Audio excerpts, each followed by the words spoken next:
Welcome to Latin America International Championships. This is the first 2024 season international event, bringing together trainers from around the globe. Trainers are showing up to see friends, trade cards, train Pokémon, and play side events, while others are here to make history as a top Pokémon competitor.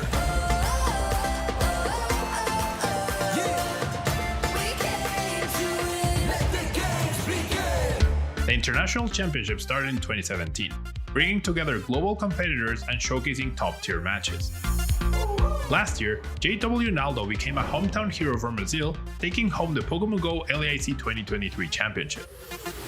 Como falei, consegui atingir objetivo que eu queria. Mostrar primeiramente para o mundo que o Brasil é uma região muito forte, para dar mais oportunidade a nossos jogadores. JW Naldo trying to become a champion here in Sao Paulo. He's 2 wing attacks away, and that is it! Tort Recleb added LAIC to his championship belt, completing his collection of international titles with the LAIC 2023 Pokemon TCG Championship. It means a lot to finally be back on top. The LAIC was the missing piece. He has done it! He has taken all 4 hemispheres of the globe. But we haven't had a VG LAIC champion since playing on the Nintendo DS back in the 2020 season with James Pack. Last year, you came here and took the runner-up title, and this year you leave as the champion. It feels amazing. This was a great tournament to end off, especially since it's the last big major for the Nintendo 3DS. He will be forever known as the last international champion in the DS era. Who will come out on top at this event is anyone's guess, as our trainers all compete to rise and become an international champion. Here comes the Shadow Ball. What a victory! Can he get one more counter? And he does! He's just retreating into Oricorio and passing again. Ryan draws for turn and draws the boss's orders in order to bring up the Mew. This can give it up, except the Hydro Pump to follow it up. He's gonna get the knockout. Ice Spinner into the Dragonite, 4 times super effective.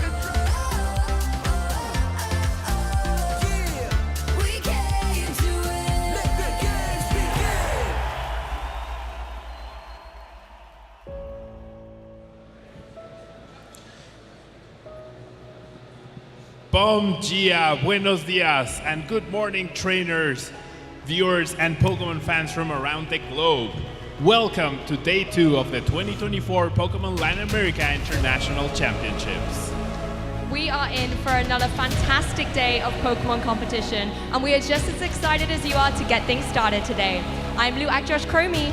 And I am Pablo Mesa. We're part of the caster team to guide you through the tournament and all the top competitors playing today. Yesterday was filled with many victories and many upsets, and today is tracking to show more amazing Pokemon action from the Pokemon video game, Pokemon trading card game, and Pokemon Go. Trainers Gustavo Wada, Natalie Miller, and Ian Robb in Pokemon TCG are looking to make their mark and into top cuts. And in the Pokemon video game, James Beck, Paul Ruiz, and Hugo Nascimento are all looking likely to advance into the top 8 later this evening, and they will be trying their best to get into Championship Sunday tomorrow. Whilst in Pokemon Go, Nighttime Clasher, Warjeff, and Sardiar are our top players expected to make it all the way, but they will have to be on top of their game to fight off the rest of their competitive trainers. Will any of these trainers survive the day and make it into Championship Sunday tomorrow? Or will a new face carve out their mark here in Sao Paulo? It's still anyone's tournament, and championship points will be on everyone's mind as they try to make it as far as they can to be in the running for Worlds taking place in Honolulu, Hawaii next year. Now, a big thank you to all of the staff, judges, production crew, and unsung heroes who are behind the scenes and are crucial to making this event a roaring success. Now, let's find out who will be crowned the LAIC 2024 champions by the end of this weekend. Trainers, are you ready? Casters, over to you.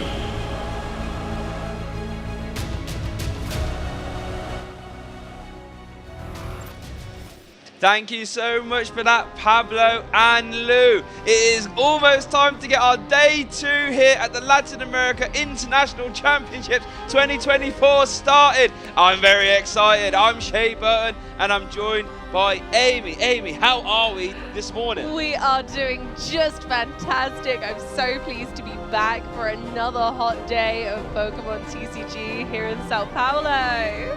Yeah, quite honestly, you know, these international championships are massive events. They're a real big part of the Pokemon calendar, whether that's TCG, VGC, or Go. And obviously this is our first one here, and I think we have another 2 more coming up. So here we go, here we are, November the 17th through 19th in Sao Paulo. And then we've got one a little bit closer to home for us in London, the EUIC, the European International Championships. And then we've got a new city hosting the NAIC, the North American Championships in Honolulu, Hawaii. And look at that view. Beautiful. Look at that. Oh my goodness, I'm very excited about going there. What about yourself, mate? I can just imagine all of our trainers lining up for the hall already, ready to kick it back with a fantastic day of Pokemon TCG before joining us on the beach, right? Yeah, can't argue that. Pokemon and Pokemon on the beach. Doesn't get much better than that, honestly. So I'm very excited. And look at all these lovely venues and lots of opportunities to earn a lot of prizes. Speaking of prizes, though, what are our players playing for here? Well, if you want to get to Honolulu, you're going to need some of these championship points. That does depend on what region you're in, as to how many you need. As you can see there on the right, if you're from North America and you're a master, you'll need 600 championship points.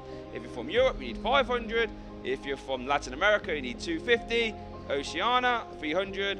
And then the African and Middle East, you will need 250. However, the players this weekend are playing for 500 CP if you win. Second place gets 400, third and fourth gets 220. And as you can see, it moves down there. What do you think about that, Amy? Well, let's not forget that it's incredibly important that we've had some changes this season, and they're very exciting. First place at this event will receive an automatic invite to the World Championships, regardless of how many points they have. Now, these points are still important if they are going for any travel award or stipends, which are available if you are doing exceptionally well in your region. So there is everything to play for. The points are still on the line, but first place will be getting that guaranteed invite, which is brand new to this season. I think it's so well deserved. Winning one of these events at the caliber and with the amount of players here, and the standard of play is so high that, you know, they deserve it. They deserve that auto invite.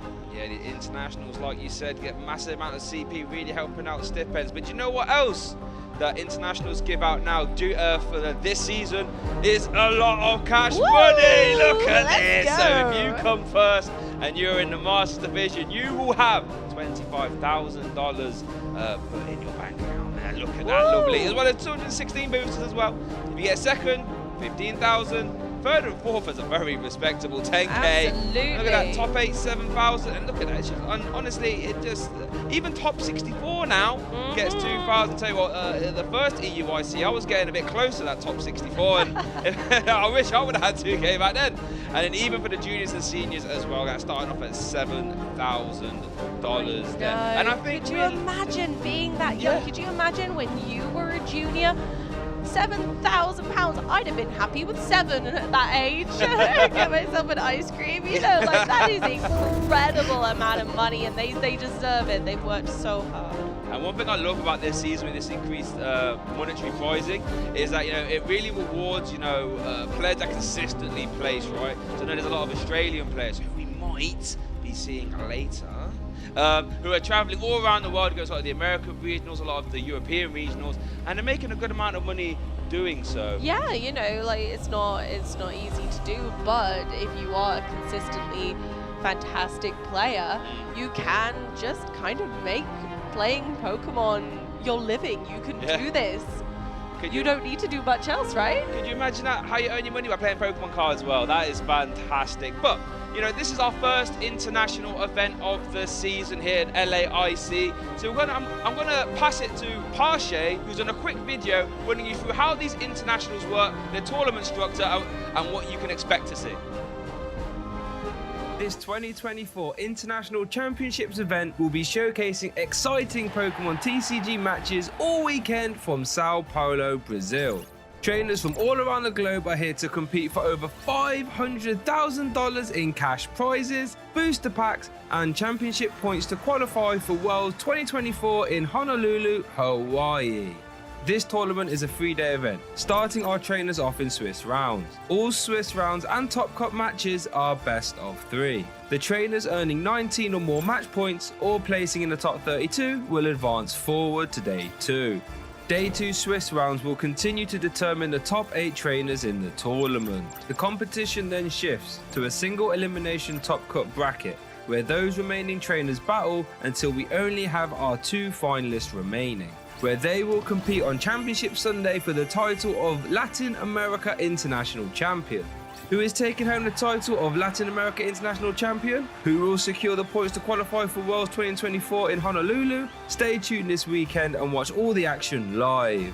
If you want to learn more about upcoming Play Pokemon events, visit pokemon.com/play.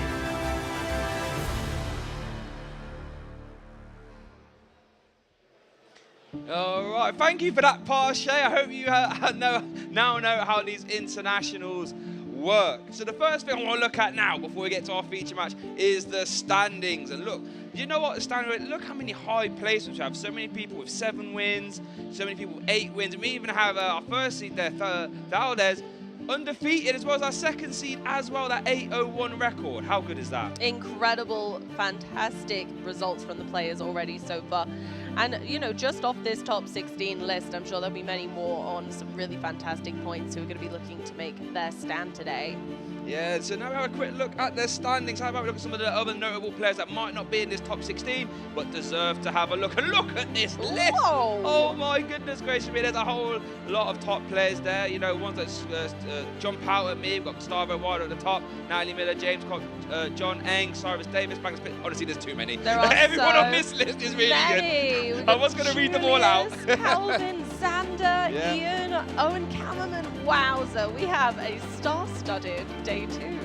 So speaking of a star-studded Day 2, I think we're going to have a look at our predictions next, actually, and see how we're doing. So starting off with yourself, Amy Zorobox. Now, I'm going to be honest, I had a quick look through Day 2. I'm not sure if I saw any Zorobox, unfortunately. You know what? Someone had to go for the rogue pick. Look, come on. You went for what I would have chosen with Gardevoir, and then I probably would have gone Roaring Moon as well, but I decided, you know what, no, I'm gonna believe you.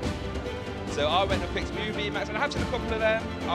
My main pick was Gardevoir. You know, I was on the stage with a big paper saying Gardevoir will win. I'm sticking with my gun, and a lot of the top tables were Gardevoir, so hopefully my prediction is going well. Pablo with the Roaring Moon and Iron Hand. Roaring Moon had a few placements there in Day 2. And Jeremy with the Toad School at the Vedic Ninja. Now, there is at least one player playing an Arceus deck that has that Toad School. So Jeremy's picks are still live. Yeah, there are still plenty to play for. I think we've got most of everyone else's picks in the top here today, but that's not to be said that there aren't some other rogue decks bouncing around. Speaking about bouncing around, we actually have some giveaways live right now. So have a quick look at these. So if you want to get your hands on one of these Iron Valiant EX, which you did see on stream, do extremely well, and there are some in Day 2, get yourself onto TCG Live and use that code ParadoxLAIC and get yourself one of those special illustration rare Iron Valiant EX, quite honestly, and start placing some counters with Tachyon bits. However, if you do play VGC, we also have a Dragapult giveaway courtesy of Alex Gomez there. Look at that Dragapult. Now watch this Dragapult absolutely send this what's the Pokemon's name there? What's he called again? What, Amoonguss? Amoonguss! I don't know how I forgot that then. Yeah, send that Amoonguss straight back to his Pokeball. So if you do play VGC, make sure you use that code there, LAIC Platinum Base, with a few numbers replacing the letters.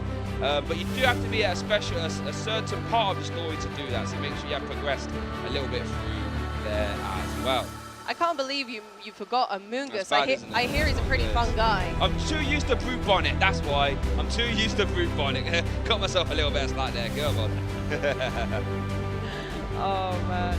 Yeah, and we've got the beautiful giveaways on Twitch as well. You can earn drops just by watching the broadcast today. So make sure that you're keeping an eye out because you can get some Pokemon TCG Live and Pokemon Go drops.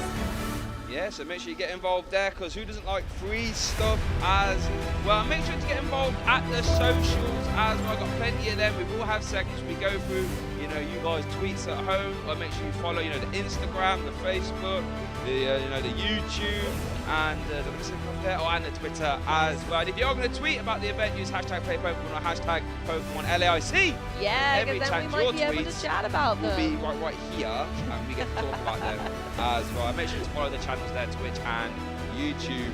But I do think our first match is ready to get kicked off, so I think we're going to throw it down to the table.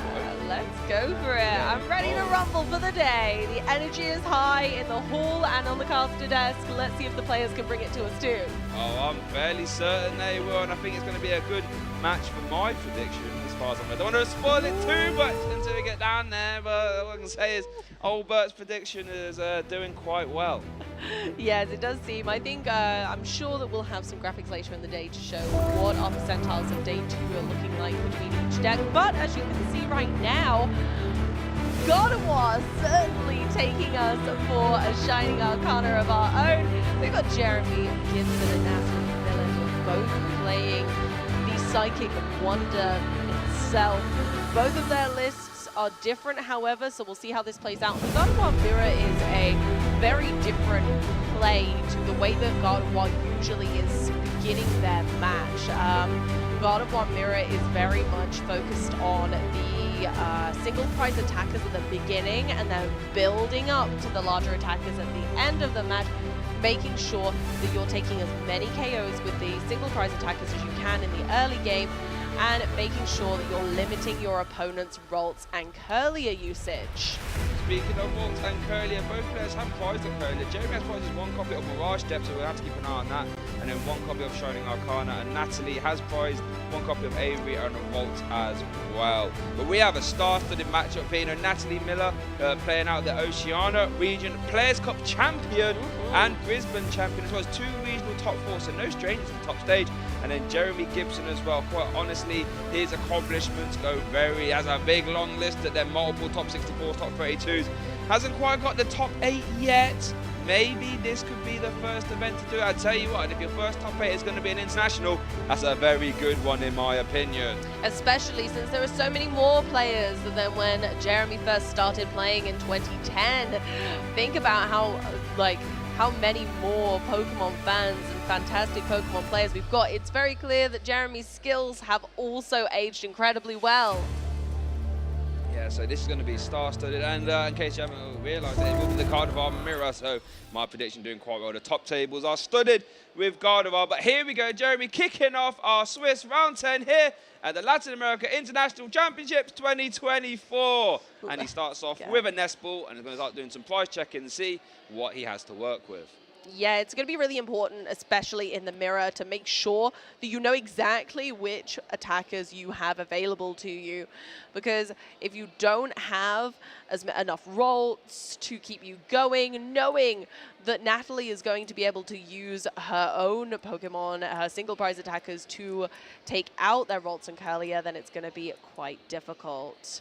Yeah, you are correct. You have to really make sure you are meticulous with what you have and what you use. And it's worth noting that a lot of the Gardevoir lists we saw yesterday, a lot of them actually cut that Cresselia, but both players here opted to keep it. And I know that's a card you use a lot in the Gardevoir Mirror. You know, that Moonglow reverse there lets you move damage counters from all your Pokemon and then place it onto any one of your opponent's Pokemon, so you can start to load up all your attackers without having damage on them, while removing stuff like Mew and Ralts as well. As Jeremy does nest part the Raging Greninja with that concealed cards ability, letting you discard energy from your hand and then draw 2 cards.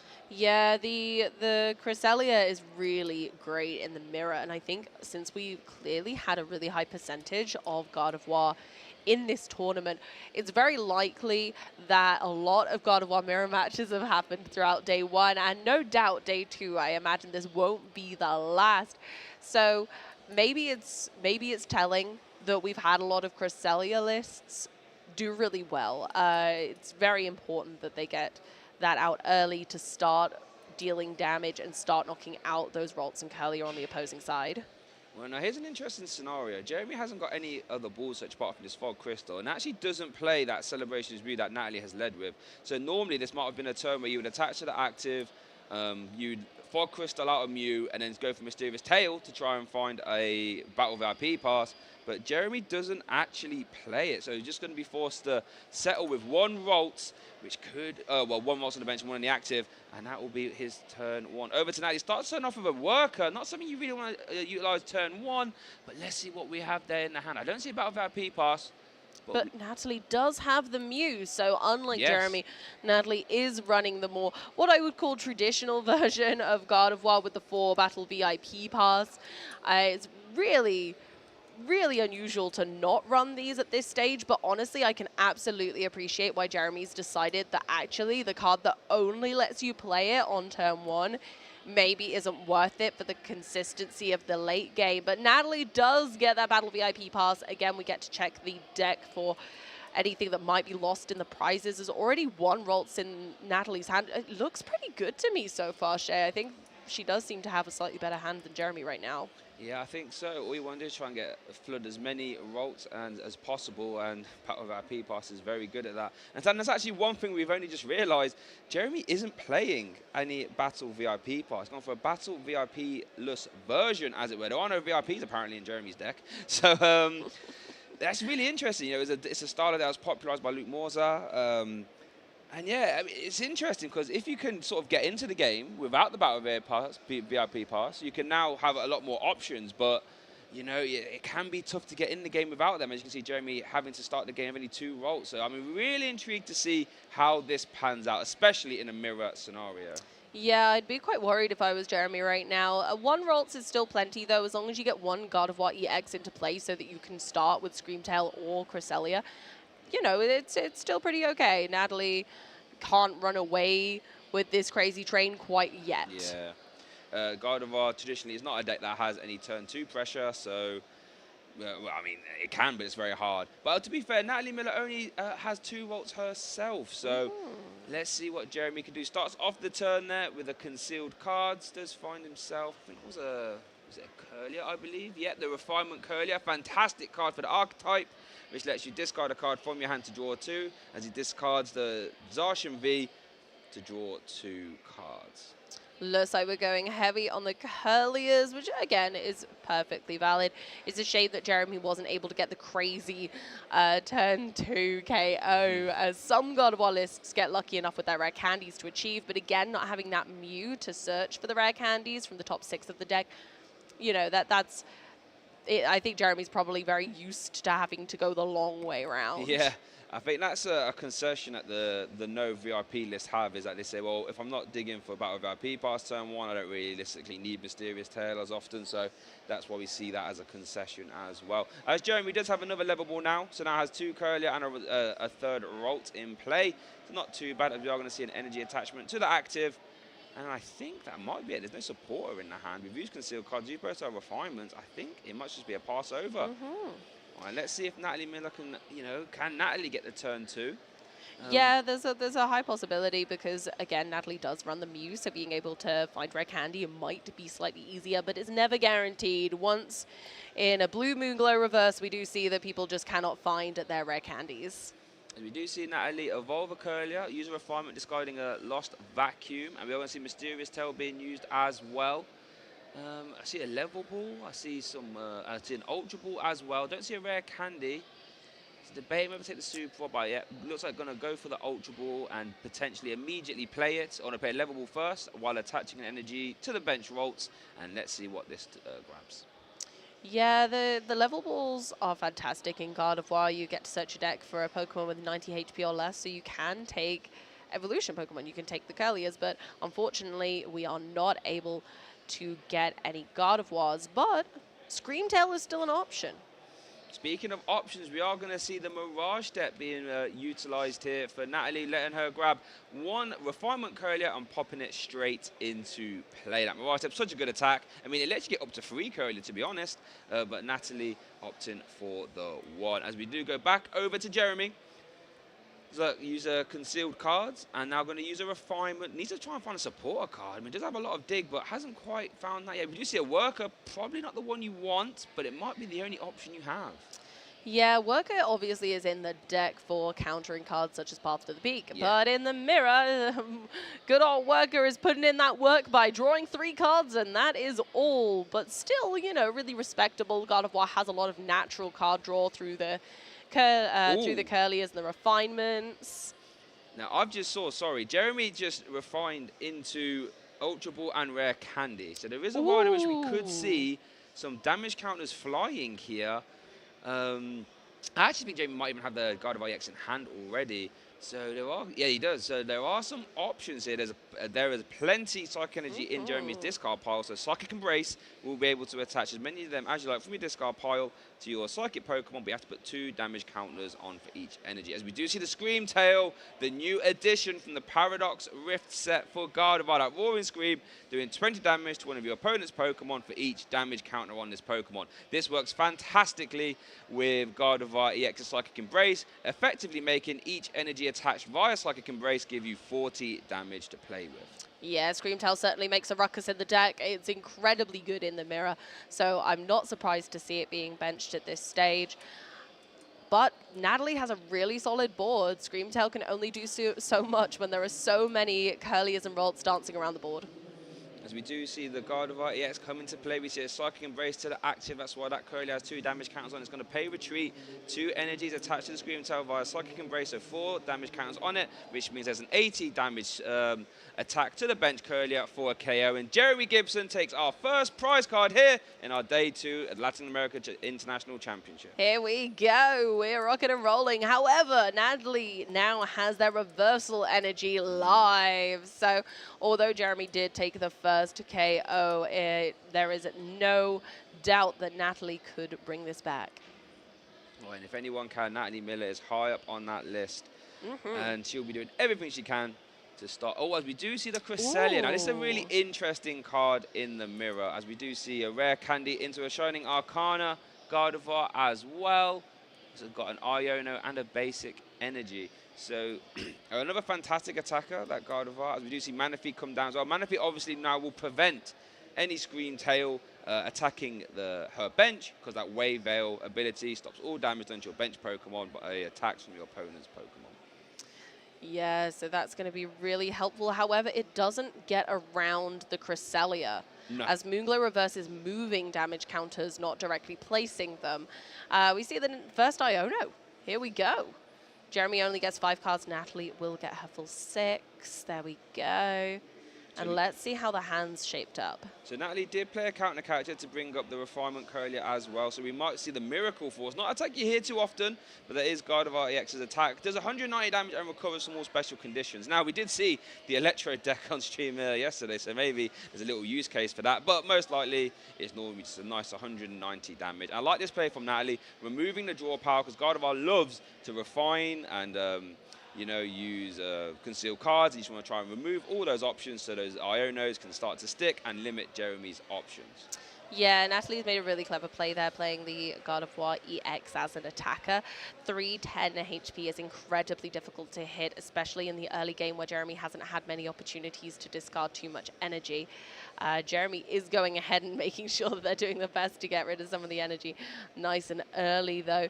But a couple are, of course, stuck on Screamtail for the moment, but that's still a really good chunk of energy in the discard pile. So there is a possibility, there is a world where Jeremy could potentially knock out this EX.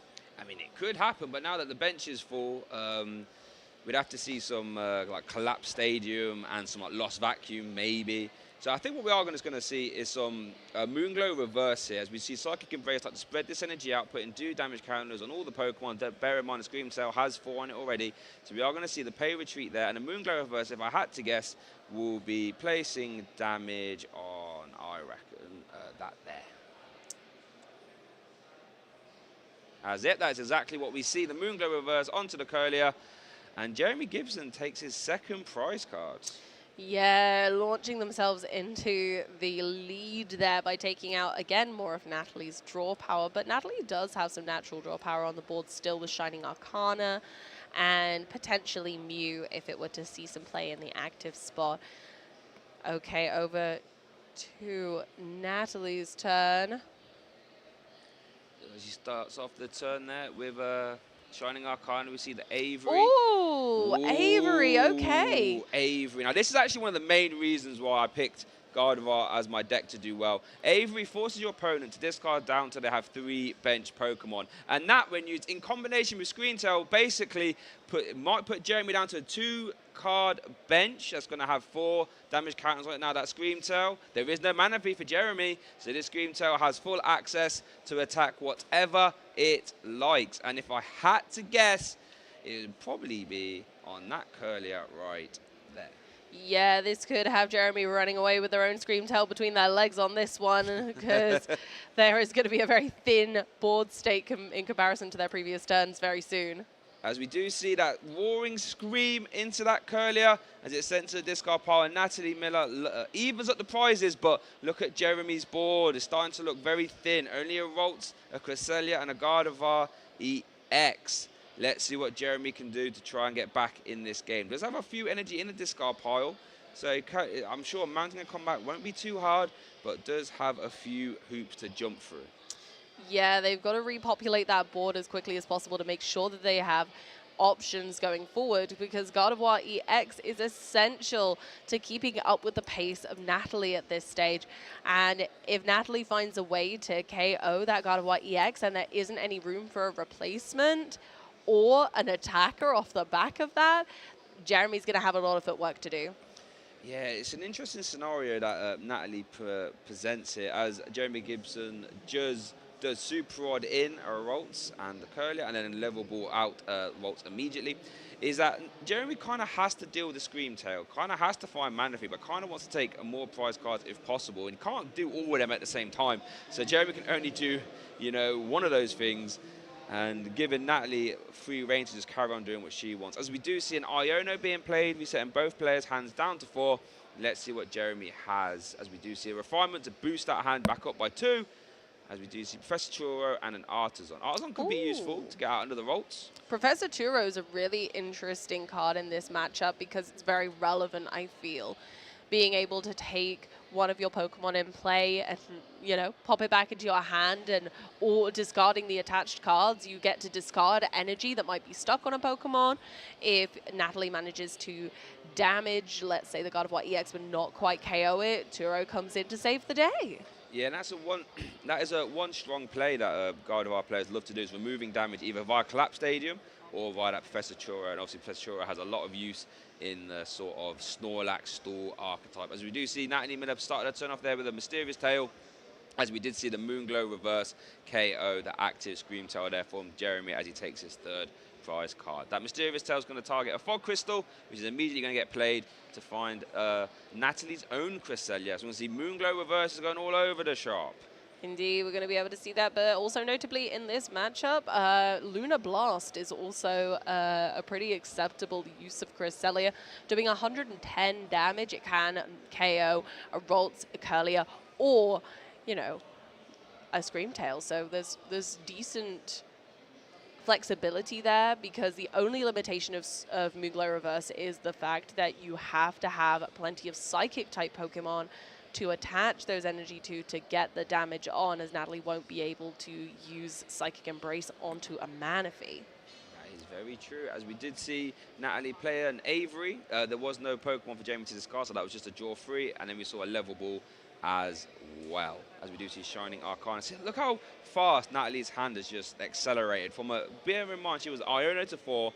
Now, look how many cards that is. That is, what is that, 10 maybe? As we do see the Cresselia come down and the Ralts as well. So let's see what Natalie chooses to do here. She really is shining as bright as those Arcana right now, really showing the ferocity of Gardevoir. Although it may start slow, it can really bring the power late game. Wow, as we do see the Moonglow reverse there, KOing Jeremy's benched Curlier. And again, Jeremy's left with this sort of desolate board, hasn't really got a lot going on. But as long as you have that Gardevoir EX in play, you can at least attach those energies wherever you like. And I guess Jeremy does have the prize advantage in the sense that, you know, he will take a prize and Nat will take a prize. If it carries on that pace, Jeremy will win. Yeah, Jeremy is absolutely not over yet. There is still plenty to do, and Gardevoir has so many attackers and a lot of, like, you know, a lot of them being basic Pokemon, they can jump out of the deck quite suddenly. And as long as Gardevoir EX is there to support them, then there's all to play for still. Yeah, as we do see Jeremy targeting a Curlier from an Ultra Ball, I should say. And the problem is, though, these Curliers, they're just going to get, well, Natalie's going to try her hardest just to immediately hunt them, whether it's via a Scream Tail, whether it's via Moonglow Reverse. Now, the problem is with Moonglow Reverse, though, the more you use it, the harder it is to keep using it. Because those energies are attached, and when they're attached, you can't accelerate them from the discard part. We do see that refinement being used there from Jeremy, drawing 2 cards. I think that's a really solid point, Shay, is that I think Natalie is now out of energy in the discard pile. So there is limitations in that too, where Jeremy seems to have really gone to town with getting all of that energy into the discard pile, and Natalie hasn't managed so far. And sometimes that's just the fallback of Gardevoir Mirror in some instances. If one player manages to get lots of energy into the discard pile early game and the other is, you know, taking their time a little, it can get dicey. Speaking of dicey, Jeremy goes down to 2 prize cards left, attacking with the Gardevoir EX via that Miracle Force. It actually puts Natalie in an interesting position, because if she wants to KO this Gardevoir, it'll most likely have to be with a 2 prize that actually doesn't play Luxurious Cape, so Scream Tail can't get there. And then Jeremy just has to respond on that to win. So it's going to be an interesting position if Natalie actually does start the turn there with the concealed cards. It's going to discard a Psychic Energy and draw 2, gets a Rare Candy and a Super Rod. Yeah, getting more energy into that discard pile is going to be essential to keeping up with Jeremy at this stage. Although Natalie's done a really fantastic job of limiting Jeremy's board, there's still so much to do. And that's the thing. Gardevoir just has so many actions. It's not a bad thing, but it does take a long time sometimes to get to the outcome that is desired. Now, there we go. Natalie is going ahead and attaching a Reversal Energy, which is live at the moment as she is behind on prize cards currently. And going for another Refinement Curlier. Like, Natalie's deck is getting pretty thin at this stage, which isn't a bad thing for Gardevoir. You want to be able to get the cards that you need late game, even if your opponent manages to stifle your board slightly. I guess there is a world in which that bench Gardevoir that's just received the Reversal Energy can actually take the KO on that Gardevoir EX. We would need some more energy. I can't quite see how many are in Natalie's discard pile, but I think we're going to need a couple more. Guys, we do see some attached already. So we are going to see 2 more hit the discard pile. But I think the way she's playing, this confidence, this speed, I would imagine there's enough energy there. And it looks like there is. So we're going to see a big shining Brain Force. There we go. Brain Wave, I should say, for a big KO. Natalie Miller going down to 1 prize card, Amy. And what can Jeremy, look at Jeremy's board state. What can he do? It's not looking great. We had some big Brainwave strats there from Natalie, and now Jeremy only has 1 Curlier and a Cresselia. Jeremy's going to need to evolve this Curlier into a Gardevoir EX if possible. They're going for the Fog Crystal, going to thin their deck a little bit to make sure that they can get what they need. There is another Gardevoir EX in the deck. However, there is no energy for them to discard off this Refinement. They are done, so they can get a basic Pokemon, but I don't know if it's worth it at this point unless they are going to Refinement it away to thin the deck. Jeremy's going to be looking for an attacker. I'm not sure which route they can go with at this stage because I don't think Zacian V is in the deck. Oh, sorry. Yeah, well, I don't think I saw it. Maybe it's in the prize card. We do see the Ultra Ball here. So let's have another look. We do see Lumineon. Is it going to be like an Iono and Prey? Iono to 1, KO Natalie's Shining Arcana, only giving her access to Greninja and Refinement, and I think that's all Jeremy can do. Does Iono himself to 2 and still has Refinement left? Okay, so there's still plenty of card draw. That Lumineon might let Gardevoir off the fishing hook on this occasion, but we'll have to see. Or it looks like we might be having a chat with the judges, maybe. I think it might have been something to do with the Iono. I think it's something to do with the hand, I think.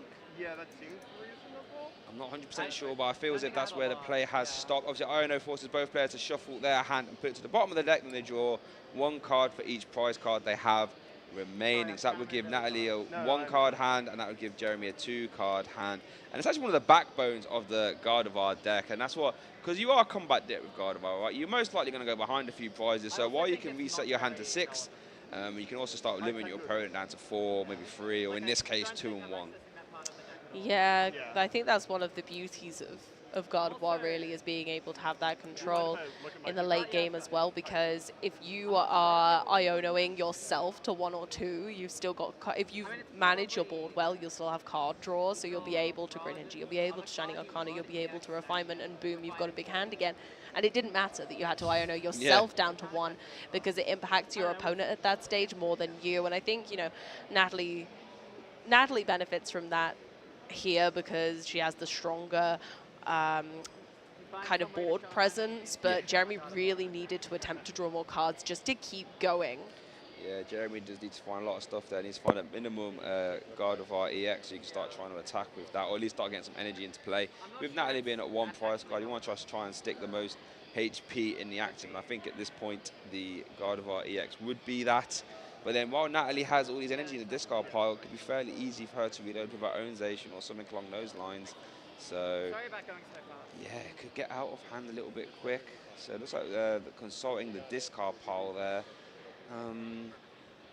So yeah, it's interesting to see. What's your thoughts on the non-battle VIP pass version of Gardevoir, AB? Something that's come up recently. Have you had a chance to play it, or what's your thoughts on it? I haven't played it. I'm a really big fan of the Mysterious Tail Mew personally. However, I do completely understand why Battle VIP Pass is such a debated Pokemon card in the TCG right now, although it's incredibly great if you get it early game. If you don't, it just clogs your deck and you're unable to use it for the rest. And four cards? That's huge in a 60-card deck, right? That's an entire different line of Pokemon. That's an entire different line of consistency factors. Though those 4 cards could be something so much more spectacular or important than simply a card that's destined for the discard pile. Yeah, it sort of lets you have that. It lets you sort of play extra consistency cards, like, you know, Jeremy looks like playing 4 copies of Level Ball, 4 copies of Ultra Ball. You know, these are cards that you tend to, you know, Ultra Ball can be as low as 2 in Gardevoir EX decks normally, and that Ultra Ball is actually be a little bit more aggressive, makes that turn to Gardevoir EX much more easier. If you use Ultra Ball, pluck it out, rare candy, and then lets you open the door to cards like we said, 1 Professor's Research, not a card you typically always see in Gardevoir decks, or Professor's Churro as well. Which now Professor Churro is really good against the Snorlax School deck, which I don't think we managed to get on stream yet, but that deck can be terrifying, so being able to Professor Churro out of that block can be nice. I've always been really cautious of using Luminion in Gardevoir. Although you can get it off the bench using Collapse Stadium, there is no way to consistently make sure you get the Collapse Stadium in your hand. There's no Stadium searching format, right? So I think I really like the Professor Churro in that list. For the Luminion as well, just being able to go, okay, Luminion's going to grab me my supporter. If all else fails, I can Churro this next turn after getting the supporter I actually want. So there's a bit of flexibility with our fishy friend there, being able to kind of not worry too much about it. Yeah, you're probably going to be leaving it on the field for at least 1 turn, because I imagine you're not going to put a... Okay, no, actually, I don't know. How desperate are we to thin a deck, Shay? Would we Luminion to get a Professor Churro to pick it back up again? I'm sure there's been scenarios where that was the optimal play, if I'm honest. The Pokemon trading card game can lead to some interesting things. So it looks like our play has resumed. Not 100% sure as to what happened, but it looks like everything's carrying on like normal, so let's get back involved. So it's still Jeremy's turn. He's fired off the Iono. Looks like the Refinement may have been used, or maybe not, not 100% sure. But looks like it's still Jeremy's turn, though, definitely for the most part, as both players just consult their discard pile, trying to work out, you know, what options they have available. And it looks like Jeremy... Yeah, it looks like the Refinement has been used, sorry. We both check the discard pile. Oh my goodness. These late game scenarios, especially in the day 2, is so important. Especially for a deck like Gardevoir, we have to try and work out everything. Right? How many energies do they have? How many switch outs do they have? How many supporter outs do they have? How many counter catches do they have? Right? You really need to keep track of that. As Jeremy does have a Gardevoir EX, we're going to see 2 uses of Psychic Embrace, and we are going to see a Miracle Force, I imagine, for the KO. Yep, and that puts Jeremy back down to 1 prize card as well. As long as Natalie can respond and KO this Gardevoir EX, then I believe that might wrap up our first game. Yeah, honestly, it's going to come down to the wire here, because Natalie only hit 1 more prize card, right? But we'll need to find some form of Gust or try and find a Zacian V or something like this just to even take a prize card, as Jeremy does have the counter catcher, removing some more draw power and KOing that Curlier. But have they left it a bit dangerous, leaving Gardevoir with all of that energy? I don't quite know how much it's attacking for right now, because obviously the reversal isn't live. So although it was able to earlier in the game, reversal energy currently is counting as one colorless energy, which does not help Gardevoir's attack cost at all. Is Screamtail in deck? Oh, I thought that Artisan might have found Screamtail, and that might have got you there. But you're right. Now that reversal energy is not live, all those energy stuck on that Shining Arcana Gardevoir means they can't be used somewhere else. And we're going to see another Iono being fired off. Iono to 1. Oh my goodness! We see the Shining Arcana. We see an energy. That could get attached. We're going to see it get discarded by a concealed card. Perfect. There's another energy, I think. Oh, so it looks like 2. That's 2. I think Natalie needs 1 more. So yeah, 1 more, and then the Psychic Embrace times 2 would get you to that magic number for the KO. And Natalie Miller takes game 1 here in our round 10 of the Latin International Championships 2024. Natalie showed us just how magical Gardevoir can be, but honestly, both players played exceptionally. The Gardevoir Mirror is a very unusual matchup. It plays very differently to how Gardevoir would usually like to manage their board. So let's have a look at the replay and see exactly what happened. Yeah, so Jeremy, you know, not playing the Battle VIP pass, had to try and find as many level ball and fog crystal as possible. Unfortunately, could only get 2 volts down. Natalie actually only got 2 volts down herself, but did get to use that Mirage Step to keep in the game. Jeremy, give all credit to him, started off the game really well, got that Screamtail off, and did everything he realistically could in the best of scenarios for him. But Natalie, I feel, you know, took the aggression early, that Miracle Force KO, and really hammered Jeremy's Courier, removed all those draw options. And then that sort of mid to late game, we started to see the sort of Cresselia war, where Moonglow reverse everywhere, those moons are everywhere, left, right, and center across the table. And then Natalie again just swinging left, right, and center. We do see that clutch Avery, and that right there, I think, might have closed the door, just removing all the options there for Jeremy. I think that may have been the turning point of the match. That's when Natalie had full control over Jeremy's board, and she kept on top of it. She managed her resources so well to make sure that she was preventing Jeremy from getting the board state back up to the glory it once was.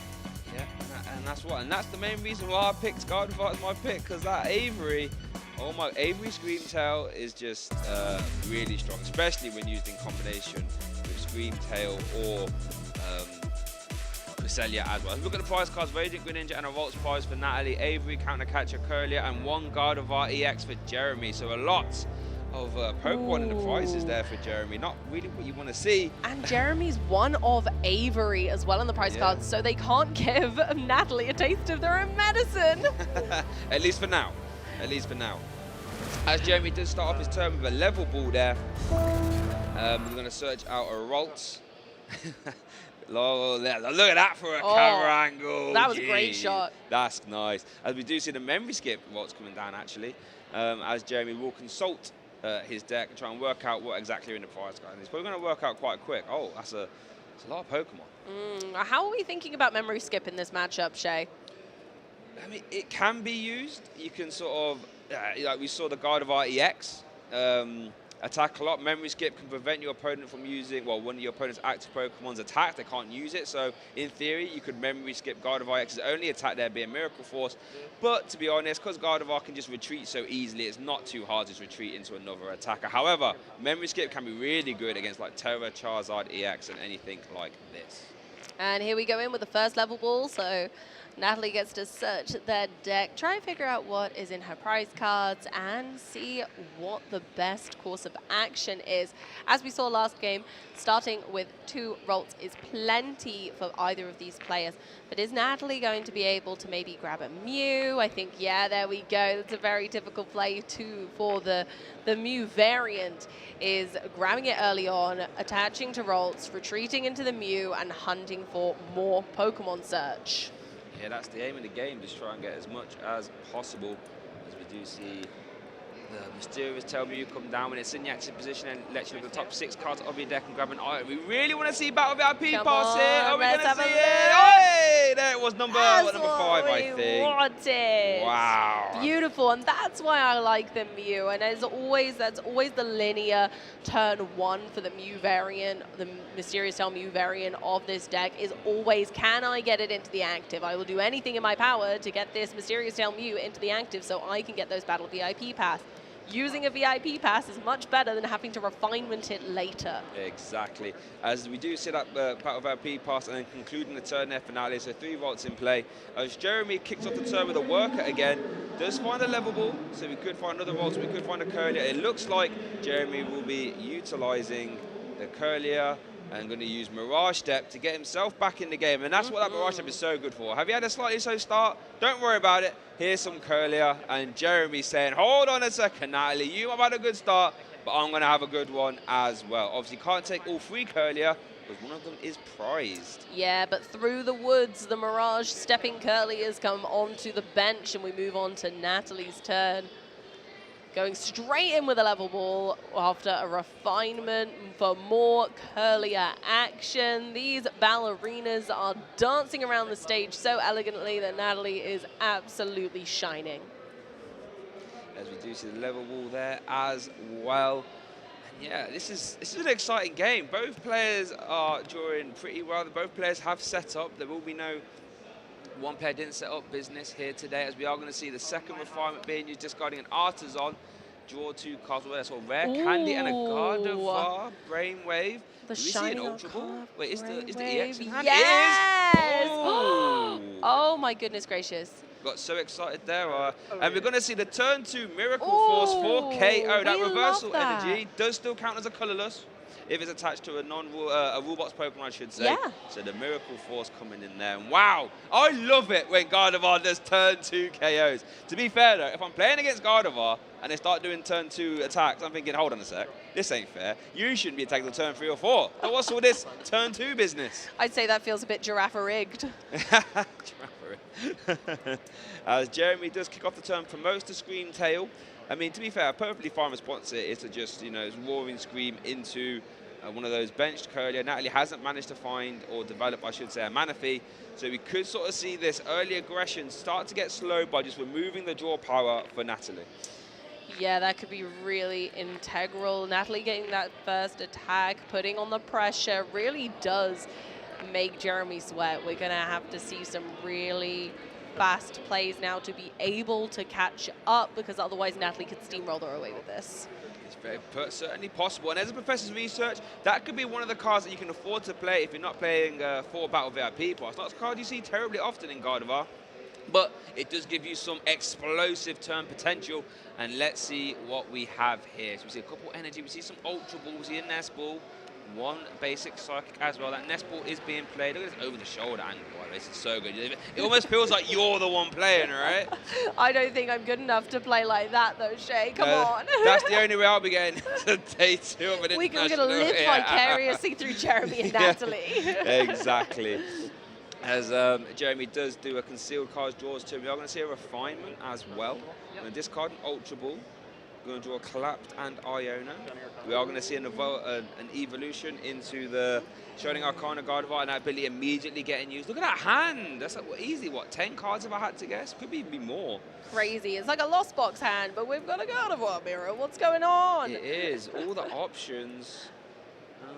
How many energy in that discard pile, though? I'd like to say Jeremy's got quite a lot, whereas Natalie is still on the thin pickings again this game. So Jeremy's no battle VIP pass build seems to be more reliably managing to get energy into the discard on this occasion. Of course, it could not be very consistent in that, but we are seeing him manage really quite well. Whoa. Now, I have to point out, and I'm going to see after this one, I'm wrong, I'm immediately wrong.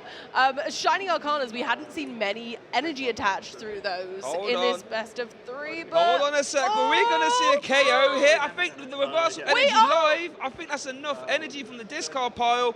Oh my goodness, Jeremy! So much damage! Wow, the confidence that takes. Natalie was like, okay, bet, can you knock out this Gardevoir? Because she's pretty big. And Jeremy went, yes, I can. Wow, that Brainwave coming in super clutch there. Now you're going to try our best to stabilize though. Just start off the turn with a Super Rod and going to refine an energy to draw 2 cards. This is what they were. I think Iona and a Worker, I'd like to say. Yeah, looks like it. Oh, ooh, here comes the collapse. The stadium has collapsed. Which Pokemon's going to jump to safety? It's Rolls jumping into the discard pile. That collapse stage forcing both players to discard until they have 4 bench Pokemon. Obviously, Natalie didn't have a full bench, so he doesn't worry about it. But Jeremy did have 5, so have to discard 1 roll. And we've seen Iona being played as well to reset players' hands, and then Natalie does do another refinement and then a Shining Arcana as well. All both to hand, so again, no lucky energy draws off that Shining Arcana for Natalie. But we still have Mew, so let's draw 6 off the top and see if there are any items. Counter Capture, not bad right now to maybe give Jeremy a little bit of a taste of his own medicine. Yeah, I mean, it's potential. I'm not sure exactly how much energy Natalie has in the discard pile. I think this Gardevoir is kind of the threat in the active, so you kind of have to deal with that. But let's see. We just have the Gardevoir EX. We are going to see an attack. We are going to see the Cresselia come down. So we Moonglow reversing. Okay, I like this play. So we did see 1 energy get attached to the active, which immediately got discarded. That's how that Mew got out of the active. And then we're going to see some energy spread out, and it looks like we're going to see a Moonglow reverse into the active. We're going to counter catch up the Radiant Greninja. I love this play. Oh, this is beautiful, especially with Jeremy's slightly limited hand right now. And what card draw options has Jeremy got? Exactly what? Exactly, not a lot. Only has 1 copy of Shining Arcana, at least right now, so... Unfortunately for Natalie, Jeremy does have Energy and Fog Crystal in hand, so I don't think it's going to be too troublesome for them to move that Greninja out of the active on this occasion. That was double Iono off the Shining Arcana, though. How much time is left? And in case you don't know at home why bringing that Radiant Greninja in the active can be troublesome for Gardevoir, because Gardevoir EX cannot use Psychic Embrace to a non-psychic type. So that means if that Radiant Greninja needs to move out the active, it would need to be from a manual attachment or that Professor's Churro scenario, which Jeremy does have in his deck as well. But lucky for Jeremy, he does have a basic Psychic Energy in hand, and as a Fog Crystal, has multiple ways to find that Psychic Energy and get back involved. As that Fog Crystal does find a Cresselia, so we are going to see some more Moonglow reverse. Yeah, I also like this play for many reasons, but regardless of if Jeremy had the energy or not, he does have to use his attach for turn on the Greninja, which does limit how many he can attach from discard pile, but also how much damage he's forced to put on his other Pokemon through Psychic Embrace, right? Yes. So we want to see an Iono resetting both players' hand down to 4. We're going to see a Concealed card, discard energy, draw 2. We see Collapse, and there's that Professor Churro, actually. There he is. We haven't seen it being used yet, but it could come up. Letting you put a Pokemon in play back into your hand and discard all cards attached to it. Would have been good in this scenario. Would have been good in this scenario. There it is. Super Rodding back Luminion, Zacian, and a Curlier there back into the deck. Really great. We've got 2 support Pokemon and a really heavy hitting attacker. Jeremy's got plenty of energy in the discard pile to make Zacian really do its thing. We do see the Power Pad being used. We're going to shuffle in that 1 copy of Professor's Research and the Worker as well. So Jeremy's going to have some nice resources to use in that late game, as we did see the Luminion get shuffled as well. So any of those supporters can be plucked out at some point, as long as the stadium gets replaced, of course. As we do see the Cresselia hit the active via the Radiant Greninja's retreat, Psychic Embrace spreading 3 energy. So that gives you 80 damage to play with, and that will KO the Manaphy. We'll say goodbye to Manaphy, but maybe that gives Natalie some more firepower in a strange way, because there are more psychic types populating the board now, and so Moonglow Reverser might have some more power and pack more of a punch. But again, it depends, can Natalie get more into the discard pile? If they can't get more energy into the discard pile, then the slim pickings. Well, there's a lot of energy in that hand right now, but doesn't have a refinement, only has the Shining Arcana, so it looks like we are going to see a Fog Crystal searching out for a Rocks, but I think you're correct. I don't see a lot of ways to discard energy in the hand, at least from what I've seen. Let's see what was there. I mean, retreating the Cresselia would grant Natalie 1 extra in the discard pile, so there's a possibility of maybe using Screamtail. I don't know if there's any in the discard pile currently, though. Yeah, okay, cool. There's 2. Ah, called it, Shay. Called it. So that'll give you an 80 damage snipe, which is perfect at KOing Coda, which isn't actually in play. So... No, sadly not. Oh, that's a concession. Yeah, I think. Oh, Yeah, Screamtail for 80 doesn't quite get you anywhere, unfortunately. So, yeah, so Natalie going to quickly concede that game. Going to go to a game 3, and let's see what happens here. That's the thing with Gardevoir mirror match. It is really back and forth. Both decks doing their best to limit each other's card draw, but also they're able to take those really frustrating little KOs on really important Pokemon, because Gardevoir needs all of the support it can get to be able to keep up in the game.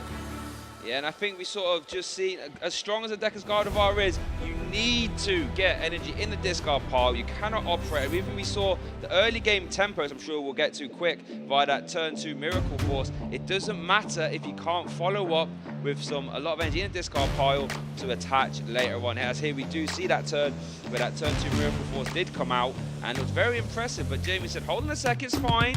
You want to do some turn 2 shenanigans? Let me do some shenanigans of my own. As that big Shining Arcana Gardevoir came out of nowhere and said, hold on a sec, see you later. And then Natalie was forced to scramble a little bit. And while Natalie did stay in the game, unfortunately, not having energy in the discard pile did come back. Yeah, we'll have to see whether in this instance Natalie is able to more consistently get those energy into the discard pile, because I think that's what really stifled their flow on this one and what possibly caused that concession. Yeah, I think you're correct. We do see that concession there, trying to have as much time for a game 3 as possible, because wins are what you need now in day 2. You know, ties are okay. Looking at prize cards there, 1 copy reversal, 1 Gardevoir for Jeremy, and then 1 Cody and 2 Battle VIP Pass actually for Natalie. And let's see if she can actually find one of her 2 copies of Battle VIP Pass as we get kicked off of our game 3, Swiss round 10 at the Latin International Championships 2024.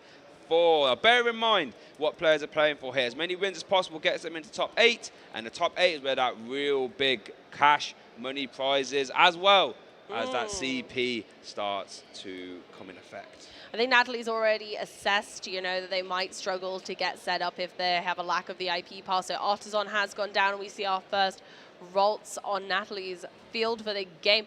However, of course, the Artisan is going to help Jeremy set up, and oh my goodness, that is just an attached pass from Natalie onto Jeremy's turn with 1 Ralts in the active already, and a Nest Ball for presumably a second or maybe a Radiant Greninja to start putting those discarded Psychic Energy into play so that Jeremy has some longevity of game.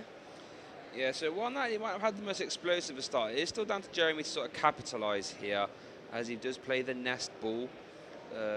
Looks like going to target that Radiant Greninja by the looks of it. Obviously going to do a prize check as well. That's what you do on your first deck search of the game. It's sort of traditionally when you sort of look through your deck, work out what's in the prize card, so you don't start to try and make plays that you otherwise can't. Because I've done that before. I've done that before a couple times myself. Making plays for cards that aren't in the deck makes me sad. And we don't want any of that in day 2. We want everyone to be trying their hardest and not have any frowns until the very final matches. But even then, I would hope that everyone be absolutely ecstatic for those who do fantastically in day 2. But there are plenty of competitors here, plenty of spicy decks. Believe you me, there is no lack of rogue goodness to go on today. So don't forget to stick around for the whole day today, because we might be starting with some truly meta champions and some star-studded names. We also have some fantastically interesting builds of decks coming up very soon as well. So we are going to see that memory skip being used. Love that from the Ralts. I imagine that Jeremy will be stopping the Crusader for using Moonglow Reverse. So that Crusader cannot use Moonglow Reverse. Natalie does start her turn off there by level boiling out for a Ralts, and looks like I'm going to do a Artisan search as well. Oh no, so Artisan for a Ralts and then level board for this Mirage Step Curlier. And that Mirage Step Curlier is going to have to do a lot of work here, try and get Natalie back in this game. Yeah, it's such a shame that Natalie can't take advantage of the fact that there is a Ralts in the active and only 1 Ralts on the bench. But again, the Mirage Step is so important for being able to get her board set up, because without that, the game is just going to come to a standstill. Yeah, it's almost a necessity at this point for Natalie just to get in the game. As Jeremy does start off the turn by evolving his own Mirage Step, actually, because he's stepping all over the shop, and does evolve into Refinement Curlier on the bench there as well. So plenty of options for Jeremy as well. As we are just going to see that Mirage Step being used and try and get as many Curlier as possible. That Mirage Step lets you search your deck for up to 3 Curlier and pop them straight onto your bench. Obviously, we see that Jeremy already has 2 in place. So it's going to be a maximum of 2 more. And they go ahead and bench those. It's an incredible amount of card draw. Let's think about it. We've got Radiant Greninja for 2, and then 3 more Curlier for 2 respectively each, and a draw for turn. Jeremy's really put themselves in a really demanding position there, but Natalie is no short of draw Pokemon either. So Natalie started off the turn there with an Artisan to grab the Manaphy, and then use an Avery, forcing Jeremy to discard the Greninja. Then use a Refinement, and then use a Shining Arcana as well. So speaking of draw power, Natalie must have seen what's that, 6, 7 cards just this turn so far. And we do see another Refinement being used as well. Natalie is off to the races. Let's see. We're going to have to see an EX at some point. I do see one actually. It's in the active. We might be seeing that early Miracle Force here again from Natalie. Oh no, we're going to see. No, we're going to see a Moonglow reverse, I should say. It might not even be Moonglow. It might just go for the Lunar Blast. But no, going for the Moonglow, making sure we're getting those other Pokemon set up, ready for future turns. Why not? And going for one of the Curlier. Yep, one of the draw support Curlier instead of bothering with the Mirage Step in the active. Makes sense. And let's see what Jeremy opts to do here. Going to start the turn off with that Artisan, letting you search your deck for a Pokemon without a rule box and put it straight onto your bench. And we're going to see the Cresselia again. Now, these Cresselia's in the head-to-head in the active, but they don't want to hit the active. They always sit in the bench, and what a great card for the Gardevoir Archetype. Normally being used against Lost Box, but can be perfectly great against anything that's got low HP. As Jeremy does play an Ultra Ball, and looks like it's going to search for, he's going to need his own Gardevoir EX as it hits the field. There we go, that's what we want to see, and now both boards are starting to look rather similar, but that's exactly what we're going to expect in the Gardevoir mirror, but it still means that their wit and fantastically intelligent plays are going to be what win one of these 2 this game if we don't go to time. As we do see that Iona being played there from Jeremy, resetting his hand to 6, and Natalie's down to 5. And we do see a Refinement as well. Jeremy actually does have a counter catcher now as well. So we'll be able to, if he chooses to, bring up a new, different Pokemon into Natalie's active. And looks like is debating whether to, refine away an Artisan. A lot of options here for Jeremy. He only has 2 energy in the discard pile though. We'll be able to attach one to the active and then pay retreat to get that one on the active as well into the discard pile. So that's a total of 3. So that's 3 energy to play with there for Moonglow reverse. That's an 80 damage to the bench to KO that Curlier. There we go. We're seeing the very much to and fro. They are taking each other's turns and making it their own. We're seeing Gardevoir do what Gardevoir does best in the mirror and make sure that they are suppressing each other's card draw potential. And let's see what Natalie does here. Opens up the turn with a level ball, gonna grab that Scream Tail. This is what I love about the Gardevoir mirror. So many different aspects. We're seeing Cresselia being used. The Scream Tail comes in for like a more aggressive style of Curlier, as we do see Natalie now do a Shining Arcana. And it's like maybe debating with the attach one of those energies. I'm guessing there's an energy there. Nope, okay, the 2 Ultra Ball. Ignore me. And we do see that Ultra Ball being played. Let's see what this search is for. Another Shining Arcana. So we could see a rare Candy being used here. Honestly, this deck is such poetry, isn't it? You've got the Curlier. Yeah, you can see another Shining Arcana as well. More card draws. Screamtail, Iona.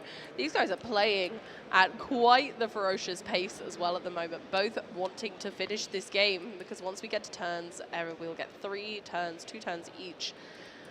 And then that will be all she wrote. So hopefully these players can take some more prize cards before that eventuality. They're both clearly wanting to, and I love that. I love to see that. Yeah, I love to see it as well, as we do see Psychic Embrace attaching 2 energy to the Scream Tail. That means Roaring Scream can place 8 damage counter, or does 8 damage anywhere, KOing that Curlier as Natalie takes her 2nd prize card. More Curliers going to the discard pile. We've had plenty today, and I'm sure there'll be many more. The poor dears are getting targeted down before they can become big, powerful Gardevoirs. I was about to say, before that Super Rod, you could say that Jeremy's discard pile was very refined. Hey. Let's go. So not as good as yours, but it's not bad. Not bad. He does super on in. Was that the Greninja and 2 Curlier as well. So that discard pile isn't very fun anymore. And let's see what Jeremy can do. As time does tick down, getting towards 2 minutes, 10 seconds. So we have to keep that in mind. As we do see a refinement, discarding the Power Pad, draw 2.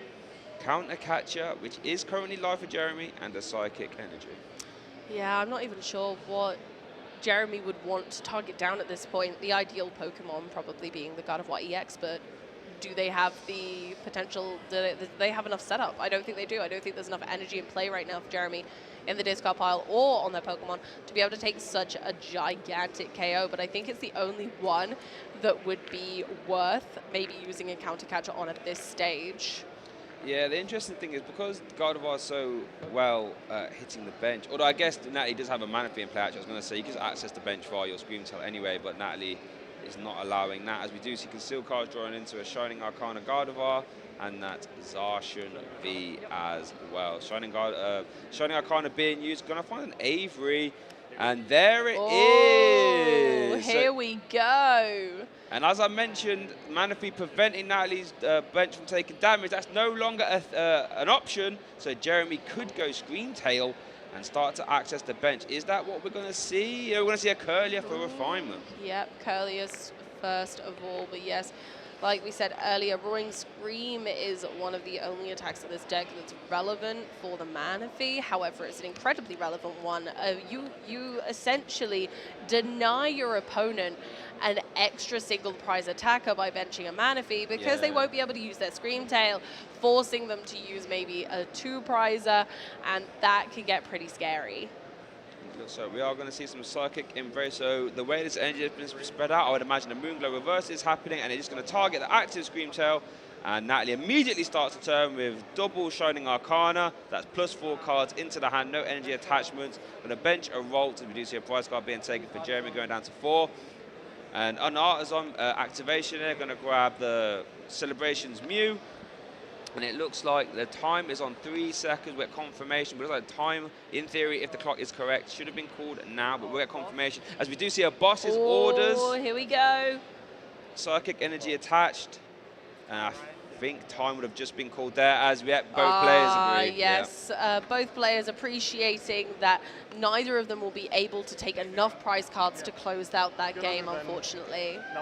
Yeah, and that can be the problem with Gardevoir. The games can go long, both trying to set up. So if both players win a game, chance of a game 3 can be quite low. But what a first game that was, though. I was so impressed because we saw turn 2s, we saw evolutions, we saw massive damage. Wow, still a very fun round, and both of these players can still definitely make their way into the top 8. Absolutely, and I wouldn't be surprised to see at least one of them do so. Both incredibly impressive players. Fantastic mirror match, really truly showing that these two are quite evenly matched at the moment. Yeah, fantastic. And I thought that was a real good showing of the non-VIP version of Gardevoir, because it's a deck that, to be honest, I needed a bit of convincing on, but Jeremy did perfectly well. As we're going to see the replay here, obviously there will be no Battle VIP part play for Jeremy. Both players, Natalie and Jeremy, making good use of that Mirage depth, and then we sort of got into the Cresselia wars, as it were. Damage counters flying everywhere. Yeah, and the Scream Tails doing their bit as well, yelling at the bench, going, no, please, leave me alone. Get out of here, Curlier. We're done with you, please. Managing to limit your opponent's draw in the mirror is really important, right? Because if someone runs out of speed, if someone kind of slows down even for a second, that can totally turn the tables. Yeah, you are correct. We do see the Moonglow reverse, and I feel as if we had more time, maybe we would have got a good conclusion. I've been really intrigued to see how that panned out, but unfortunately time was something to keep an eye on, as that round ends in a tie. Indeed, our first tie of the day. Will we see a win this time? Ties, like you said, aren't the best, but they're better than a loss. We do get 1 match point each. For those who are new to competitive play, when you win a match, you get 3 match points. If you lose, sadly, you get 0. But if you tie, both players get 1 each. Yeah, and then when you're trying to make your way into that top 8 placement, you just need as many match points as possible, which is why you saw both players playing an extremely high pace of play towards the end, because they really wanted to try and get that 3. but exactly you would take that one as well. Yeah, so a tie, like we said, is better than nothing. However, we did see the pace of play was crazy towards the end there, as you say, both players wanting to try and close out a game. But Gardevoir decks are slightly notoriously slow because they do take a few turns to get set up because of the nature of the deck needing to evolve using rare candy and sometimes even slowly evolve. Two slightly slower decks against one another, it can be difficult to close out 3 games in 50 minutes. It can. So what's your thoughts then on the VIP-less version of Gardevoir? Have you been convinced? Do you think it's got legs, or what's your thoughts? I'm not sure. I think in this mirror match it was really clear that you didn't need the really strong kind of board setup, but I fear that in other matchups it's going to be really important to get lots of Curlier or Ralts on the bench early, and if you don't achieve that because you don't have the Battle VIP pass, it's just to be a bit too scary to me. I think I would still want the full back of my Battle VIP passes to make sure I get set up. Yeah, I guess it makes that Mirage step very important, which we did see being used in that game. As it did say just there on the bottom that they were that game ended in a tie. That mirror match. I'm still being very confident about my pick, though. I'll be honest. Yeah? I'm feeling very excited for my pick. That was a good showing there for Gardevoir, and hopefully we continue our march to top 8. Absolutely. How do we think Gardevoir's going to do going into other matchups without those VIP passes? What do you think? That's interesting, you know, versus other decks. I feel as if you can almost get away with playing the no VIP if you can capitalize by using your Mirage deck, right? You almost Yes, like yeah, you can sort of get back in the game that way. But it does put a lot of pressure on it. I think that's why we see the list that's playing 4 Ultra Ball, because it just means you have to find that Curlier turn 2. You haven't got a choice about it. No. So I haven't really seen it a lot into other decks, but I imagine, I mean, if it carries on like that, you can sort of get in the game and it gives you more resources to use, like that sort of Professor's Churro or that one copy of Professor's Research you can use to great effect as well. I think the thing that concerns me is if I'm having to use my ball search for Luminion, let's say, not Luminion, sorry, Manaphy, let's say, because if I'm playing against Chien-Pao and they've got a really strong board presence, they've managed to put the Greninja down, and what if let's say I've started Screamtail, and then I'm forced to get a Manaphy to protect my Ralts that I need to put down, but what if I'm out of ball search then? Yeah. What then? If I don't have Mew, like Celebration's Mew, to put in the active to try and gain me more draw support, I really fear for those strong Radiant Greninja decks that can take 2 KOs on the bench. That just worries me too much, and I feel like for me, I'm not confident enough to go in without my Battle VIP passes. They're too much of a comfort at this point. No, yeah, it's hard to play without Battle VIP pass, right? So we saw in that round, Moonglow Reverse was placing 2 damage counters, and we saw Screamtail placing damage counters. If you want to play some damage counters at home on TCG Live, we have a giveaway for that. Now, sure, it won't be using Cresselia or Screamtail, but you can use this special illustration rare Iron Valiant. Look at that gorgeous card. I'm a big fan. That Tachyon bits, when you move that Iron Valiant EX to the active, you can place 2 damage counters on one of your opponent's Pokemon, and that can cause havoc against Gardevoir, against Chien-Pao decks, Lost Box decks. So if you want to sort of have your own fun at placing damage counters in fun ways, make sure to use that code there, Paradox LAIC, on Pokemon TCG Live. You can only get 1 per account, and you have to use that code before the 27th of November. So don't leave it too long, because there is a maximum limit as well. But and don't forget, we did see Iron Valiant make a mess of Chien-Pao yesterday, so if you'd like to go and see for yourself exactly how powerful this card can be, I recommend going and hopping over at some point to yesterday's cast. Don't go anywhere for now, but you have plenty to watch, is all I'm saying. Yeah, so make sure you get involved with that if you want an Iron Valiant. I know I want it. I'm sure when we get up and load up my own TCG Live, get my own special illustration rare Iron Valiant EX. But I think we're going to have a quick break now where we get our next round ready to go. So don't go anywhere. We'll be back real soon.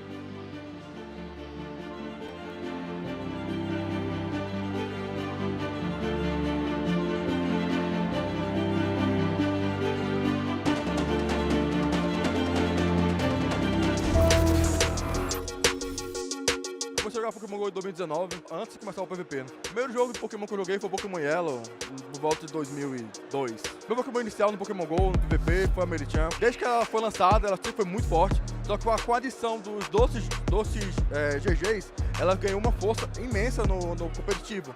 Ela consegue atualmente lutar, brigar com os seus counters, além de ter matchups neutras completamente dominantes. Então por isso que, ao meu ver, ela é o melhor Pokémon da Grande Liga. Eu acho que no competitivo de Pokémon, você tem que ser sempre muito solidário. Porque quando o cenário cresce, todo mundo cresce, não é só você cresce, o jogador fulano cresce. O cenário todo cresce, assim ganha mais visibilidade, mais torneios, e assim a gente pode atingir outros patamares. Eu não me inspiro necessariamente em uma pessoa em competições. Eu admiro diversos jogadores. Eu acho jogadores de excelente nível, tanto nível nacional, tanto internacional.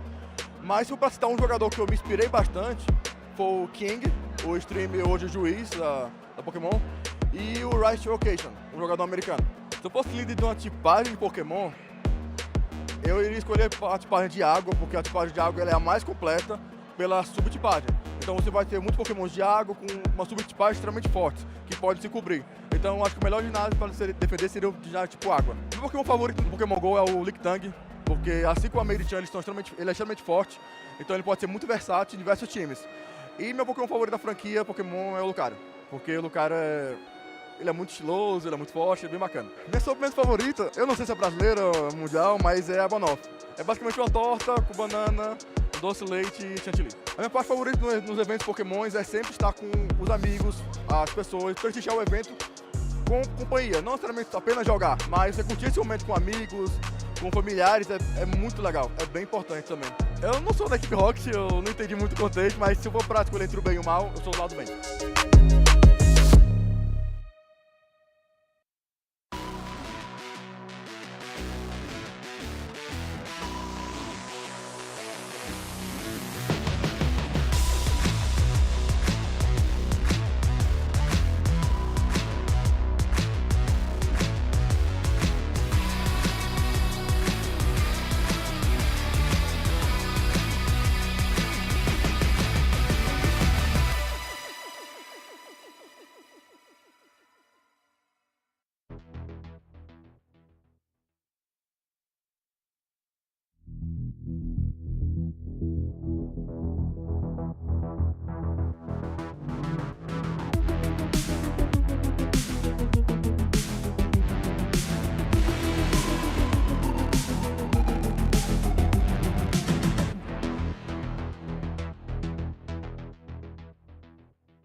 Welcome back, everybody, to the TCG Latin American Championships. How are we doing today, Shay? How do we feel after a bit of a rest after that chaotic game?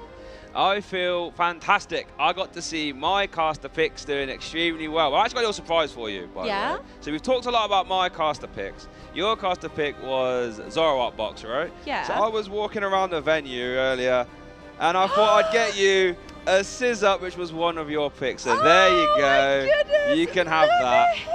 Oh my goodness. Oh, I love him so much. Thank you. Oh, I'm going to play him, and I can't even read it. I love him. Thank you, Shay. That's okay. I wish I could give you a hug, but I'd knock your mic. Because I'm not sure if we're going to get to see a Scizor again on stream, so we get to see this one instead. Thank you. Oh, well, I tell you what, though. I think we are going to be seeing some grass types soon, so maybe that will appease me a little bit. Okay, well, and why do you think we're going to see some grass types? What would have to happen? What have you got planned?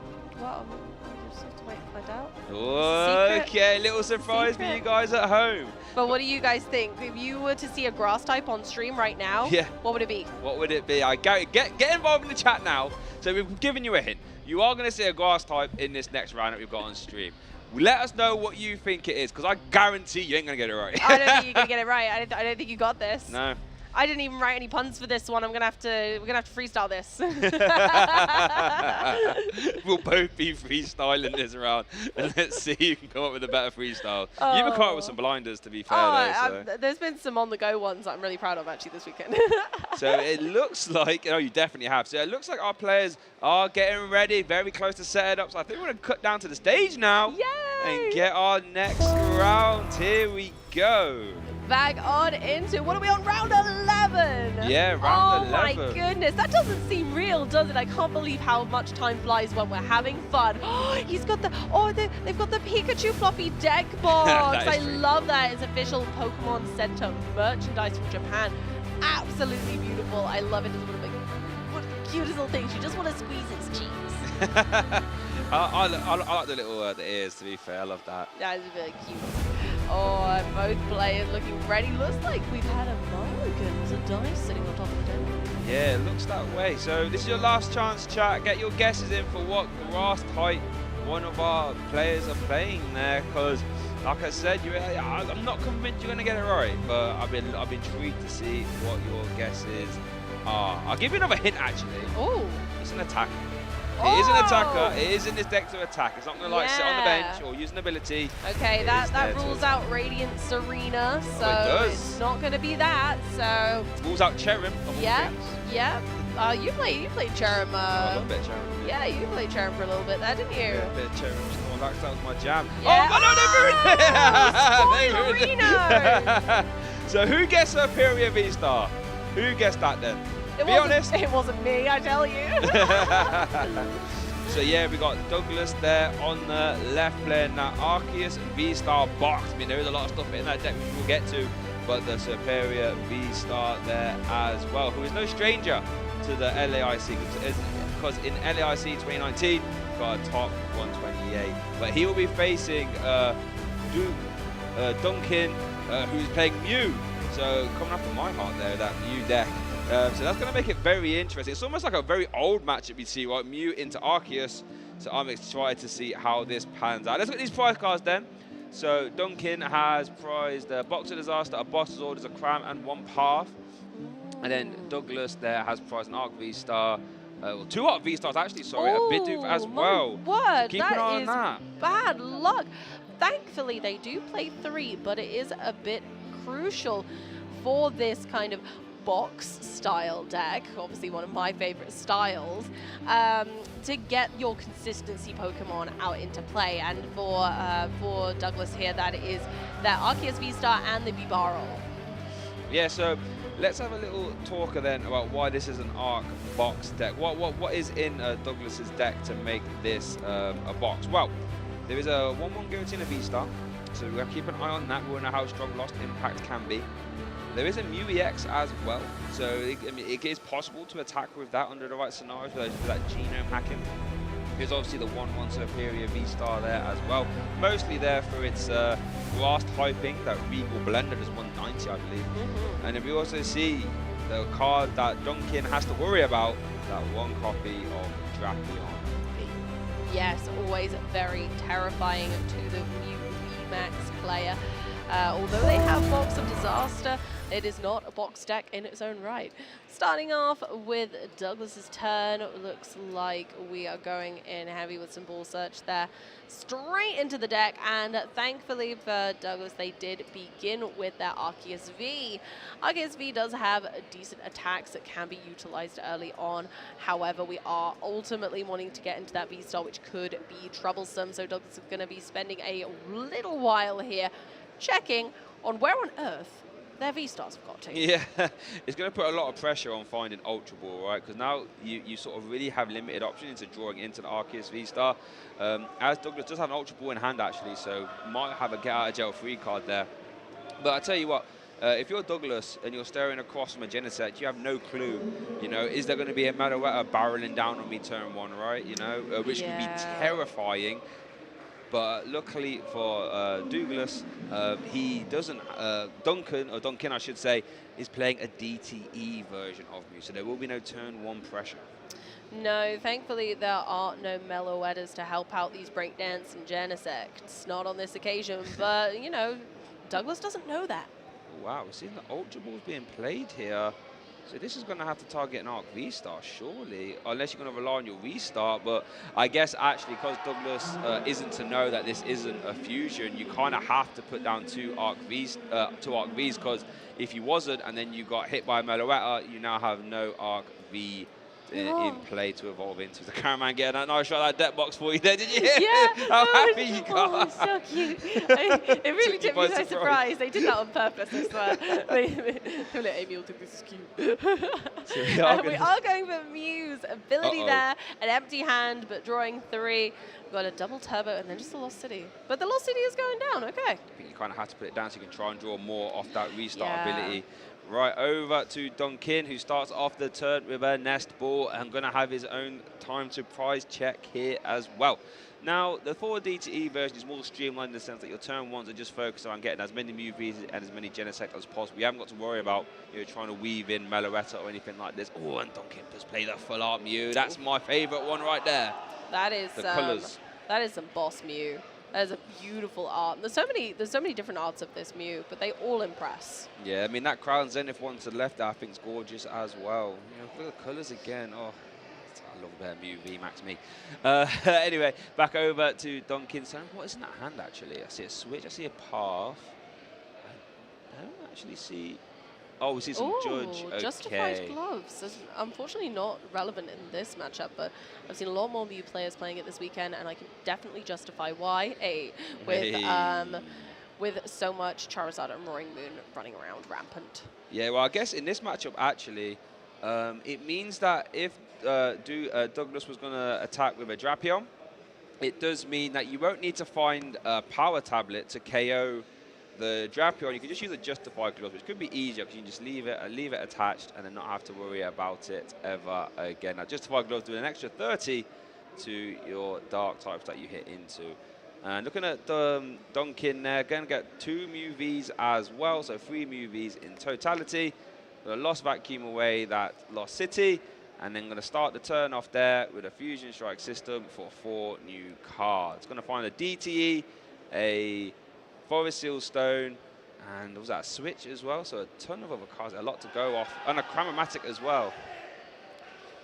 And let's see what he chooses to do. Does attach that energy there, and just debating on what to do. Probably don't. I don't think you can do anything else there apart from attach that Forest Seal Stone. Maybe you could use that to find a Battle VIP pass. And we are going to see that Cram. In case you don't know, discard the item. If you flip a coin, if head, you get to search any card from your deck. Whoa, off the tip. Excited there, Duncan. Here we go again. Oh, no. Probably going to have to use that Star Alchemy now for a Battle VIP pass to get some more Genesects into play. Yeah, Genesect has the most fantastic ability in the Pokemon TCG in a while, in my opinion.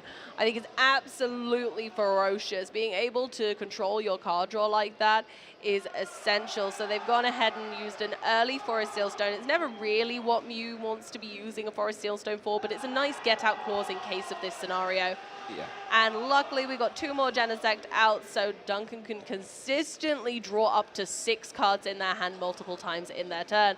They've got an empty hand right now, so we get the full 6. Yep. Great feeling as a Mew. He does find a Battle VIP pass there, unfortunately.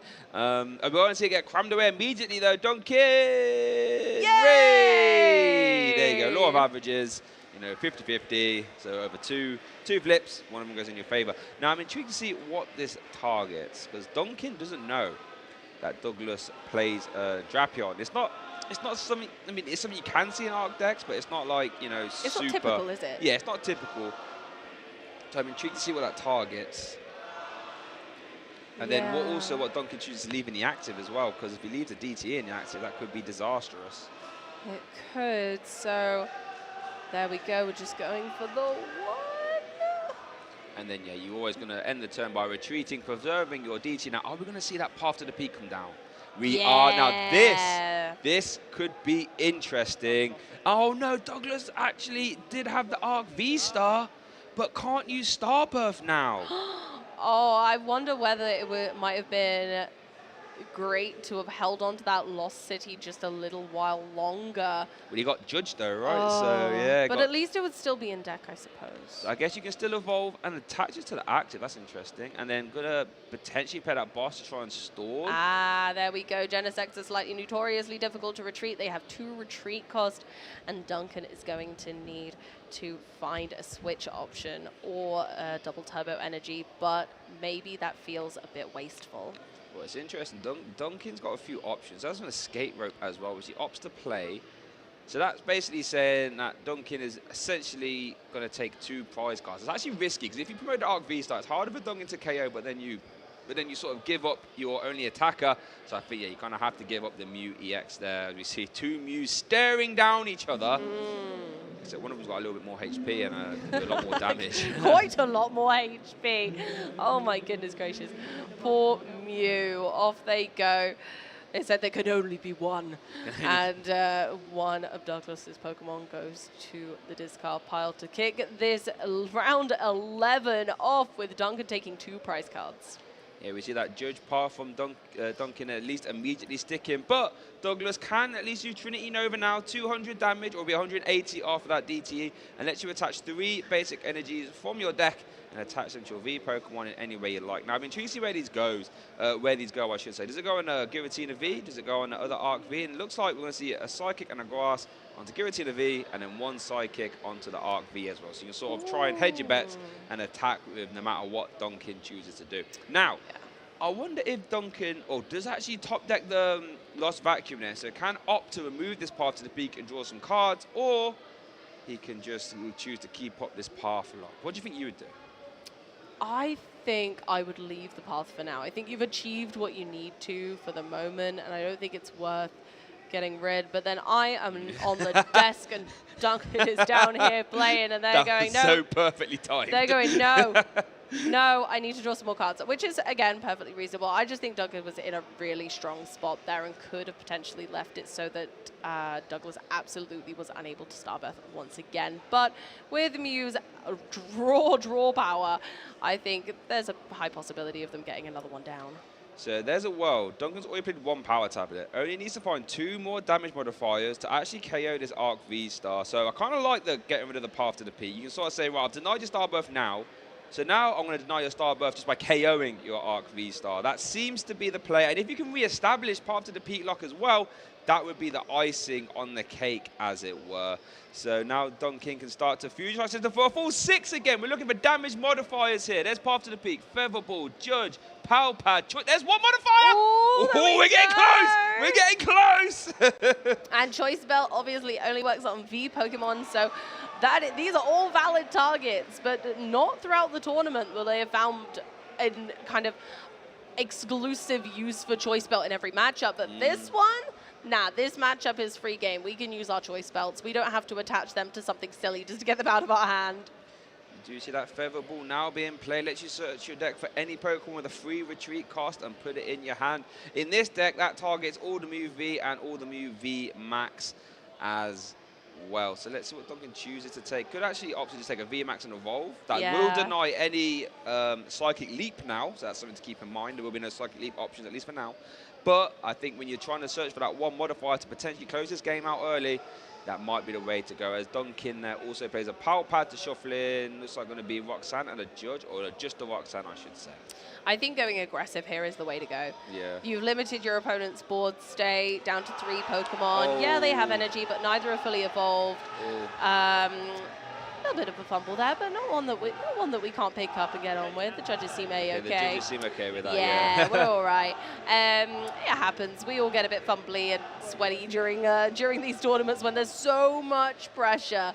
But yeah, I think going aggressive here is the right call personally. A Psychic Leap isn't going to KO any of Douglas's Pokemon, so I don't know if it's worth considering when Duncan's in such a strong spot. However, Duncan is obviously none the wiser that there is a Drapion lurking.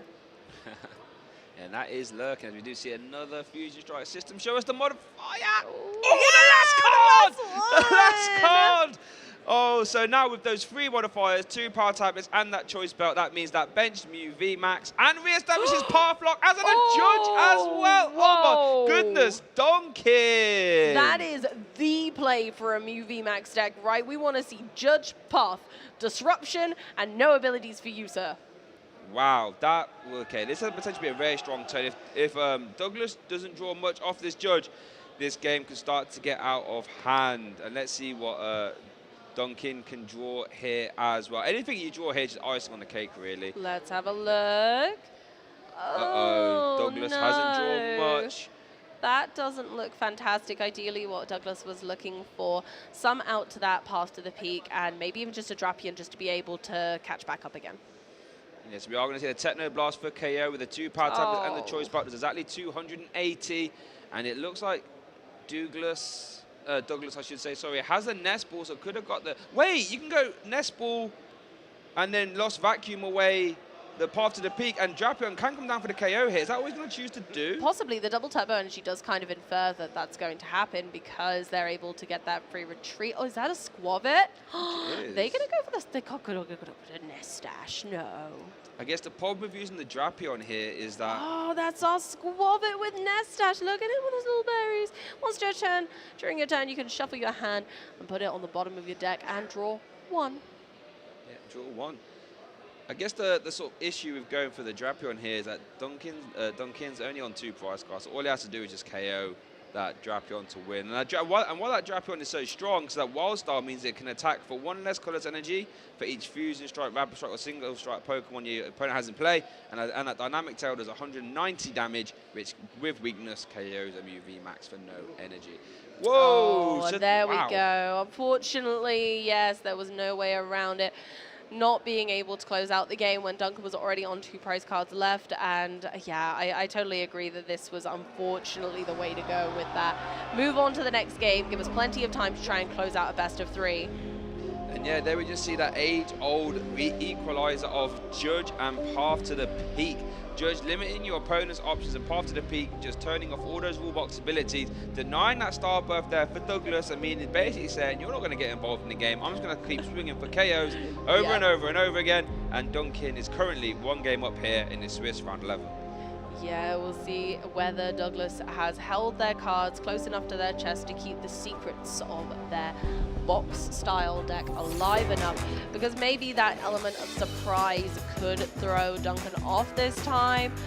I think keeping that Drapion secret is really huge. It didn't hit the discard pile. They didn't search for it. It wasn't prized, but they chose to keep it a secret, knowing that it wasn't going their way, and revealing a Squavit instead maybe is just the better way to go about it, or maybe even failing that search would have been okay as well, if they were deciding whether to scoop it up. We do see here a quick replay there. We saw the turn 1 there from Duncan being able to flood the board. We saw that sort of defense. Boss was always trying to stall Duncan, but Duncan was having none of it. Immediately found an escape rope, took 2 prize cards, then was to immediately eject that Arc V-Star with a combination of 3 damage modifiers. As we are going to see, it was this turn here when Duncan even managed to weave in a Judge and a Path to the Peak as well, just for good measure. And yeah, there we go, see the 3 damage modifiers, taking damage up 280. And that was pretty much all she wrote after that. I mean, sure, the Screwbit Nestash might have been able to get a supporter, but unfortunately, it did not. And Douglas is going to have to be shuffling up here for game 2. Yeah, haste makes waste. Douglas knew that it wasn't going to continue to go their way, and Duncan had unfortunately done Mew things and got all set up far too quickly. So it looks like players are setting up here. Look at the prize cards again. Douglas only prizing 1 Arc V-Star. Duncan has prized 2 copies of Judge and 1 copy of Forest Silstone, 1 Cram, a Path, and Battle VIP Pass. So I think the prize advantage there probably goes to Douglas. And let's see what Douglas can do to start this game. Has led that 1 copy of Scrover, has an Arc V on the bench as well. Benches Bidoof as well. Who needs a Battle VIP Pass, hey? Even has a 2nd Arc V as well if he chooses to place it into play. I like to see the Bidoof this time being able to get consistent hands. I think will help a lot. And again, it's something we didn't see last game. I think it's definitely easy to infer that you have Bibarel in the deck if the Squavit shows its sweet little face. Those chubby cheeks are hiding no secrets. Sweet little face. Look at the production stuff. Put it up there for you as well. Sweet. Look at the innocence. Look at him. Well, we saw the Squavit barrel combo come in clutch on some past regionals, right? Yeah. I think it was responsible for a regional victory. So it's a fantastic combination, being able to put the cards that you don't want directly to the bottom of your deck, draw one, and then continue drawing up to 5, potentially even after having played that one card. So it really gives the deck a lot more maneuverability. Oh, are we seeing the turn 1 Nest Dash? Yeah, I think because they want to use Restart for Mew, maybe. So a Nest Dash and then Restart to be able to grab different cards. Was the hand that bad, though? Because now this Restart, this has to be a good 3 cards from staying the game. And he got the Bibarel, nice, though. The Bibarel. Wow! Woo! I tell you what, Douglas is a risk taker. I would not have done that, but he finds himself in round 11 in day 2 of International. And I'm sat here talking about it. So Shay, I got to disagree with you. I would have done that. I think that's a great idea. At the end of the day, even if the hand was bad, they can still Nest Dash again and Restart on the next turn. So you're actually drawing more like kind of 7 or 8 cards rather than just the 3. I think that was, I like that move. I liked it. I like the way that Mew moves. I was literally just about to say that, and you beat me to it. Well done. I nicked your line. I'm sorry. Yeah, we are. So we have a Nest Ball there for Duncan. Going to get a Duncan, I should say, and a Feather Ball. So that's going to grab a Genesect and a Mew V as well. That nice full art one as well. And then Justify Gloves. Doesn't know. That's not going to be super relevant. So you can Ultra Ball that away in combination with Boss's Orders. And that's probably going to find, another Genesect, if I had to guess. And let's see what Duncan chooses. Let's have a look. And see. Having a bit of a laugh. See. It's going to be a nice Fusion Strike system for 5, I think, at least. I think right? you're right, 5. yeah. And honestly, we saw last game that those sorts of card draw moments were just huge. They just got him everything he needed to get set up so consistently and continue to just put the pressure on Douglas. Now, one thing we're going to have to keep an eye on here is that Duncan managed to fill his bench without having to use Battle VIP Pass. That means they're all still in the deck, so he might draw into them now at an inopportune moment. Does have a cram. We're going to have to get rid of a switch for this. Big dice roll here. Look at this. Look at this camera angle for that. Oh, my goodness. And it was a... Wow, look at the zoom as well. Woo! These cameramen have been so good today. Let's go. Well, and yesterday as well. Oh, they know where to put the drama on. It's on those coin flips, because really that's the only thing that can leave Mew in a bit of a sticky situation. But even then, if you've got Genesix on the board, who cares? Because you're going to be able to draw loads of cards. This is true, but Duncan might be saying, hold on, let me do the old Judge Path combination again. Because we got 2 Mew VMAX in hand right now, and does Duncan really want that? I mean, I couldn't see what he took there, but yeah, you probably would have to try and draw a little bit more. So I wouldn't actually mind a Judge here, so I limit your opponent. But again, you did just see your opponent go Nest Dash plus Restart, so it was a path to the peak. So we're going to draw 2 cards there off the Fusion Strike system, a Skate Rope and a Cram. You might want to hold on to that Cram. You might want to hold on to that so you can have an out to the path if you choose to put it down. Let's see if Duncan does choose to put it down. Might actually want to just hold since you haven't got a guaranteed stadium out. I think I like the just taking your time with Mew here. Like you said last time, moving that Mew with the energy back onto the bench to protect it and then taking it easy. They are going for the path. Ooh, I like the aggressive play. They're saying, I don't think you have a Bibarel. I think you're going to need to use Restart again. But Douglas proves them wrong, and here's a Bibarel load of fun. So here we're going to see Industrious Incisors for 4. Oh, no, it's going to be 5. No, it will still be 4. After the Nest Dash draws 1. Path to the peak, can't play that. Industrious is a big Industrious. Arc V-Star! Would he find a stadium out, though? No. Does not. No, 2 stadiums, but the wrong stadium. The wrong stadium. We don't want that.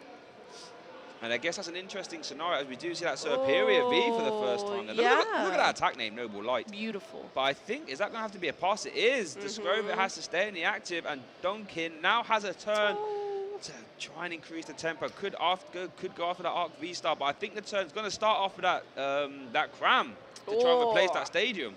Like the Mew VMAX cramming away a Palpad. Will we get results? No! Oh, it was a 3. Now this is what I was worried about, putting the path down. Now you can't really do a great deal apart from just swinging to the active. Not the greatest. No, taking one prize card on the Squavit kind of skews the prize trade for Duncan. Yeah. Duncan's going to be wanting to take 3 sets of 2 prizes, whereas Douglas is obviously going to try their best to go for 2 larger knockouts and take 3 prizes and then a second set of 3 prizes, especially where Duncan doesn't really play any single prize options. The best prize map to go for Douglas is 2 Mew VMAX win the game. Yeah, you are correct. So it's 2-shot. One of you do see the Superior come down. I guess it makes sense if you are going for Trinity Nova this turn, you want something to attach them to. Yeah, that's true. And, you know, Superior's attacks aren't awful. They're not great into Mew, but 190, what does that kill, Shay?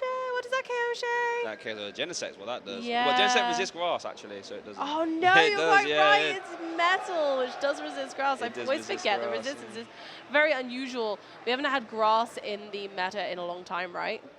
No, you are correct. Has been pretty underrepresented.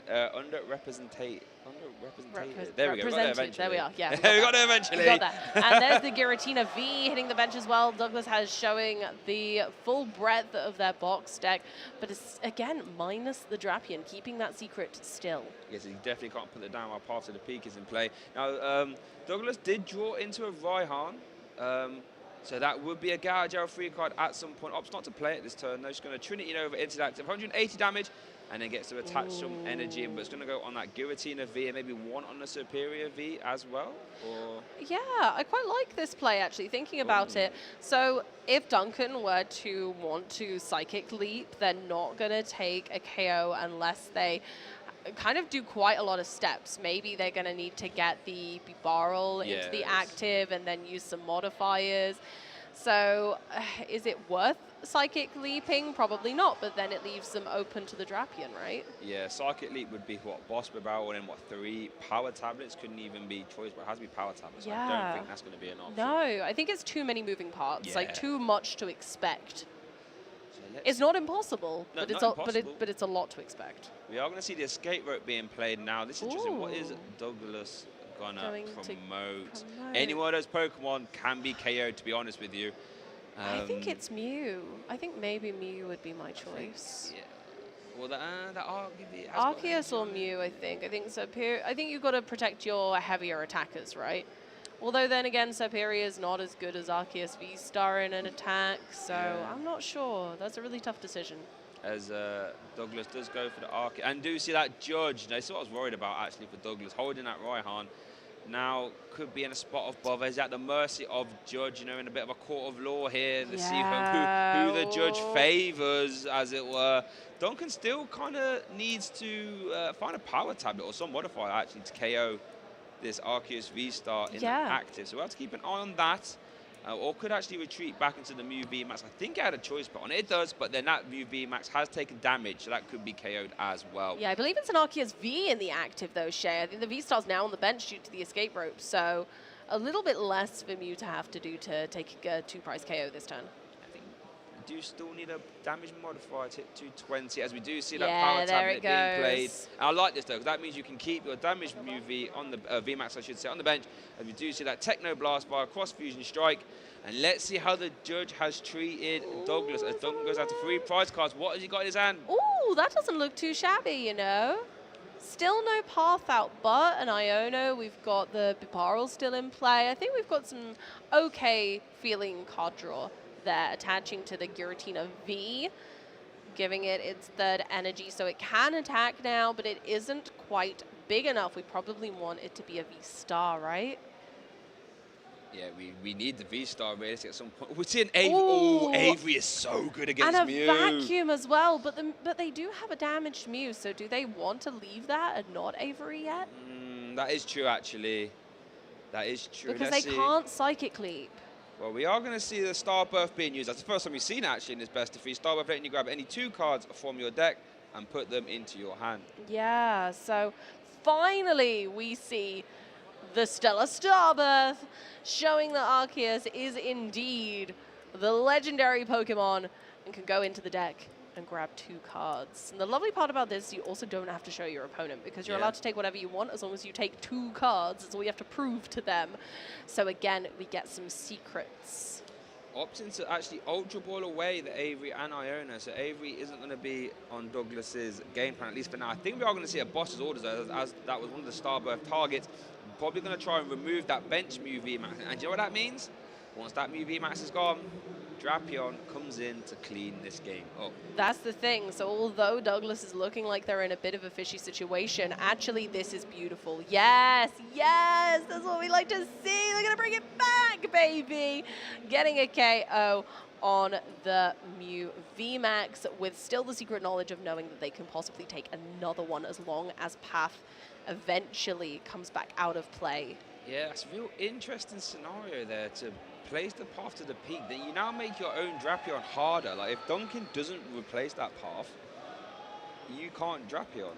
And there is a world in which Duncan can still take KOs even under path. So it'll be interesting to see how that pans out. I'm kind of liking the bluff of the path going, I don't have a Drapion. No, it's not. It's not there. Not at all. I promise. And actually, they have I think it's worked. No, but I think it's worked because Duncan has now put their own path into the Lost Zone. There are 3 paths to the peaks of the Lost Zones. 3. You can say that path to the peak is rather hard to walk up right now. It really is.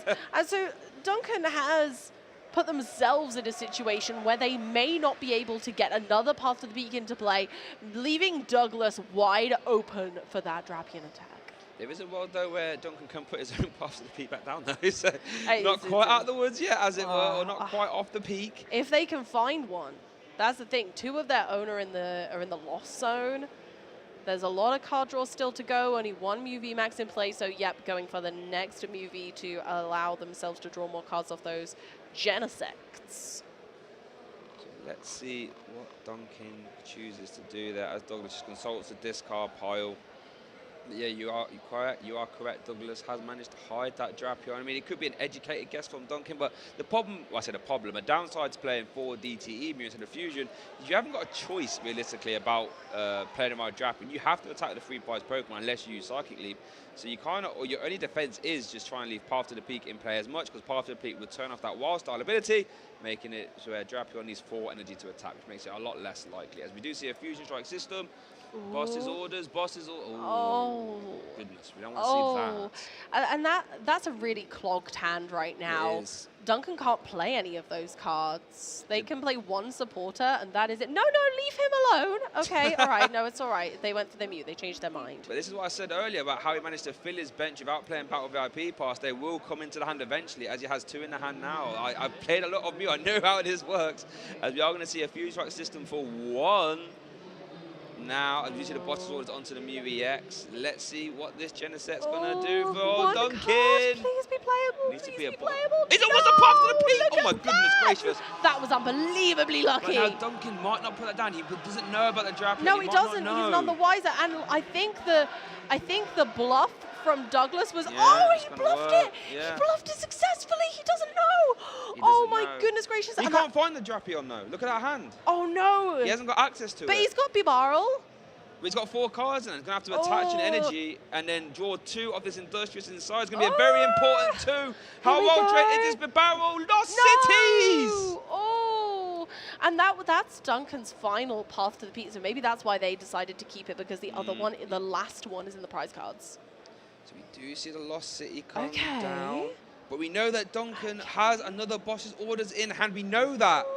So I'm fairly certain if there is no Hana Shot, which we know there isn't, Duncan just has to boss it. Oh, wait, we'll have to actually switch around to reset that Techno Blast, actually. So not quite out of the woods yet. But not out of the woods. And also, I mean, they've got to either switch around or make a new Mew VMAX, so going for the Power Tablet, and they still have that really clogged hand. They do have the Forest Seal Stone. V-Star hasn't been used yet, so just going to have to V-Star for an Escape Rope or a Switch. Here come the puzzle pieces.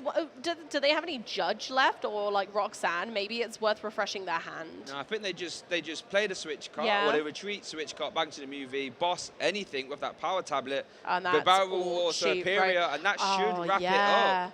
So now we're going to see the switch cart retreat, Oh switch my cart back in goodness. to reset the Techno Blast. Here we go. Boss's order's going to rear his head. Oh no, and that is the game. Oh. And there we go, Gosh. Mew VMAX doing Mew VMAX things as Duncan Crowley wins our Swiss round 11, taking himself to a very nice record. And commiseration to Douglas there. I feel as if he played it really well. He but did fantastic, but unfortunately, Duncan just had all of the moves to, you know, pull off that fantastic win. We didn't see the Drapion, unfortunately, so he did get away with it. I can see Duncan says he likes the way he moves as well, the way those Mews were maneuvering around. What a game, though, quite honestly. Duncan Crowley is our winner with that 4 DTE Mew. And you know what? I feel like talking about Gardevoir being one of my picks, actually. Do you know what my other pick was? Mew VMAX. So, oh my goodness. Mew VMAX, it's looking all right for me so far. I don't want to get too ahead of myself, but it's been pretty well on stream so far. Shay, gosh, honestly, I think, yes, your caster pick is looking incredibly strong up until now for sure. And I really do hope that these players continue to do well today. It was still very likely we could see them in the top cut of this tournament. As of round 11, here we go. 8, oh, well, that'll be 9-1-1. What a record. 9-1-1, the march towards top 8. Bear in mind, it's Duncan's first time at LAIC, and he's doing a fantastic job, putting himself in a fantastic position. As we do see the replay here, going over to Douglas's turn 2, I believe this was, and he didn't quite draw the cards he needed, and Duncan was quick to capitalize. We do see that cram. I think this was a tails. This was a 3, if I remember correctly. Yeah. There it was. But it didn't matter. Duncan would still be able to take prize cards and apply that pressure. Douglas, you know, did stabilize and did get out the Arc V star eventually, but you could argue it's a little bit too late. And Mew VMAX just loves 2 prize attacking decks, because Mew VMAX has no problems swinging, taking 2 prize cards at a time. And as part of the peaks managed to just delay the inevitable, really, and Duncan was able to just fire them off. Douglas got very close, though. If he was able to find Drapion V on this next turn after concluding this Trinity Nova KO, he actually would have won, and we were going to a game 3. But unfortunately, couldn't find the Drapion. Duncan was just reducing the hand size all the time, and that clutch, very clutch there, Fusion Strike system closed out the game. It did. Yeah, and that's the beauty of Mew, right? So consistent, so sleek. Every movement seems so agile and defined. Really a truly masterful deck, and I can definitely see why it is our current world champion deck. That's a good point. It's the world champion deck. Yeah. I think the only thing that's going to slow down Mew, quite honestly, is rotation. Is how many Mew counters have we seen? The very first one was My Chenna. That gets played in your deck, funnily enough, doesn't it? Yeah. Then we had Darkrai V-Star in that same set. Yep, I think then we had a Hisuian Samurott as well. Then we had Klefki, I think. Was that the next one? No, Drapion was the next one. I think, was next. You could argue is the best one. Yeah. Then we had Klefki. Yeah. Then we had Spiritomb as well. That's 6 hard count. Look, you can't even count that on one hand. We need 2 hands. Need 2 hands. Need 2 hands for that. 6. Oh and my goodness. technically there are 2 Moltres, right? There's the single prizer and there's the V as well. Yeah. So there's 2, so it's 7. Outrageous. And still Mew prevails. Yeah, it's just that, especially in the DTE Mew, a lot different to the Fusion, but it's just that, always saying card games, the equalizer is if your opponent can't play the game, it doesn't matter if they have the options. Yeah. They won't be able to do it. We saw Judge Path. That simple. Judge Path can swing games and turn otherwise unfavorable matchups into favorables or losses into wins. It can, and I think that's one of the most beautiful card combinations right now, is just, okay, can you respond to this? And then your opponent's put in a sticky situation like, oh, okay, the turn I had planned is now completely different, and now I got to play differently. And if they can't bring themselves back from the path and just hand disruption combination, that can really spell doom. Yeah, it just makes your opponent answer questions, right? If paired the Fusion, you build this saying, right, I'm taking a 2 prize KO, turn 1, can you now keep up with this prize base? If you're playing the 4 DTE version, you're basically saying, I'm going to be super aggressive, I'm going to limit your hand size down to 4, and I'm going to return off all your toolbox Pokemon abilities. Can you deal with you answer no to those questions too often, you're just left shrugging your shoulders. Unfortunately, and that's not what we want to be doing. We want to be playing some cardboard. Yeah, but I want to give you a massive shout out to Douglas, though. Oh, they did Bringing fantastic. the spice. Like I said, how many of you guys predicted Superior V-Star as that grass type? And look at their record. Like 8 wins. 8. That's incredible. Just to be able to you know, pilot a deck like that to 8 wins is absolutely beautiful. I just can't think of anything better. It's exactly the style of deck that I enjoy, being able to kind of jump surprises out at your opponent and go, can you deal with this one? And they're like, oh, I'm not sure. But sadly, Duncan was able to deal with everything that was thrown at them this time. So speaking of Duncan, we're going to get to hear from you now in our winners interview. First time LAIC attendee.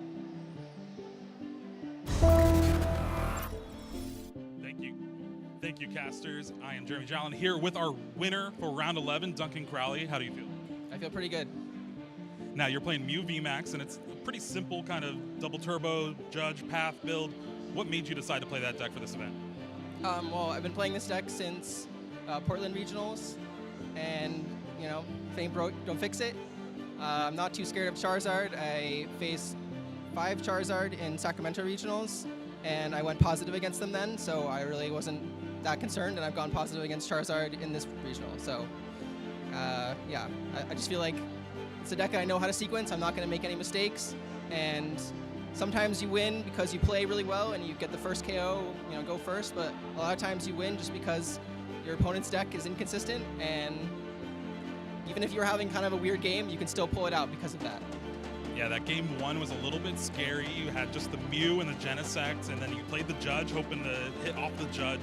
You ended up getting the Forest Seal Stone, missed the Chromatic, but you were able to Forest Seal Stone for the Battle VIP Pass, and then from there, it was just smooth sailing. Has that pretty much been how it's gone throughout today? You're, what, 9-1-1 now? Yeah, today is, previous round I faced Rapid Strike and Teleon without any counters, so that was just smooth sailing, but I've had a lot of games where things were kind of weird, and just having a judge path to stop my opponent, even if I only had maybe 1 Mew VMAX in play with, you know, a Genesect and a Mew, I was able to get those KOs and then just slowly progress my board state to get the win. Now, I'm a fan of Judge Path myself. One of the best combos in the game, I think, but have you faced any Roaring Moon this weekend? I know we've seen some Excalibur to try to tech for that matchup. How has that matchup been for you? I've not faced any Roaring Moon. I did play the Justified Gloves. It's like an okay way to not require an additional counter, and good against Charizard as well, but no, I've not faced it. Are you kind of scared of that matchup, or is there any other matchup you're kind of like not wanting to face going forward? Charizard is much more scary than Roaring Moon. Roaring Moon is just an inconsistent deck. You play Path turn 1, half the time they don't have it, and you just immediately win. So. All right. Any shout outs or anything? Yeah, I just want to shout out everyone in Sacramento area, all my locals, and also to Pablo Meza for inspiring me to play this deck. Hey, Pablo's a good guy. I don't know about that, but all right. That does it for round 11. Go ahead and go back to the casters.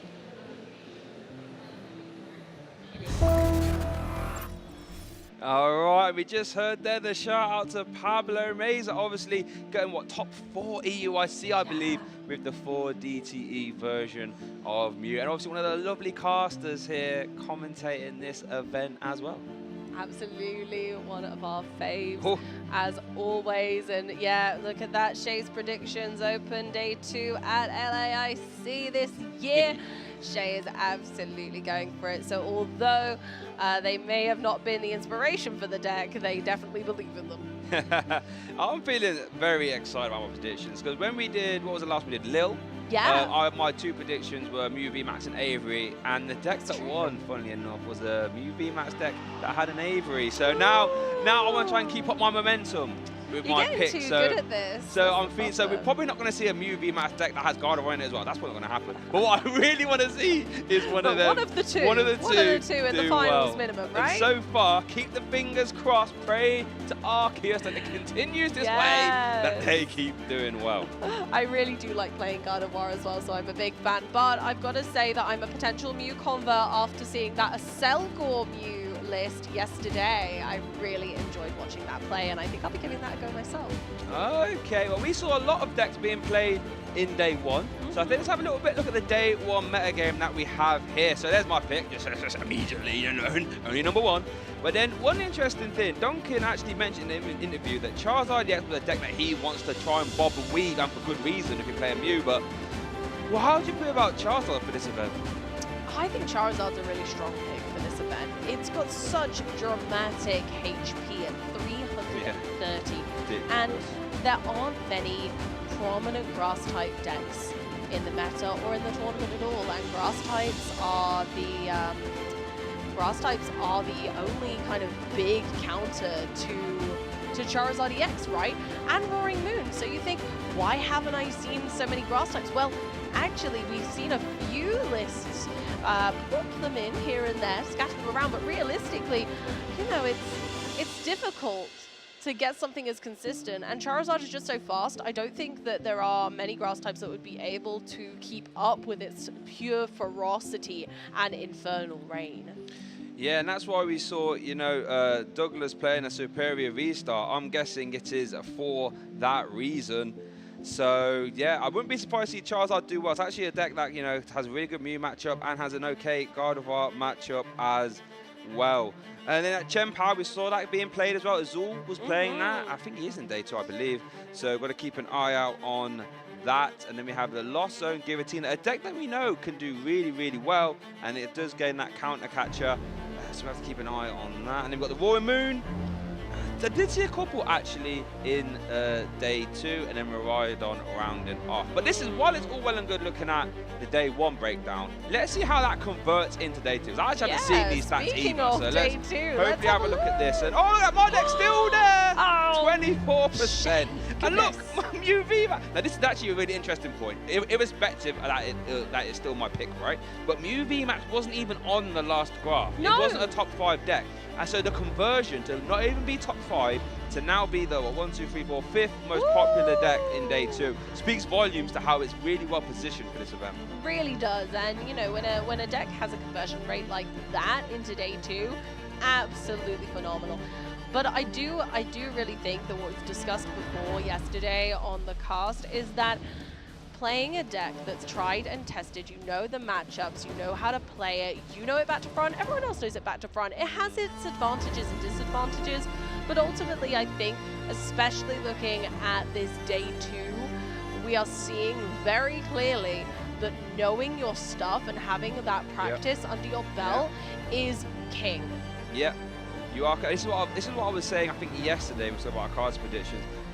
From what I've noticed, when it comes to a new format, if there's not an obvious best deck, like this time last year, Lugia V-Star was the objective best deck. Yes. In a new format, at least for the first event, it always tends to be older decks that have gotten better. So let's look at these. Gardevoir EX gains Avery. Well, it doesn't gain Avery, but it gains Screamtail and it gains Counter Catcher.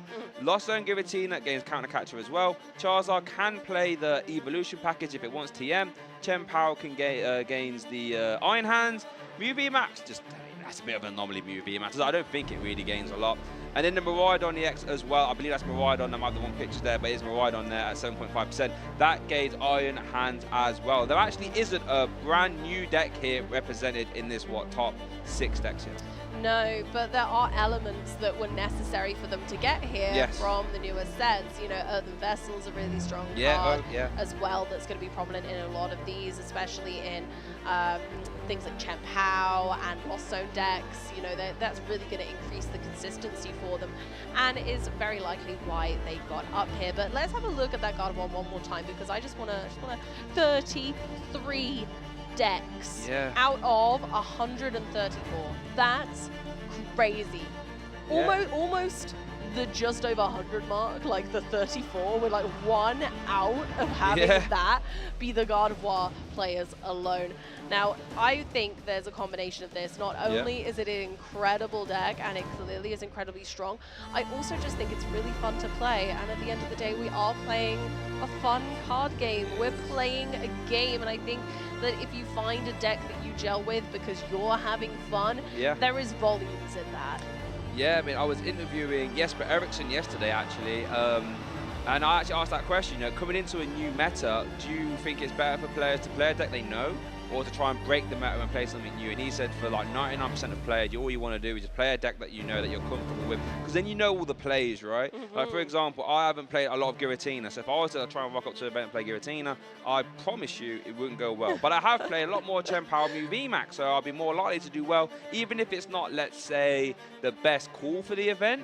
A deck that you can pilot to like 90 to 100% accuracy compared to a deck that might be positioned better, where you're playing like 75% efficiency, you will always probably do better with the deck that you know inside and out. I think it's clear that we can't get too excited about the new decks and the new cards, but one thing we can get excited about is all of our giveaways this weekend. Let's go free stuff. Let's have a look at our VGC giveaway right now. You can go ahead and grab yourself Alex Gomez Burner's Dragapult. You can redeem 1 per account via mystery gift in Pokemon Scarlet and Violet using code on the screen by the 20th of November. Yeah, and here we're going to see it eject this Amoonguss from the battlefield. I know Amoonguss is a very bulky Pokemon. It's not easy to do, to sort of get rid of it. Well, what's that, like 95% of that HP. So if you want to be able to dominate your friends in the VGC, then maybe you should try and get your hands on that Dragapult. It's free, but you do have to make sure you are at a certain point of the game, so you will have to progress a little bit through the game before you can receive that. But as long as you are, use that code LAIC. Random Ace has a few letters to replace some numbers there. No, a few numbers to replace some letters, I should say. And you can get yourself Alex Gomez Dragapult. Yeah, let's have a little look at some of your tweets from this week here we go. Well, went 5-4 at LAIC to get top 512 and plus 60 points in the bag. This pushes me halfway over to the point of World's 350 out of 600. Wow. It was so nice meeting so many new people this weekend. Julia, you absolutely smashed it. I'm so proud of you, and you have a beautiful deck. Look at all those shiny cards. I love the Professor Stamp, Yeah, Judges, I was going to see if you and the noticed secret art. Iron Hands, look how beautiful it is. You did absolutely fantastic. We're so proud of you.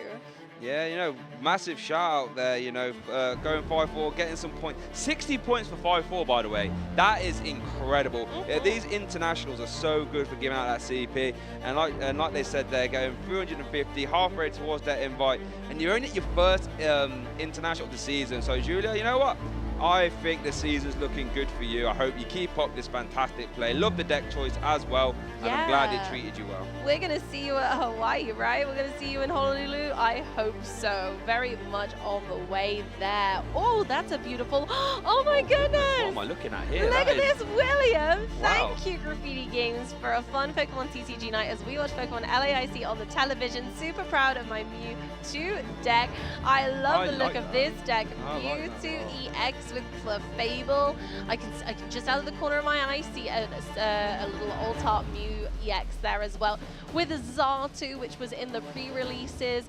And don't forget that there are pre-release based side events at these events as well, so if you ever want to come and play, you can do. You don't need to be the most competitive person in the world. Yeah, shout out to that Terra Mewtwo. It's actually quite, I think, underrated. If you're a psychic that wants to hit for lightning weakness, it's actually, you know, possible to use that Terra Lightning Mewtwo EX. I think it is like, what, 10 plus 30 for each Psychic Energy you have in play.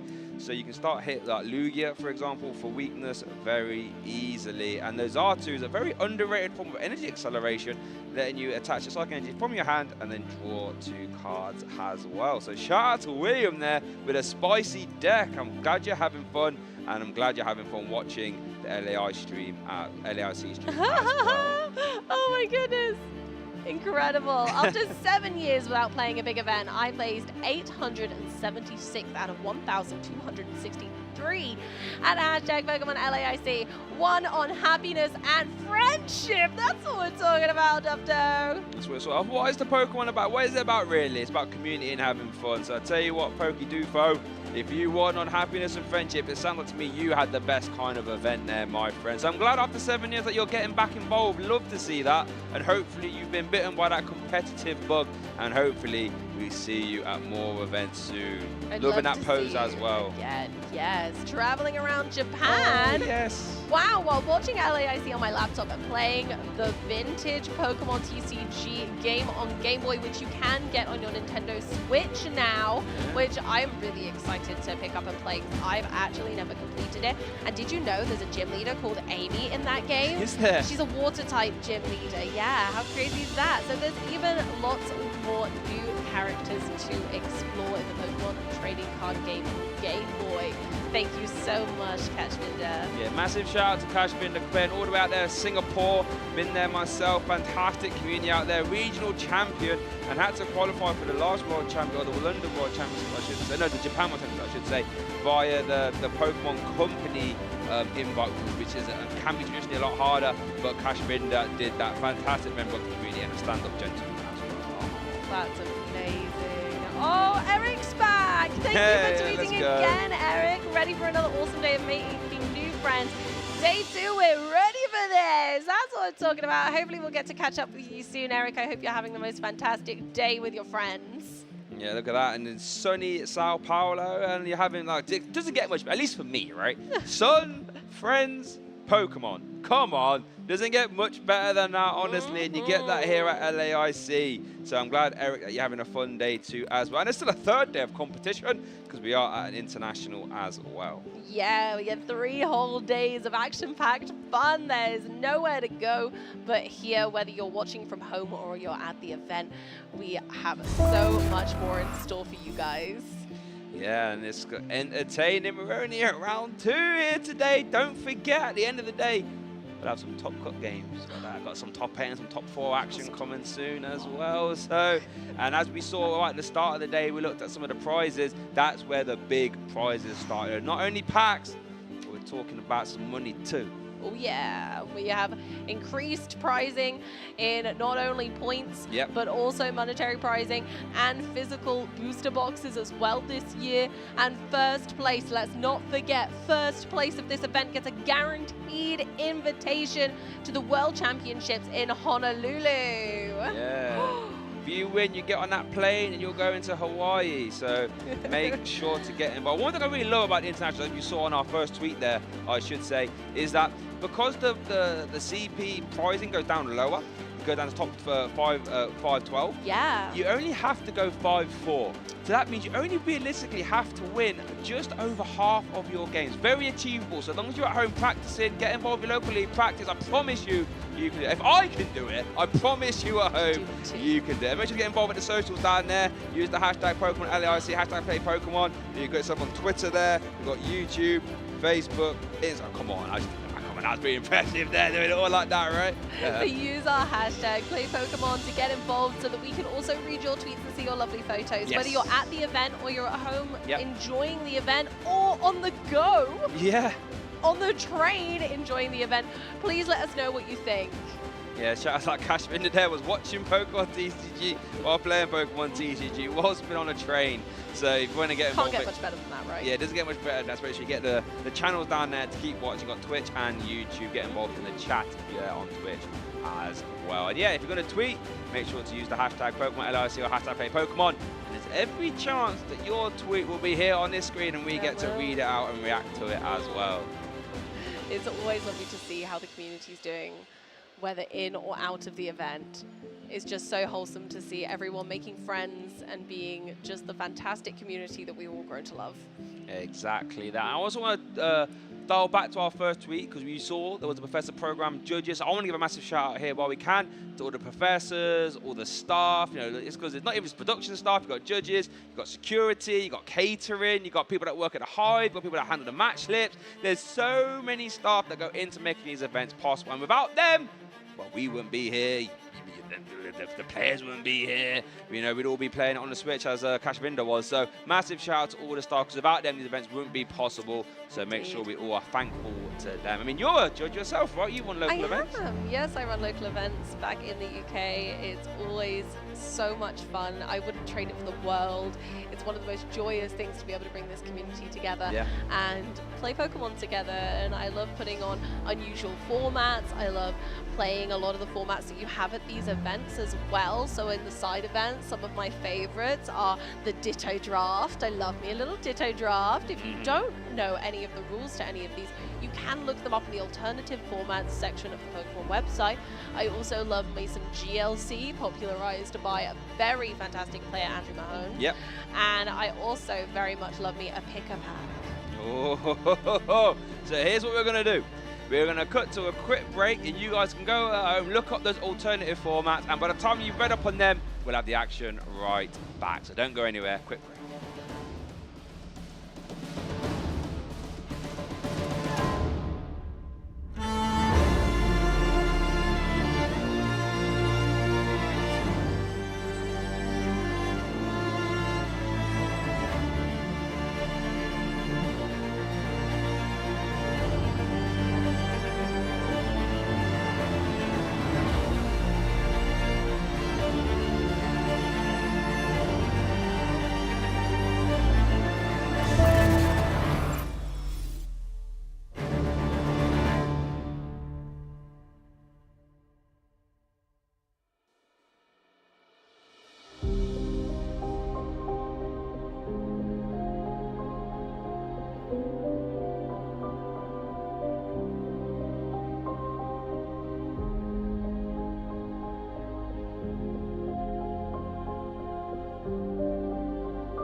Sao Paulo, and welcome to the LAIC. I am Jeremy Jallin here with Pablo Meza, and we have just seen our first 2 rounds of Day 2 action here, and we got plenty more to come. Are you excited, Pablo? I am very excited. The first Gardevoir mirror match, I feel like mirror matches are definitely underrated. It was a very exciting one with Gardevoir back and forth. Did end in a tie, unfortunately, but it was very close, yeah, and both players were very proactive in playing as fast as they could without being a little careless or whatnot. So I really enjoyed that match, and then I feel like Shay really got it right this time. Saw Mew win the previous round, and Gardevoir's dominating the tournament today. So yeah, and I'm pretty happy to see Mew VMAX as well, and especially the shout out I got. That was very nice of Duncan. Yeah, it is Gardevoir and Mew's day. Psychic Pokemon are ruling this tournament so far. There's quite a few Mew up in the top tables as well, so we'll probably see a few more as we continue on, but we're definitely going to see a few more Gardevoir. It seems like every table is Gardevoir paired with something else or a mirror match. Yeah, for sure, and it's really surprising, right? We just got a brand new featured basic dark type Pokemon, which hits both of these decks for weakness, and they are still up there. They're like, no, I don't mind. Yeah, you knock me out, I'll knock you out in return, and more efficiently as well. So really impressed by the psychic type Pokemon. All right, let's go ahead and take a look at our predictions. I don't want to, but we're gonna have to here. Yep. We're both doing pretty bad. Amy, she tried. Amy participated. Yeah. Shay really got it right. You also participated. Yeah. So you get your participation award. Yeah. Roaring Moon, there's a few in Day 2, definitely not nowhere really near the top. I feel like Iron Hands is doing something though. Like we have a few Chen Baos, it is there. I witnessed in round 8 yesterday, Ian Rob used Iron Hands like masterfully to finish a game which was looking very dire for him. So I was really impressed by that, and I feel like I have a glimmer of hope, right? Maybe not with Roaring Moon anymore, but Iron Hands, I'm feeling it. Yeah, Jianpao has a lot of good matchups still left in the field. It really helps against those Charizard EX decks, and we've seen a few of those pairings each and every round, and we're like, all right, well, maybe we'll get it eventually. Yeah, for sure. Lots of exciting matches coming up as well. We are heading into round 12, so still 4 more to go. Yeah, nothing has been decided. Plenty of players still have a lot of chances to make these predictions come true, but I'm really doubting there's a single Toadstool in Day 2, Jeremy. Oh, I know. I'm very sad. It's one of my favorite pet decks right now, and maybe in Poland it'll maybe show up. Yeah. There is a few Lost Zone box as well, kind of hiding out around the mid-tier, like top 16-ish. If they end up pulling a run through, that can happen, and that's good for my Radiant Greninja. Yeah, for sure. And there is a Lost Box that also has both Roaring Moon and Iron Hands in the same deck. So, I mean, I'm pretty sure they're still in the running. They definitely have no margin for error anymore. They need to win the next 4 rounds if they want to have a chance at top 8, because these tournaments are just getting so big, right? So getting all the way to top 8 really requires like a flawless Day 2 pretty much. Especially if you're coming in at 6-2-1, 19 match points. That's the minimum required to make Day 2. And you're battling against a lot of other people that are going to be right above you. And we actually saw a lot of intentional draws on round 9 yesterday. Yeah, we did. And that's where you have to measure, right? Like, do I want to secure the championship points, or want to play it out, even though I risk not even participating in Day 2, but I can get closer to making it all the way. I feel like with the bigger prize pool that we have this year, and the fact that there's so much to play for at international championships, there's money pricing all the way to top 64, I believe, and so many championship points. And it also feels special, you know, like I'm sure a lot of players just made their first Day 2, right, ever. So there's also something very special about that, and no one's gonna fault you if you decide to ID the last round to make sure that you get to play more Pokemon the next day. Yeah, you don't want to travel halfway across the country for half of these players just to not play Pokemon. Yeah, certainly. And there's also travel awards and stipends to factor in. So I do feel like there's merit to playing it out, trying to go all the way, and there's also merit to guaranteeing your spot in day 2, even though you're gonna be running uphill in order to get to that top 8. There's a chance, right? There's always a chance. We've seen it plenty of times before in regionals and past ICs. Well, let's go ahead and take a look at our updated standings entering into this round 12 here. And Caleb Rogerson sitting at the top, first seed, 28 match points, along with a couple others, and there's just a lot of Gardevoir up in this graphic. Yeah, I know. Thales, Andrade, Benjamin, Ferrell. I'm pretty sure the top 3 might be Gardevoirs. There might be a Charizard there. Then we have Douglas, we have Adam Hawkins, we have Wellington, Aaron Valiant we saw yesterday. Then we also have Duncan, Michael Bergerac, Jeremy Gomila, Gabriel Veloso, Natalie Miller, after tying on stream, managing to win the next round to have that top 8 spot possibility.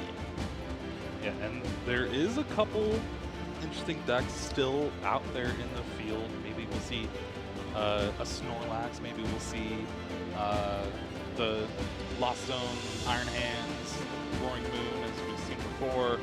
So there's still hope. It's very diverse meta, but Gardevoir is still just, it seems like it's going to be on top for a while.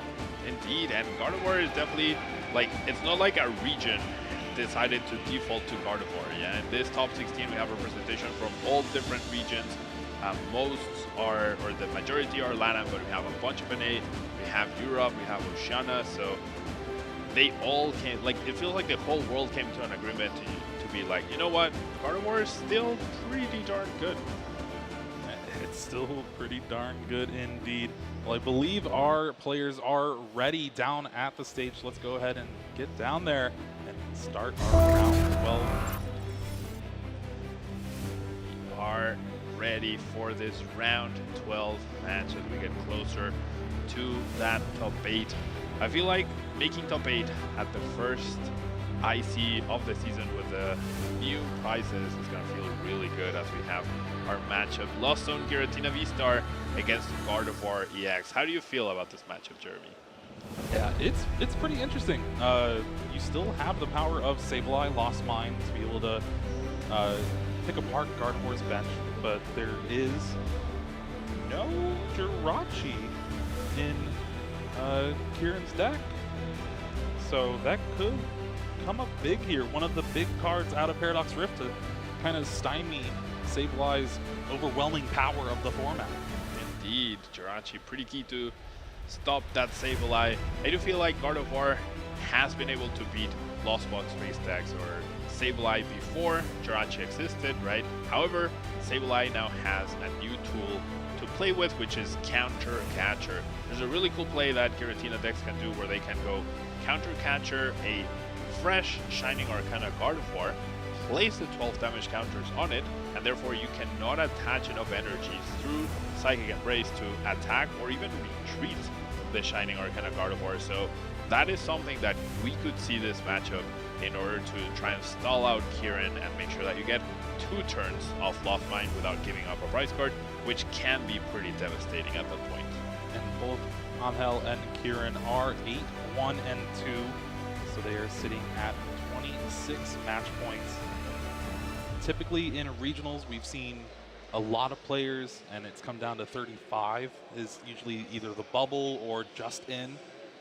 Do you feel like we're going to kind of see that same match points? There's been a lot of ties as well. There have been a lot of ties, and in terms of comparing the amount of players that we've had to the regionals that we've been seeing, we are on the, I feel like, average size in terms of 35 match points being safe enough. So I would imagine 35 would be safe, but in reality, like, it all depends on the ties. There's so many things that can change as we move along this round, and I'm pretty happy to see these 2 names. Kieran has been making a name for himself for a long time now and has been on a pretty consistent streak and really modernizing that Chin Pao list, taking it to a top 32 world championship finish, and now looking for that top 8, which I believe he got top 8 at the previous LAIC, so it would be really impressive to have that back-to-back. And then Angel, also a really good player from LATAM, played a lot during the online era, and now he's here showing that he can also do it with the cards. Taking a look at the prize cards, 2 Paths of the Peak, that's going to be one of the big cards in the matchup for Angel there, and Kieran didn't seem too bad for those prizes.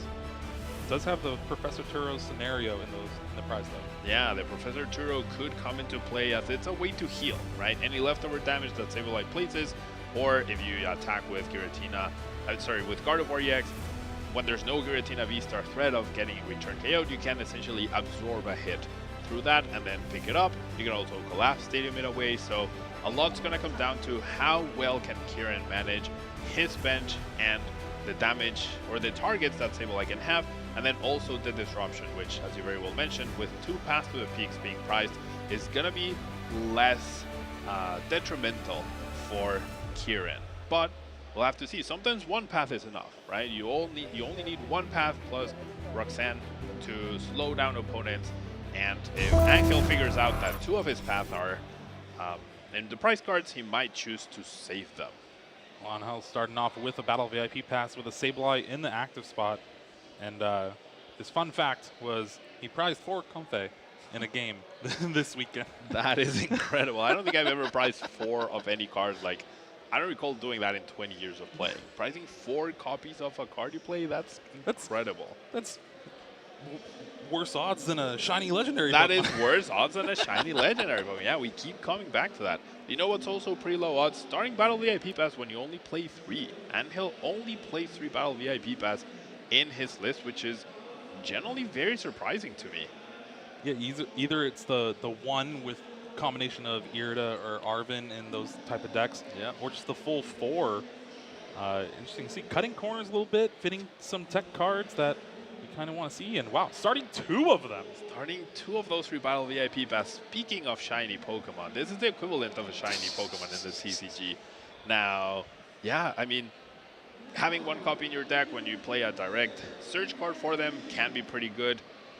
You can also maybe argue 2 so that if you don't prize 1 too often and you still have access to that, and then you want to maximize your chances otherwise with 4. But 3 feels like that awkward number, but we did see Cyrus Davis take down NAC with 3 Battle VIP Pass as well, so maybe there's something there, but I don't know. I'm a big fan of 4.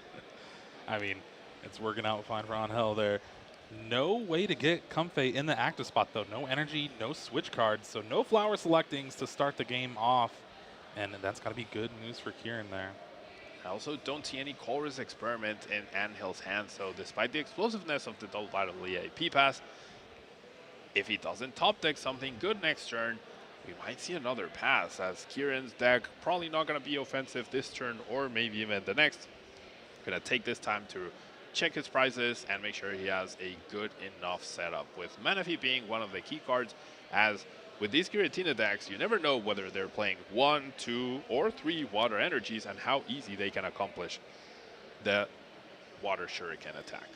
Yeah, I always like to refer back to Kyle Sablehouse saying hydrated or dehydrated Giratina. And this is a hydrated for sure. Yep. They pack their waters and ready for anything. Indeed, and I feel like it's always good to at least play 1. That way you always keep your opponents second guessing themselves. Yeah, like you keep them on their toes, and they always dedicate that spot to the Manaphy if they can, and therefore their bench is not as ideal as they would like it to be. Because Manaphy is good in its own regard, but if you can have an extra Ralts, right, you'd rather do that, or an extra attacker, Cresselia, Mew for setup. Any of those usually tend to be preferred than Manaphy. Manaphy is a card that you feel like, well, I guess I have to, but you don't always want it there. And Kieran is playing a lot of extra Pokemon in this Gardevoir list. Has the Screamtail, has the Cresselia, but also has the Zacian V and a Lumineon V. Indeed, so really maximizing his options and also the consistency of the deck, right? In terms of supporters, he's only running 1 copy of Avery, only running 1 copy of Worker, 1 copy of Research, so choosing to have that variety. And if you want to play the Avery when it's going to be its most destructive, right, there's a very specific timing for it, and with Lumineon, you can guarantee it. But bench space is at a premium, right? You can't have Lumineon, you can't have Manaphy, you can't have Greninja. Then where do you fit your Ralts? And speaking of Avery, Kieran has that Avery here, and Angel is forced to get rid of a Comfey. So already down a Comfey without even using Flower Selecting here. Very bad top deck for Angel though. A Giratina V-Star, still no energy, still no switch cards, still no escape ropes, no nothing. Angel is running a little bit on the lower side, 13 energy as opposed to 14, which is usually the standard we see with Giratina V-Star decks. 5 switching out, not counting the jet energies in terms of trainers, so unfortunately just a bench Giratina and pass for Angel. I would have loved to see him play the nest ball he's holding in his hand, now that the Avery is gone as well, to just bench a double Giratina or that extra Comfey that he lost off the Avery, just to thin your deck that one extra card. You never know how much one little bit of extra percentage can help you really get out of this horrible situation that he's in. Kieran looking through the deck with this nest ball, opts to grab the Cresselia. You saw him pull to the Professor Research to the front, I think maybe in prep of an Ultra Ball for Lumineon V, but Lumineon is prized. So it's looking like he might be forced to Iono here to try to get that Mirage Step off. Just because the hand does not have another energy, so no way to get out of the active spot. Oh no, Luminion's in the hand. Yeah, Luminion's in the hand indeed. I didn't want to skip over you. Luminion's there, does have the research, does have the Mirage Step Kirlia ready to go. So looking for an energy to be able to retreat the Greninja, but also hoping to not draw any Kirlias. If you draw one, you're like fine, right? Because then you already have a Ralt, you can evolve, and if you can bitch on a Ralt, the end result is the same. But you're actually hoping to not draw Kirlias here. 7 cards off this Professor's Research. I don't see any Kirlia. No Kirlia and plenty of energy, yeah. Now the next debate is, do you concealed cards, get extra resources into your hand, and risk drawing the Cresselia, the other Kirlias, or do you take a chill for a turn and then go big with I like draw? waiting. I like waiting too, yeah. Get those guaranteed Kirlia in play. You're only able to get 2 with the bench space here, but I think that's all that was in there.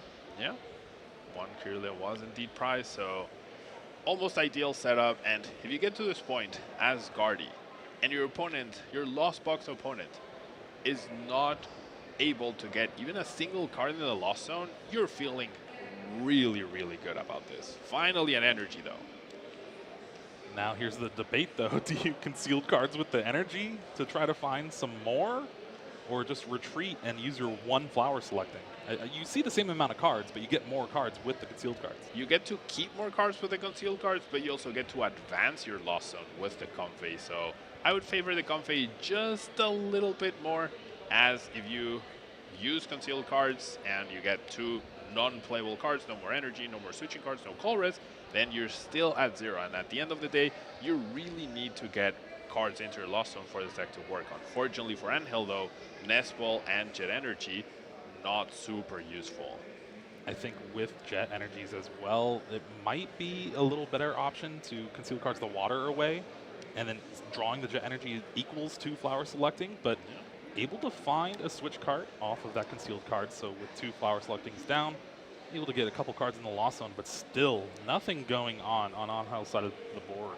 Oh, choosing to also keep the boss's orders in his hand, the only playable supporter that he had, but Kieran sitting very happy here. When you're up against Lost Box, you always assume you're going to be down 1 or 2 prizes before you're even attacking. Now, the one thing about Kieran's bench though is there's no space for Manaphy, so if Angel at some point was able to get like a crazy turn here going, and was able to snipe 2 Kirlias with Radiant Greninja, that could allow him to make a sort of comeback. And I guess it's early to speak of a comeback when both players are at 6 and 6 prizes, but based on how the rhythm of the matchup tends to go, Kieran would have fully expected to be down at least 1 prize card by this point.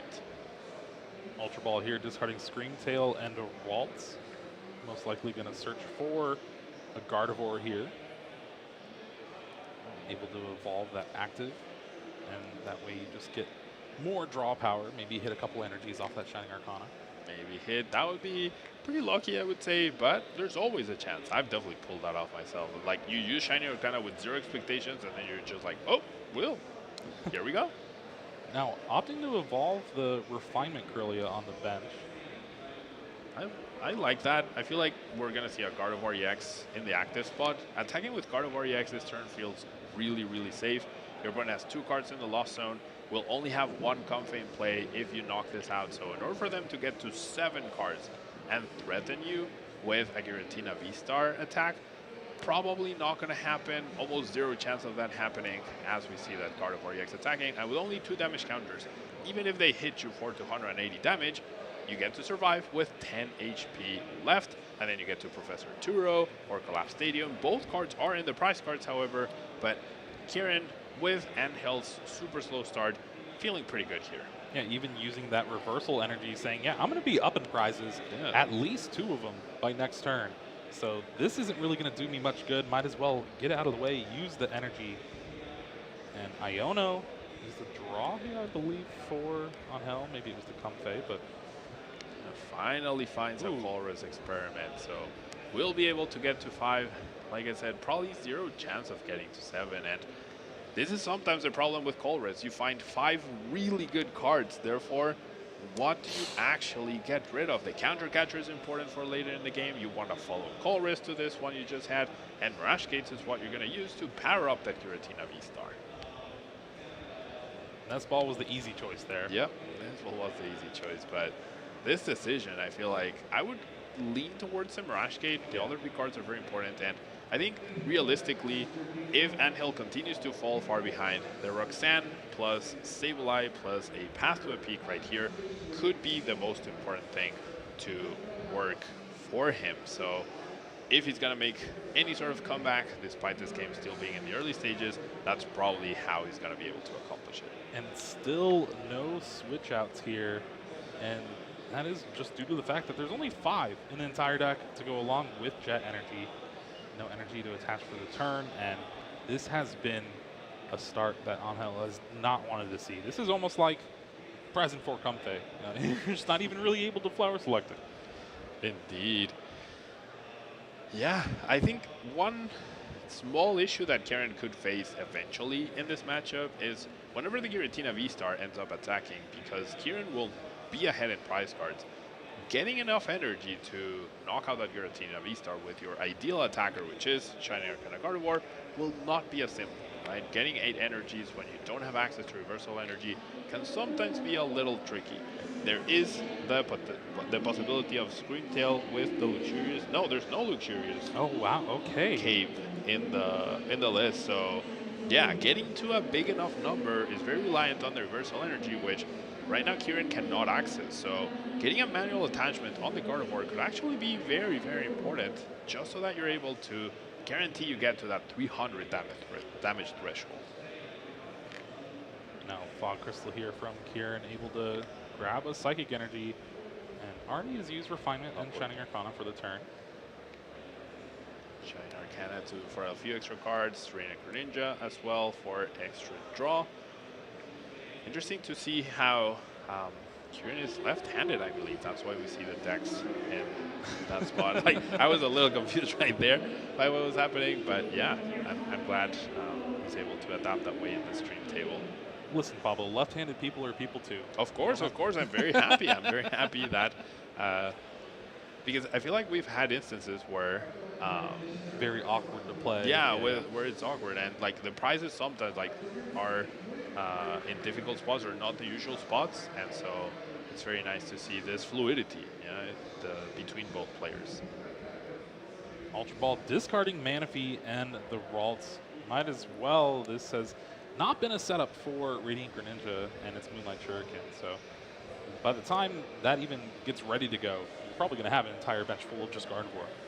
Yeah, now Kieran, of course, going to be ahead by an extra prize card, making sure that, I mean, now the Manaphy is no longer important, I want to say, because there aren't actually 2 targets for Radiant Greninja, which is pretty good.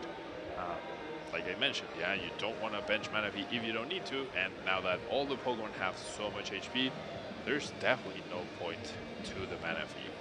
This is the last Comfey for Angel here without the use of a Super Rod.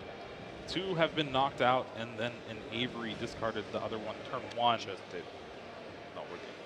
Angel has the Colress's experiment here to start things off, and again, Just looking at 5 great cards here.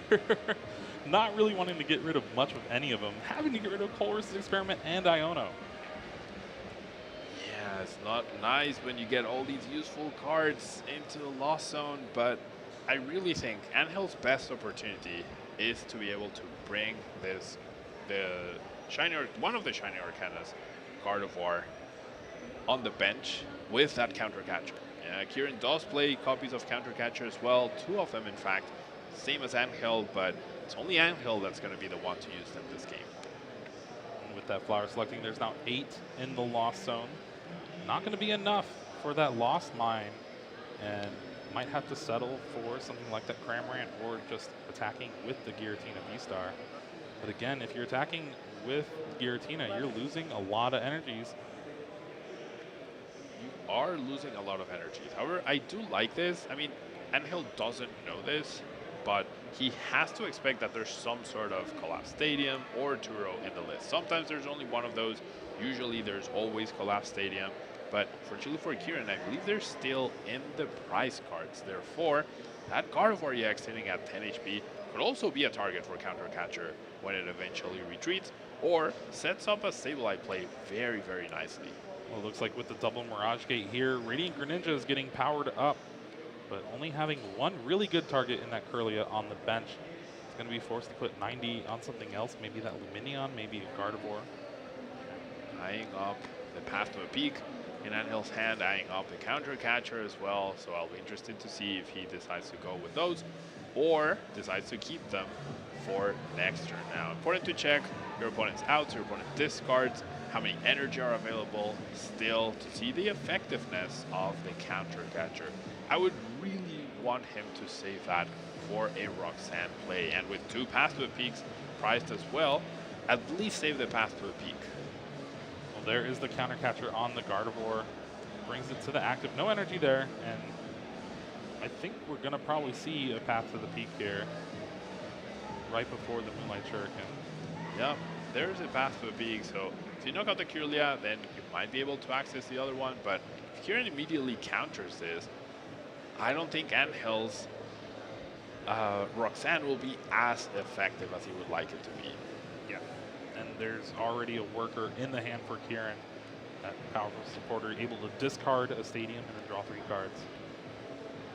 Yep, I really like those 2 attacks, those 2 targets, because the Gardevoir now cannot get enough energy attached in order to attack super easily, right? And if you do attach 2 energies plus the 1 for turn, then that leaves it in prime Sableye territory.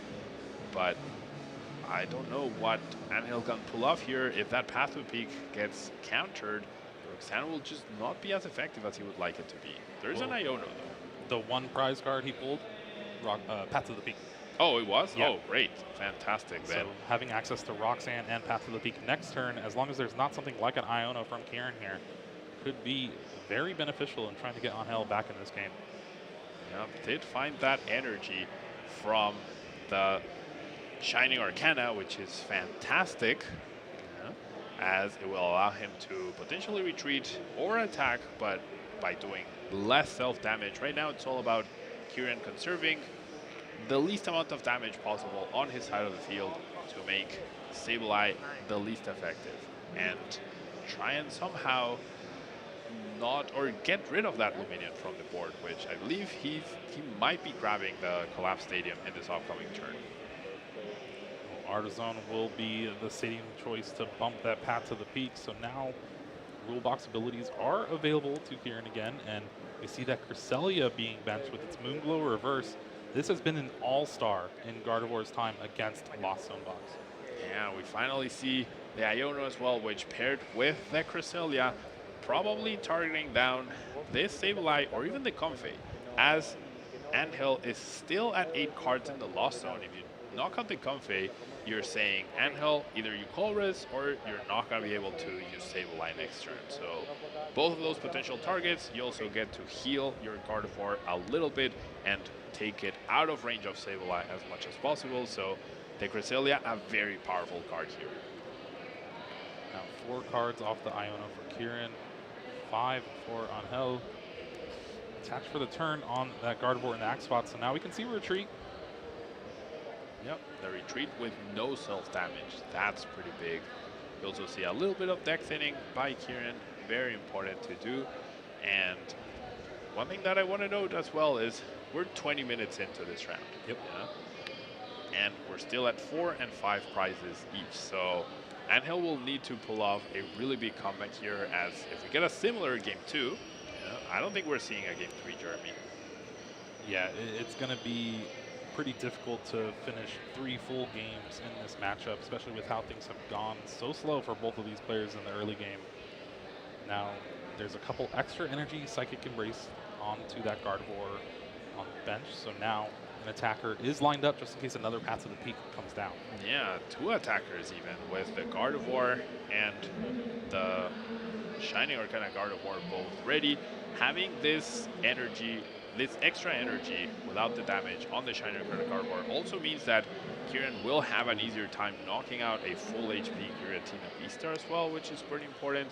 So the Cresselia having that double purpose. You get a prize card, but you also get to heal the damage from a preemptively attached energy, and therefore you're now more likely to be able to pull off a Giratina Beastar knockout. And taking down the Comfey means getting to 10 cards into a Lost Zone could be very tricky for Anthill now. Now Kieran did find that collapsed stadium from the prize cards, so has the technology to be able to just get rid of a heavily damaged Gardevoir EX or that Luminion V that's sitting on the bench that's always a liability. Gonna have to try to find it again though, but there's no Roxanne in the hand. It's just on the bottom of the deck thanks to that Iono last turn. Yeah, the second copy of Iono and the Roxanne at the bottom of the deck. 1 Comfey available for Anthill, but 1 Comfey gets us to 9. So lead with the concealed cards, does find that Path to a Peak though. Now one thing I would have loved to see is the use of the Artisan just to shuffle the deck, because you're trying to find that Roxanne Path combo yet again. Was able to find the Path to the Peak, but has the escape rope here to bring up either the Cramorant or the Comfey, depending on what Kieran decides. The Roxanne Path combo is definitely less effective if you're not using Sableye, which even with this flower selecting, Anthill is still 1 card short, and this is where this little bit of extra damage could be less than ideal for Kieran. He preemptively powered up his Pokemon. However, now that Gardevoir is in prime range for this Cramorant, so that could be something that Kieran starts to regret a little bit for doing so preemptively. Mirage Gate here for Angel is eyeing down just a Psychic Energy in the deck. No other basic energy to combo with that. This is the 4th Mirage Gate, I believe. 1 in the Lost Zone, 2 were played the last couple turns. So no more energy acceleration here. Opts to put it on the Radiant Ninja instead of that Giratina V-Star. Through this Comfey, we're going to get to 9 cards in the Lost Zone, but a big problem for Anthill is that the Cresselia is still very much alive. And that means if this Cresselia takes down the Comfey once again, how can Anthill possibly get to 10 cards in the Lost Zone without using Colress? And if you're using Colress, then there's no Roxanne Path available or Iono Path available until a turn afterwards. And with Kieran going down to 2 prizes in, a boss KO could finish the game. Moonlight Shuriken does take out that Gardevoir on the bench and 90 damage on the active Gardevoir, so just 10 HP left, but it is fully powered up to take a knockout on something like that Radiant Greninja, and still has the option to retreat and Moonglow reverse like you were saying. No Path to the Peak in play, so it's gonna have to navigate these last couple turns here. Still things are very heavily in favor of Kieran. Has pretty much ideal board. Would love to see a Ralts benched. Not this turn though, probably next, because if you bench a Ralts, you're opening up yourself for 2 prizes, and I guess that's what we might see. So now there are 2 prizes easily attainable by Anthill, but if Kieran uses the Cresselia to eliminate the Comfey, then I believe that would be all 4 Comfeys in the discard pile for Anthill. How do you get to that 10th card? There's no Lost Vacuum or anything like that to get to 10 without using Comfey. Yeah, the Lost Vacuum card we usually see in those kind of turbo versions of Lost Box, or just most Lost Box in general. It really helps boost your advantage in turn 2, turn 3 to get to those numbers that you need. Here we see a few Psychic Embraces, one on the active Cresselia, one on the Waltz that was just benched, and one on that Gardevoir EX. So now able to move 80 damage counters, or 8 damage counters to take a knockout on something like that Sableye or Comfey, like you were saying. Now, all those energies stacked to this Gardevoir EX could also be problematic in case you have to deal with a late game Giratina V-Star at some point. But Cresselia, I really think we're going to see a Comfey target here with that extra energy, which I'm not sure I agree once again, because now the Cresselia is in range of the Cramorant. So those preemptive energy attachments, which are sometimes very justified, I think are opening up a few possibilities for Angel that he would rather not allow him to have.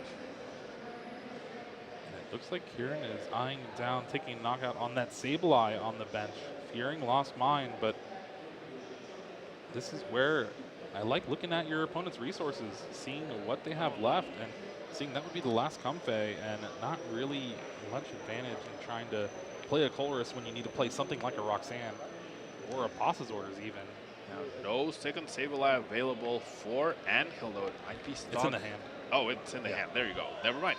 Second Sableye available. We each get one. It's going to be much easier to find a second Sableye for Lost Box decks than a fifth Comfey, right? Because that will require Super Rod. So I'm not sure I'm too happy. There is no Psychic Energy left in Angel's hand to be able to utilize Sableye just now, but if you don't have this Comfey, then you can't even get to 10 cards. Flower selecting Giratina V-Star goes to Lost Zone. Now there's 10, but no way, like you were saying, to use that Lost Mine with Sableye. No Psychic Energy to use Star Requiem with something with that counter catcher. Just no supporters in general other than a Boss's Orders. Concealed cards, the Jet Energy away. Finds another Jet and Roxanne. There we go. Part of the combo. Now we have counter catcher. We have Switch card, we have the Sableye, and we have the Path to a Peak. We are just missing the Psychic. I don't recall seeing one in the deck. There's no Psychic in the deck. There's just a Super Rod. So even if Angel draws the Super Rod, it won't be able to search out the Psychic because all 4 Mirage Gate are gone.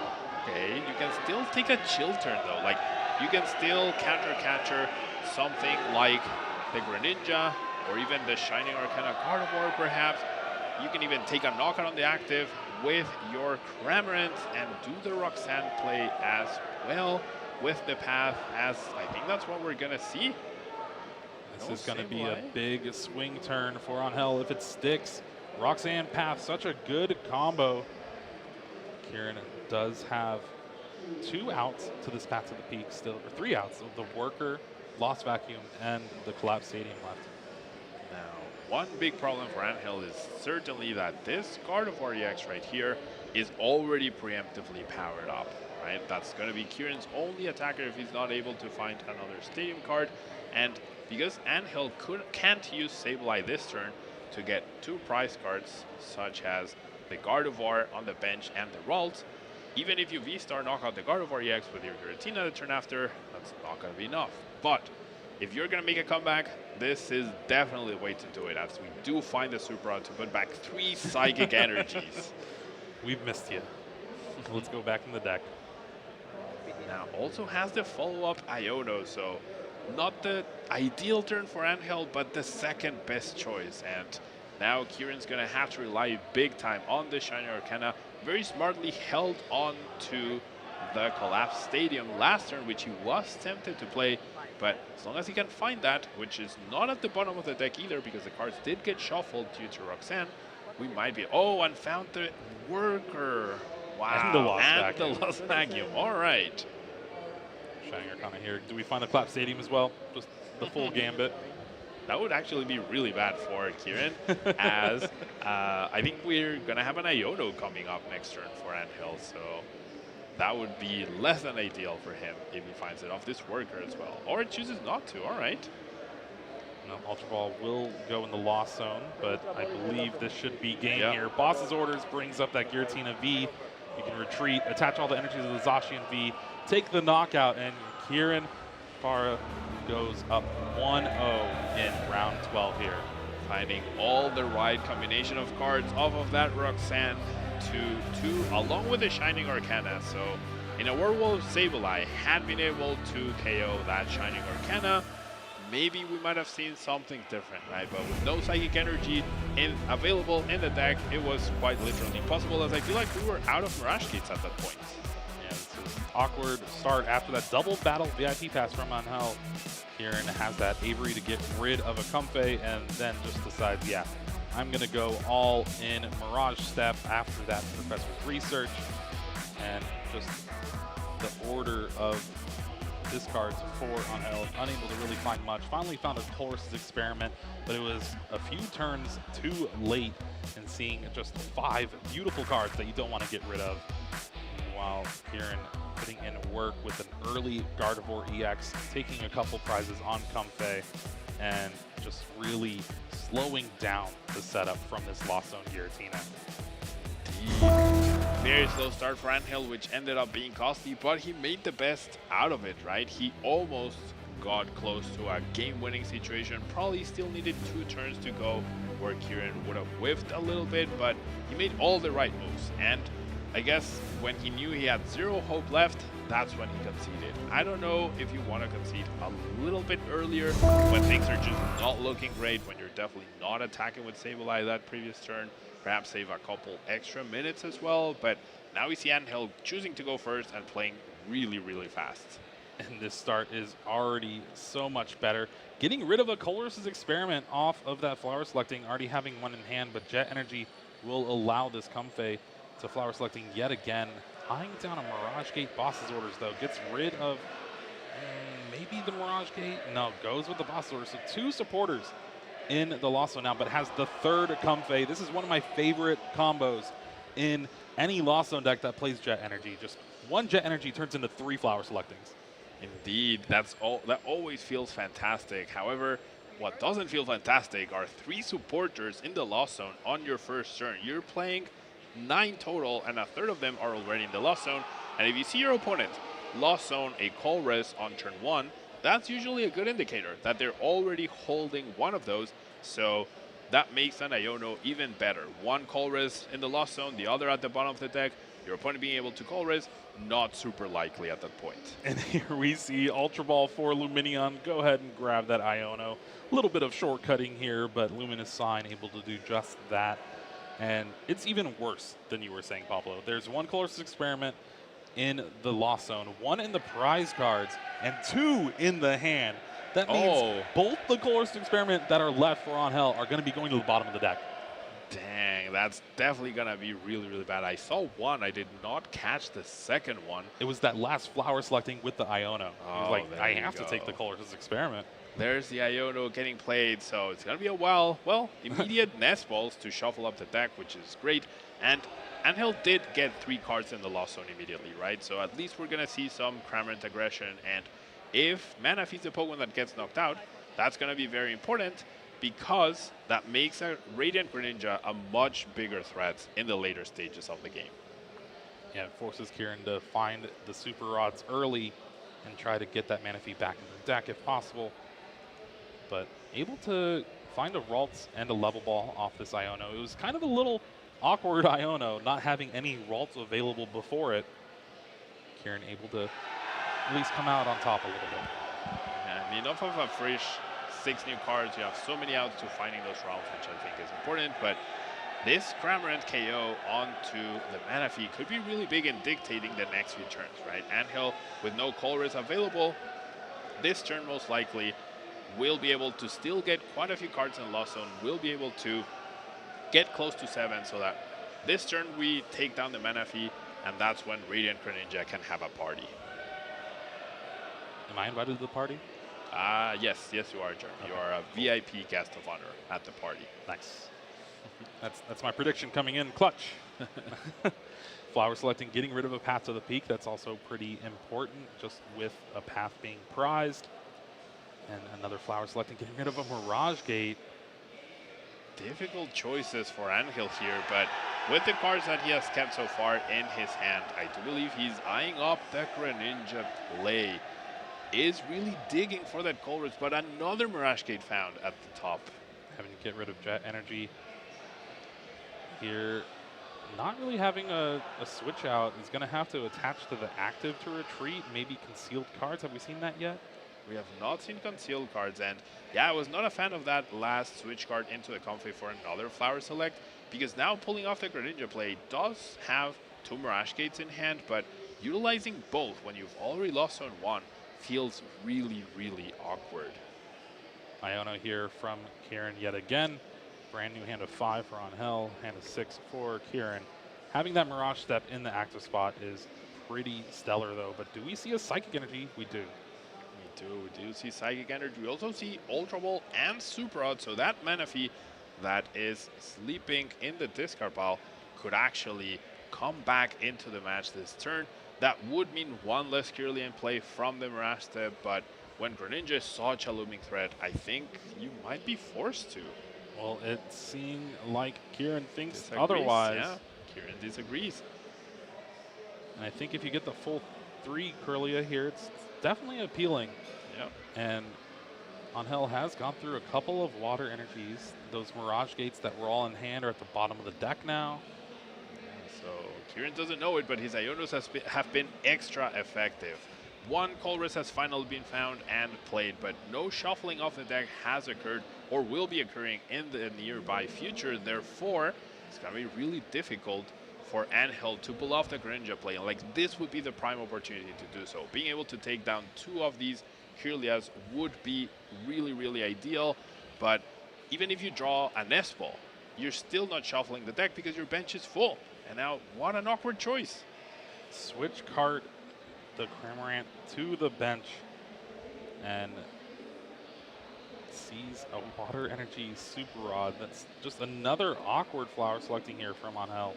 Yeah, the flowers being given to Angel have not been very pretty, I want to say. Wow. Wow. All right, so attached to the active, retreat, just like the normal way you usually do. Path to the peak, and Cramorant will spit innocently yet again to take a knockout. Angel down to 4 prize cards now. Both players playing at a very good pace.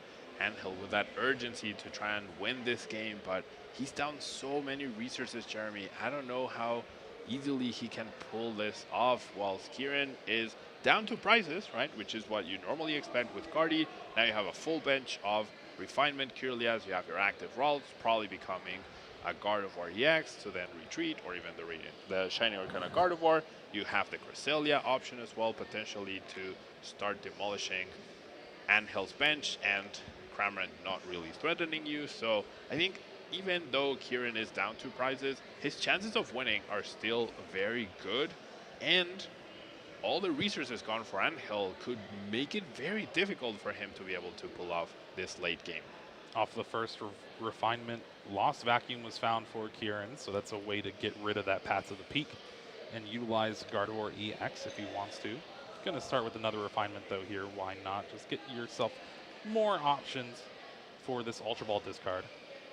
Do you see the Professor Turo? Probably a card you want to keep somewhat available in the near future. Now, Shiny Arcana will provide an extra couple of cards in order to... I think Kieran has a difficult time right now figuring out what to discard off the Ultra Ball and what to Lost Zone off the Lost Vacuum. And once you Lost Zone the Path to the Peak, you're also putting your opponent at 10 cards in the Lost Zone as well. That's one of the benefits of your stadium getting Lost Zone. It's like, sure, it got countered, but I also benefit from it. So you getting your opponent to utilize or to activate their Sableye, that's usually not what you want to do.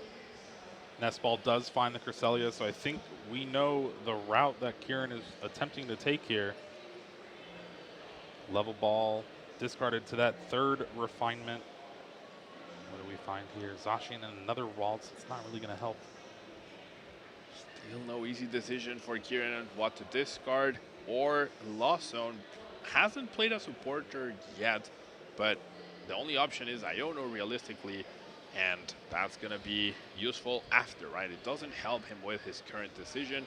You can also risk the Iono and then hope you draw a Stadium, but if you don't, then you're not attacking. So I don't think that's a risk you can actually take. So difficult turn for Kieran, where speaking of resources, yeah, this is one where he loses a lot, and his bench will likely still contain a Kirlia and a Ralts, which are ripe for picking for Moonlight Shuriken.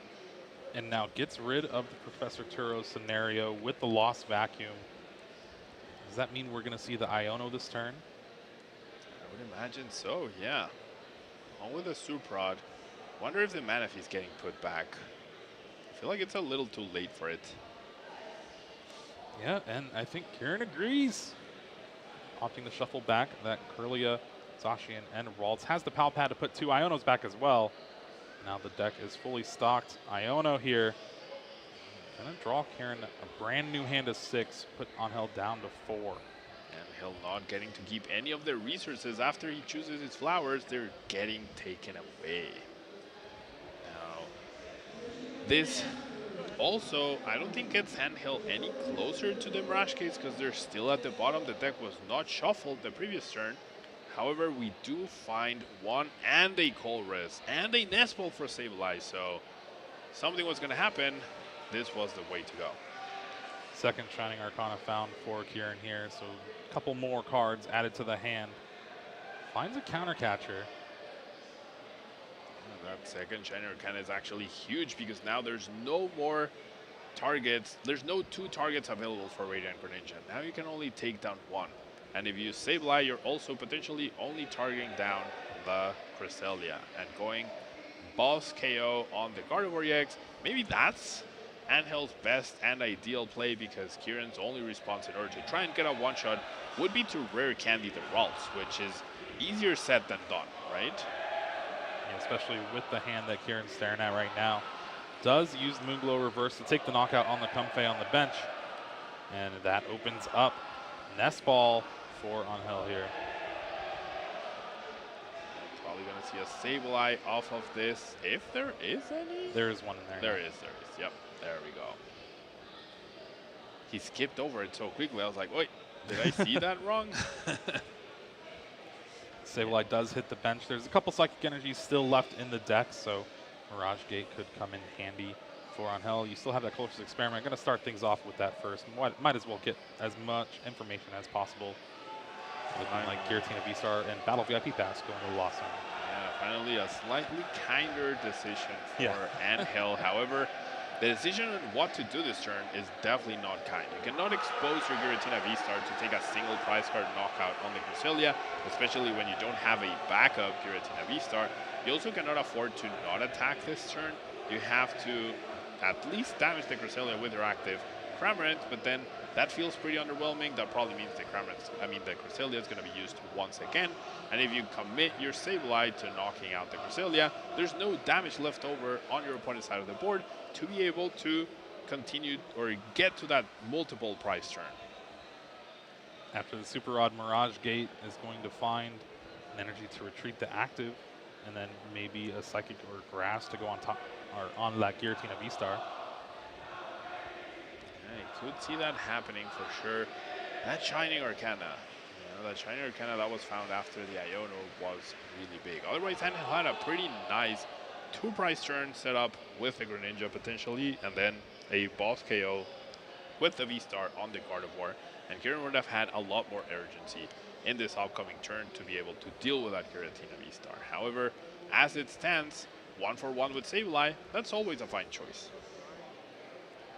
Now this is a big Lost Mine play. Do you take the knockout on the active, or do you knock out the Ralts and spread a little bit of damage? If you do, Moonglow Reverse is going to heal off at least 20. I feel like doing anything other than KOing the Cresselia is not to my liking. Obviously, Angel differs from that and chooses to go after the Gardevoir. However, if you leave the Cresselia alive, then that means you essentially use Lost Mine for 10 damage counters instead of 12 if Kieran decides to use it again, and that's never a good thing, right?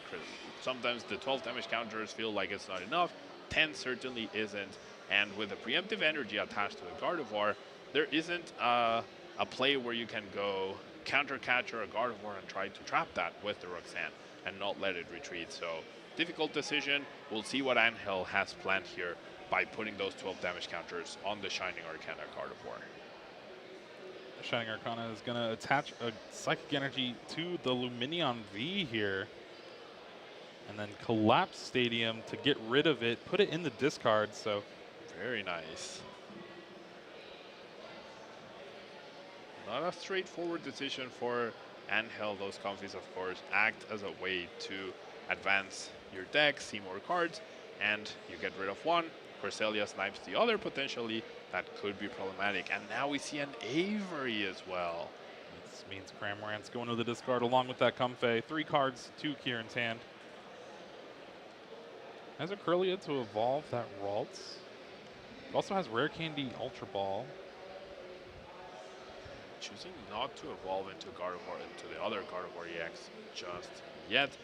Will self-damage a little bit, and spreading out your energies is where Giratina V-Star might be safe next turn to do a surf play. Maybe that's what Angel is trying to plan here, not taking knockouts, encouraging the Cresselia use to target down the Sableye, and then all of a sudden you respond with a knockout, a big knockout on the Gardevoir EX, and you might be able to slow down Kieran a little bit. And with 5 minutes on the clock, definitely no game 3, but I feel like we could see a conclusion to this game, Jeremy.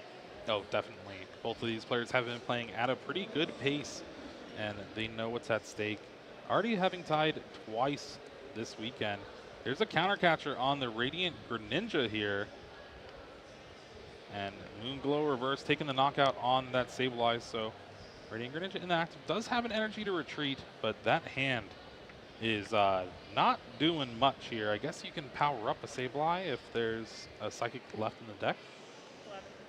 Very surprised, honestly, at that use of the counter catcher. It does prevent the Comfey from coming up and giving Angel an extra card, but I feel like Angel getting an extra card is way less valuable than you having the resource of the counter catcher. Kieran does play 2 copies along with a boss's orders, but if you're potentially planning to win this game, or at least if the Giratina V-Star goes down at some point, that's a big threat gone. And with the Mirage Gate played here, just charges up the Radiant Greninja. So we're going to see a Moonlight Shuriken, no Manaphy on the bench for Kieran. So you will be able to take the knockout on the Kirlia and that Shining Arcana Gardevoir that's already damaged on the bench. Angel has a Manaphy of his own. Try to prevent maybe some Scream Tail shenanigans later on. And now down to 2 prize cards. That's just 1 Star Requiem on that Gardevoir EX. Not only preventing Scream Tail, also you are leaving a Radiant Greninja in the active spot. So even though there's only 1 target for Moonlight Shuriken, you never know where a Mew EX could come in, right? Now, if there is a Mew EX, then a Boss K on the Giratina V-Star could be impactful. The free bench space, the freed up bench space for Angel now means there's a second Giratina V hitting play, and if Angel can find the combination of Mirage Gate and Boss's orders, we could see him win this game too. That'd definitely be beneficial for Angel there. Kieran starting off his turn with a Level Ball, finds a Ralts. Just thinning the deck out as much as you can. You've got quite a grip of cards. Yeah, now, do think we're definitely going to see another Moonglow reverse to knock out the Comfey. Or, I guess, we could see a knockout on the Giratina V-Star to put Kieran down to 2 cards. It doesn't change what Angel needs to win the game, but with 1 Giratina V-Star lost and the other, in the discard pile, maybe getting that Giratina V-Star combination will be really, really difficult. And with 4 cards in hand and no counter catcher available, it's actually not looking very likely that Angel can pull off this humongous combo. And this is where the early game choices, the Boss's orders, the Mirage Gate hitting the Lost Zone, which we did just see Kieran take note of, right, could come into play and make it very difficult for Angel to close out this game. Well, there is a retreat of that Cresselia to the Gardevoir, fully powered up with enough to take the knockout on this Giratina V-Star. Going to play a card to just thin the hand down a little bit in preparation of something like Roxanne or Iono. Now, benching the Sashen B, there's no difference between the Sashen or the Gardevoir getting KO'd by the Giratina V-Star attack, so no threat in doing that. Chooses not to bench the Greninja, which I think I wouldn't mind seeing with no counter catcher play available this upcoming turn. But Angel, can he close the game out here, Jeremy? Well, Flower selecting, gets rid of counter catch, but that's not really going to help. Jet Energy is a way to just dig further. Super Rod found. Super Rod found. Switch card in hand, but no Boss's Orders, no Mirage Gate, and no Giratina V-Star. Is there even a Mirage Gate left? I'm not sure. There's at least one. There's at least one? Because there were 2 played already. There was one that lost one, I'm pretty sure. So I think there's only one left. Yeah. It's at least one. That is at least one. That is correct, for sure. Technically correct. The best kind of correct. All right, so we do see the Super Rod putting back resources, probably in preparation for this Colress, but can Angel even find a knockout this turn? Did he put the Cramorant back? I did not notice if he did. It was a very fast Super Rod. Well, we do see Sableye. That could be the attacker of choice for next turn. I think no matter what, you definitely want to try and get rid of the Shiny Arcana in the active spot in order to make sure that, Yeah, switch card to the Radiant Greninja, and that we're going to see an Iono here. Both players going to 2 cards now, and Angel needs a Psychic Energy to Lost Mine to take a knockout. That gets a knockout, but how do you close out the game? And no Psychic Energies found. Giratina V-Star was found. But a simple Boss's Orders from Kieran would be able to seal up this match. It looks like time has been called as well. Yep. So Angel is turn 0, and then we're going to have +3 turns. Kieran keeps looking at the cards, hoping they'll change. Is that a Boss's Orders? I think he has Oh the my Boss's gosh. Orders. Yeah, so Boss does require 1 more energy, and that's it to knock out the Giratina V-Star. Oh no, it was a Super Boss. Rod There you go. worker. All And right. Iono. So it does have Shiny Carna. Maybe the Bosses was discarded earlier of an Ultra Ball somehow. I guess we're about to find out. Luminion is in the discard pile, so cannot Ultra Ball for it to find the it's Super Boss's Rod. Orders. We can Super Rod it back, and then use Shiny Arcana. That means there are 2 outs to the Boss's Order to win this game. And Kieran definitely wants to win this game right here, because if he's not able to and gives another turn to Angel, like, Kieran could even choose not to attack if he whiffs here, because then that way he doesn't activate the counter catcher for Angel, meaning it's easier to pull off this combination of cards, right? It's much harder to find Giratina V-Star enough and the Mirage Gate and the Boss's Orders if you can only play Boss's Orders as a supporter for turn, rather than finding Giratina V-Star and Mirage Gate if you can Colress or if you can Roxanne. Yeah. There we go. Wow. Luminion found Boss's Orders, and there is the game. Kieran Farah now 9-1-2, won our round 12 here, and is looking to hopefully close it out and make top 8 yet again at LAIC. Yet again, back-to-back top 8s for Kieran are a possibility. 29 match points. If 35 is secure, then he needs to win 2 out of the next 3 rounds, which is a tall order, right? It's difficult to pull off that. However, you have a little margin for error, right? Only 66% of your rounds are needed. And I'm sure there will be players who still need to win 100% of the rounds left in order to make top 8. So I like where Kieran is sitting. And this was the start of game 2. A pretty stellar turn 1, getting 3 in the Lost Zone. Cramorant able to take a knockout on the Pokemon, and then just finding the Colress's experiments, but the Iono pushing him to the bottom of the deck. Kieran was able to grab that Mirage Step and avoid a Moonlight Shuriken from Angel there, and basically get fully set up thanks to these refinements, both of the Shining Arcana Gardevoirs, and being able to really put in work with that Cresselia yet again. Moonglow Reverse is one of the best attacks against a lot of single prize decks like these Lost Zones. Indeed, and this is why I love Cresselia. I feel like Jirachi came out and people are like, yes, now I finally have this anti-Sableye card. However, Cresselia is that anti-Sableye card. It's not like Gardevoir was auto-losing or had a horrible matchup against Lost Box decks before Jirachi came out. So Kieran showing how you don't need Jirachi now. And he'll definitely not playing the Turbo Lost Box deck, therefore Sableye is a slightly later threat than normally against those sort of decks, but still, I don't think Jirachi is needed. I think Jirachi was very good for when it came out in Japan. However, now that we have the ancient and future Pokemon, it's just a little too late for Jirachi to really be that end-all be-all for Lost Box anymore. Yeah, at least with us, we've seen it attack more times than its abilities being useful.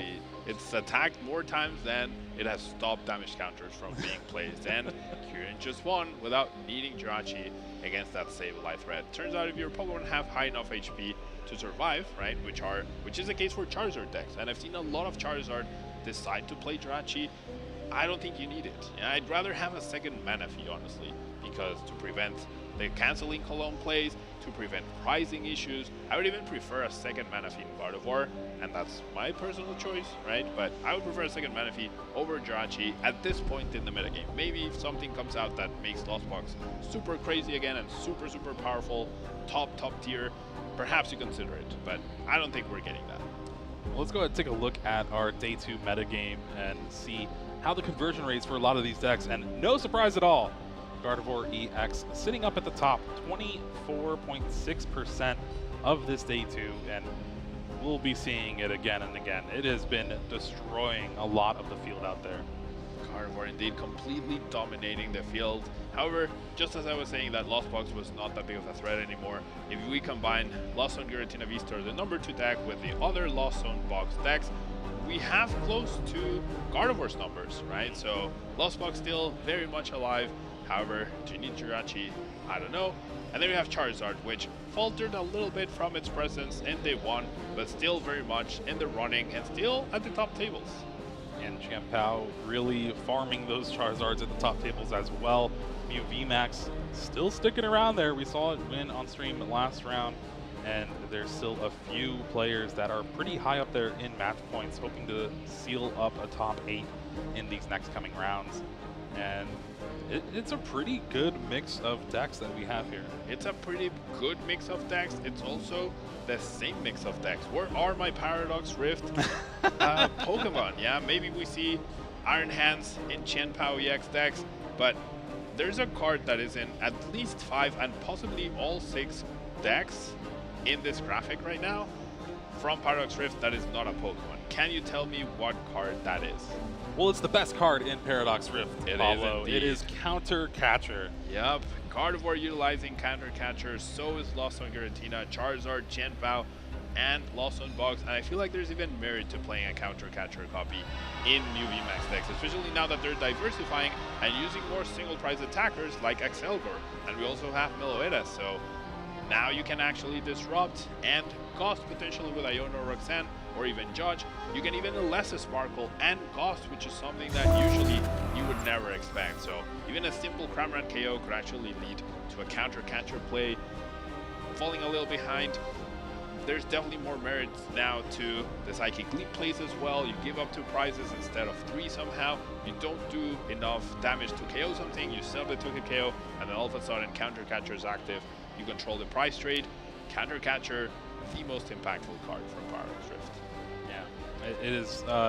It's still the very first tournament for Paradox Rift, so we still have some time to kind of work things out. Maybe we'll see them in future tournaments, but that's not all we're going to see in the future. There is the Pokemon Art Illustration Contest.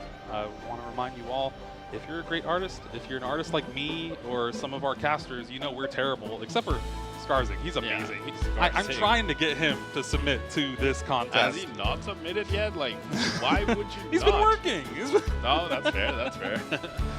We have been keeping busy, right? But yeah, this illustration contest, it's amazing. Yeah, it's amazing. The art, I feel like with all the illustration rares that we've been getting lately, like, you can be a part of that. That's incredible. Yeah, my dream was always to get a deck printed from the World Championships. Mine too. This is a close second. Just being able to create your own card out of these Pokemon there, and you gotta get them submitted by the end of January next year. Few places of the countries able to submit in that contest, and honestly, you gotta do it. there's no possibility of winning if you don't submit something. Exactly. No more procrastination. If you were thinking about it, we are telling you, go ahead and submit your illustration.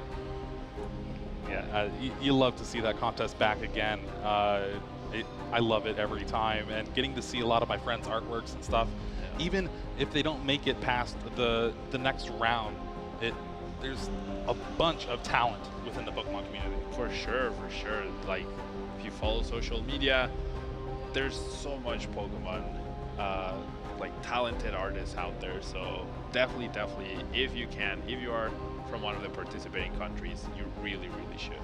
And speaking of social media, be sure to use the hashtag PokemonLAIC and tweet at us about all of the things you've been enjoying about this weekend, what decks you think will make top 8, who do you think will win the event, and your own artwork, of course. We have our own Joe Brown from yesterday, our artist, drawing Maridon. Love it, love to see it. Yeah, very interesting, like abstract art sort of thing he had going with the Maridon. Yeah, I mean, we all have our own style, right? Very nice to see. Yeah, and then be sure to follow us on YouTube, Twitch, Pokemon TCG, so you can get all of the notifications and times when we go live for these tournaments. We're competing against all these other games. You know, VGC has been up there at the tip top for a while now, but y'all have been putting in a ton of work this weekend. We have been showing up and showing out in the Twitch and YouTube community. Yeah, the ancient and future Pokemon have definitely brought us to a whole new level, and that's all thanks to you. So keep tuning in and tell all your friends to tune in. Really have a good thing going here. Yeah, we got giveaways, Twitch drops. It's a whole plethora of exciting things that you can do while you're watching us talk about this silly card game. And you get to watch these pretty faces from time to time, so it's a win-win for everyone, right?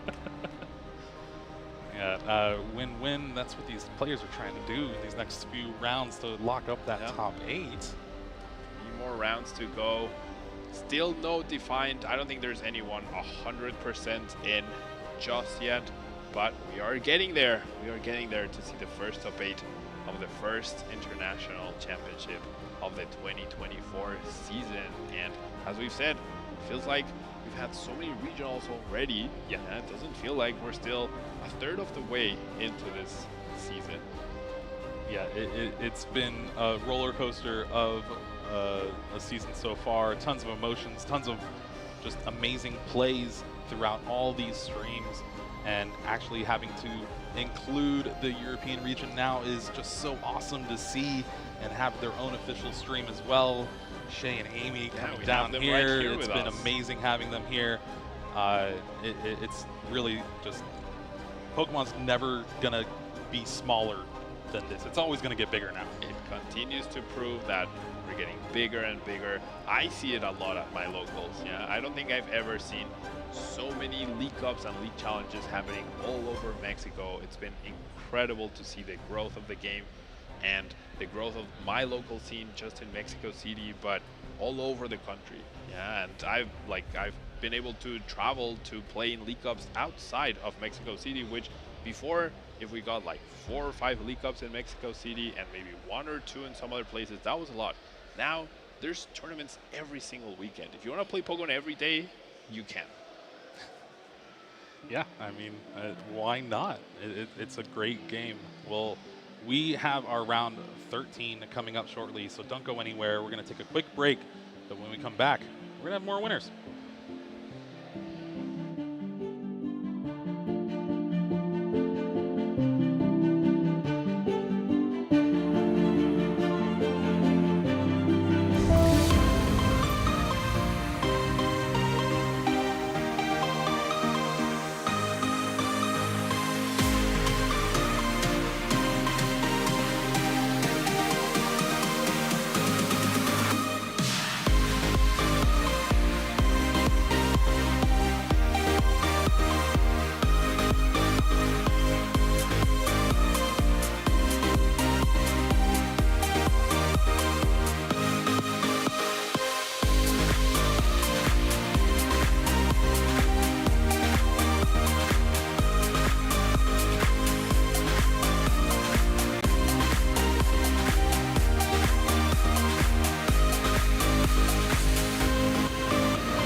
2023 Pokemon World Championship.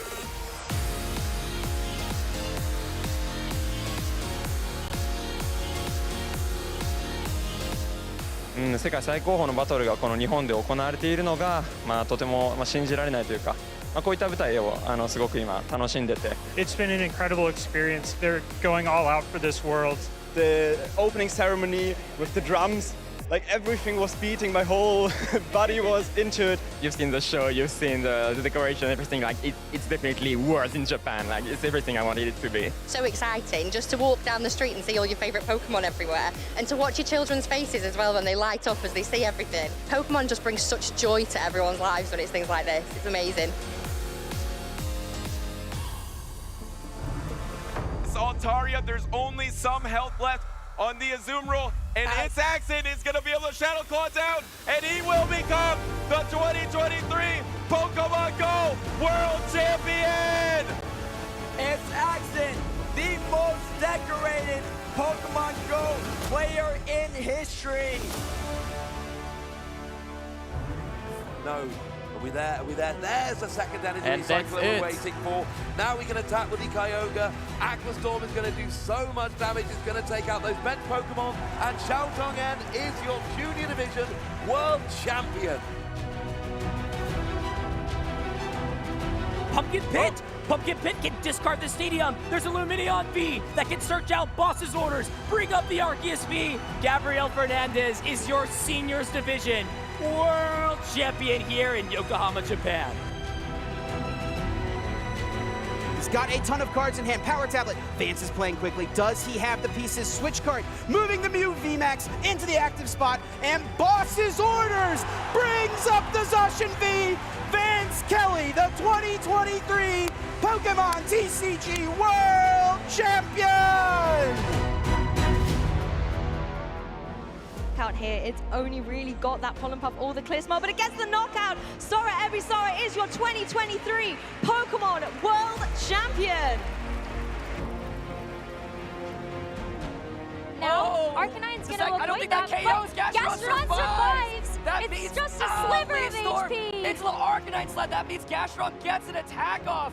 It should get a knockout here if it goes for Ice Beam. It's Angelie Amuga, stats down. It's a 3v1 now. The battle is just canceled, and Tomoya Ogawa is your Seniors Division World Champion in Japan. Get any secondary effects, so as Pollen Puff will take out the Chien-Pao, and all Michael Kelsch has remaining in this matchup is a sleeping Dragapult.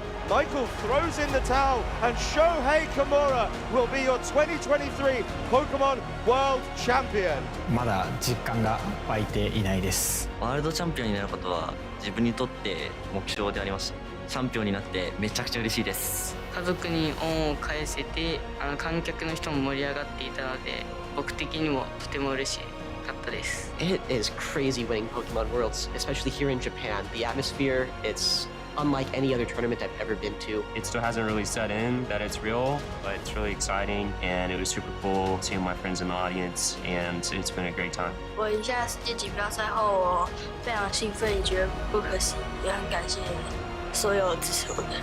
I'm feeling good to be a world champion, something I'm gonna remember for a long time.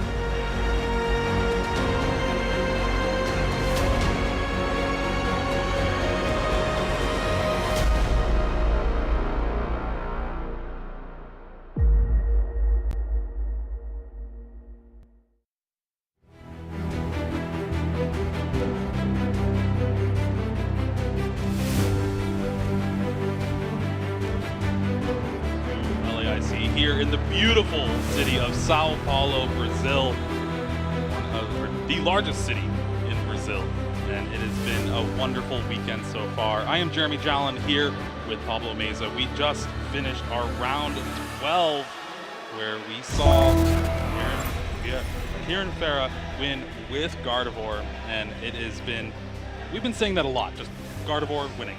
Gardevoir winning is definitely the theme of this weekend. So much Gardevoir, all of them being played by really good players, and them doing pretty well now. Gardevoir has been out for a while. Will this be the most dominant performance since Gardevoir came out? Like in terms of numbers, in terms of miniature, and in terms of top 8 presence? I want to say yes. Yeah, at least in the few regionals we've had before this international championship, Gardevoir has kind of underperformed. Hasn't really made top 8 very much. Maybe one has snuck in there. And no wins? No wins. The last win it really had was Henry Brand in, Milwaukee last year? Season, yeah. So, what changed? What has changed? Obsidian Flames brought technically a brand new threat in Charizard EX, right? Now Paradox Rift brought not 1, not 2, but 3 threats in Iron Hands, Iron Valiant, and Roaring Moon. Yet here we are, still playing Gardevoir EX, and now more than ever. Is Screamtail that good, Jeremy? I honestly think so. Just, it's the one thing Gardevoir is really missing, the ability to be able to attack the bench, and in combination with a supporter that we've had for a while now in Avery, just being able to make your opponent force those difficult decisions. Yeah, for sure. And now, let's think about what makes a deck powerful or good. You can one-kill whatever is in front of you. Check. You have unlimited energy attachments. Check. You have bench damage. Check. You have disruption. Check. It's only missing ability denial. That's like the one key piece it's missing. And I would not fault players if they decide to play one copy of Path to a Peak for mirror matches. It's generally not a bad idea. Yeah, and that's honestly where we're gonna maybe see it evolve. We've seen a deck like Mew VMAX, for example. Exactly. It's been out for forever now, it seems. Just evolve through the metagame, ended up playing some of its counters like Path to the Peak, and now it's pretty much a staple in the deck.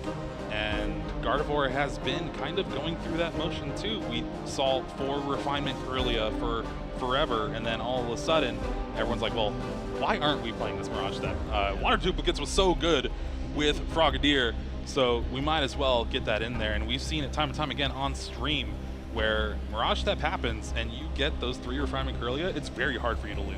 Yeah, exactly. And it's like you go from a very underwhelming setup, you have 2 Lone Ralls, not much to do, and then all of a sudden you're fully set up and you have 5 Gardevoir lines in play out of the blue, which is really, really powerful. Yeah, I do think Mirage Step is a card that we all missed initially, and now I don't understand how we ever played Gardevoir before that. Yeah, it's night and day, and the fact that you have Reversal Energy being so powerful with that Shining Arcana Gardevoir, boosting its damage with just that 1 energy to 150 damage, able to take out a lot of those single prize decks, those Lost Zone decks, and it turns a lot of your bad matchups into matchups where, well, yeah, I'm slower than you, but I'm going to be able to hit those big numbers when I need to, and then now you have the option of Counter Catcher and Screamtail, sometimes Luxurious Cape, and it's very, very powerful. Yeah, we were promised comeback mechanics, right? Now Gardevoir is using all of them.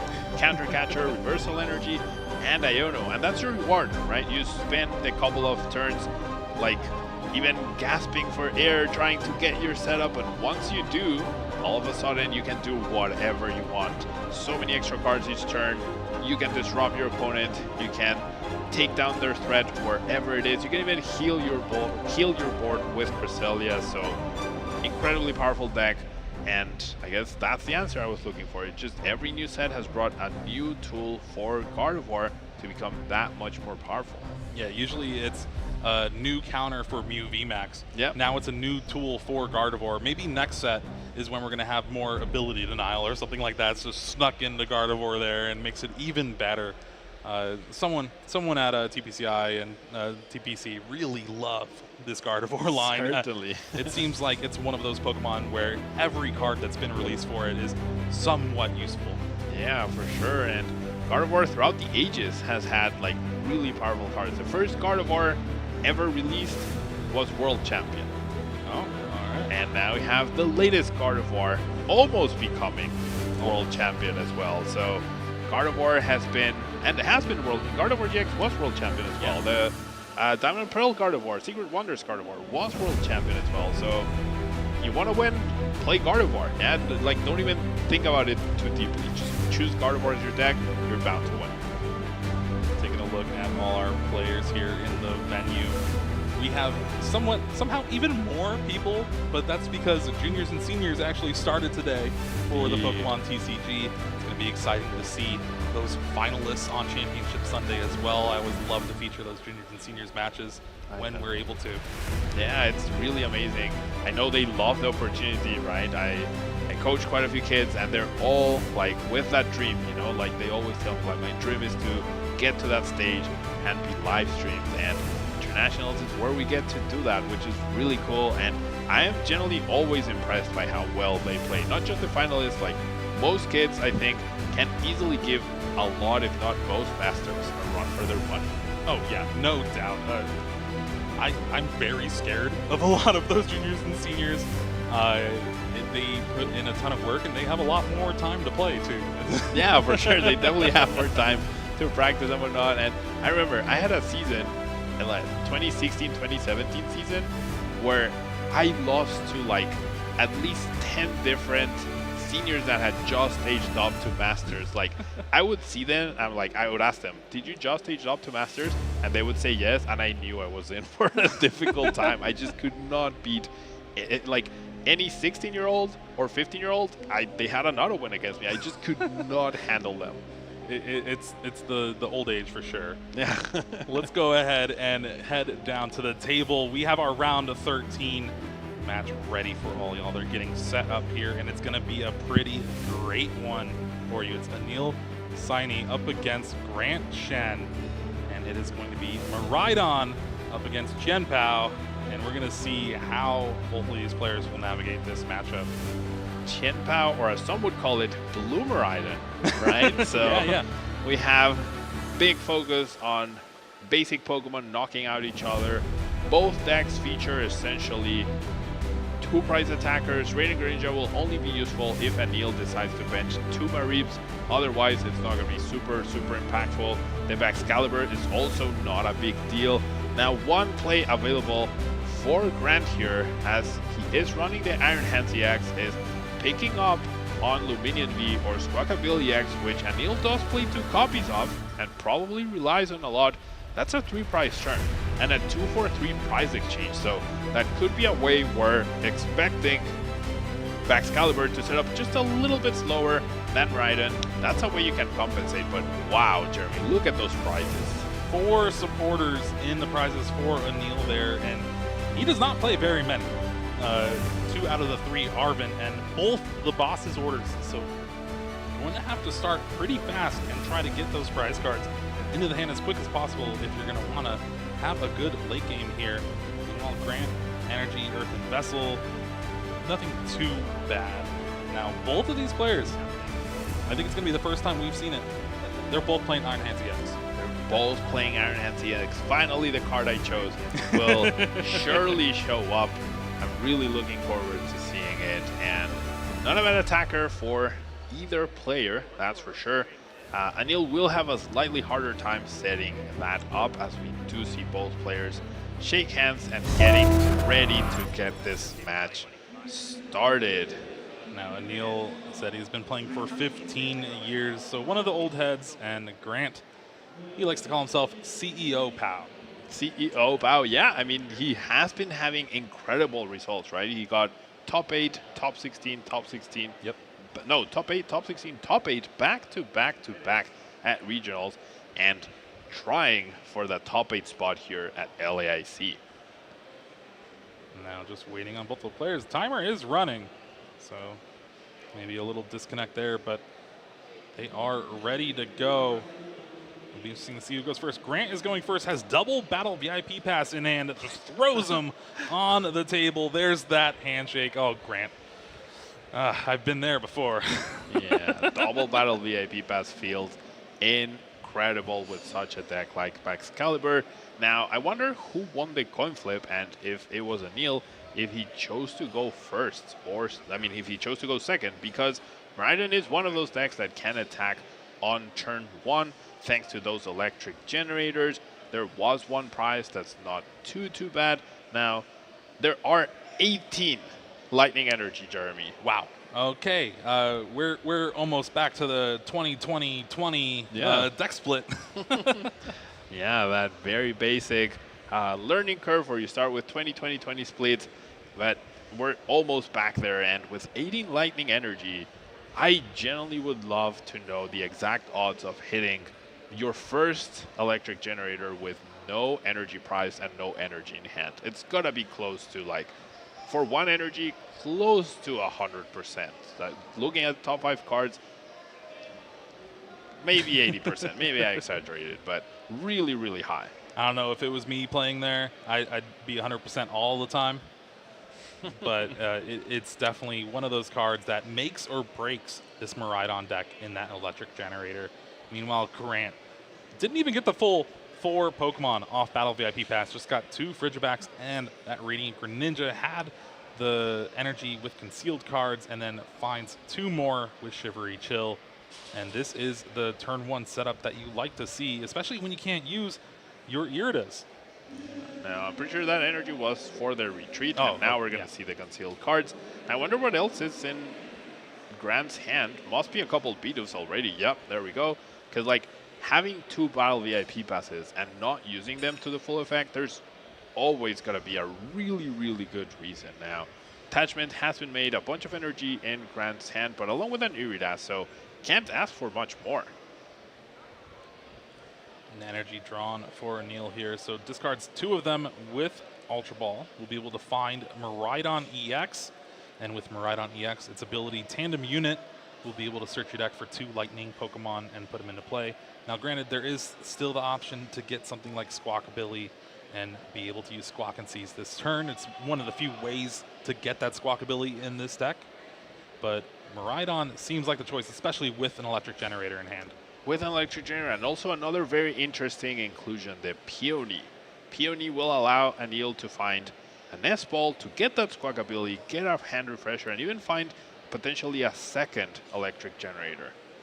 And one interesting inclusion in the list too is 2 Battle VIP Pass. I guess that is the result of the Peony to be able to search it out, and how effective getting that Squawkabilly EX in play on that turn 1. Yeah, Battle VIP Pass, definitely not a card you would ever expect to see in Maridon. I would even argue Nest Balls are probably better, but Anil sitting here at 28 match points, very close to top 8 at LAIC, and I'm sure he has had plenty of use from that Battle VIP Pass. And with Maridon and its Tandem Unit, you can go ahead and fetch another Maridon EX and then use that Tandem Unit yet again. It's basically a built-in Battle VIP Pass, and there we go. The first electric generator finds 2 lightning energy. There's the handshake, and we're going to be seeing that a lot this game, I know. That's the 3rd handshake we've seen in the last 5 minutes, so that's going to be happening a lot. Now, the one big card Anil needs now is a switching card. Very smartly discarding the Mareep. That way you don't have 2 prizes available for Radiant Greninja to pick off. And we're going to see Beach Court is a target that can be grabbed by Peony. Now has a guaranteed turn 1 knockout with Maridon onto that Qianpao. So dream start for Anil, and being rewarded by his deck choices, right? Battle VIP Pass, fetches a Squawkabilly, will get a full fresh of 6 new cards to play with. Squawkabilly is a potential liability, as mentioned, for Iron Hands with that lightning weakness, but getting 2 prizes on your first turn of the game, pretty fantastic. Even finding an Ultra Ball for a Flaffy on the following turn to start using Dynamotor. Having that Bravery Charm as well, which is a big card in this matchup. It pushes Maridon EX out of an extra energy for that Qianpao to attack with. Indeed, now needing 5 energies to be KO'd with Qianpao, as we see the Greninja come up. Does have free retreat guaranteed. All the other Pokemon could evolve and eventually not have free retreat of that beach card, so very smart choice by Grant, as we're going to see the 2nd best card from Paradox Rift. Earthen Vessel, being able to discard a card in your hand to search for 2 basic energy cards and put them in your hand. This is very beneficial, especially in this Qianpao deck, not only because it combos very well with Shivery Chill to grab as much energy out of the deck as possible, but to find that 1 of basic lightning energy when you want to attack with Iron Hands EX. Now, Iron Hands, a fantastic option for Grant as he is behind at this point in time, but Grant can control when there are 2 prize Pokemon in play and when there aren't. And now one path Grant has, even though Radiant Greninja can only take down the single Mareep that is down here, that's 1 prize card. Then you utilize Iron Hands at the end of the game to knock out this Squawkabilly. That's 4 prizes. So if Grant is able to weave in a 2 prize knockout on the active Maridon at some point, then that's how you can compensate for the fact that your opponent got that turn 1 KO. And I think that's what we're going to see, Jeremy. Yep, Irida finding a Rare Candy Baxcalibur, the classic play for this deck. 3 energy on that Radiant Greninja in the active spot, so Moonlight Shuriken will be the attack to use this turn. And like you said, taking the knockout on Mareep. You can also place 90 on that Maridon EX in the active to soften it up for your Chien-Pao later. Indeed. And I really think, yeah, this game will be dictated by my predicted card. We are going to see Iron Hands. Nope, the other one. The other one. The better one. The better one. Hisuian Heavy Ball played for Grant here. It's a card that allows you to look at your prize cards and put a basic Pokemon into your hand and replace it with that Hisuian Heavy Ball. And there we see that second Bidoof. And B-Barrel is one of those cards in this deck that is very underrated. I know in playing, a lot of people tend to gravitate towards taking the knockout on that B-Barrel just because a lot of the times this deck doesn't play many draw supporters. Indeed, B-Barrel is definitely the card that facilitates the whole game for Baxcalibur. It finds you the extra cards that you can discard to get the superior energy retrieval effect. It facilitates the Ultra Ball discards. It gets you closer to the Irida to set up your Baxcalibur. I feel like I tried playing B-Barrel before with a 1-1 line, and now I wish I had the space for a 3-3 line, just because people do tend to go after it, right? So sending up a second one can also be pretty important. And after the Industrious Incisors, Grant is debating about this Pokestop here. Pokestop is one of the most risky stadiums we've had in a while. Discarding the top 3, you get any items to your hand, discard the rest, but opting not to use it. Just using that Moonlight Shuriken, knockout on the Mareep, 90 on that Raikou, which does make it an Iron Hands EX target as well. It does indeed, and perfect play by Grant. Not having a 2-prize Pokemon right here in this spot means Anil can only take 1 prize card with what we has in play, right? So we might actually see Iron Hands. If Iron Hands gets powered up this turn, that could be pretty impactful, and that would definitely make Grant take a turn in his plans. However, as long as Iron Hands doesn't show up for Anil this turn, which with 1 electric generator gone and 1 in the prize cards, you need to hit 2 electric generators this exact turn. And with Luminion now sitting on the bench, no space for Iron Hands, maximum 1 prize for Anil. Grant has set himself up for success to be able to deal with the Squawk or with the Luminion or on the Raikou. Now, the 90 damage on the Raikou, which is the most likely attacker next turn, or the easiest attacker for Anil, is also pretty smart, because then you need the least amount of resources for that Raikou.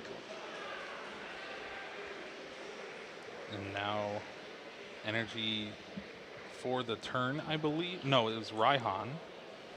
So Raihan able to charge up Raichu with an energy and then search your deck for any card.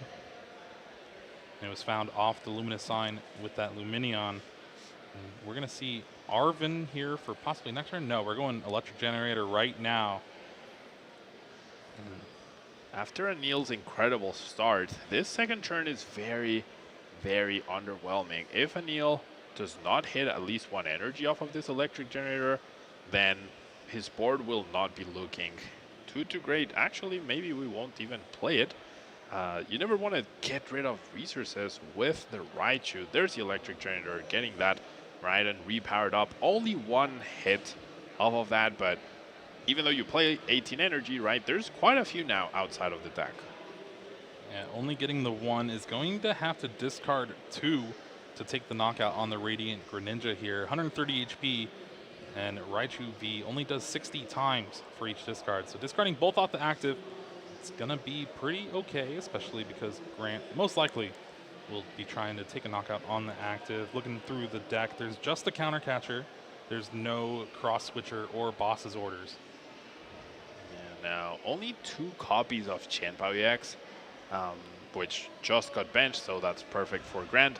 Does have the superior energy retrieval as well, so that Raichu very likely going down this turn.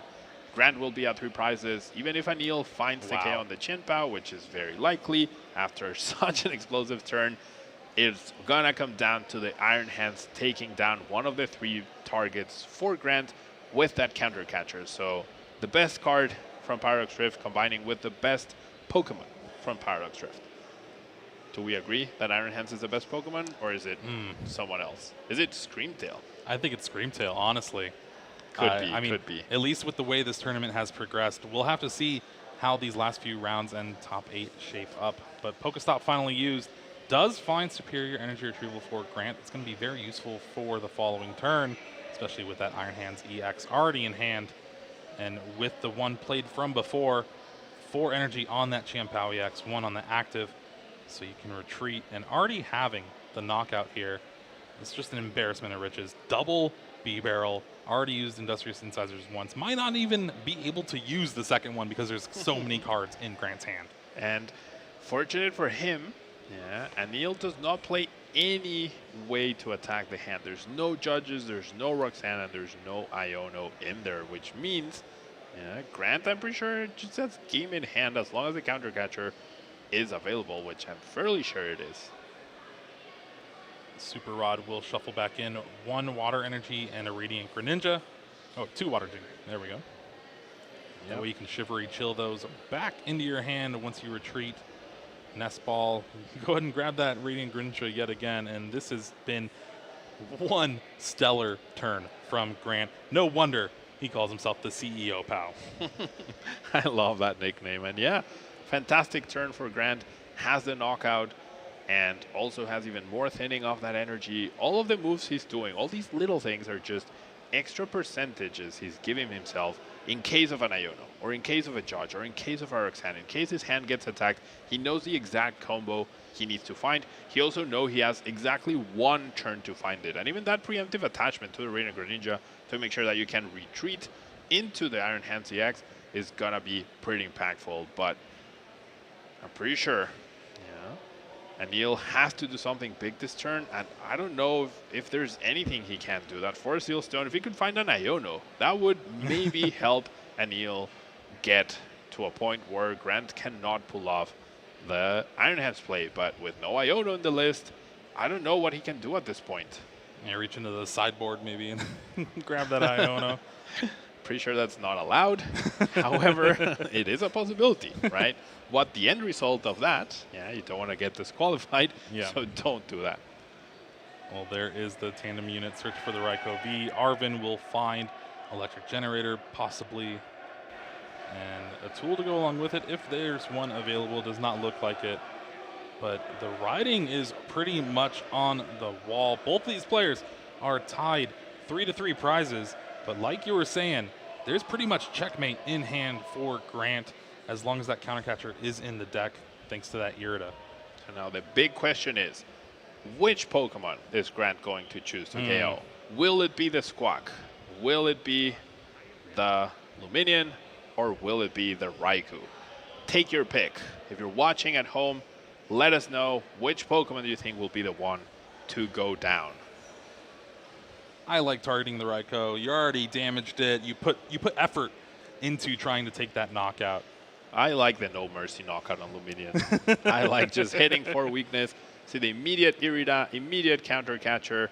We're gonna bench the Iron Hands. Oh, Squawkabilly, we were both wrong. Dang. Squawkabilly EX in the active. Iron Hands EX benched. Retreats. Superior energy retrieval will grab 3 water and that lightning energy from the discard. And I have been waiting to say this for a while. I'm still mad at Shay, but amp you very much for 3 prizes. And Grant up 1-0 against Anil in this round 13. That's okay. You get the award for saying it first today. Yeah, okay. The first ever day 2 amp you very much award goes to Jeremy Jalen. Congratulations. Thank you. Thank you. There we go. I'll All take right. it. So after your Qianbao goes down on turn 1, that's not a great feeling, but Grant was never unfazed by that. Right? Oh, not at all. That was really well done, really well planned, and it certainly helps when you start double battle VIP pass to be able to immediately respond. Grant did not falter, and Anil with no way to disrupt Grant's hand. I want to give a big advantage to Grant at this point. You get a stable start, you're flying high against Maridon. So interesting game we saw with the high count of energy really factoring in for that explosive start. Yeah, you had the squawk ability to be able to draw a fresh hand of 6, not even have to discard anything, but the bench was pretty full of cards that just weren't really doing much here, not really having the bench space to play that Iron Hands EX of Anil's own, and being forced to attack with a Raichu V here, take a knockout on just a Radiant Greninja, so 1 prize, and Grant able to respond with a pretty big Qianpao, taking that knockout, going down 3 prizes himself. And from there, the writing was on the wall. There's too much liability on Anil's bench, and having everything in hand to put together that Thank You Very Much combo. Yeah, that lightning weakness really paying off for Iron Hands, and I really think this is the best use for Iron Hands. Yeah, it's not as a turn 2 super oppressive attacker as we were all expecting. It's just not easy to power up, right? Even with 18 energy, it's not going to be easy to get out on turn 1, and I think that's something that if Anil sees a single prize Pokemon up front and chose to go second, I think he really needs to emphasize that Iron Hands as much as possible. And I'm generally also surprised that there's only 2 bosses orders. Anil's ideal turn would have been to go boss KO with Excalibur instead of attacking with Raichu, but his hand was so underwhelming he wasn't able to. And anytime you're behind against Maridon, against Excalibur, you want to take down that Excalibur. That's the most difficult piece for them to continually reset up. And if they already have 2 of them, then go after the Beaverl. But you want to try and combine that, either that turn or the next, with some sort of hand disruption, which Anil unfortunately doesn't have access to in this game. It's going to be interesting again to see who chooses to go first, who chooses to go second here for Anil. Looking at the prize cards, Beach Court and Switch along with the 1-1 Flappy line and then Alpha Ball and Maridon. Meanwhile, Grant, couple energies, that lightning energy, very important. Indeed, we saw Grant take 3 prizes to close out the game with Iron Hands. That lightning energy could be that 3rd prize card that is not taken yet. If we see anything sort of similar, and we did just see Grant shake his head in disappointment, so I don't know what he was going for here. He might not be happy that the lightning energy is not available. Especially when you see your opponent start that Squawkabilly EX in the active spot. That's just a free 3 prizes if you have that lightning energy available to you and your setup. But starting off with a Nest Ball, has a Bidoof in the active spot, finds that Frigibax, was eyeing down that Radiant Greninja. We'll have to see if he has access to another search. No, couple Irida in hand, so this hand would have been amazing going second. Indeed, and now Anil with only 2 battle VIP passes in his deck is holding 1. So now we've seen double battle VIP pass with 3 in the deck, single battle VIP pass with 2 in the deck. I feel like I need to reevaluate my deck building and give more chances to these wonky counts and maybe cut a few corners, because it ends up working out. We see it time and time and again. Listen, the less battle VIP pass you have in your deck, the less you draw them later on off of an Iono to 1. That's true. I mean, we're just gonna turn the other way when we figure out that we also draw them less. No, yeah. But sure, a glass half full, right? You gotta be a glass half full kind of person. Grant taking notes of the prize cards with that Hisuian Heavy Ball. The lightning energy will get shuffled, so could end up in a worse place or could end up in a better place we're about to see. Oh, perfect. There we go. It's at the very bottom. I think the most perilous card now could be the Rare Candy in case Grant needs to spend too many resources, but the double Bidoof being down is really, really good for Grant. And having Irida in hand for the following turn, along with a Rare Candy, that means as long as that Frigibax is around the following turn, we will see a Baxcalibur from Grant. Doesn't have any route for Qianpao. And there we go. Anil having that Battle VIP pass, starting the Squawkabilly. We're going to see a pretty explosive turn here. We certainly are, with Maridon filling up the bench. We even have the Force Seal Stone to make sure we have everything we need or anything that we're missing. So I think Anil's best play here is to go use Boss's Orders to chase down this Frigibax. Yeah, you knock that out, you're guaranteed that Grant will not have a response for at least the next turn. You're also able to do that probably with your Raikou very easily, already holding the Boss's Orders, right? So really, really powerful setup here. And with 18 energy in the deck, you're really fancying your chances of hitting one, right? Doesn't even need both. Yeah. Only needs one. Already has the Beach Court Free Retreat. Already has the boss in hand as well. So could even save the Forest Seal Stone. And now the dream is if you amp you very much that Frigibax this turn. Yeah, that would be the dream. Thinning out the deck a little bit with Tandem Unit, finds a Mareep and the Iron Hands EX. And there we see the Boss's Orders. Now, we're going to see an attachment. Do you attach to the Raikou just so you can kind of almost guarantee that you get it off the thing? But no, just discarding it with the Squawkabilly. But this is also drawing more energies. Yeah, with so many energies available in your deck, you're definitely going to draw one, you know? So with that in mind, I don't think you ever, like, need to attach. If you find an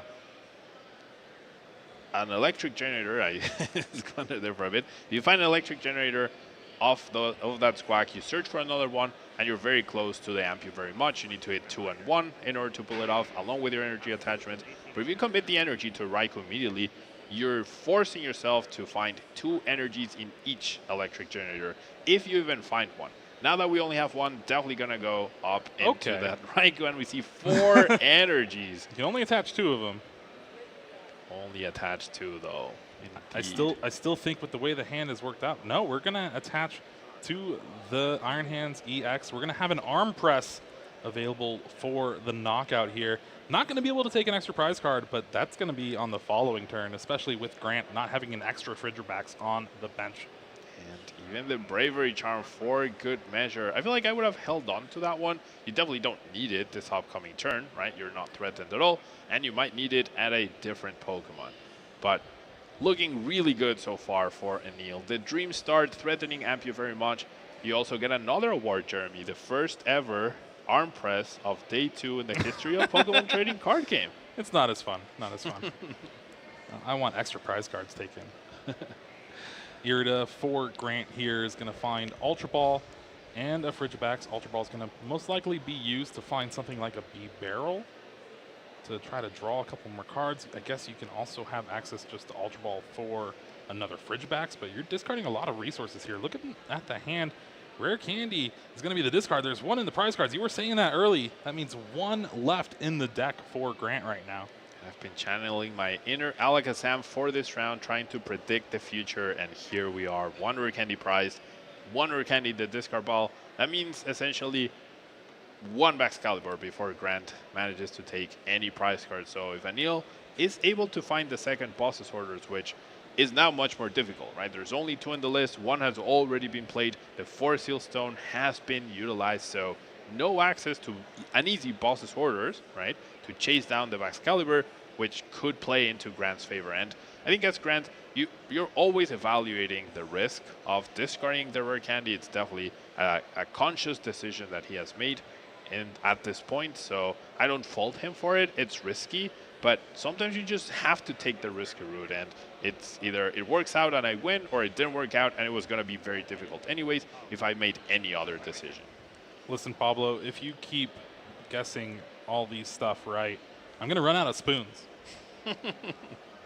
See, that's the thing, though. I am not guessing, Charles. I am calculating. So with Grant here, Bidoof goes to the bench thanks to that Beach Court, and Qian Pao into the active spot. Grabs a couple energies. Earthen Vessel grabs a couple more. Nest Ball will find that Radiant Greninja. And we're going to see a concealed cards here for Grant to draw 2 more cards. And just hope that this Frigibax stays in play. There's a Battle VIP pass. That's not really going to do anything. Pokestop. And we're going to spin the wheel. No! Found the Frigibax, just not how you want it. And so only 1 Frigibax. And now Anil probably cannot find a boss's orders this turn, but is holding the perfect combination of escape rope plus beach cord. I really would love to have seen the escape rope be played first. That way you don't give your opponent the information that, hey, you know what, I have free retreat, so whatever you promote will definitely be going down to amp you very much. So not giving your opponent that little piece of information might attract them to doing a different play than the best possible play. But now that they have full information, now Grant chooses the correct choice. And I'm sure he would have made it regardless, right? But it's a good thing to not do. Do not give your opponent any information that you don't need to by playing the cards in the right order. Fleet-footed off the Raikou now that it is in the active spot. Did find an Arven for Anil, and Arven finds that electric generator. Generator will hopefully power up something like that Raikou or Maridon EX on the bench, especially with the 4 energies already on the Iron Hands EX. And there we go, 2 again. 18 energy, pretty good. Pretty good. No handshake this time, though. Maybe Grant not as amused anymore, being a little behind this time around and getting amped you very much. Right here, the double attachment on the Maridon, having that ready to deal with the Qianpao, which is exactly what Grant was hoping would get attacked this turn in order to prevent Anil from taking a prize card. Now, Grant does have a possibility to still win this game, absolutely, but it's a tall order at this point in time. So we'll have to see what he ends up doing this turn, and if he does end up losing, I'm really intrigued by what Grant will choose to do. Will he choose to go second, or will he choose to go first? Yeah, it's going to be a big decision, and it's always scary when you're facing down a Maridon EX. They're able to get that turn one attack so often. It's rough, and we saw it here. Anil opting to go second and getting that arm press and then that amp you very much turn after turn. And Grant still struggling here. I don't know. There is an Irida. Okay, so you can Ultra Ball for the Baxcalibur. Irida, get the rare candy. Maybe Ultra Ball for... No, yeah. There's the Bidoof is gone, so no extra one. Yeah, I do think Grant has like enough to respond here, take down this Iron Hands, but there's already a Maridon staring you down. So I think Grant's best bet at this point is for Anil to not be able to power up another threat. I think that's like the big thing that Grant might be counting on. Electric Drainers hitting for 2 is fantastic, but the one big card Anil was missing last turn was the Flaffy, to be able to get a little bit of extra energy attachment, yeah, make sure that something else is powered up. But Grant has an opening for sure, but not a very good one. And with Anil's hand, it was a little lackluster, but thanks to those few prize cards, finds an Ultra Ball. So Ultra Ball can go ahead and grab that Luminion V and get a supporter rolling for the next turn. So sitting a little bit more comfortable here, especially in this game too. A ton of energy getting brought down thanks to that Baxcalibur, and there we see the Industrious Incisors finds a couple Super Rod. Yeah, Super Rod being pretty key. Also, the Pokestop, which could find an S-Ball, and if Grant manages to bench another Frigibacks, that would actually really change his board presence right here. However, no S-Ball, 2 Pokemon and another Pokestop hitting the discard. And with that Ultra Ball you were mentioning, I think Anil has a very clear path of Ultra Ball Luminion, knock out your opponent's only Baxcalibur, leave them with 1 energy in play. That doesn't mean anything for you in terms of threats. Super Rod is played, going to shuffle back a couple Frigibacks and Baxcalibur most likely.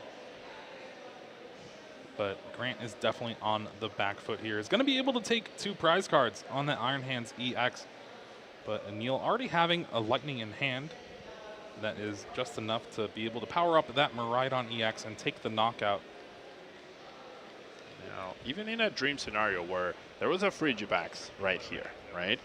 The rare candy is still in the prizes, and I'm not sure Grant will be able to access that this turn. And therefore, yeah, it's at the very top. So, I mean, Anil doesn't know that, right? Doesn't know. All he sees is 2 rare candies in the discard pile. There's always going to be a third one. But I think you still go after Baxcalibur, even if there is a Frigibacks. But now that there isn't, I would love to see this Ultra Ball into Luminion, into Boss's Orders to knock out the Excalibur. Tandem Unit is going to take a look at the deck and see the resources available for Anil here.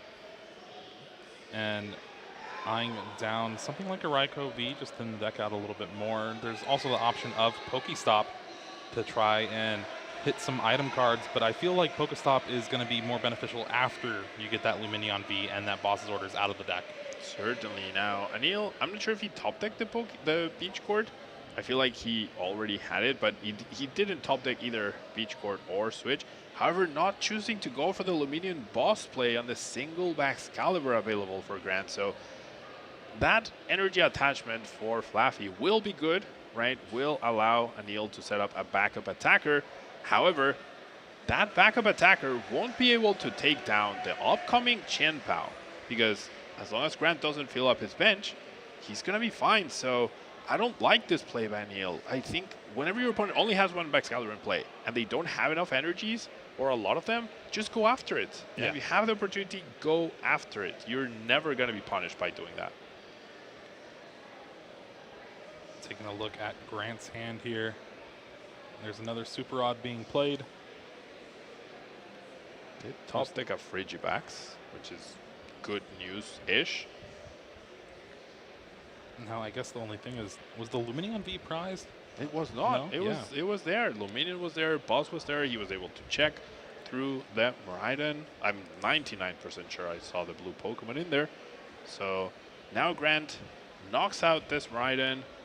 What does Anil do? As long as Grant doesn't fill up his bench, there's no way for Anil to take 2 prize cards, and his hand is not great. If you have an escape rope, sure, right? That's how you can make sure that you have the win with the Raikou. But at this point in time, Anil does not have the possibility to take his last prize card next turn. And wow, a big Iono here, putting Anil down to 1 card. Grant is going to draw 4 and then be able to take this knockout. So a big swing of things, finds an energy, and it makes you wonder, was there access to even another Maridon EX to try to charge that up? Because that is the easy way to take a knockout on Chen Pao. So I think there is. There might be. There's 2, but there's only 2 in the list. So a lot of corners being caught by Anil in order to fit those 18 lightning energy, right? He did get 1 now.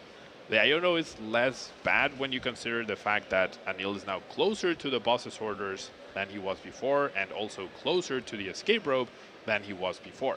Grant doesn't know that. Grant only sees 3 cards versus 1. That's the right decision, right? So that could be Anil's saving grace. That Iono could actually help Anil win this game. He also has Pokestop potentially to find that escape rope as a last resort. However, Grant, I think a window just opened for Grant to be able to close out this game. Superior Energy Retrieval here. Had the option to Ultra Ball, maybe put down that Iron Hands EX, another Pokemon to take a hit off of that escape rope. But Industrious Incisors draws 2, doesn't really find much of anything, and here we're gonna see the knockout. 4 energies, 2 prizes taken. Both players 1 prize away from winning this game. And wow, was that the boss? I think so, but and with the Dynamotor, has the attachment returned. Boss's Orders off the top. The Iono, I think he might have still been able to find it. There's the Luminion. See, like, he might have been still able to find it off of the fleet-footed, right? But the Iono got Anil closer to the game-winning card. So actually, you welcome the Iono when your hand is so bad. You're just getting closer to your potential outs.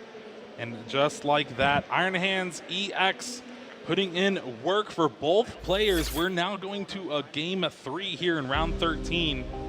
And Grant's start wasn't very good. Had a much better hand going second with 2 Irida, and prizing in Rare Candy and that Lightning Energy meant the options were limited.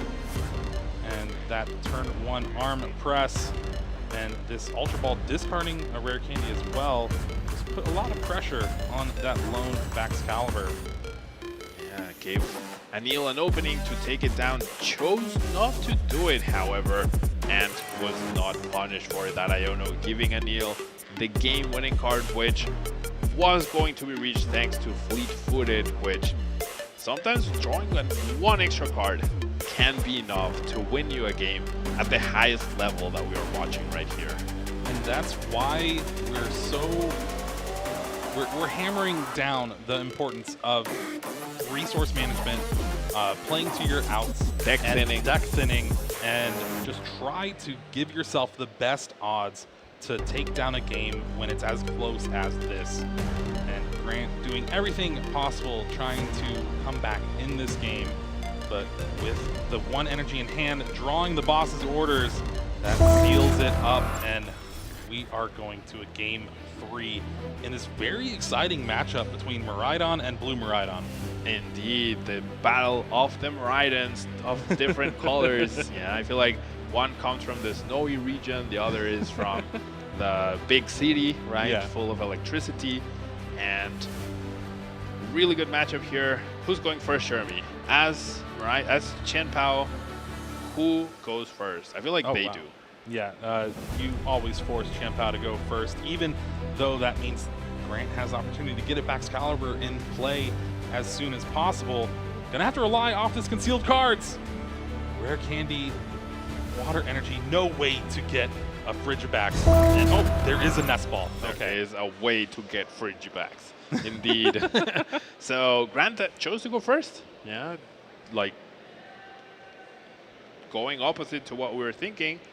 He must have played this matchup many more times than you and I and chooses to go first. So that is a risk, right? You don't always start double battle VIP pass that you get to throw to your opponent as he did in game 1. We see only a single Nest Ball, and Anil's deck is built to have that explosiveness. It definitely whittles down in power, right, as the game advances. Maridon has very explosive turn 1s, decent turn 2s, and then after that, you're kind of in top deck mode a lot of the time, right? Or having follow-ups can be difficult. However, with Grant's very underwhelming start, that might just be enough, as it was in the previous game. And depending on if Grant has another basic Pokemon that gives an out to Escape Rope, to be able to take an easy knockout with something like a Raikou V.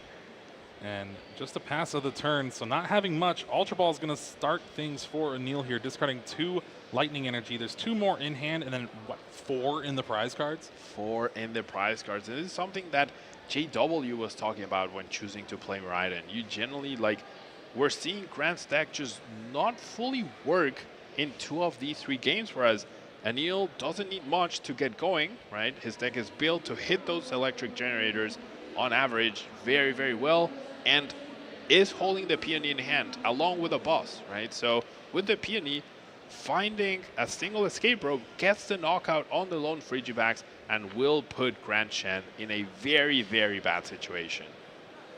Double tandem unit. Now the bench is almost full.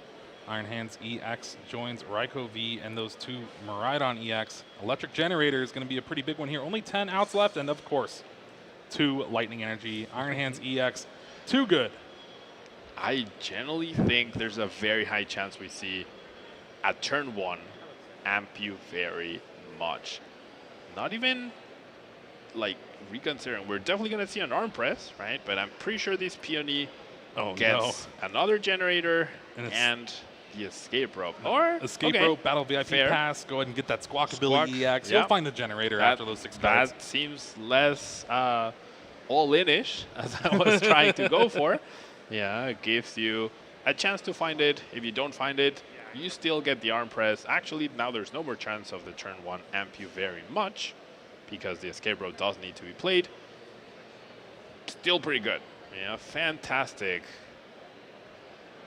And there was another electric generator found off those 6 cards of the Squawk and Seas from that Squawkabilly EX.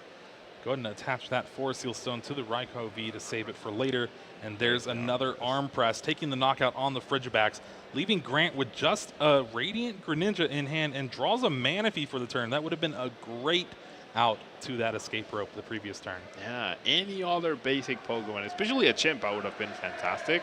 That way, I mean, Anil probably would have powered up the Maridon in that situation, still managed to get 2 prizes, but yeah, any other basic Pokemon would have been really good for Grant, and I really wish we could ask him why he chose to go first against Maridon when if you go second between your 4 Iridan, your 4 Battle VIP Pass, it's like you have 8 outs to a very powerful start. And as we saw from game 1, if your opponent gets 2 prizes on the first turn, that's completely okay. Yeah, it turns on your counter catcher for the end game scenario that you're trying to reach.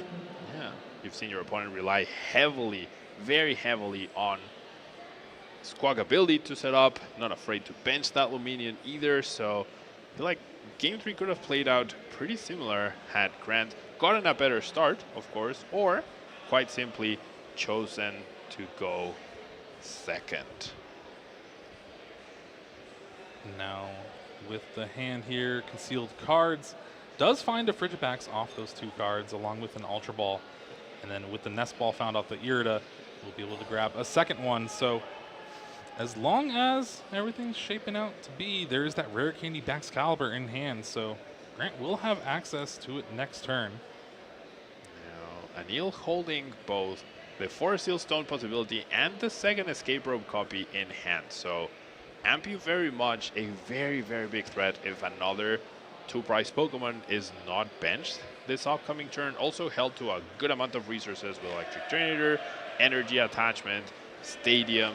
So Anil can pretty much target or can take 2 prizes regardless of what is in the active, as long as the Electric Drainator hits for 2, right? So really good spot if you're Anil here. Grant is really gonna struggle to win this one.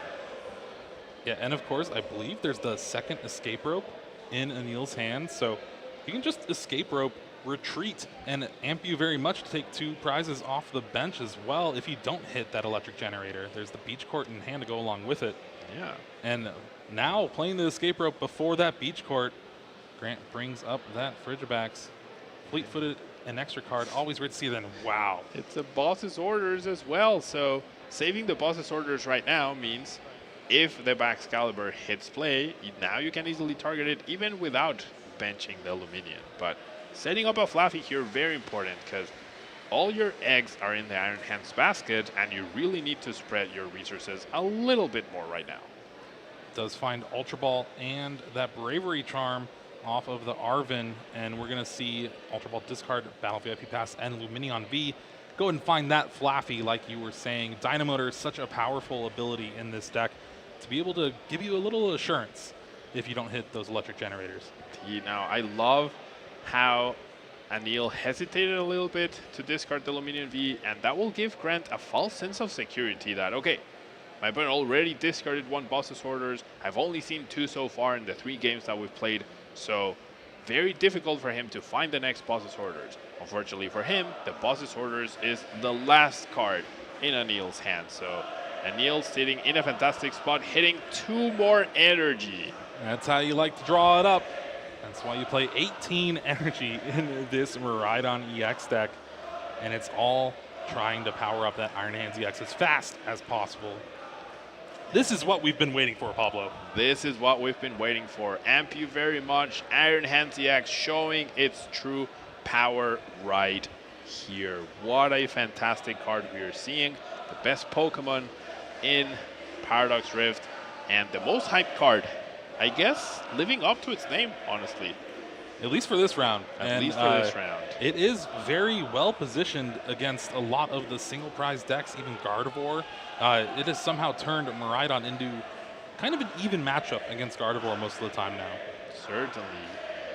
Now, Grant against the ropes here can maybe find knockout on the active, but you can see from his demeanor, right? He's struggling to figure out exactly how to win this game. There's already a threat powered up.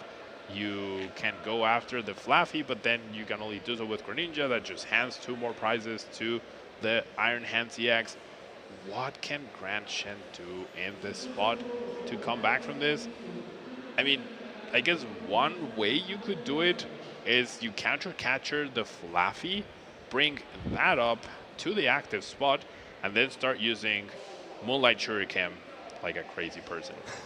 Just turn after turn, 90-90, 90-90, 90-90. I don't see any other way, because now that Anil is down to escape ropes, the beach core does not help Fluffy, and there's no energy there, and there's a 3-card hand. I really think that's the only play you have here, because if you just slam the Qianpao into the Iron Hands, sure, that's great, but then Anil comes up with a Maridon, knocks you right back, and is 1 prize away. And I think if that happens, Anil has to factor in the possibility of counter catcher onto Fluffy. I would love to see Dynamotor onto itself. And there's also the potential of using that boss's orders to bring up that Baxcalibur and take the knockout with something like that Maridon, and that would just leave Grant with no energy in play. Yeah, but Anil is also holding the boss's orders. That's why the urgency for the counter catcher play this turn, but I don't even see it in Grant's hand. There's a Greninja though. We have a start, and there is the counter catcher. Oh, there is the counter catcher. There we go. I didn't. It's blingy, so that's why I didn't. I don't recognize the blingy cards. They're all golden and beautiful, but they all blend with each other. There we go. Counter catcher Fluffy. I think Grant must have heard you, because we're gonna start throwing those Shuriken like crazy. Yeah, Moonlight Shuriken. We might see multiple Moonlight Shurikens, and Anil at this point does have energy left in the deck, which is good news for him. Also has the one-off copy of Switch. That is a card that would immediately allow Anil to get out of this sticky situation, and it's not in the hand though. But we do have Forest Seal Stone. Forest Seal Stone searching for that beautiful Heart Gold Soul Silver Switch. My favorite art personally, and this is bad news bears for Grant here. This is such bad news. We could see Switch plus boss's orders on the Baxcalibur, and I think that would settle this. I don't see, I mean, do you arm press, do you amp you very much? Anil playing around the play. Anil, I wish he was more aggressive against the Baxcalibur. He's just gonna take the, I want to say, a little greedy 2 prizes. At this point, it probably doesn't matter. Yeah, right? you already At this point, probably doesn't matter. I want to play it 100% safe if I'm Anil here. Yeah, this opens you up to getting Iono'd to 1, but you already have the Maridon EX powered up, and if Grant just attacks with anything in his deck, it's going to get knocked out by that Maridon. Yep. No second copy of Counter Catcher, so we cannot bring up the Fluffy once again. Iron Hands does survive that a is turn, true, yeah. but it cannot survive 2, right? And we also know Anil is holding that boss's orders. Grant probably goes for the Iono this turn, so the boss's orders will be at the very bottom of the deck, but nothing can stop Anil from attacking twice over the course of 2 turns and winning this game, even if time gets cold. And Anil will definitely get 2 turns to figure this out. 6 cards off the Iono for Grant, 1 for Anil. Tosses the nest ball down. Gonna search the deck, make sure you have the resources available.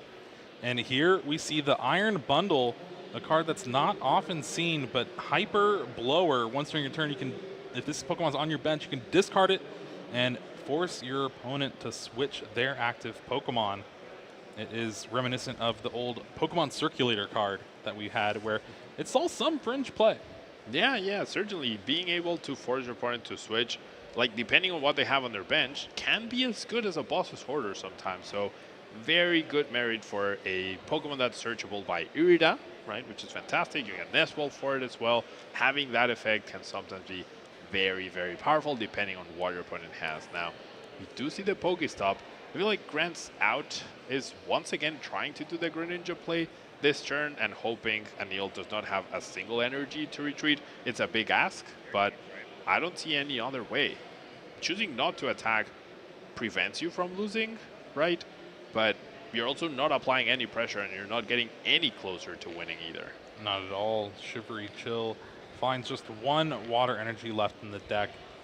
It means the rest of Grant's hand isn't really going to be doing too much. You got the Earthen Vessel, and you got Ultra Ball, you got Rare Candy. That's a lot of stuff that you don't really want to see. And time seems to have been called here, so as long as it's all accurate, Grant is turn 0, and we're going to have +3 turns. The turn 1 being Anil needs to find that energy though, which does have in his hand Iron Hands cannot be KO'd this turn, however. So Grant will survive this turn. The question is, what can Grant promote next turn to prevent Anil from winning this match and squeaking out a point?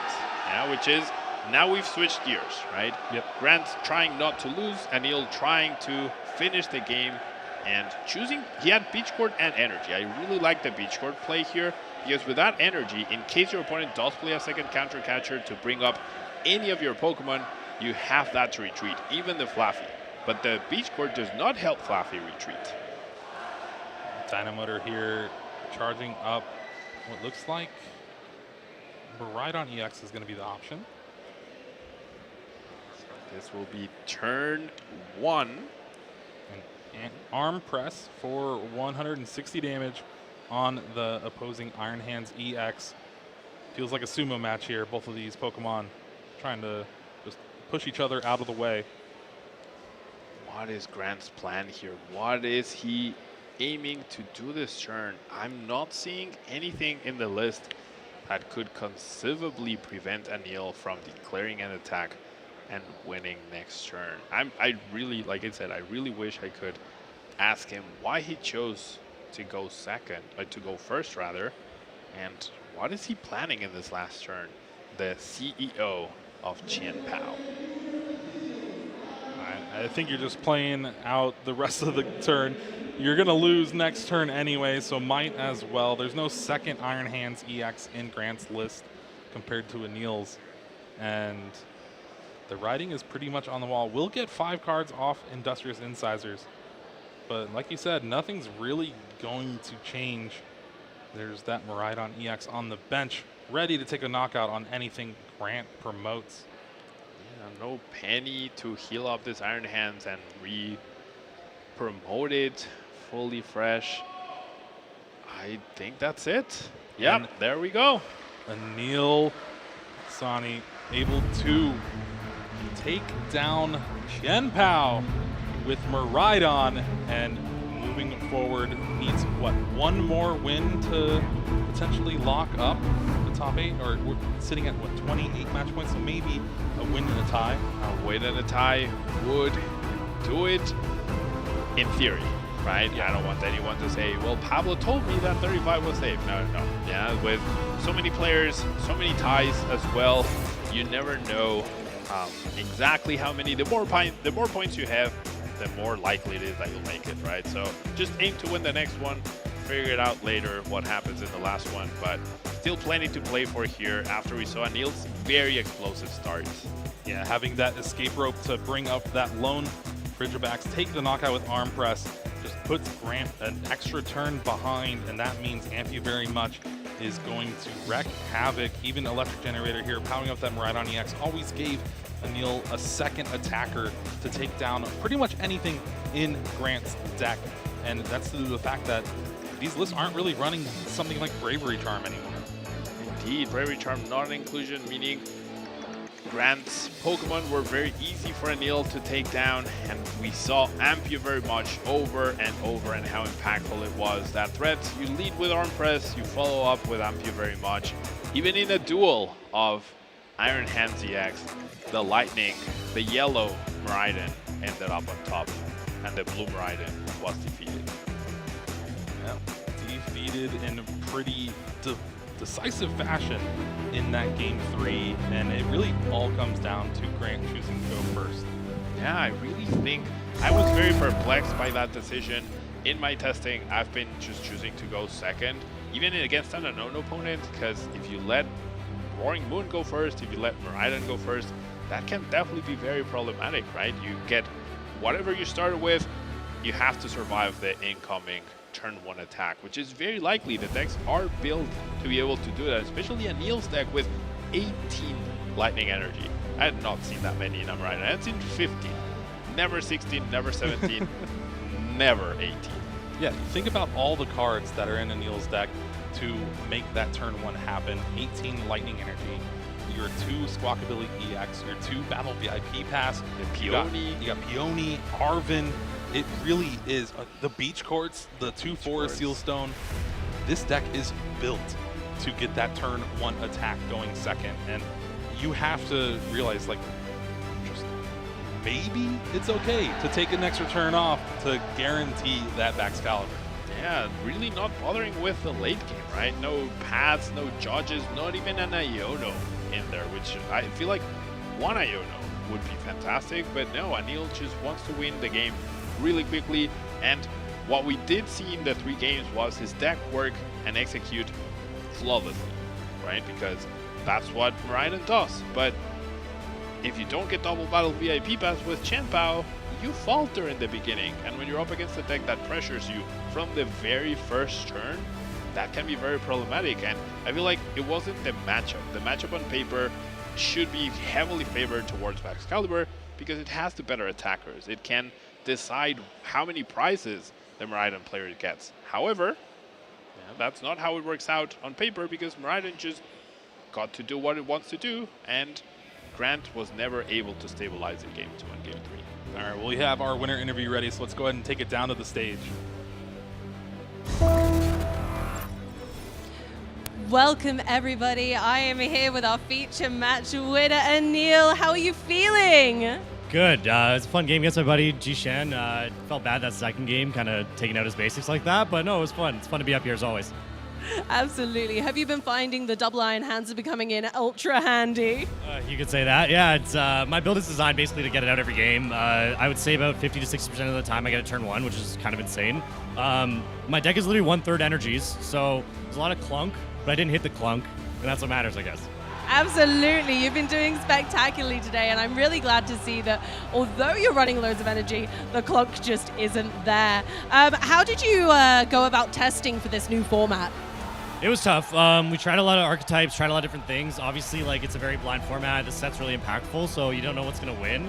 I went back to something that my buddy put me on. He put me on Maridon. He said, hey, you should give it a shot.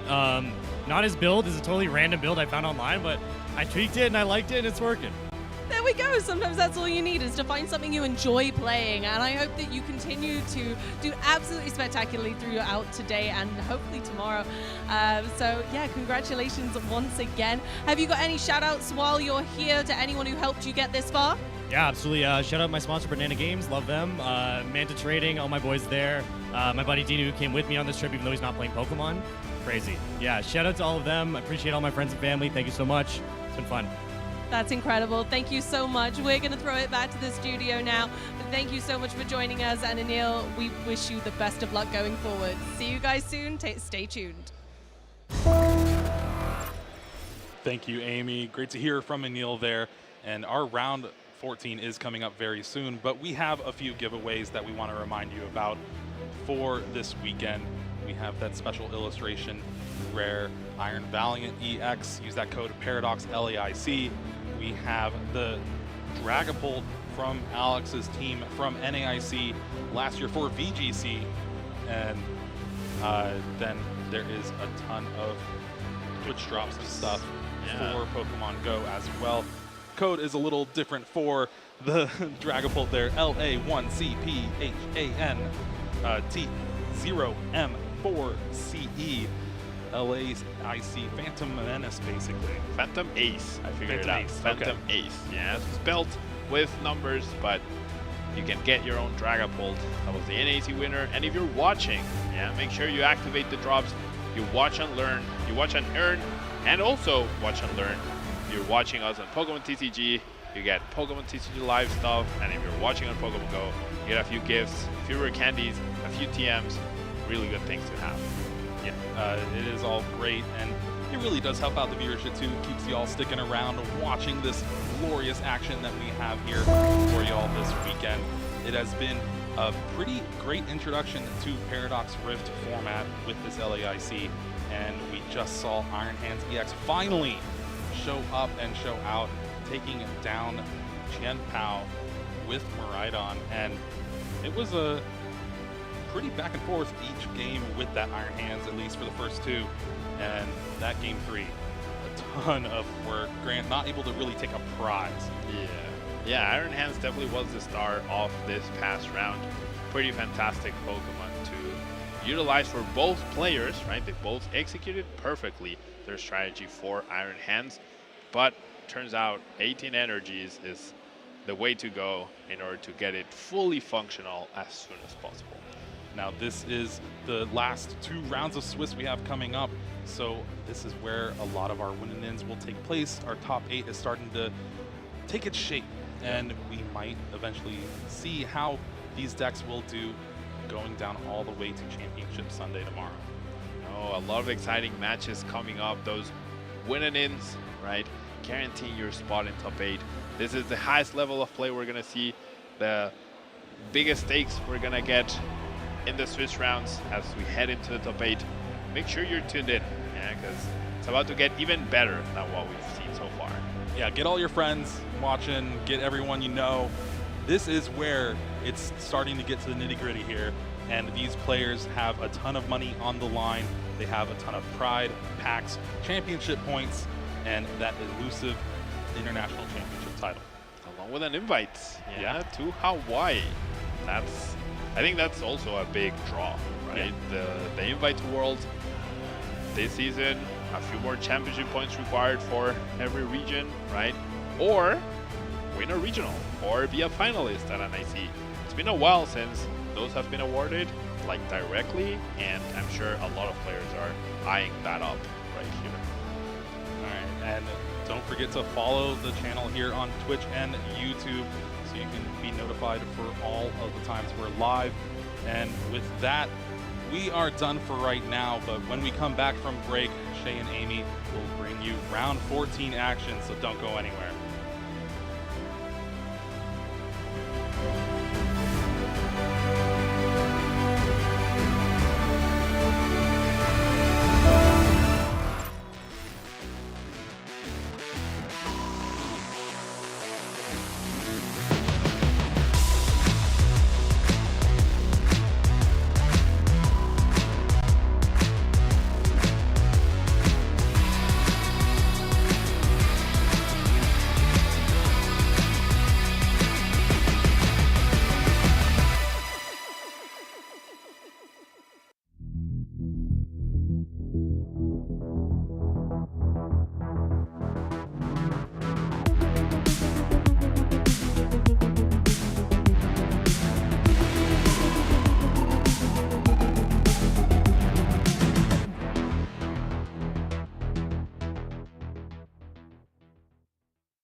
I'd have to say Piplup would be my starter Pokemon. I love the Steel type, and it's the only starter that has that on it. I'm big into TV, just sitting back and relaxing on the couch after a long day of work, or Pokemon Go. Last year's world champion Dancing Rob definitely is one of them. He's one of the best battlers in the world. And then all my friends, like House Stark, Rise to Occasion, Arrow, there's so many incredible people in this community. My overall goal playing Pokemon would definitely be just to have fun. When I won Worlds, I wasn't really expecting that to be the tournament that I would win. I went in knowing, I like the game. I know what I'm doing, and, winning definitely is what I want to do, but it's not the priority. So I just like to have fun with Pokemon. When I'm at events, we actually have a tradition to get tacos before day one, so I definitely have to say that would be a tradition that we always get. I think my favorite city I've been to for Pokemon would have to be Yokohama. It was just the culture around it, like all the energy. It's hard to top that. The best thing that happened to me this month would have to be that I started streaming on Twitch, and the community is just so supportive, so incredible. They're always there to support anyone who's streaming, and it's just so humbling to see. I'm on twitch.tv/itsaxon or x.com/itsaxon as well.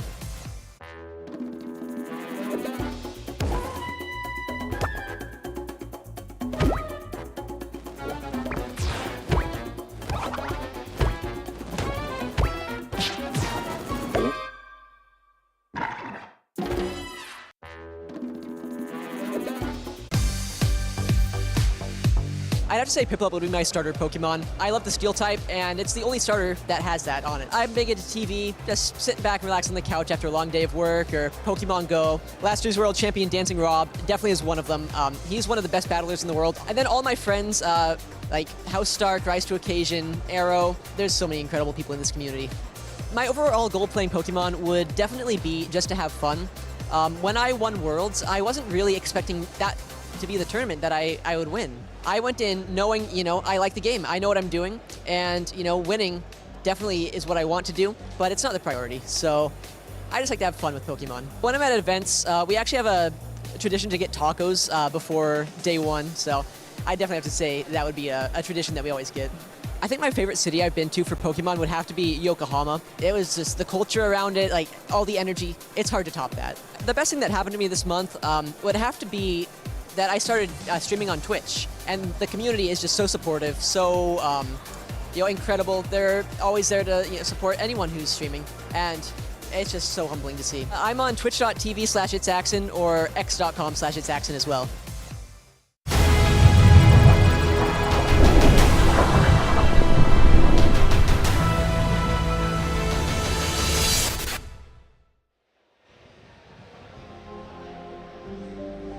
And welcome back, everybody, to the Latin America International Championship stream.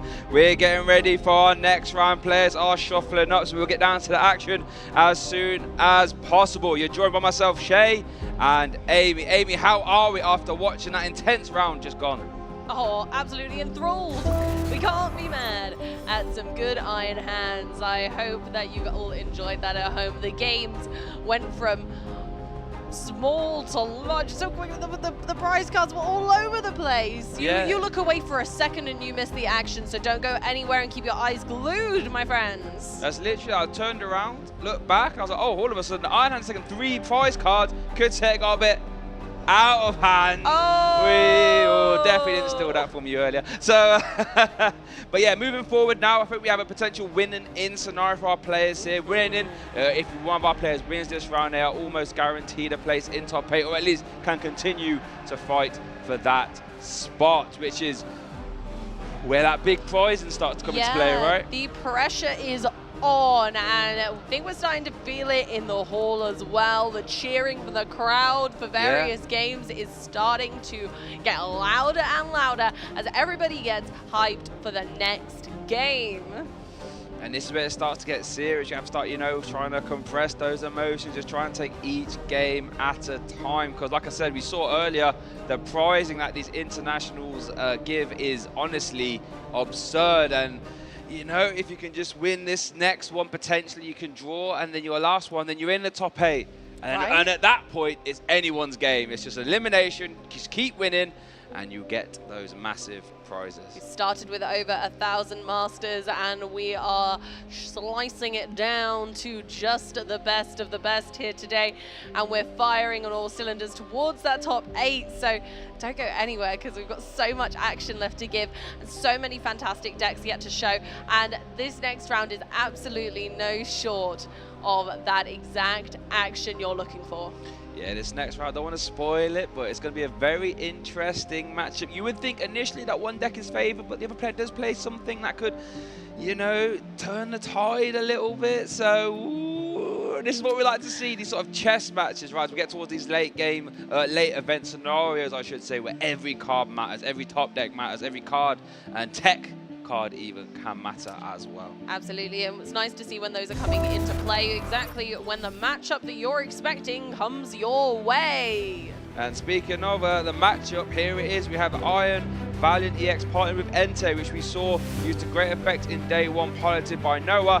And then on our left, we have Jeremy, who's piloting Gardevoir EX. Once again, but no fear, my friends. This Gardevoir has something spicy tucked away. We're not gonna spoil it for you. We're gonna wait and see what unfolds, but it's gonna be very interesting to see how they deal with each other's tactics. You might think, oh, I am Valiant, easy peasy. They're gonna make mincemeat of those rolls, but no, my friend, it may not be the case. So please stick around and see whether I am Valiant can repeat what happened to poor Chen Pao earlier in the day.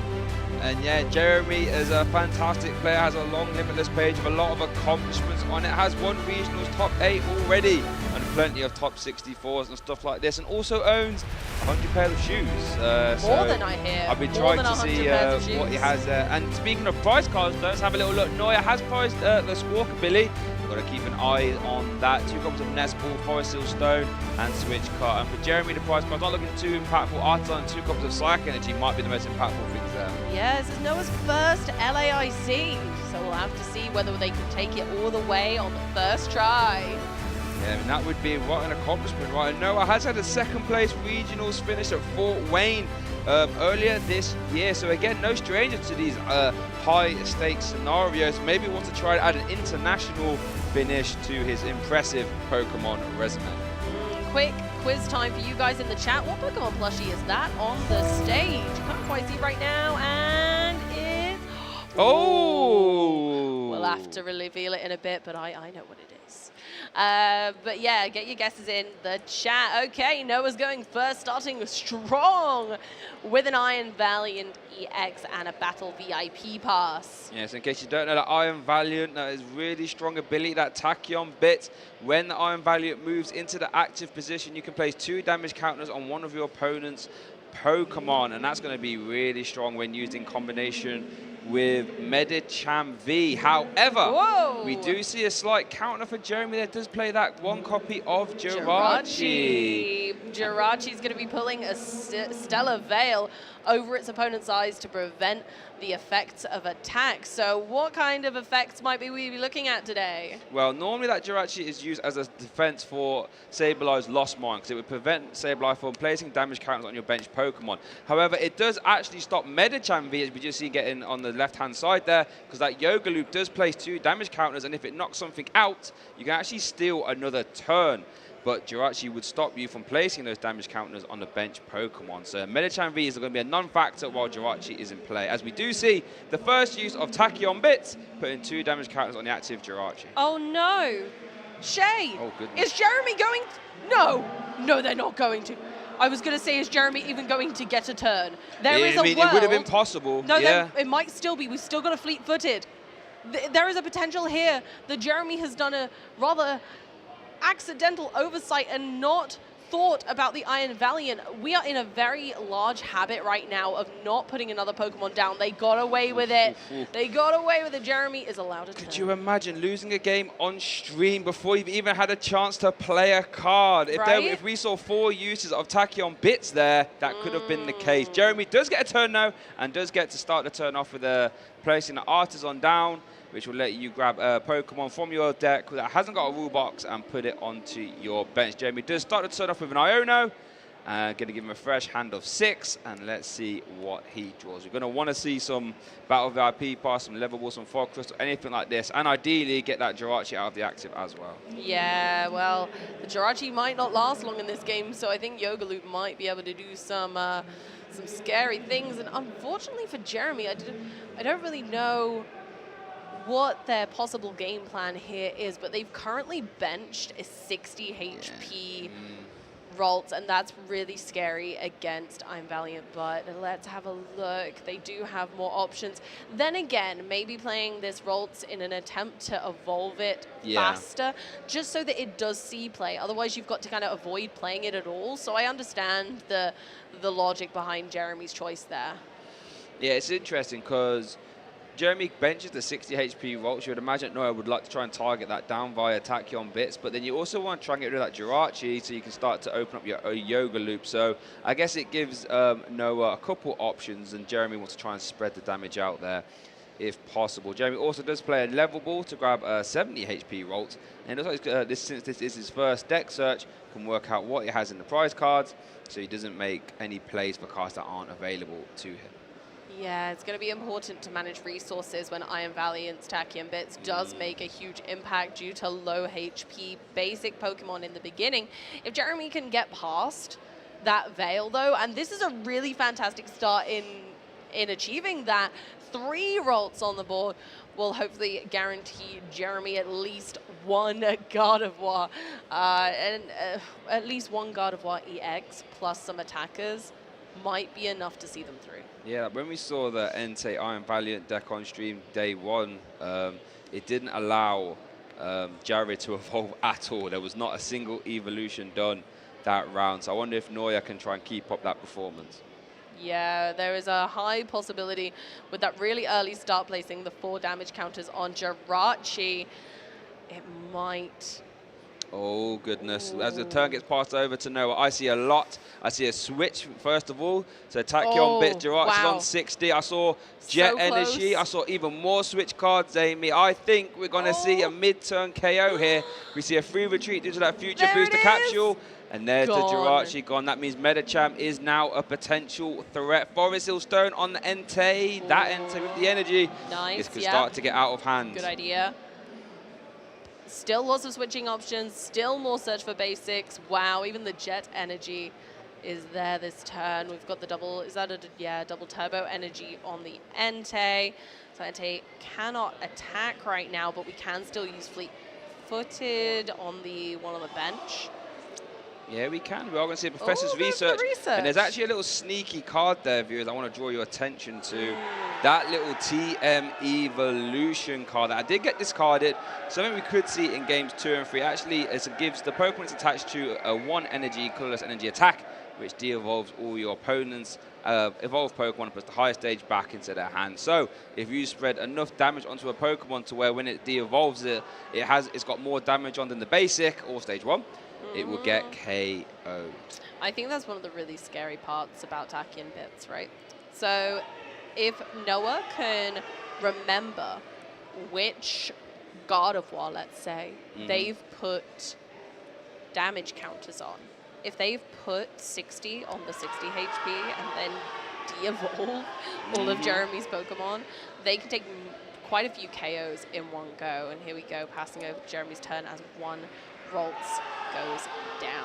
As we do see that Burning Wonder carrying an active Ralts, and let's see what Jeremy can do. We'll probably want to use Mirage Step here, I would imagine, to try and get as many Curlier into play as possible. We do see a Super Rod going to get back that Jirachi, and I wonder if we're going to see it immediately hit the playing surface by some sort of, you know, a level ball or anything like this, because the deck is very vulnerable. Because even if you were to do Mirage Step, right, they only have 80 HP. That's not a great that's not a great number when your opponent has 3 Iron Valiant in play. Looks like we're going to see an Iono that's going to reset both players' hands. As Noah will only get 4, and Jeremy will get the full 6. Yeah, it's interesting. Jeremy does play Collapse Stadium. So there is a potential they could bench lock Noah. If they can't take a KO here, they could say, actually, no, you're not going to put that down, though. Put that away. We're not going to be playing with fire that easily. Okay, there we are. Nice concealed cards, finally starting to get some energy into the discard pile so that we can utilize Gardevoir EX, the first Curlier. We are going to see a refinement, discarding the energy, drawing into the Psychic Energy, and the Jirachi, funnily enough, so that's a good find. So now Jeremy can play that level ball to go find, I would imagine, the Mirage Step Curlier. As we do see, it looks like being taken there, so you can start to get more Curlier into play, and hopefully, you know, if Noah feels nice, maybe Jeremy will be able to potentially get a Gardevoir out at some point, but he's going to try his hardest to stop that happening. Yeah, weirdly, TMD Evolution works in a way that it will de-evolve your Pokemon to the most current next stage down. Yes, only removes one stage. Yeah, meaning that if you rare Candy into a Gardevoir, you are in more danger because your Gardevoir will turn straight back into a Ralts rather than a Curlier, leaving on even fewer HP. So it is almost worth Jeremy going the slow road on this one. Let's see what Noah does now. It is his turn. He's going to start off the turn with a Chorus Experiment. And you look at the top 5 cards, you lost zone 2 and keep 3. And that Medicham is actually in that 5. So we're probably going to have to see that get taken as one Bravery Charm does get sent to the lost zone. Oh, maybe considering with the Jirachi out, we're maybe going to get use of Medicham.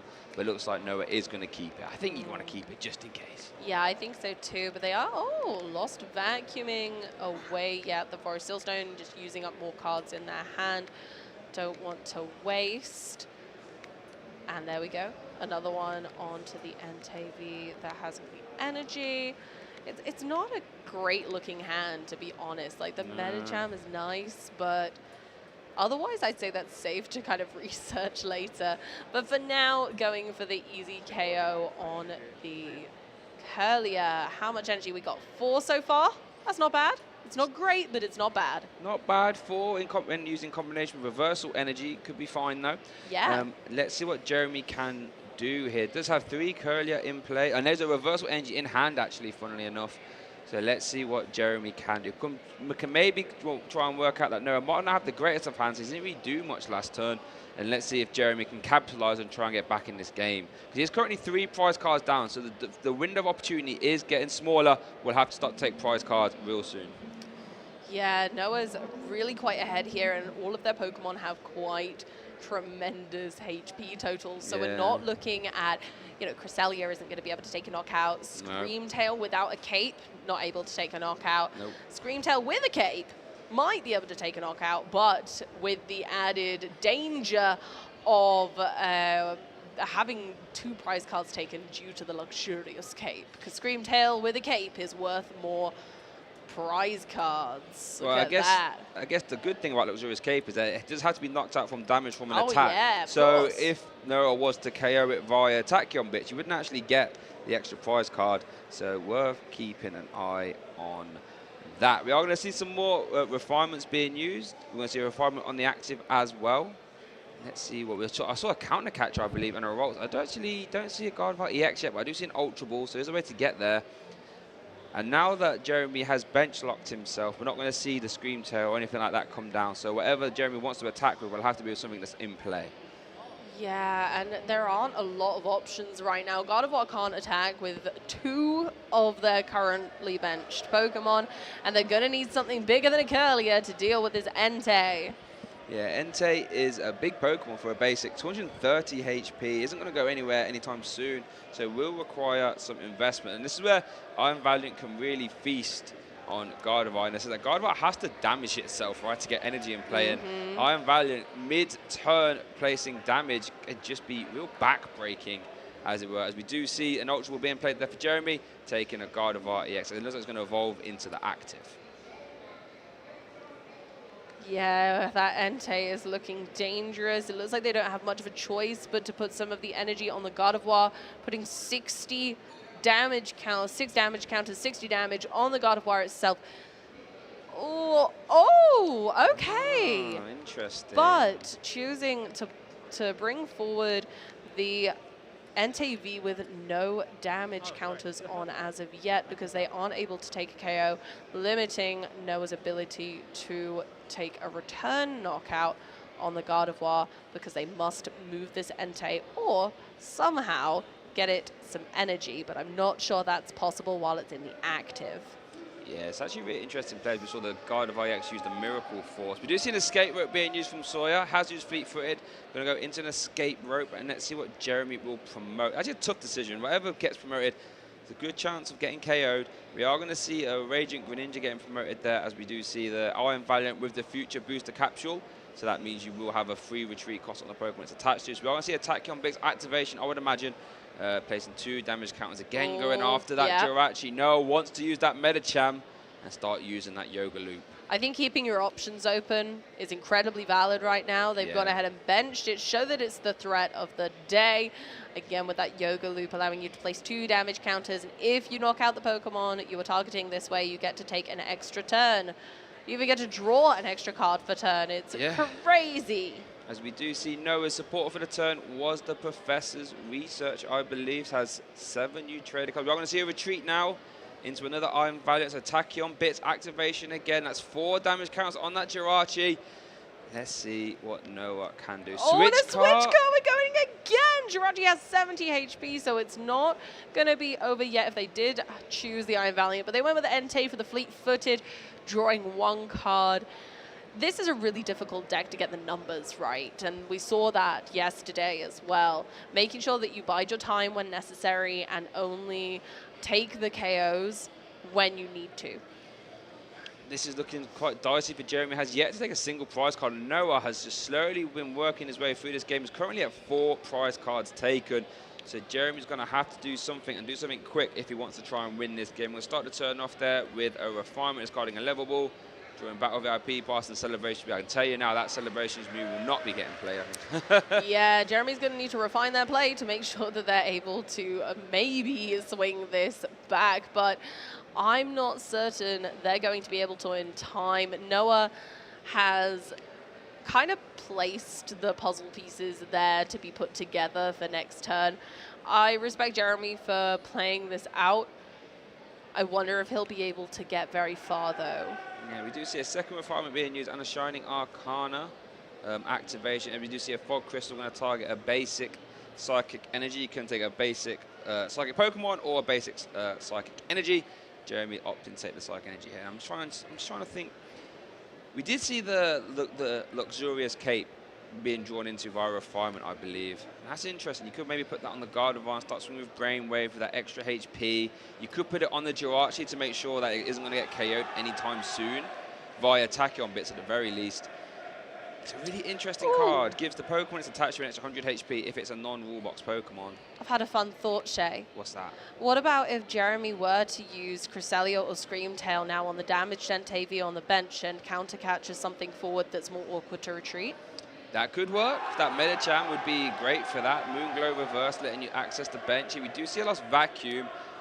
And so we want to target maybe the Magma base in this, since the Forest Steel Stone has been used. So maybe just trying to limit. Oh, we do see a Luxurious Cape being sent to the Lost Zone. I think it's possibly too risky at this stage. No, only needs to take 2 more prize cards, and they can knock out that damaged Gardevoir with damage from an Entei potentially. So I think maybe it's just too scary at this time.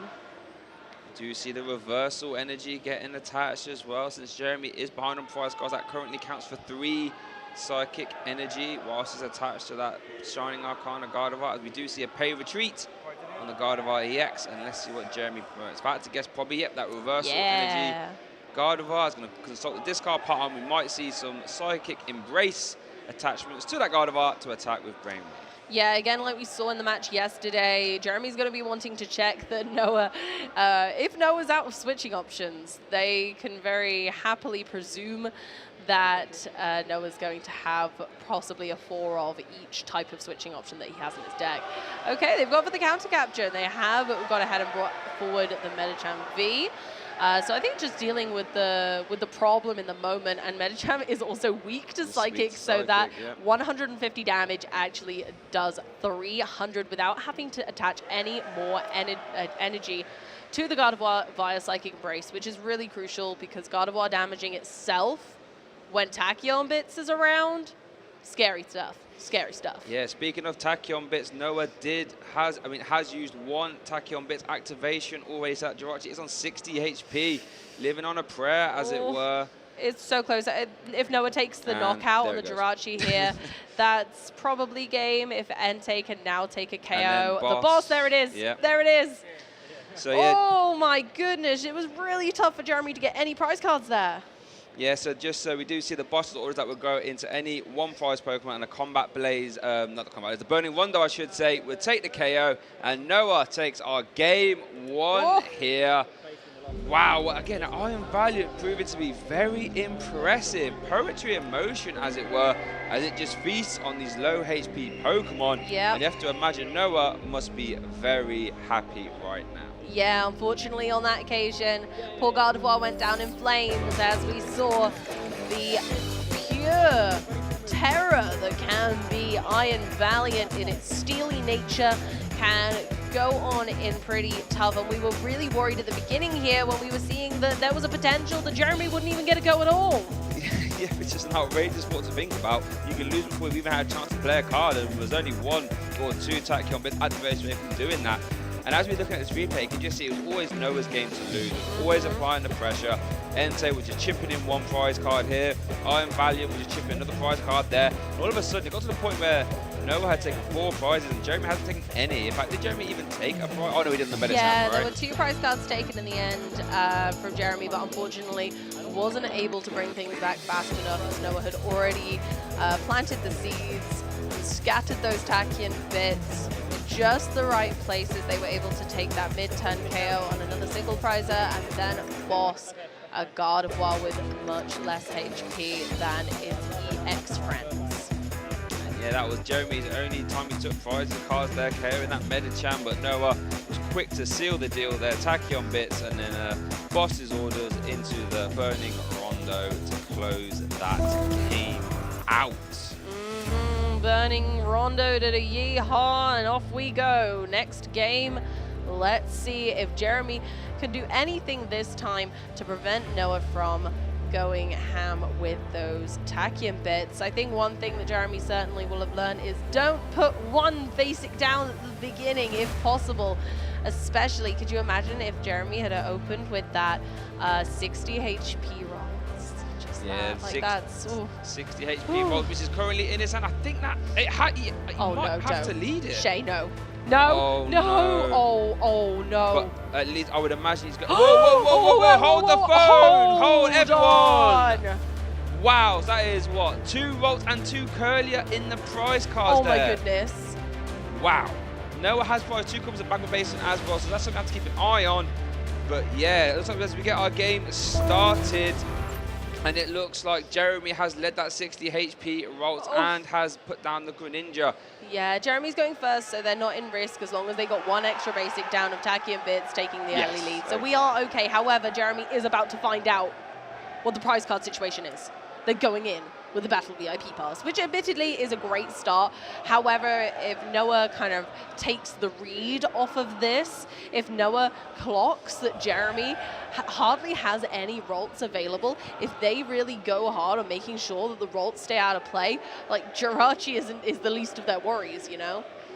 Yeah, it's really hard because when you try and picture Gardevoir's route to win against this deck, I think it is going to realistically rely on Jirachi, as we see, but also that Mirage Step, and that not being an option is going to be real back-breaking, I would imagine. Because that Mirage Step let you just get some Curlier into play, and then you just cross your fingers that at least some of them can survive. Can survive it, but even if you just benched loads of Rolts, right? If you battle VIP pass and you just go Rolts, like there is a very slim chance that Noah will be able to respond. I will admit that it's difficult then because you do need to try and get the Gardevoirs evolved as soon as possible, but then you don't want to be technical machine de-evolutioned for KO.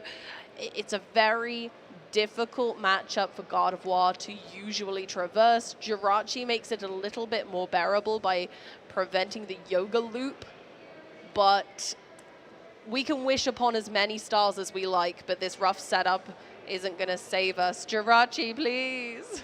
Yeah, I mean, is that the wish Pokemon there, as you can see, and Jeremy will be wishing for better fortune, at least in this game too. And let's go kick it over to Noah. There has led the Iron Valiant, does have a Battle VIP pass and a Nest Ball. Oh my goodness. I wonder what their switching options are like. Did you get a look at the hand properly, Shay? I did not. Noah is off to the race. It's almost like he's in fast forward the way he's speeding for that deck. Love to see it. And let's see what he targets. Dude, it actually looks like we're going to see an Entei and an Iron Valiant. And I really love the Entei in here because realistically, when you're weaving in this extra 40 to 80 damage once per turn, or per turn I should say, the Burning Rondo's fine. As long as the Burning Rondo can take a prize card every turn, Iron Valiant can take a prize card every turn. All of a sudden, you're winning in 3 turns. I tell you what was really fun about Entei as well is that we've seen Suicune V be really good in the meta. Yeah. We've seen Raikou V be really great in the meta. And now it's finally Entei's time to shine. And I think the reason that people have shied away from Entei in the past is because, yes, it does the same thing as its water and lightning type variants. However, Entei has 3 retreat cost. Yeah. And that is really significant. But Noah doesn't mind. No, because Noah's playing so many switching options specifically for the Iron Valiant that it matters not. As we do see Noah playing the Chorus Experiment, they've got a Lost Zone, an Entei V, and a Bravery Charm to keep Medicham, Radiant Charizard, and a basic Fire. We do see an energy attachment to the Axis. We aren't going to see that Jet Energy being used. We do see a Nest Ball. Now this could find another Entei, could find another Iron Valiant. The result is going to be for the Entei, and that makes a lot of sense. Looks like it. I think Noah's very aware that they need to build a strong board, and that's more important to them right now. They can take KOs later. They're not in any particular rush. They can de-evolve things. They can do the tachyon bits later. Right now, I think having a strong board presence seems more important, and I think I'm having that confirmed by the consideration of this Medicham. Now, there is one offense that Jeremy can do. He does play 2 copies of Avery, and I feel as if that could be very strong against Noah's deck. Hasn't had a chance to find it or play it, though. And that's what Jeremy does, is he kicks over to him. Just start to turn off there with a Conceal cast, discarding a Psychic Energy to draw 2 more.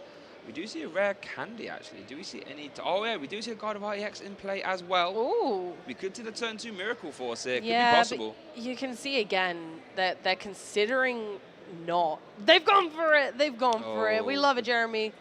He's on it. Yeah, look at that. Turn 2 Miracle Force Beautiful. once again. It does 190 damage, so it is going to leave that Entei still in the active and still just highly damaged. But we did think about it last game where there is a potential that he can take it out later. Oh my goodness, I've just realized something. Go if ahead. Noah can do 1 Tachyon bits into the active, he has the de-evolution TM in his hand already. He can immediately de-evolve that Gardevoir EX and KO it. That's why I thought Jeremy might hold back, because he did see the de-evolution TM hit the discard pile last game. But I don't think Jeremy had any other particular choice. No, yeah, I don't think there's anything else you could do. We do see energy onto the active. Does he have... I don't think he has any switch. Oh, does he have a jet energy, actually? There's a jet energy, but then no way to retreat the next thing. Not quite going to go for that yet. We are going to see... But it's an option later. Yeah. Again, Noah doesn't need to rush this. They can take out this Rolls. It's chill. It's okay. And if, in fact, it takes away the potential of Jeremy having a larger attacker. Any reload. I think you are correct there. Just going to force Jeremy into only having 1 Gardevoir. Yeah. Let's see what's in the hand. We do see an Artisan, so that can... At the least, find 1 more Rolls. We do see concealed cards being used. Are there any more? Oh, true. Prize 2. I don't think there are any more. Oh, wow. We're probably going to see I that think here. Noah is really pushing Jeremy into a corner here. Yeah, because 2 at are those. prized. And the Curtain, the Mirage Step as well. It's been a good turn for it. So this is going to have to find a Scream Tail then. And I Jeremy think, the look on realising, Jeremy's face for us is very telling. Noah is able to successfully corner Jeremy a little bit there, and taking the Scream Tail might be a tell, which is frustrating. Yeah, Noah might be able to clock here that actually there are no more Rolts, and if Noah can now keep on top of this scenario with the Gardevoir and take a KO by de-evolving it, oh my word. Yes, we are just going to see a Miracle Force into the active, so can Noah piece together this turn? I think needs to find a switching card, I think. Doesn't actually have 1 in hand, funnily enough. Doesn't have a supporter either, actually. We are going to see a Lost Vacuum. Going to get rid of that Artisan just to make sure there is no recovery for poor Jeremy there. And let's see. We're going to see a Jet Energy. So there's activation of Tachyon bit. So can just attach that TM de-evolution. And we might see it being used here. Oh, the Iron Valiant now has access to another attack via the Technical Machine de-evolution, which will allow them to de-evolve each of your opponent's evolved Pokemon by 1 And there we go. The Gardevoir has been de-evolved, leaving 60 damage on the Rolts. So they both get sent to the discard pile, and Noah takes 1 prize card. And look at Jeremy's board, Amy. What can he do? Jeremy's going to have to hope that they are able to get a recovery item at this stage. They're going to need to draw into a Super Rod to recur the Pokemon that are already in the discard pile, because they're going to be unable to take a prize card. I think realistically, I mean, that would be ideal, right? Finding the Super Rod to get back another Rolts, but it's going to be a tall order here.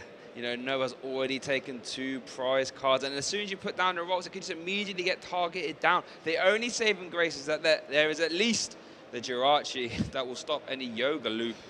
But let's see. It'll stop Noah running away with it, that's for certain, but... Oh, and he took the Mirage Step out the prize cards as well. But he's had to say goodbye because the urgency of getting the other Pokemon back and just protecting his assets that he's got right now is more important. So let's see what Jeremy can do. I haven't had a chance to consult the hand. I don't think there was a Super Rod in there. I did see an Iono, so we could Iono. I suppose just thinning the deck as much as he can, and then Iono is possibly the plan. Or just taking the Manaphy so that it goes to the bottom of the deck. Yeah, he doesn't need it, right? So even if he doesn't bench the Manaphy, which is probably too dangerous because of Tachyon bits, but...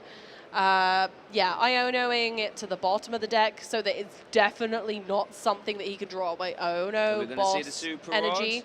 We see an Ultra Ball. Oh no, that's it. No. Iono to 4, that was it. No Rolts will be coming down now. We're going to see is it a Bite? I believe that 1 energy attack for 30 damage. Slap, I should say.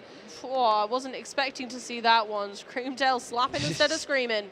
Now, there's actually an interesting interaction here. If you was to Tachyon bits, as we do see Noah play the Chorus Experiment, if you were to Tachyon bits to Screamtail, you actually make the Screamtail been able to more attack. Powerful. Yes. Something going to have to keep an eye on there. As we do see Noah choosing to Lost Zone, 1 copy of Switch and a DTE. Noah's hand is rather large. Does have some switch cards. I can see them. Does have a Forest Seal Stone as well. Oh my goodness. So we are going to see that Forest Seal Stone activation start Alchemy, letting you grab any card from your hand, from the deck I should say. We're going to grab that Magma Basin, so that means you can activate that, switch card the Iron Valiant out of the active, and then we're going to see a KO on this Scream Tail. Oh my goodness. Noah's just lava pluming with these Entei now, taking out knockout after knockout. I think this may be all she wrote. Oh, okay. Going in for a Tachyon Bits, I imagine, first on the Jirachi, would you say? Yeah, probably, just so you can start trying to work that down. Does it have another way to get out? Yeah, it does have another switch. Okay, that makes sense. The nice thing, because Noah didn't use many switch items in the early game, he's got them all now. So, you know, this is one of those decks that doesn't need to go fast. No. It's happy to go fast in the late game with Entei, but in the early game, it's okay. It's chill. It's nice. So you can take your time. So we do see that Burning Wonder taking a carry there on that Scream Tail. Over to Jeremy, so I'm going to conceal cards. Needs to find a Super Rod. Oh, well, there is the Super Rod, funnily enough. So is it too late though, Shay? What do you think? I mean, it's getting dicey. The sad thing is because you prized 2 of the 70 HP, you're being forced to put maybe the 60 HP one down at some point. Now, Jeremy does have an Ultra Ball, so can actually fish out one of those Rolts at the bare minimum. Can fire off an Iono as well.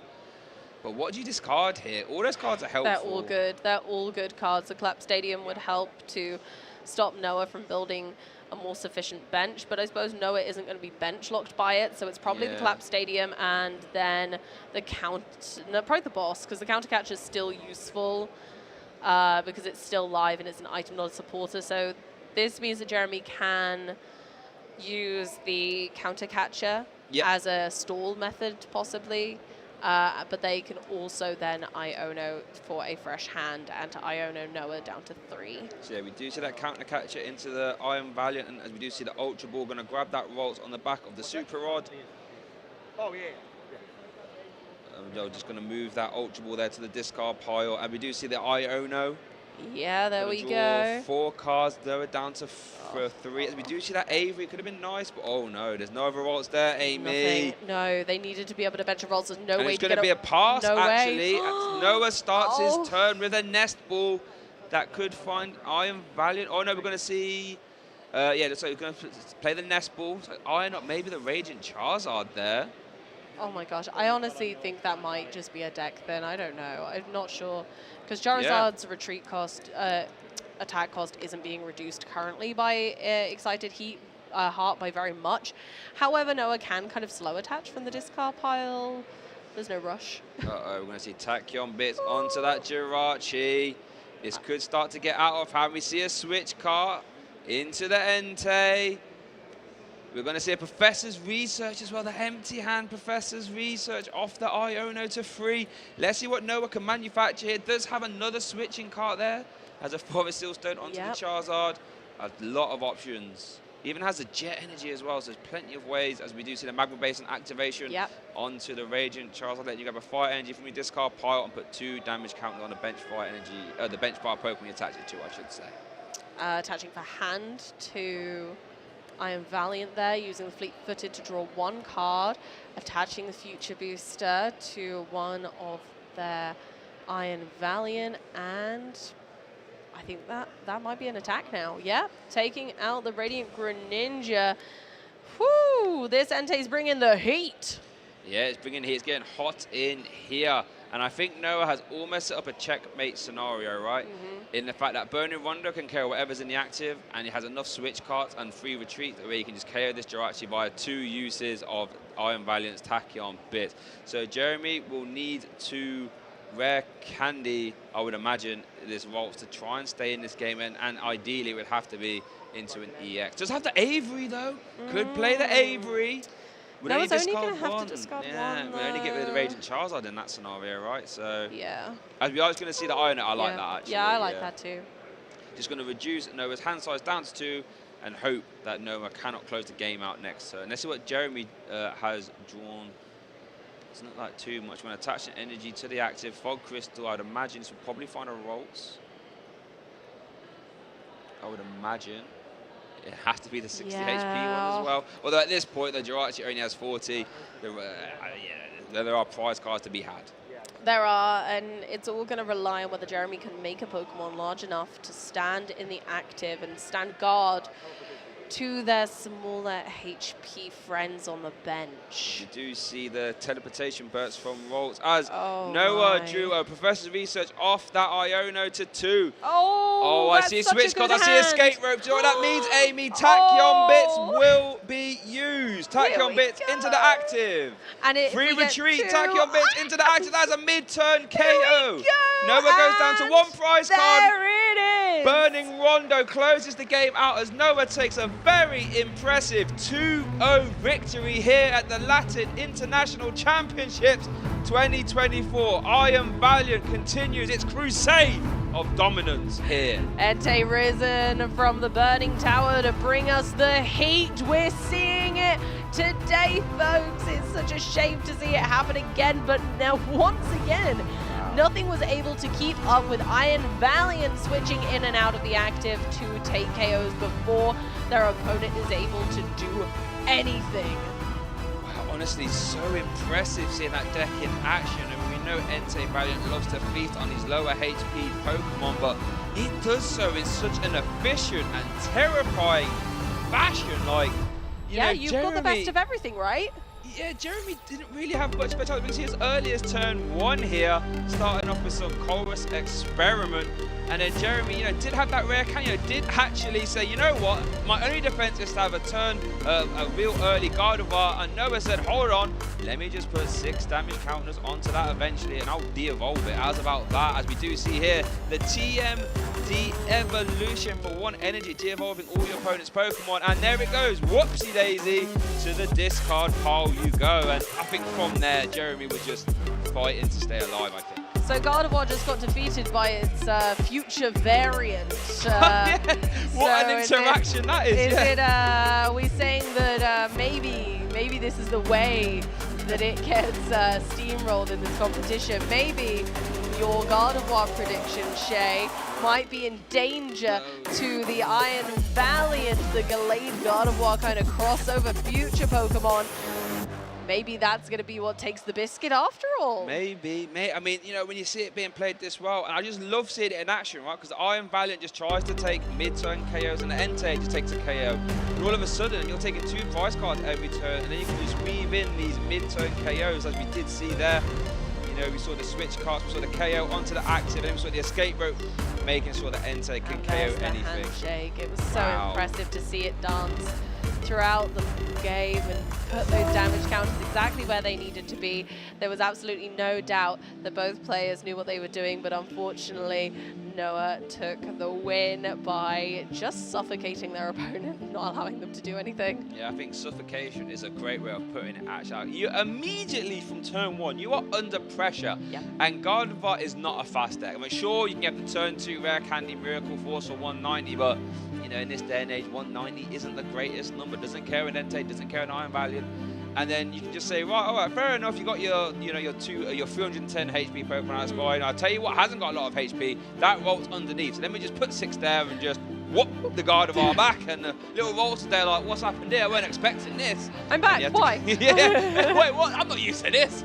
And then it gets sent to the discard pile. Quite honestly, that deck is terrifying for me. It really is. I feel like it really encapsulates the 2 different strategies, but merges them so well. You've got this damage counter placing slow and steady with the ferocity of Entei to close out big KOs. And so you've got almost Brains and Brawn coming together. Yeah, and it just filters in that extra damage when we need it, and then you can just close big KOs with the Burning Rondo. And Fleet Footed helps out by drawing cards. Like I said, you've got so many switching options, you can just maneuver that Entei in and around as we need to. But I believe Noah is ready for a winner's interview. I'd love to hear from him how he built his deck and why. So let's kick it over to our interview. Thank you very much. I am here with Noah. Congratulations on your win, sitting at 34 match points, very close to top 8. How do you feel about your chances? You just beat Gardevoir, and there's a lot of Gardevoir out there.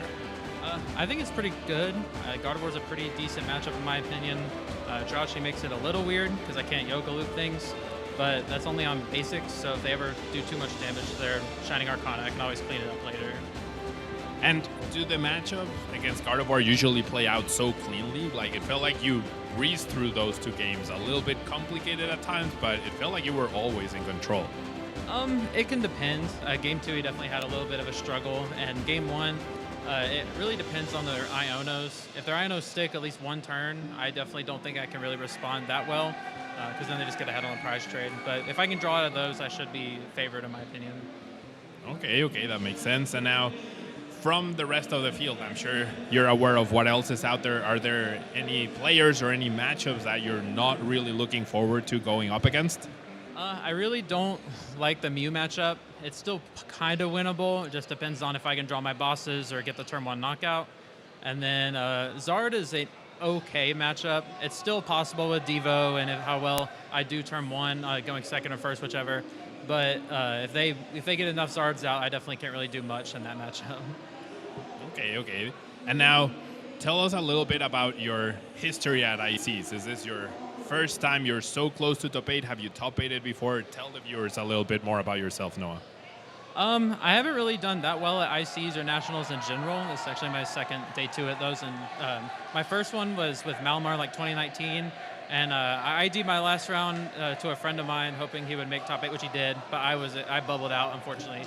But only one of the people with my record made it. But still hoping to make top 8 here, though, so we'll see.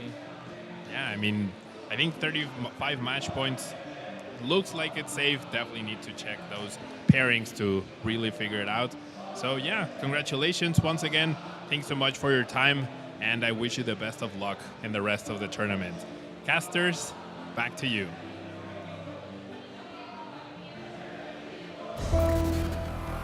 Wow, so I'm so glad hearing there from Noah. After hearing that he ID'd at a previous international to get his friend in the top 8, but actually pushed himself out. So maybe this will be his time. And I tell you what, if he keeps hitting those lower HP Pokemon, like he said Chien-Pao seems like a good matchup. He said with the devolution, TM Charizard is winnable.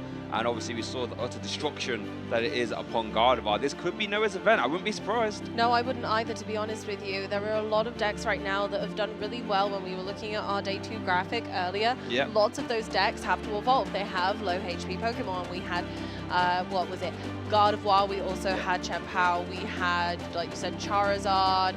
What else was Spots are still cutting about as well. Even Maridon, right? Yeah. Maridon was on our graphic. It has Mareeps and Flaffies, which don't have loads of HP. So there's still so many options to think about. Maridon also typically has large bench presence. So then the Entei's hitting for more. I'm struggling to see like any particularly bad matchups for this. That did really well in day 2. I think the bad matchups for Iron Valiant look more like Roaring Moon. Roaring Moon, Mew VMAX, he said, could be a traditionally hard matchup. But even in those matchups, you still can hit for weakness on the Genesect. Just try and take 3 Genesect KOs before they KO you. Quite right. So I think, anything with large HP Pokemon exclusively. Yeah, and I guess the real weakness, the real weakness, the sort of Achilles heel for the deck is, as Noah said there, if those Ionos stick, it can get a little bit of impact. There is no draw option in the deck, there is no barrel, there is no refinement. You get your one fleet-footed a turn. Yeah, you get your one bit, and if you're lucky, you might get 2. Maybe. Yeah, so it'll be interesting to see how Noah does. I mean, if he keeps hitting those lower HP matchups, I wouldn't be surprised to see it do really well. Yep, I'm really rooting for Noah because I think it was a really fun game, and it seems like they've been having a good time playing it as well. You can tell they're really excited to be here. Yeah, and I'm sure as he starts knocking on the door of that top 8, that's where it starts to get a little bit nervous. Have to try and, control your nerves and keep that aberration to the side and just take it one game at a time. But maximum commiserations there to Jeremy. I think did play really well. Game 2 had some very unfortunate prize cards, and Game 1 tried his very best, but unfortunately did just falter to the Iron Valiant. Indeed. However, Shay, I hear a little birdie tells me that that people may not have been satisfied yesterday with our showdown results. Oh, really? So I believe that there is another activity for us. It's a little bit different from yesterday. We're going to get some Pokédex entries, and we have to try and guess which Pokemon they are. Okay. Let's reel back the rivalry because we're going back in for a slightly different quiz. It imbues its fists with the power of the range that it kept hidden in its heart. Opponents struck by these imbued fists will be shattered to their core. That could be a load of Pokemon, you know. The rage that it kept hidden in its heart. I'm going to go with the first Pokemon that popped into my... So I have my answer already, I think. I'm going to lock it in. I'm not going to overthink it. What are you thinking? And let's give some time for the chat as well. You guys get involved. Get involved in the chat. I want to see you have your guess. And guess before we do, so you can't just copy ours. The power of the rage that it kept hidden in its heart. I think I know it. Ooh, should we go at the same time again? I think that's probably the way to go. Yeah, let's do it. You ready? Okay, I'll count us in. 3, 2, 1. Annihilate. Yay! Let's go. He's so angry. And yeah, I thought that those kind of like ghost type vibes are coming through. Yeah, I like it. Oh, when you evolved because you're so angry, right? So mad. I just heard rage and I thought it's got to be that educated guess. Right. The forces of lightning from the force of lightning and wind, it creates energy to give nutrients to the soil to make the land abundant.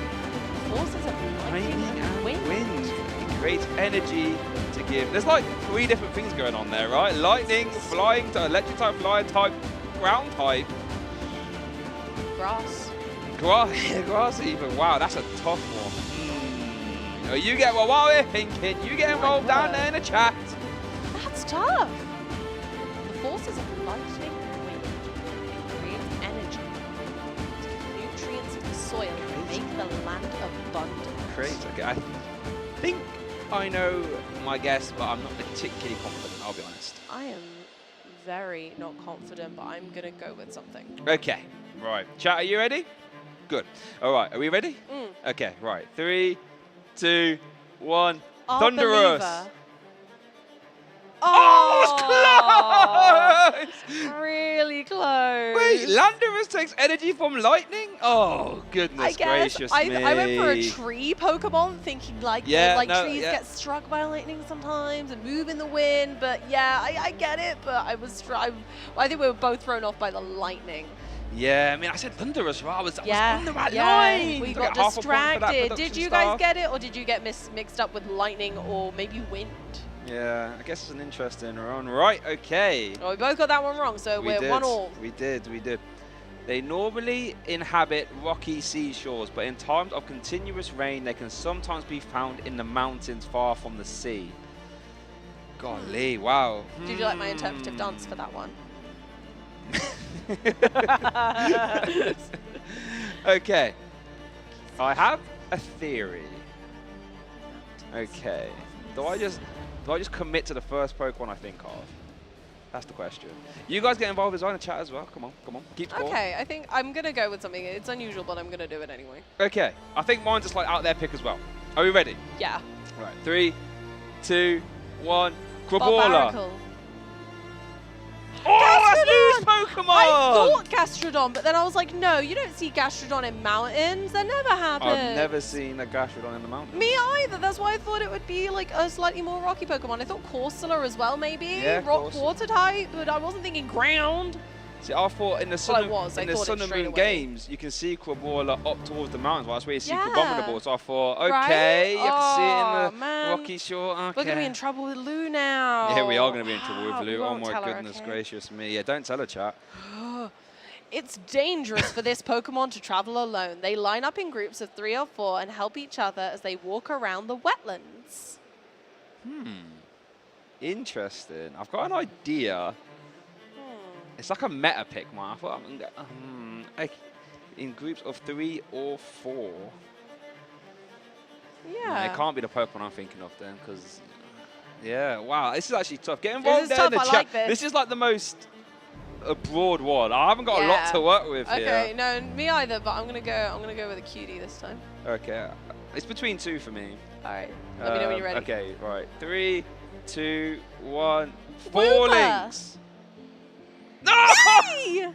Goodness, great, outrageous. Woofa! Did you say Paldean? No? Well, I mean, it's the same. Did you say Paldean? Do I get a point? Chat, what do you think? Do I get a point for Do you get a Woopa? point for that? Do I get a point for Woopa? Because that right there is a Paldean. I get a point. Production say I get a She point. gets a point. Production, who's team you Yeah! on it? Woofa! Golly. Fair enough, to be fair. If you don't get that point, we might just get a 1 between us. Paldean, that's a what a get. Congratulations, that right there. Thank That was a good guess. I thought it would be dangerous. They're only squishy. Its entire body is made up of a single organ that generates electrical energy. This Pokemon is capable of creating all of Galar's electric. I know this one. Ooh, Galar. No, I know this one. You know this. I can say it right now. Don't. I'm not gonna. Because you have to guess first. Yeah, chat, you guys get guessing. Its entire body is made up of a single organ that generates electricity. This Pokemon is capable of generating all of Galar's electricity. Oh, wait, it's Galar. Oh, hold on. Wait, Yes, it's not the one Galar. I'm thinking of then. No, Galar. Electric energy. Galar. I was You were confident on Belly Bolt, weren't you? Yes. Yes. No, not Paldea. Galar. A single electric organ? Yeah, that's what I'm thinking. Galar. Oh, maybe I know. I don't think I know. I'm actually. I'm gonna go with it. I'm gonna go with it. I'm trying. I can't think of any electric Galar Pokemon. I'm gonna go with the one that I thought of that I think this might be. I'm gonna lose. Right, I actually haven't got a clue, so I'm gonna. Right, ready? 3, 2, 1. Belly Bolt. Toxtricity? Belly Bolt. Oh, Regieleki. I think we need to put our VGC hats on. Yeah, these are clearly VGC stuff. These are competitive VGC Pokemon. We need to put our VGC hats on. Regieleki. Yeah, it wasn't Galar, to be fair. Yeah, it was. Yeah. Oh, I there thought we go. Toxtricity because, like. Yeah, that's I a good guess. That's a good guess. I thought maybe. Yeah. That was wrong. It scatters poisonous spores and throws powerful punches, while its foe is hampered by inhaled spores. I know it. Do you? This is one of my favorite Pokemon, I think. I think this is actually one of my favorites. Is it? Yeah, I think so. Well, they use that intel to If I- try and educate my guess. If I'm wrong, I'll have a little cry because this should be its Dex entry. I think I know. Educated guess. You guys get involved in the chat. Give you a few seconds. All right. Should we go then? Do you want to count us down this time? Yeah, we're gonna go 3, 2, 1. Breloom. Okay. Surely. Okay. Why did the one I get right? You have to get right as well. Goodness. It's the only. It's like the only fighting type I like because it's a grass type as well. Only fighting. I'm not a big fighting type gracious fan. I like me. grass. Breloom's a cool Pokemon. Breloom's It's a very great. Cool I love it. I've got the technician Look at ability. it, mushroom. Got the poison heal ability. Yes. Got the sub dynamic Mark punch there. Not yeah. Focus punch. Sorry. Yeah. Oh, so good. What a Pokemon. So good. Respectable Love him. Pokemon right there. Respect that. Love We that. respect you, VGC guys. Yeah. To avoid being attacked, it does nothing but mimic a tree. It hides from water and flees from rain. Well, you guys get involved in the chat. I think that's a fairly simple one, unless it's a trick one. I think I know this one. I mean, it's a trick Pokemon, so maybe it's a trick question. Yeah, mimics the tree. Okay, give you guys some seconds. Okay, give him a little bit Give of him a little time. second. A little bit of time. Okay. Do you think we're ready? I think I'm ready. Yep. All right. 3, 2, 1. Sudowoodo! Yeah! Let's go. They could have got us and done Bonsly, to be fair. That would have been outrageous. That would have been, what a trick that would have been. Yeah, yeah. Let's So- go to Sudowoodo. What about Pokemon Gold and Silver? Yeah, One of all the way back to Gold and Silver, and then in the Heart Gold, Soul Silver remake. Heart Gold, Soul Silver, one of my favorites. And Crystal, games. that's my favorite game of all time. Is it? Yeah. Oh. Love it. I always like it in X and Y, where if you encounter a horde of Trevenant, there'll be one A Sudowoodo Sudowoodo. in the back. I'm just like, love that. Love that. That was a Okay. good touch. Its flickering spores lure in prey and put them to sleep. Oh, I know. Once this Pokemon has prey snoozing, it drains away their vitality with its fingertip. That sounds Yeah. horrible. Yeah. Flickering spores. I have an educated guess. I have an educated guess. What do you guys think, chat? Make sure you get involved there. I want to see if you guys are clever. Well, clearly more clever than me. I don't think I've scored a lot. Yeah. So, Amy, you think you know this one then, do you? I do, but I will admit that its name is eluding me. It's pre-evolution I've got, and then I'm like, the evolution. Oh, you think it could be a pre-evolution as well? No. It's the evolution. I'm certain, but I remember I've got the name of the pre-evolution, but for some reason the evolution is. I might be able to get around. I'm gonna count us down quick then. Okay. Right. Hold again. I'm gonna have to count us down. 3, 2, 1. She-Notted. Yeah, I was gonna go Morlul. Yes! Morlul is the basic. Yeah. I was like, it's Morlul's big friend, but I couldn't remember. Morlul's big friend. Yeah, I couldn't remember. Right, I needed that to get back involved. Yeah, the score, I haven't been keeping track, but I think. I knew it. Creepy fingers. But it does have creepy fingers. It was the sport that gave it away, to be honest. Yeah, That's right? the only reason I got that. Yeah, That's same. The only reason. Yeah. 3 horns that extend from its back attest to its power. The leader has the biggest horns. Extend from its beak. Oh, beak. 3 horns. extend The 3 horns that extend from its beak attest to its power. The leader has the biggest horns. 3 horns. Oh, I think I know it. No, you don't. Please, no. But I think I do. I haven't. Does he have? I don't think he has 3 horns on the beak. You guys have a guess? While you're guessing, I'm gonna think a little bit more. Horns on the beak. Yeah, horns on beak. Okay. I'm gonna have to go with what the initial Pokemon that popped into my head, and I hope that's correct. Yeah? Are we ready? Okay. Yeah, we're ready. Go on, get countdown then. All right, go on then. 3. Yeah, go on. 2, 1. 2 Slitherwing. Oh, that's that's a good one, production staff. That's a good one. You've done us 30 there. You picked one that said beak, but you didn't even pick a flying type. I see what you're doing. Okay, like that is it. Those okay. Horns. Chat, are those horns? I don't think they're horns. I don't think that should contest as a horn. That's Doesn't not a horn have to come from like here? Right, that's its beak. That's just that's part coming of its down here. If I had spikes here, I don't know if I call that a horn. Next time Just you grow saying. a beard, I'm going to be like, nice horn. Yeah, nice horn apparently. I got 2 nice horns, right? 2 nice horns. All right then. There okay. you go. Sorted. Right. Shay had a horn trim for this event. Had a horn trim. Yeah. Are there any more? I don't know. I can't tell. Ooh. Oh, here we go. Oh, if it comes, we know what this is going to be. But they feel bad now because they gave us the trick one earlier. They're going to be, well, I'll have this one then. Like, you know what? We'll that'll give keep them you quiet. easy one. That'll keep you quiet. Let's read it out anyway. If it comes across a Survivor, its fur bristles and it assumes its battle pose. Its sharp claws are its best weapon. Yeah. Go ahead and chat. You have a little go just in case. Go on. But I'm fairly certain we know this one. I think we know this one. There is an age-old rivalry between 2 Pokemon. There is. The production team say, have you ever seen a rhino? That's definitely a horn and it's not from up there. But I mean, like, no, but that's on its nose. Yeah. That's still different. Yeah, that's like the furthest point away. Come on now. Nah, come on, buddies. Okay. Nah. Right. Well, let's get this one out of the way then. All right, let's go for it. 3, 2, 1. Zangoose. There he is. Speaking of the X and Y core battles, I love it how depending on which one you have, you'll usually like 5 Survivor, 1 Zangoose, and the Survivors start attacking the Zangoose. Yeah, it's like, oh, I'm going there too. Oh yeah, very funny, very funny. Oh, incredible. If it hears festive music, it begins moving in rhythm to amplify its power. Festive? It's me. Oh, yeah. Amplify my power with festive music, yeah. I think I know this one, but I'm not 100% sure. I have an educated guess. I'm going to go with my instinct. Yeah, I'm going to do the same. Yeah. Go on, chat. You get involved. Yeah, you guys have some things. There's a lot of Pokemon. There's a lot of Pokemon that are like musically kind of implied. You know, yeah, a little bit of a boogie.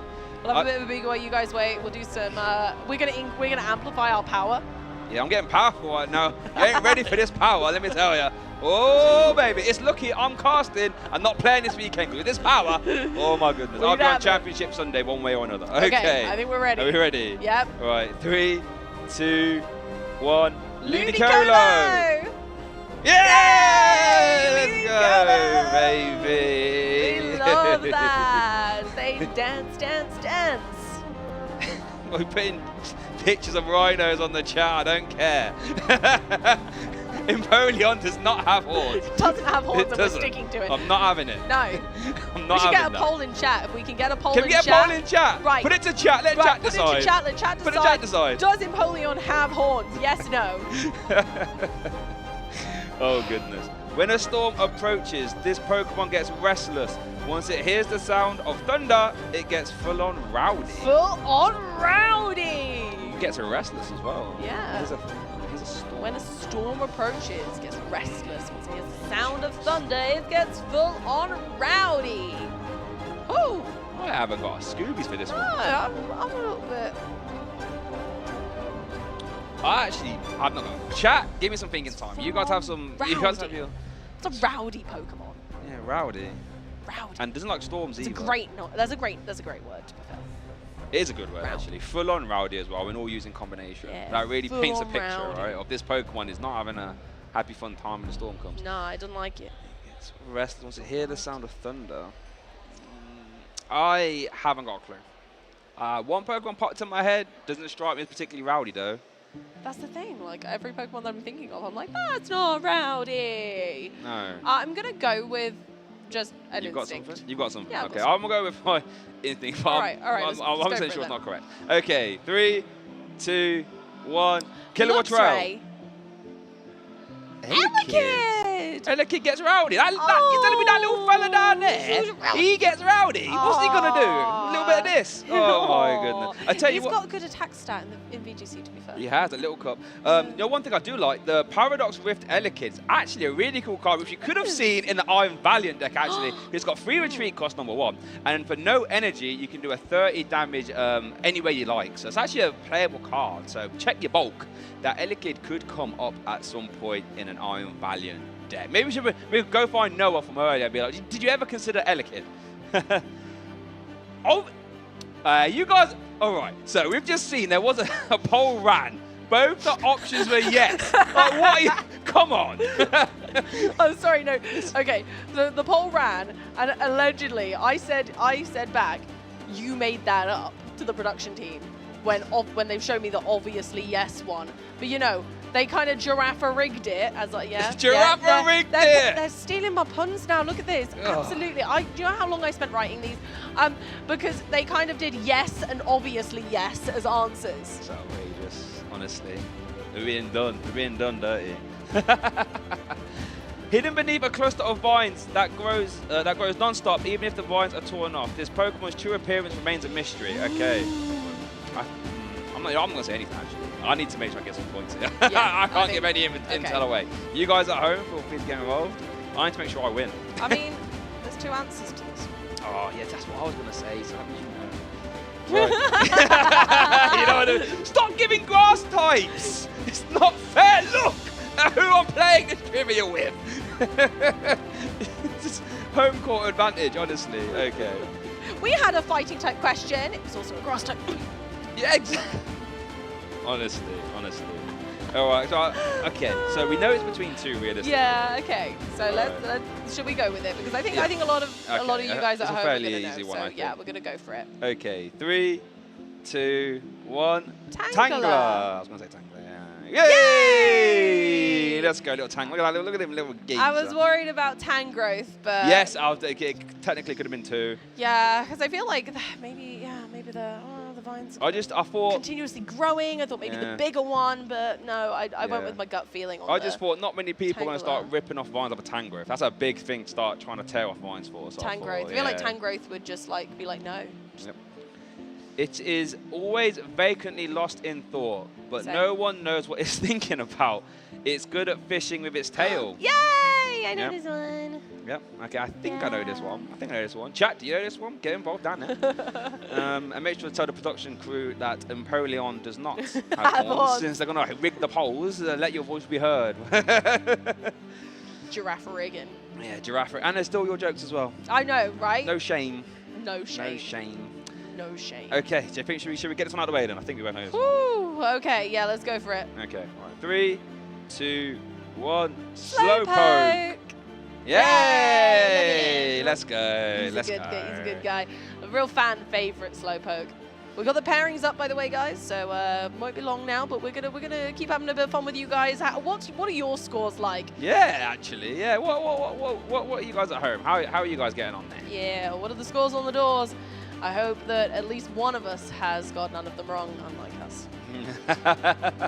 Yeah, because we've definitely got some wrong. There's no doubt about that. So I think we've been rather unified in which ones we've got wrong. Yeah. Like so far, we've got like one correct that the other one of us got Yeah, wrong. I think we're even on scores, but been the I've lost case. count because I've been enjoying the questions. yeah, too much. I've not been keeping count. So when those scores, oh, scores on the doors! Here we go.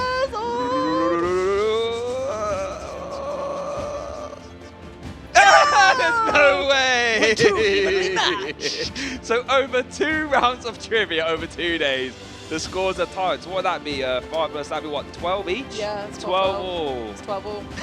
12 all. There's no way. We're How evenly does this matched. trivia feud continue?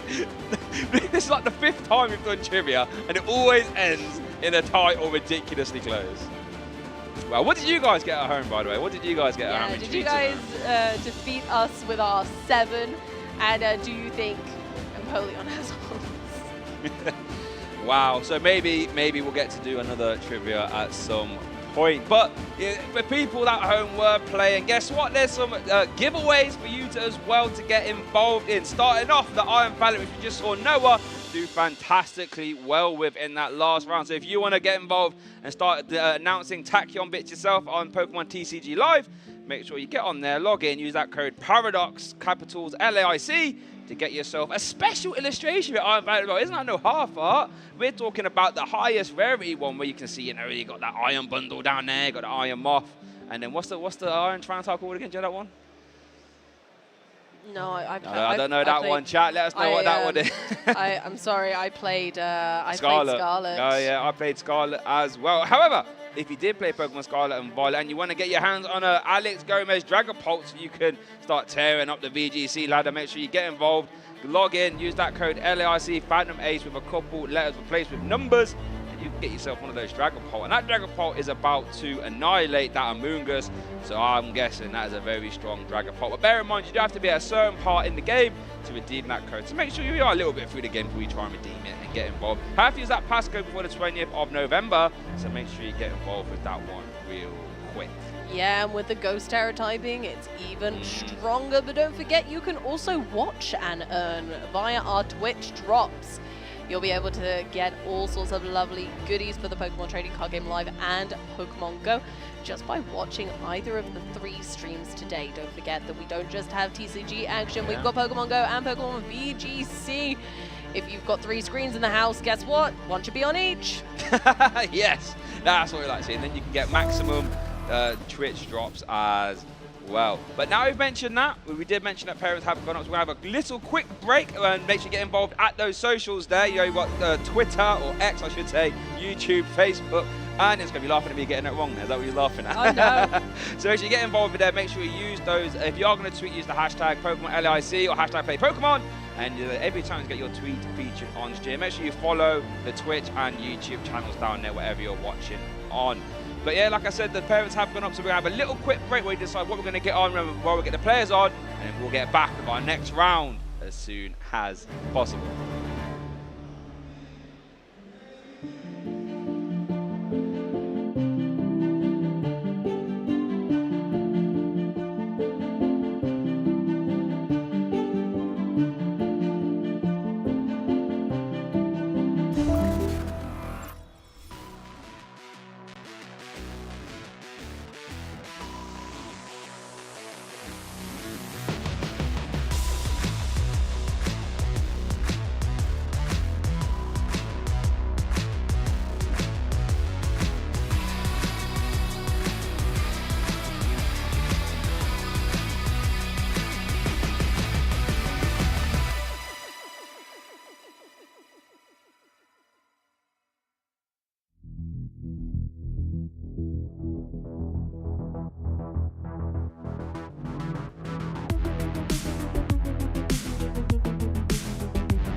Welcome everybody, my name is Amy and we are here at LAIC 2024. We're on the amazing floor, it's bustling, but we have a special guest. I am here with, please tell everybody what your name is. Hi, Mariana, e eu sou de São Paulo. Incredible, so you're from Sao Paulo, did it take you long to travel to the event today?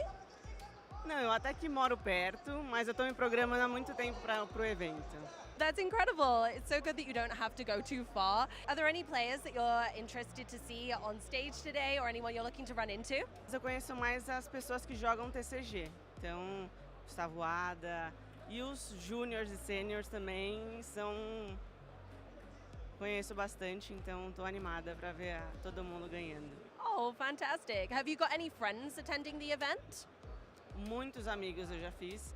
E como eu também produzo conteúdo de Pokémon, eu já tenho meus conhecidos aqui que também vão jogar Pokémon GO, alguns vão jogar TCG. E eu jogo Pokémon GO desde 2017, desde que lançou. E nunca tinha me aventurado no PVP, é a terceira vez. E eu tô gostando bastante, porque são poucas mulheres, né, que estão no jogo. E eu acho interessante levar para o público feminino que a gente pode jogar também, então eu acho isso muito legal. I absolutely adore that. I'm so glad that you are clearly set up for a fun-filled day. I have one last question for you though, and it's a very important one to my heart. What is your favorite Pokémon? É uma pergunta difícil, mas eu tenho a minha favorita, e é a Chikorita. Chikorita is a great choice. That is a fantastic Pokemon, and I think very underrated. Well, thank you so much for talking to us today. It's been a delight. And welcome to everybody who is here at the event. I hope you all have the most fantastic day. Whether you're watching at home or you're here with us in the hall, absolutely make the most of it, because these events are absolutely spectacular. Thank you so much for being with us today, and we'll catch you soon with another interview, I'm sure.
Welcome back to the Pokemon Trading Card Game Latin American International Championships here in Sao Paulo. What a beautiful city. We've been having a great time, but we've got more action for you right now. Shay, how are you feeling? I'm feeling fantastic after that amazing round, watching that Iron Valiant just absolutely teeing off. And honestly, it's got me so excited for our next round, and that's going to be an amazing matchup with two premier players. It's very exciting. We've got some star-studded names coming to your screens very soon, and hopefully quite a lot of them will be sneaking their way into top 8. As we progress through the day, we are getting so close. Yeah, and speaking of getting close to that top 8, let's have a little look at the standings and let's see who we have and what they are doing. So speaking of Noah, we just had him on last round, he's now at that 11-2-1 record. We have Yuho there as well, 11-2-1. Kieran Farrow, who had on stream earlier, I think maybe 2 or 3 rounds ago, 10-1-3. We got Kaito all the way from Japan with a solid 33 match point. Jeremy Gibson, we had him on stream as well. And yeah, look, Miloslav, number 7, one of the most premier players. We have Gabriel, repping it from Brazil in his home country at number 6. And as we look down the list, we've got Brennan Cameron there, Matthew Burris, Nicholas Moffat, all fantastic names, as well as Fabrizio Silva as well. Yeah, and of course a few that we've already featured on stream, such as Anil. So lovely to see some familiar names from our weekend, our previous matches. If you haven't caught them yet, you should nip back into the videos and have a little look at how those went and how these players got to these standings. Yeah, because they're all doing fantastically well. As we start our march towards the top 8, all these players just want wins. You know, a couple players might be able to ID in, but if you're not in that intentional draw bracket, you are going to have to just go for broke in a win or go home scenario. And that is what all these players here are going to want to do.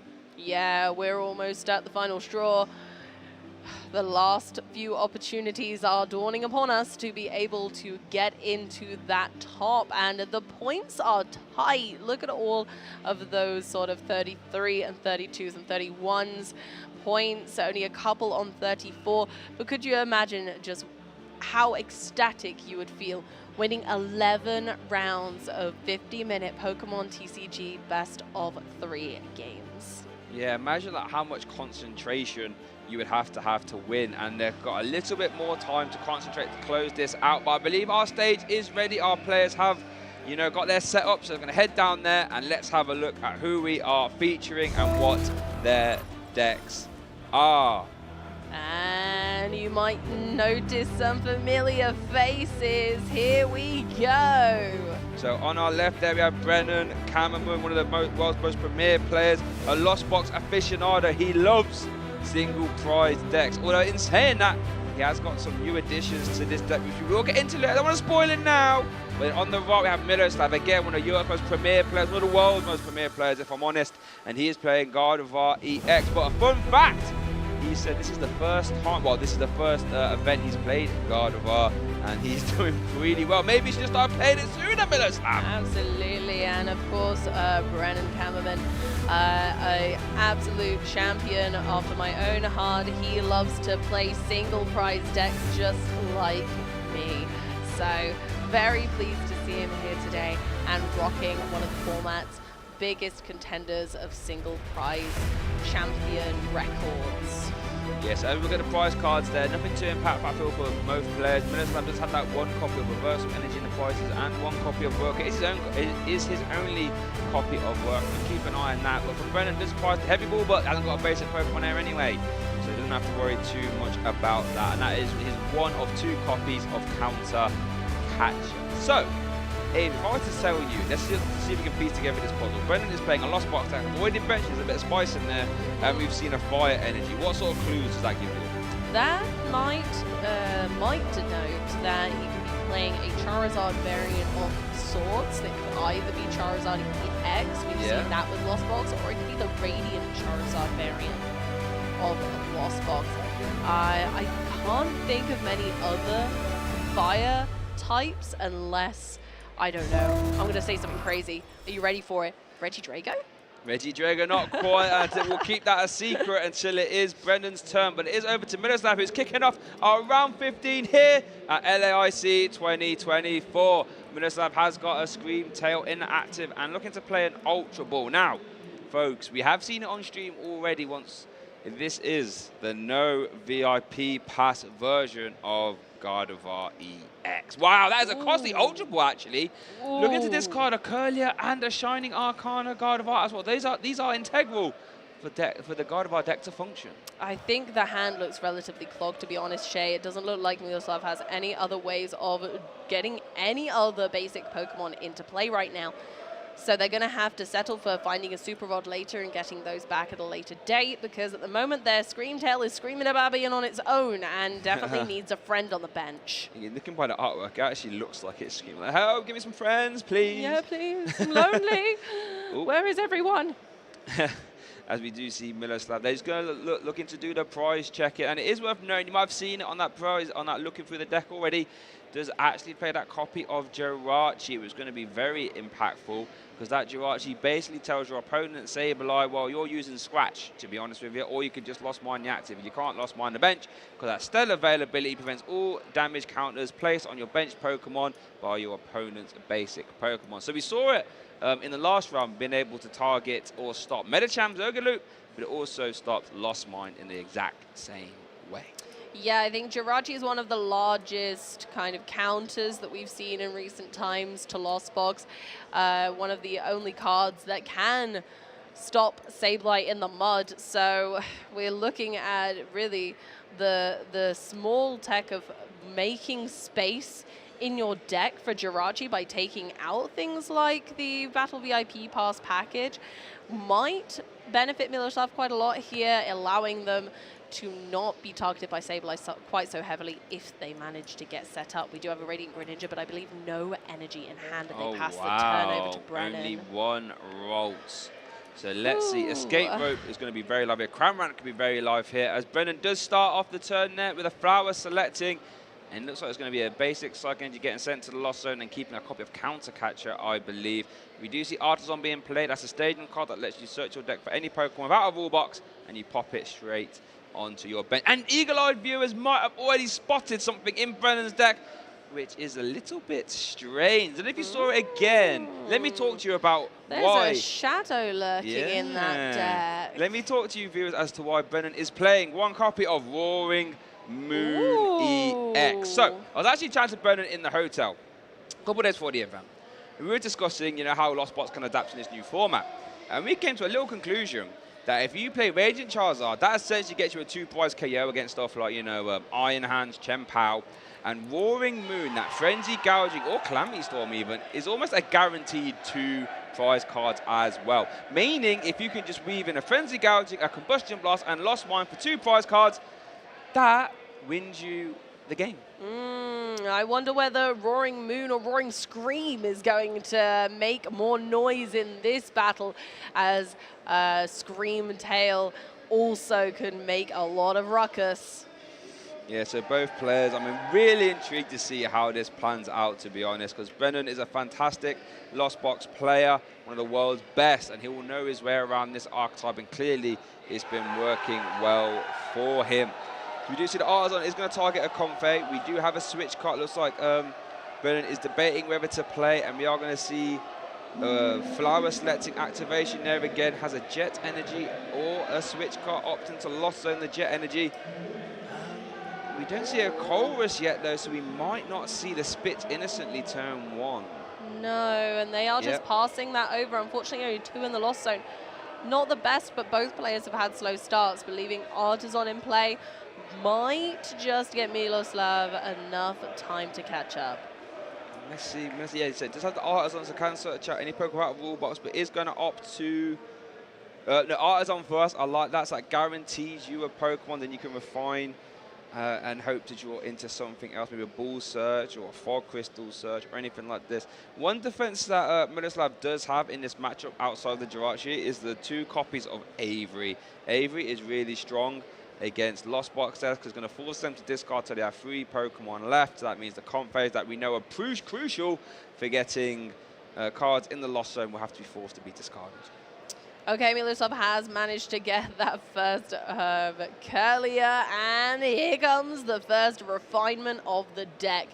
Here we go into a Fog Crystal. Go ahead and grab a Psychic type Energy. I imagine that's going to be concealed cards straight away, but Miloslav is using this opportunity to have a look through their deck and just double check those prize cards or double check some counts of crucial cards. So once we see the concealed cards, at this stage, I think Miloslav is just looking to strengthen their board, right? Yeah, I think so. And it is worth noting that Curlier does have, in the discard part, I should say, there is a Curlier, there is a Shining Gardevoir, Shining Arcana Gardevoir, and a Gardevoir EX. So we do see a super in Miloslav's hand, but that will have to get played at some point. As we do see the concealed cards, I don't think Druin's anything particularly helpful. I think it's Psychic Energy and Reversal. Yeah, it's not looking great, but I think we have Jirachi there in Miloslav's hand right now. They're just keeping it close to their chest for the time being, just to make sure that they do play it at that crucial moment. They're not in any danger right now. It would be really difficult for Brennan to be able to get 8 cards in the Lost Zone this turn. Going straight in with the Colress Experiment, they get a look at the top 5 of their cards, put 3 of them into their hand, put the other card in the Lost Zone, however, and we see Iono, and is that a Battle VIP pass join the Lost Zone? Yes, it was. So we're going to keep a Beach Court, a Sableye, and that Roaring Moon as well. Lucy Comfey, Flower selecting activation, get rid of that VIP pass, easy choice there, and does have an Escape Rope. So that means now Cramorant is live, but you might not opt to, we are not going to play it yet. Going to Flower select first. And let's see what this one's going to Lost Zone, the Nest Ball. Ball. Yeah, strengthening the Lost Zone at this stage of the game, especially with Miloslav's equally slow start, is crucial. It's incredibly important to make sure that Brennan is going towards those crucial counts of cards in the Lost Zone. 4 being the first for Cramorant, yes, and then the next being 7 for Mirage Gate. So if you get yourself on the way to the next milestone before the next turn hits, it just makes your whole schedule of play easier. As we do see Brennan also getting the Jirachi down as well, which is really interesting. Prevents all damage counters being placed on your bench Pokemon. So that would stop Cresselia, right? No.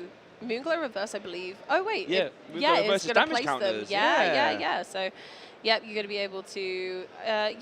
although the wording says move 2 damage counters, you're still placing them upon a different Pokemon, so it does prevent that. I also think it's just a really good card for the mirror match. Yeah, no, you are correct.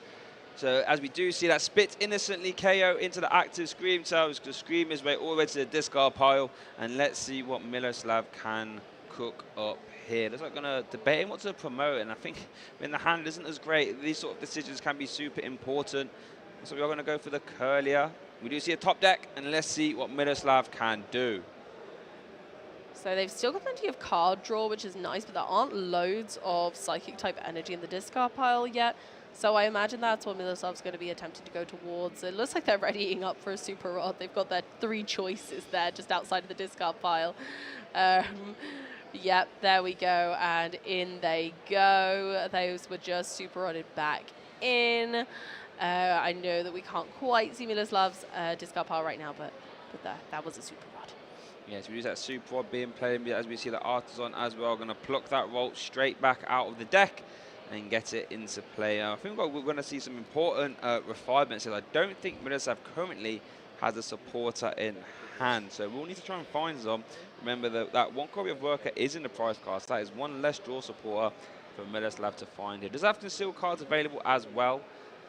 And let's see, we're going to see that concealed cards first. I'm going to discard a basic Psychic and draws into another Refinement Curlier and another Energy, I believe. Yeah, there we go. We're still going, refining the deck, making sure we're thinning the discard piled energy out of deck. And oh, lovely. It's time for our own Jirachi, another Curlier. And once again, we're playing Iono. Iono, a fantastic card. Miloslav needs to find that they're going to give him a fresh hand of 6 and puts Brennan's hand down to 5.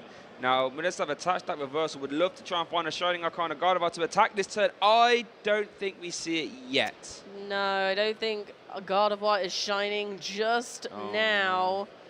We need a little bit more time. Refinement left. Do we see it? Ultra Ball or Arcana? No. Oh. I think that was Avery and a Boss's Orders, I believe. So now that reversal energy is stuck there. So we'll either have to pay retreat to preserve your Curlier, or you leave it in the active, both of which aren't particularly great for Miloslav. Neither are great. This has been a really slow start, and I suppose this is what might become typical of the lack of Battle VIP Pass build, is having to take a bit more time getting ready, and just. But then again, Jirachi lends itself to that, right? So yeah. I'm not against it. I like it. So let's see what Brennan does here as the turn goes get passed over to him. Miloslav did retreat into that Radiant Greninja, which does have 130 HP, which means Spits innocently from that Cramorant, as we can see on screen, doesn't quite reach there. So let's see what Brennan does, trying to consult on what to do. Does have a Sableye in play, but obviously cannot use Lost Mine, or at least target the bench Pokemon with it. At least for now. Does have 6 in the Lost Zone. Still has a little bit of work to do before we can get the Mirage Gate's activation or that Lost One. As you can see, the Lost One, if you have 10 cards in your Lost Zone, you can place 12 damage counters. But while Miloslav Jirachi's in play, those damage counters have to go into the active. They cannot target the bench. But if you do, they just disappear. Yeah, I'm not sure that Brennan actually has much to do in their hand, and they don't have many ways of drawing cards right now. I think it might just be benching this Sableye, having a check through their deck to see what their prize cards could possibly be, and then maybe a Spit innocently, considering that they might be able to Lost Mine that later. Yeah. Sableye might be able to tell Greninja to get lost later on in the game when Jirachi's been dealt with. Very true, that Lost Mine Cooker. I quite like this idea of going double Cramorant here, though. You know, while you're Sableye, while you're going to have to jump through some hoops and maybe try and, you know, clear via boss orders or something like this, it means that the Sableye isn't as effective, as we do see a Lost Vacuum being played to get rid of the Artisan, as now Brennan's Lost Zone is getting to 8, which means Royal Skates are live. Here and we there is go. one in hand. We love getting to those and nice milestones for Lost Box, but we do move on to Miloslav's turn with 110 damage on their Radiant Greninja. That's not too scary, especially with Jirachi still there protecting anything on the bench from damage counters. Yeah, so it does mean that if that Radiant Ninja can get to the bench, it will be safe from a Sableye, at least while Jirachi. Oh, but here we do see the Avery. Going to force Brennan to discard 2 Pokemon, go down to a 3 bench, and we are, maybe. It's a really tough decision, this one. They're consulting the hand, and yeah, they're keeping the Jirachi goodbye 2 attacking Pokemon. Yeah, and I think over time, those Averys can be really back-breaking for Lost Box decks to deal with, because now you're going to force them to start playing Clara for cards they don't really want to play Clara for. As we do see Miloslav now playing a Fog Crystal and searches that for a basic Energy or a basic Psychic Pokemon, and looking to go for the Cresselia. Unlike Avery's outfits, this will be no sunshine and rainbows for anyone playing against them. As we do see the Cresselia go into the hand now. Look how big that hand is. So many options. And we still have the refinements to go. Yeah. We have only seen the concealed cards be used this turn. Yeah, there is still so much potential for Miloslav. Unfortunately, Brennan is slowly but surely filtering behind in this battle. They may be ahead on the prize cards, but Miloslav has such strong and domineering board presence that it might not stay that way for much longer. We do see the refinement being used, discarding the Manaphy. Going to draw 2 cards. We see level being played as well. Let's go find another Curlier potentially. As we do, so we want to see 3 refinements available. We've seen 1 being used, so there's 2 more. And let's see what Miloslav does. It's going to play another Fog Crystal. It's going to have another basic Psychic, so you can discard that off the refinement. So that means when that Gardevoir EX does come down, there'll be plenty of Psychic energies for it to reattach via its ability Psychic Embrace. Yeah, it's a really strong position to be in, and being able to put... I suppose what I'm thinking here is Miloslav relatively safe to just attack with the Gardevoir EX. Gardevoir EX has such high HP at 310 that it's difficult for traditional Lost Box decks to KO it. However, Miloslav is none the wiser, apart from a little hint at a Darkness Energy attached to Comfey there for the Roaring Moon. So if Miloslav has been clever and clocked that, they might be able to avoid their Gardevoir getting munched by Roaring Moon. Yeah, either one of those attacks, like Calamity Storm, as long as there's energy to discard, stadium discard, I should say, we'll be able to KO a Gardevoir EX. As Miloslav does do another refinement, so it does look like going to move that Cresselia to the front of his hand, has a Psychic Energy as well. Wait, do we even see a Gardevoir EX? I'm not 100% sure we do. Is he an attached retreat into the Gardevoir and a pass? Oh my goodness. This is going to give Brennan the potential comeback time that they need, right? He just needs to be able to solidify their position on the board a little bit more with their Pokemon. Yeah, and I guess Mirzav's just trying to offer up as many Pokemon as possible that don't immediately get KO'd to a spit innocently. Cresselia can do that with 120 HP.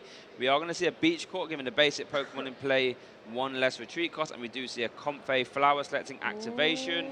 There's Escape Rope and Clara are the 2 cards. Oh, they're both great both cards. Really good, yeah. That's difficult. I think if I was in Brennan's situation, I would want the Escape Rope because the Clara, although she's fantastic, not great right now because the Sableye still isn't live yet. But we might be, how many is that now? We're close, right? We're at 9. 9. But we need the Escape Rope to get to the 10, and Cramorant can take a KO this time. Yeah, and I guess Clara could have been interesting because we have seen some Pokemon get discarded by the effects of Avery. So we are going to have to keep an eye on Brennan's Pokemon recovery as we do see that spit innocently as Brennan takes his 2nd prize card. And let's see if Miloslav can get a Gardevoir EX in play. I mean, Miloslav with that gigantic concertina hand, it feels unlikely, but they are still yet to find one. I think it's absolutely absurd that they haven't been able to find a Gardevoir EX yet. The deck is smaller than that hand, or very close to being. Does draw into a second copy of AV, which could be backbreaking, actually. Maybe that could be the support my gosh. as we do see here it. Goes. Wow. Poor Brennan. He's allowed a bench. He's not allowed a bench. He's allowed a bench. He's not allowed a bench. Oh, there's just the hokey cokey happening here.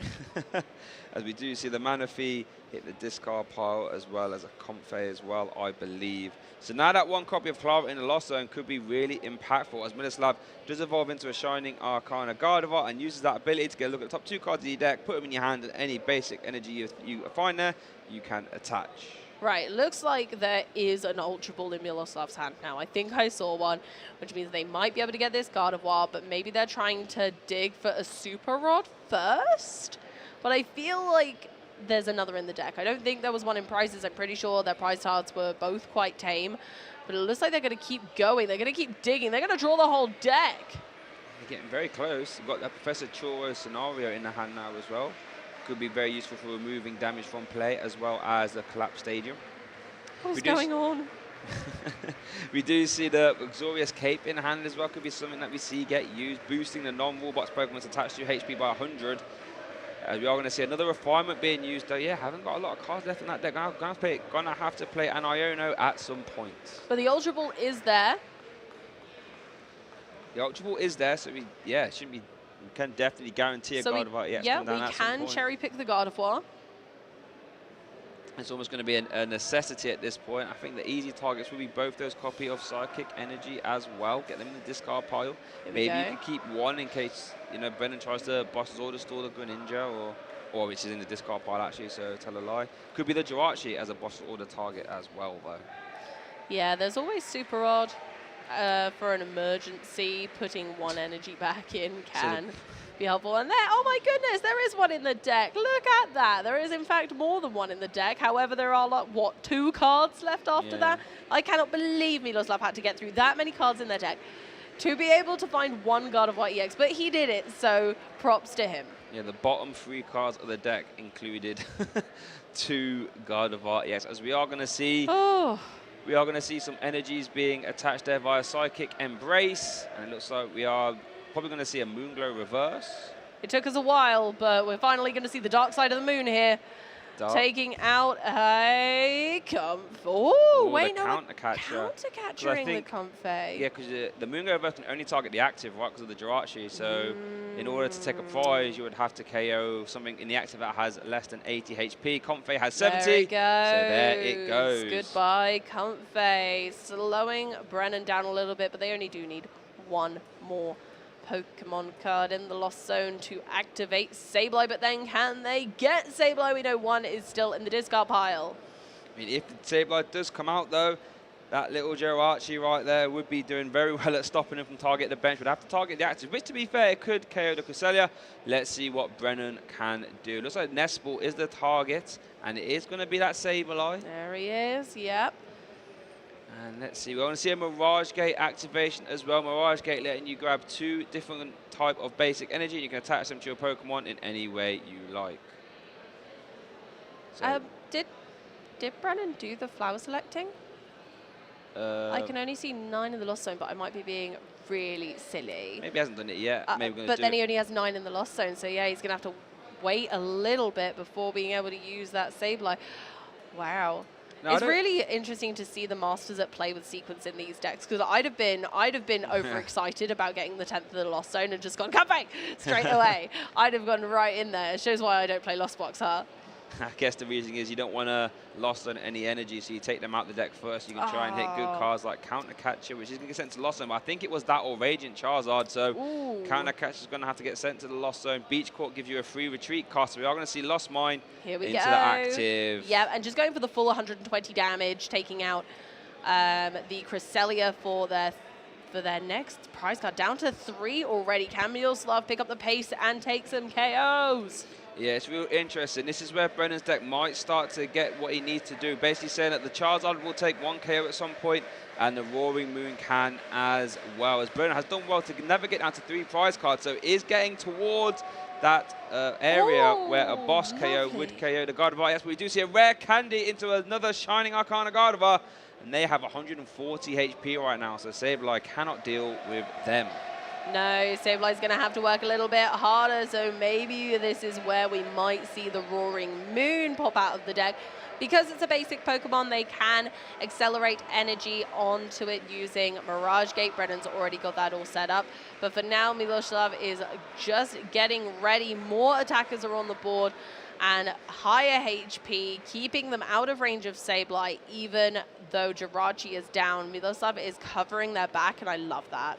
That's what it's all about when you're playing against a world-class player. You have to make sure you're trying to shut down as many avenues of victory for your opponent as possible. Mirslav's doing fantastic. The only thing Mirslav hasn't been able to realistically do is take prize cards, as he's only taken 1 and Brennan's taken 3. So if he was to continue on this 1 prize a turn trajectory, Brennan would have this wrapped up. But the tide is going to start to turn if these Gardevoir can start attacking, via reversal energy or anything like this. So we're not having to take damage, but unfortunately that's not the case. Here we go. Let's see. So we're going to see 1 energy from hand and then 1 from Psychic Embrace, I believe. So that means they'll have 120 HP left at Gardevoir. Which is a bit scary, right? We're ideally wanting to get some Shining Arcana attaches instead. So being able to possibly move the energy back into the deck using Super Rod and then Shining Arcana, because the deck is so thin you could almost guarantee it. Or you could try and reload your Cresselia as well. I think we do see an Iono being played. Iono to Miloslav to have 5 cards in hand now. Brennan has 3. So I wonder what those cards are. As we do see, let's have a look. So we do see oh no, that wasn't Iono. It wasn't Iono being played, sorry. And we are going to see the Brainwave KO, yes. Nice. So let's see what Brennan can manufacture here. Does have a Colress Experiment. That is what we like to see, being able to get the top 5 cards of your deck and, well, keep 3 Lost Zone 2. Oh, but I do see a copy of Basic Dark in there. Does only play 4, so if he wants to attack with that Roaring Moon, we'll need to have 2 available. Yeah, it's well within the realms of possibility right now, but whether it's worth taking the KO now, they're just going to have to time this really well. No, they have gone and popped 1 in the Lost Zone, so we do have to be really careful with that energy usage now. Yeah, and that's why I think Brennan is opting to play 2 copies of Super Rod and 2 copies of Clara, because energy is going to be very intensive if you are having to rely on Mirage Gate to power up your attackers, then being Combustion Blast Charizard or Roaring Moon EX. As we do see a Flower selecting, getting rid of a Battle VIP Pass, one of the easiest decisions you will ever have today, Brennan, I promise you. Yeah, Battle VIP Pass are destined for the Lost Zone, as we can see all 4 of them have ended up in there this game. Yeah, as we do see the free retreat via Beach Court, and the second combo is going to activate Flower, selecting Hisuian Heavy Ball or Nest Ball. As the Hisuian Heavy Ball hits the Lost Zone, Brennan probably knows I haven't got any basic Pokemon in there, so that Heavy Ball is almost as useful as the Battle VIP Pass is, so it gets sent to the Lost Zone. Yeah, once a card is no longer needed, it's better to just pop it in the discard pile or more ideally in the Lost Zone so it cannot come back. And for anyone who is new to the Pokemon trading card game, the Lost Zone is an area that is exclusive to each player. Each player has a Lost Zone. Whether your deck utilizes it or not is another thing. But the Lost Zone is essentially a secondary discard pile which you can never receive something back from, unlike the regular discard pile. Yeah, so once those cards are sent to the Lost Zone, it will never come back. Why do you want to do this? Because certain cards like Mirage Gate, Sableye, and Cramorant rely on you having a certain amount of cards in the Lost Zone, because if you do, they can start to do some fun things like Cramorant can attack for free via its Lost Provisions ability, Sableye can use Lost Mine, and then Mirage Gate can accelerate energy from the deck. And we finally see the Charizard. I don't think they've managed to keep the Fire-type energy relatively under wraps until this point. So Charizard's gigantic attack will come into play at some point, I imagine. But for now, they're going for the 110 damage from the Cramorant onto Gardevoir, which limits how much damage Gardevoir can do because they are no longer going to be able to attach more energy via the Gardevoir EX because you're not allowed to use Gardevoir EX's ability to KO your own Pokemon. Yeah, you cannot do that, so that Shining Arcana will not be able to be receiving energy from Psychic Embrace unless we see that a Luxurious Cape get attached to that Gardevoir. So that is something to watch out for here. Over to Miloslav's turn. Let's see. That is a massive hand. You could even do that Professor Churro, maybe even, just to remove that damage. Could be an option. We are going to see, looks like a Super Rod. Iron Up going to shuffle back into Cresselia. Screamtail, and then maybe that Psychic Energy as well. As you said, maybe Miloslav wants to try and get energy in play via Shining Arcana, and in order to do that, we'll need some energy in the deck. I think it's also clever at this point to make sure that Miloslav is having full control over the amount of cards in their deck because they, you know, he's been on 2 for a while now. They've managed to kind of keep that consistent, but if they don't keep the deck populated at the start of your turn, if you require to draw a card and you cannot, then you lose the game. So there's another item card that puts more cards back in your deck with Pal Pad, shuffling 2 supporter cards back into your deck from your discard pile. Miloslav has chosen to have 2 Iono. We all know that Iono is fantastic at dealing with lost box decks, so they traditionally don't have that much explosive draw power. You can try and limit their hand as much as possible. Here we go. And also Iono is going to keep Miloslav in the game by being able to manage their own hand size, putting more cards back into the deck and drawing fewer because they don't need those cards right now. No, I think Miloslav's perfectly fine off praying off the board, and this will help to remove any options that Brendan might have had before, putting them all the way to the bottom. So let's see how the Iono treats Miloslav. Oh, Iono has come up with some more Iono. Oh, wow, and a strong counter catcher there. Ooh. Being able to remove this Radiant Charizard from play via Brainwave.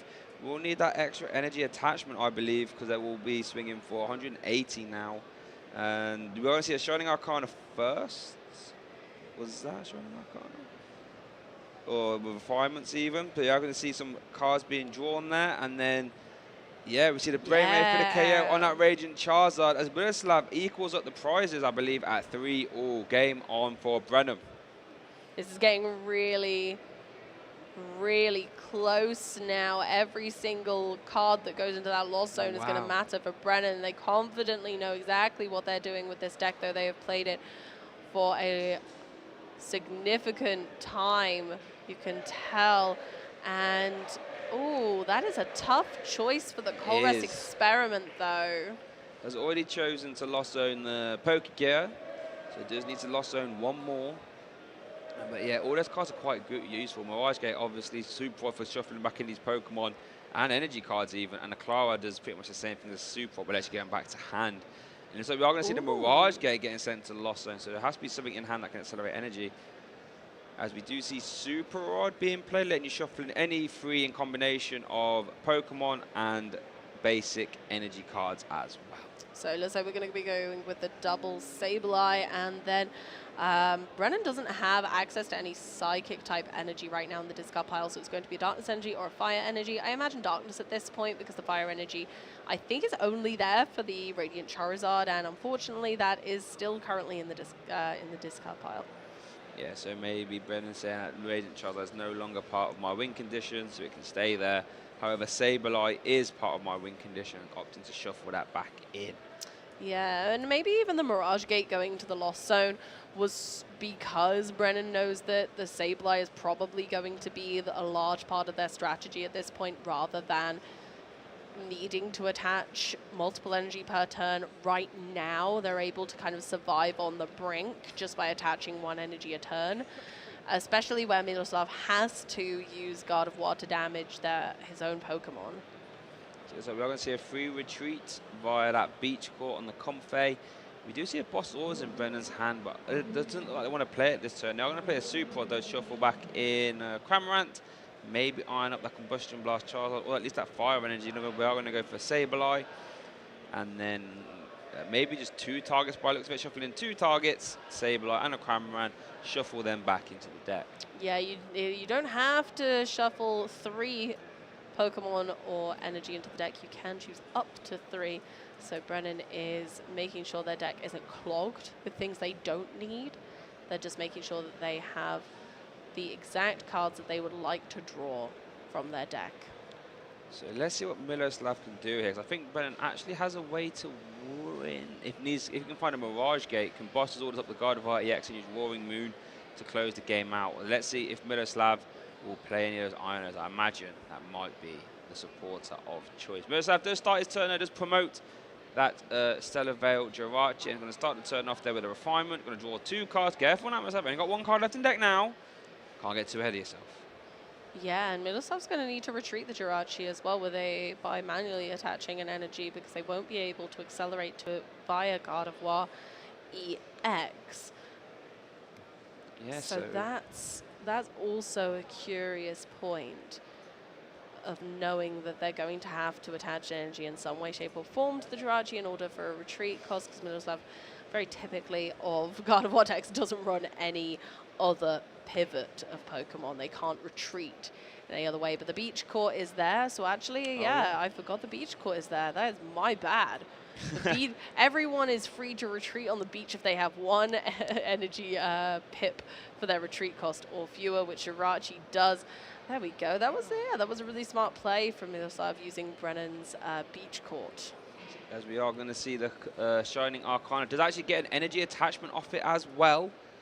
So let's see what Miloslav can do. Does have an Iono? Okay, so that Iono is actually really huge. That's going to put that Roaring Moon to the bottom of the deck, and that 1 copy of Boss Orders that Brennan does have also to the bottom. And you know, traditionally Lost Box doesn't have a ton of ways to shuffle the deck and doesn't have a ton of ways to draw a lot of cards. So Miloslav doing very well. Could probably be able to take a prize card this turn and go down to 2 prize cards as well. As Miloslav does find the 2nd copy of Shining Arcana that did get shuffled back in. And we are going to see the Shining Arcana activation. We see that free retreat via the Beach Court, like you mentioned, and we are going to see a Brainwave for KO as Miloslav evens it up again. Here we are. It could be anyone's game still, and we only have 16.5 minutes left on the round. Gardevoir decks notorious for taking their time, and similarly, Lost Box is on the same plane. And it looks like, yeah, we are going to see the Brainwave. And let's see what Brennan can do. Uh-oh, that hand is Nest Ball and 2 basic energies. Nest Ball, do we go for the Roaring Moon here? Do we go for a Sableye even? We are going to go for the Sableye. But then how do you even deal with this 140 HP Shining Arcana Gardevoir? How do you deal with this? With 3 energy already on it, so that's the nightmarish part, is that the Gardevoir already has energy. Yeah. If you were to put 120 damage counters onto the Gardevoir that had no energy, then you prevent it attacking, which is great. It's fine. It's not a problem. However, maybe Brennan was just trying to thin the deck a little bit before they dig with Comfey. It looks like they I think they might be in a sticky situation. Well, it looks like the flower selecting, one of the cards was Corvus' Experiment. Didn't quite see what the other one was. I mean, Combustion Blast would actually get you there. I think it did get shuffled back in via the Super Rod. And that could be an option. That's what hunting for. But then again, I guess he did Nest Ball for the Sableye, so that's probably not the case. We are going to see a Corvus Experiment. Wow, get sent to Lost Zone because the 2nd card was the Roaring Moon. So we are going to see another flower selecting. Can't quite make that out. Was it a Counter Catcher and something that Escape Rope, I'd like to say? The Counter Catcher can't be used right now, so I feel like it was Counter Catcher and Roxanne. They were the 2 cards. That's why, yes, Brennan's clearly just asked me himself, how many cards have you got in your hand? Always a scary question in the Pokemon trading card game. Yeah. Sometimes I do it just for fun. I won't have anything in my hand that can do that. So we are going to see the Roxanne being played there. Roxanne's a really fantastic disruption card, allowing you to draw 6 cards once you've shuffled your hand to your deck, but your opponent will only get a measly 2. So if Brennan can get the Combustion Blast Charizard, Radiant Charizard, and KO Miloslav's Brainwave Gardevoir, I think it's actually in a very good spot. And I don't think Brennan's deck's particularly big, so I think there could be a good chance. I think that's what we're looking for here. 1, 2, 3, 4, uh-oh. Oh. 5, 6. Oh, no, not even a Mirage Gate to attack with that Roaring Moon. With that Roaring Moon, so I think, we can't even, yeah, we haven't got a Psychic Energy to use Lost Mine either. No, that's maybe Roaring Moon bit off more than it can chew on this occasion. The thing is, yeah, if he was to bench that Roaring Moon, it could get Boss's Orders and KO for Minotaur to close this game. Ooh. Wow, we do see the Cramorant potentially getting benched. You can at least, pass over. Can Miroslav gust that Roaring Moon? Gust means getting it into the active and KOing it. I don't think Miroslav has a ton of Boss's Orders or counter catches. That was counter catcher couldn't be played right now. So let's see what Miroslav can do. It has just been Roxanne, don't forget, but does have 2 copies of Shining Arcana Gardevoir, so we'll be able to draw at least 4 cards. So let's see what Miroslav does do. Does start the turn, or at least does a Shining Arcana. Going to see another Shining Arcana. And doesn't look like... I've got a few fun facts about this matchup, Okay. actually. Not only is this this tournament the second time that Miroslav has ever played this deck. They played it once before the tournament, so they've just, all the practice they've got has been throughout their rounds. And it looks like, from what we can see, this is Brennan's first match against Gardevoir in the entire tournament. Wow. And if this is your first time against Gardevoir and it's a nail biter like this, how insane is that? Both players, wow, it's really getting nitty gritty now. Every decision can be make or break. And that's what happens when you get to these late rounds at an international championship. Both players consulting the discard pile, want to see what exactly is available. As I do see that Combustion Blast Charge in the discard pile. Apologies, so that was not an option for Brennan. So let's see what Miroslav can do. Does have that Mysterious Cape, but he doesn't want to attach that though, especially now that Roaring Moon's in play actually. So we are going to see an energy attached to the benched Gardevoir, maybe debating it. Really pondering. I think every move at this stage is so crucial. With so little time left on the round, there's a high possibility that we're only going to get 1 game out of the 3 be completed. So whoever wins this could be the overall winner. They're going for the Brainwave Gardevoir, 3 energy, 60 damage. These players are disrupting each other back and forth and back and forth. However, Miroslav overall is less affected by those sorts of disruption supporters due to the fact they have 2 Shining Arcana Gardevoir on the field and they're able to draw 4 extra cards per turn with that. Yeah, so let's see how this Iono does. Resets both players' hands down to do, shuffles the old hand down to the bottom. We are going to see another Psychic Embrace being attached to the Gardevoir on the bench. As he goes down to 1 prize card left, Brennan needs to try. Oh, does he have a boss? Oh, he has the boss Mirage Gate! No! He got the boss Mirage Gate off an Iono to 2. So you can play the Mirage Gate attached to the Roaring Moon, Boss's Orders, the EX. Look at that. We're whipping up a Calamity Storm. Wow, and the Calamity Storm for game there off the Iono to 2. Amy, are you having me on off the Iono to 2? I know, I can't believe it. Sometimes those Ionos just don't pay off. That is absolutely phenomenal. I didn't think they'd be able to bring it back. I was wrong, and I'm so pleased to be. That is the power of Roaring Moon shining bright. My word. There's definitely a full moon today for Brennan. I was literally about to say that. Yeah, it's a full moon. I cannot believe that. Wow, let's have a quick look and a replay of this total round there, that game, because that was such a chess match going to and fro. Miroslav, remember, started off the game with only 1 Waltz, don't forget. Brennan started to go off to the races as Lost Box decks tend to do. Cramorant was applying pressure. Greninja did absorb a hit as Miroslav did begin to stabilize his board. And those Averys, the Averys were amazing. Really limiting what Brennan could achieve in the short term, but they absolutely just took their time and yeah, they made it work. It didn't matter. Yeah, honestly, I can't believe what a close chess match that was. We even saw the Moonglow reverse targeting active Pokemon because the Jirachi from both sides limiting both players what they want to do, as we do see a Lost Mine into the active there, as we saw Miroslav throwing up as many Pokemon as possible that could absorb Lost Mines for Celia and Raging Greninja. We saw the Cramorant being 10 off a KO here, as Miroslav was so meticulous not to damage it. We did see that clutch counter catcher onto the Radiant Charizard, removing that from play. Miroslav doing everything he could in his power, firing off Brennan firing off Roxanne's, Miroslav firing off Iono's, and it just became a chess match. And it looks like, I believe, Miroslav has conceded game 2, I would imagine. We'll try and get confirmation saying, well, I'm not going to beat Lost Box with 10 minutes left on the clock. And I can see the match slip, actually, yes. Brennan has circled winner, so I think Miroslav... Congratulations, Brennan. So, yeah, Brennan has won that game. What? Oh, I'm so excited to see how that panned out. The tables turned so rapidly. Now, we've seen the ferocity of Roaring Moon, but I did not expect to see the ferocity of Roaring Moon in Lost Box. So that is truly a moment for the ages, and I think it really shows the diversity of this format. You need to keep all options open. You never know what to expect.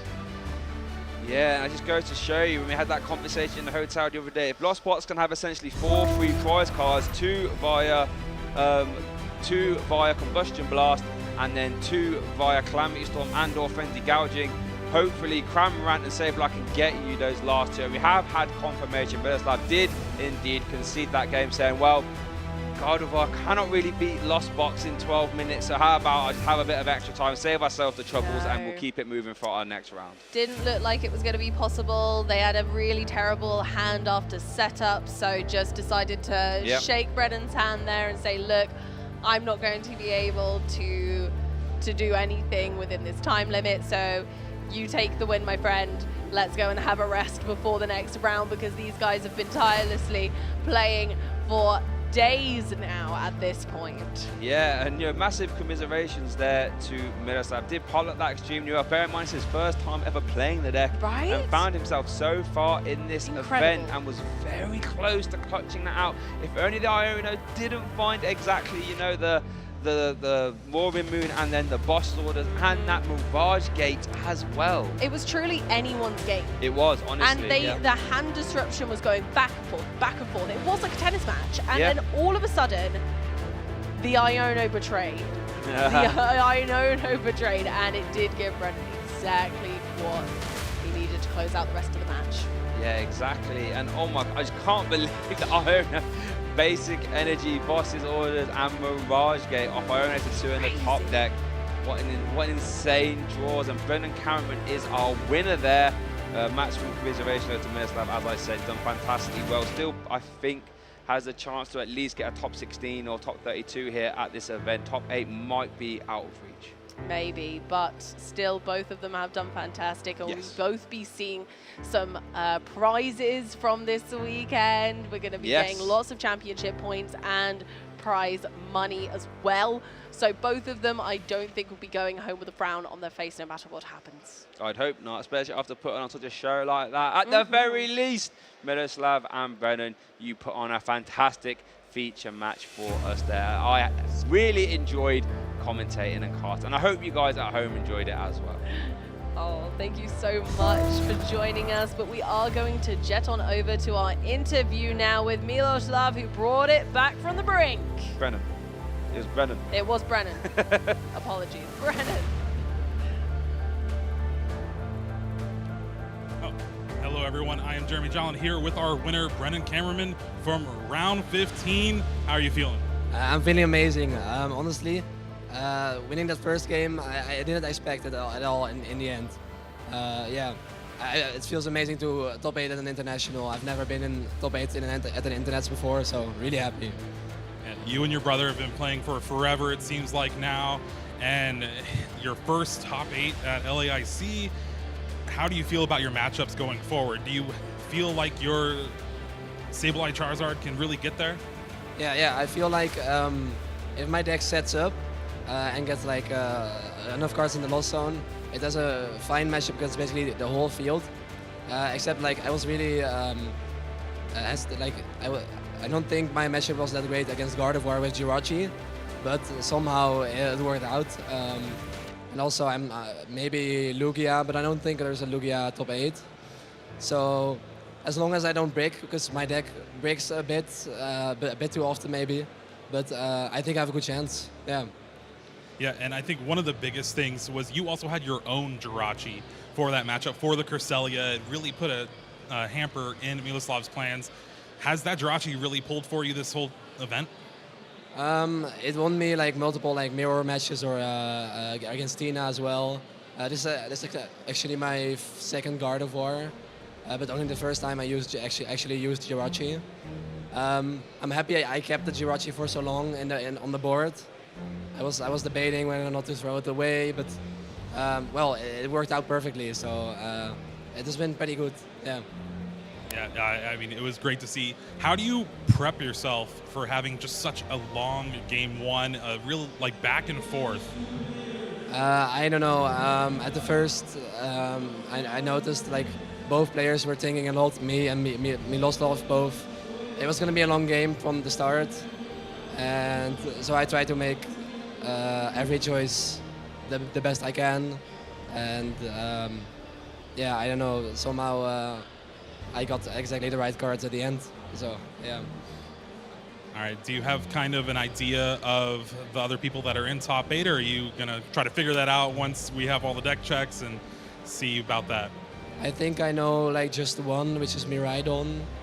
I think that was the Finnish player, which was at table 1. But for the rest, it doesn't really matter to me. I hope they don't play Jirachi, I guess. And I hope if they play Iron Hands, I can get my Charizard response or whatever. Yeah, I don't know.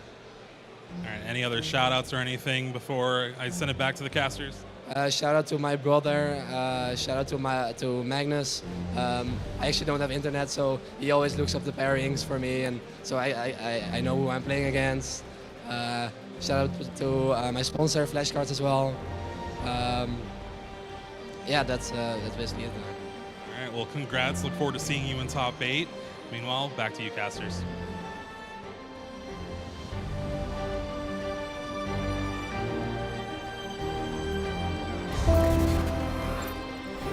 All right then, well, I'm so glad to hear from Brennan there. One of the world's most premier players finds himself in top 8, and he's going to be no stranger to that top 8 stage. He's going to try and take it all home with that new exciting, it's a new Lost Box deck, right? Yeah. It's Sablezard with a little cheeky Warming Moon coming in, going to like try and cause some storms. Weather warning, so we'll keep an eye on Brennan there as well. What was your thoughts on that match? Honestly, I thought it was spectacular. It was so to and fro. I even got the name wrong at the end because it could have been either man's game, right? So it was just utterly fantastic. Really great sportsmanship from both players as well. Really great to see the pace of play was still there. It's just that these are two, you know, really slow decks, which is what happens. And honestly, it could have been either person's game the whole way through.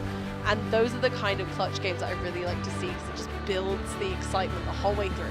Speaking of building excitement, we now, you know, marching towards our top 8. Should be coming up soon. So after all the deck checks and everything has been finalized, we will be getting there. But we are going to have a quick break, and then we'll come back and we'll get our top 8 coverage started soon.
Hi, I'm Sarah Dawn. I'm here at the Latin America International Championships and talking with some of the people here spectating the event.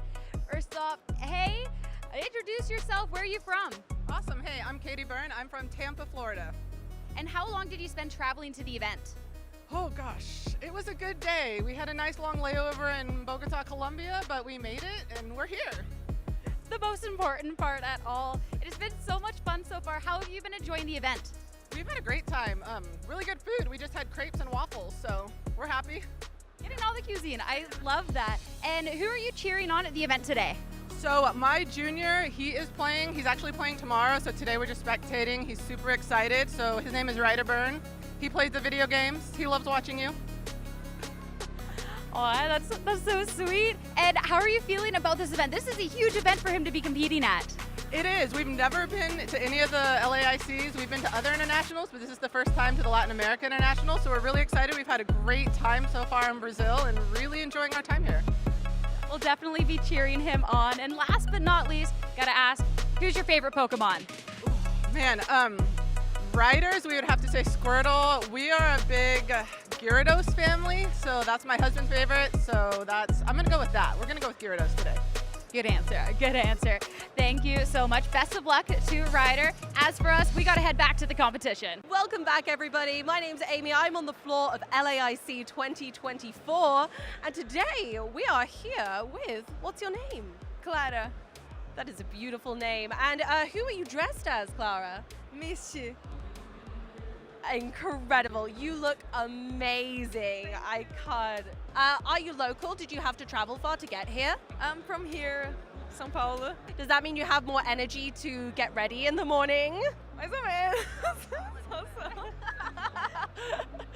What game are you here to spectate, if any? Eu tô mais pra acompanhar o evento mesmo e ver o meu irmão que tá jogando hoje aqui. What game does your brother play? Ele tá jogando no Master. Incredible. Oh, are you rooting for them today? Muito. Yeah, they're gonna win, yeah? Vai ganhar, com certeza. Brilliant. What's your favorite Pokemon, I must ask? Meow. Meow! Oh my goodness! And as Misty, answer as Misty. What's your favorite Pokemon? Togepi e Psyduck, né? Yeah! Togepi or Psyduck. Or Staryu. Yes. Good choices. Are you looking forward to seeing anybody else here? Have you got any other friends? Sim, vamos chegar mais tarde. Oh, that's fantastic. And are you here for more than one day or just today? Todos os dias. Are we going to see more fantastic costumes from you? Eu vou vir de Jessie amanhã e de novo no domingo eu venho de Misty de novo. Oh my goodness, that's incredible. Well, we'll have to keep a really close eye out for you as well, Clara. Thank you so much for coming and speaking with us today. I hope you have so much fun and the best of luck to your friends. Obrigada. We're going to head back now, but thank you so much for joining us as well, whether you're at home or in the hall today. I hope you have a most fantastic event.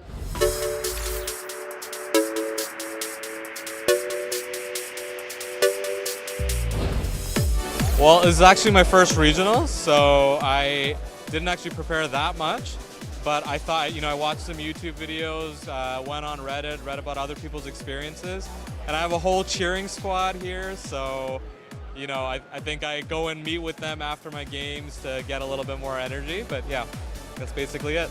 Obviously have a good sleep, like an 8-hour sleep, and then have a good breakfast too next day. And then I think you should be good for a long day of Pokemon. If it's this tournament, I don't sleep.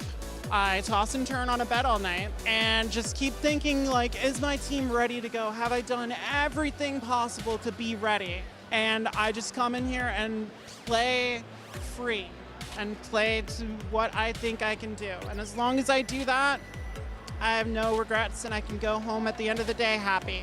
Yeah, I think it's really important to make sure that you've got energy to compete throughout the day. That means eating a healthy breakfast. That means getting close to 8 hours of sleep and just being in a good headspace for the tournament. Don't be afraid to give yourself breaks between rounds to do things like listen to music or enjoy fresh air outside the venue. I think it's really just about making sure that your body and mind are ready for a long day of tough competition. I, first of all, make sure that I get a full night's of rest if I can. Although I know sometimes we end up staying up late to test and make sure our decks are fine. Trying to eat some breakfast ahead of time and really mentally reset, make sure you're ready for a long day and taking one game at a time.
everyone, and welcome back to Sao Paulo, Brazil, home of the 2024 LAIC, our first international championship to kick off this Play Pokemon season.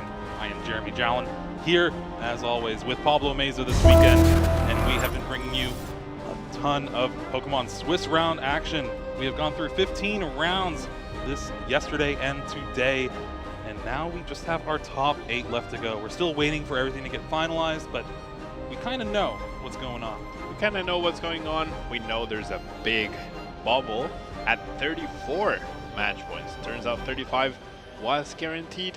34 is the bubble, and we're just trying to finalize standings to determine the final 2 participants. But we do have a few people confirmed for the top 8.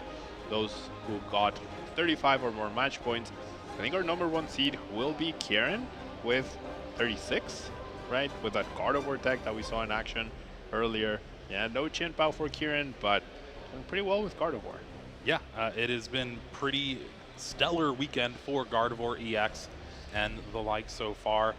There is going to be multiple in the top 8, so it's something to look forward to. And I want to talk about Paradox Rift. We came into this weekend, brand new set, and our November sets tend to really shake up the meta a lot.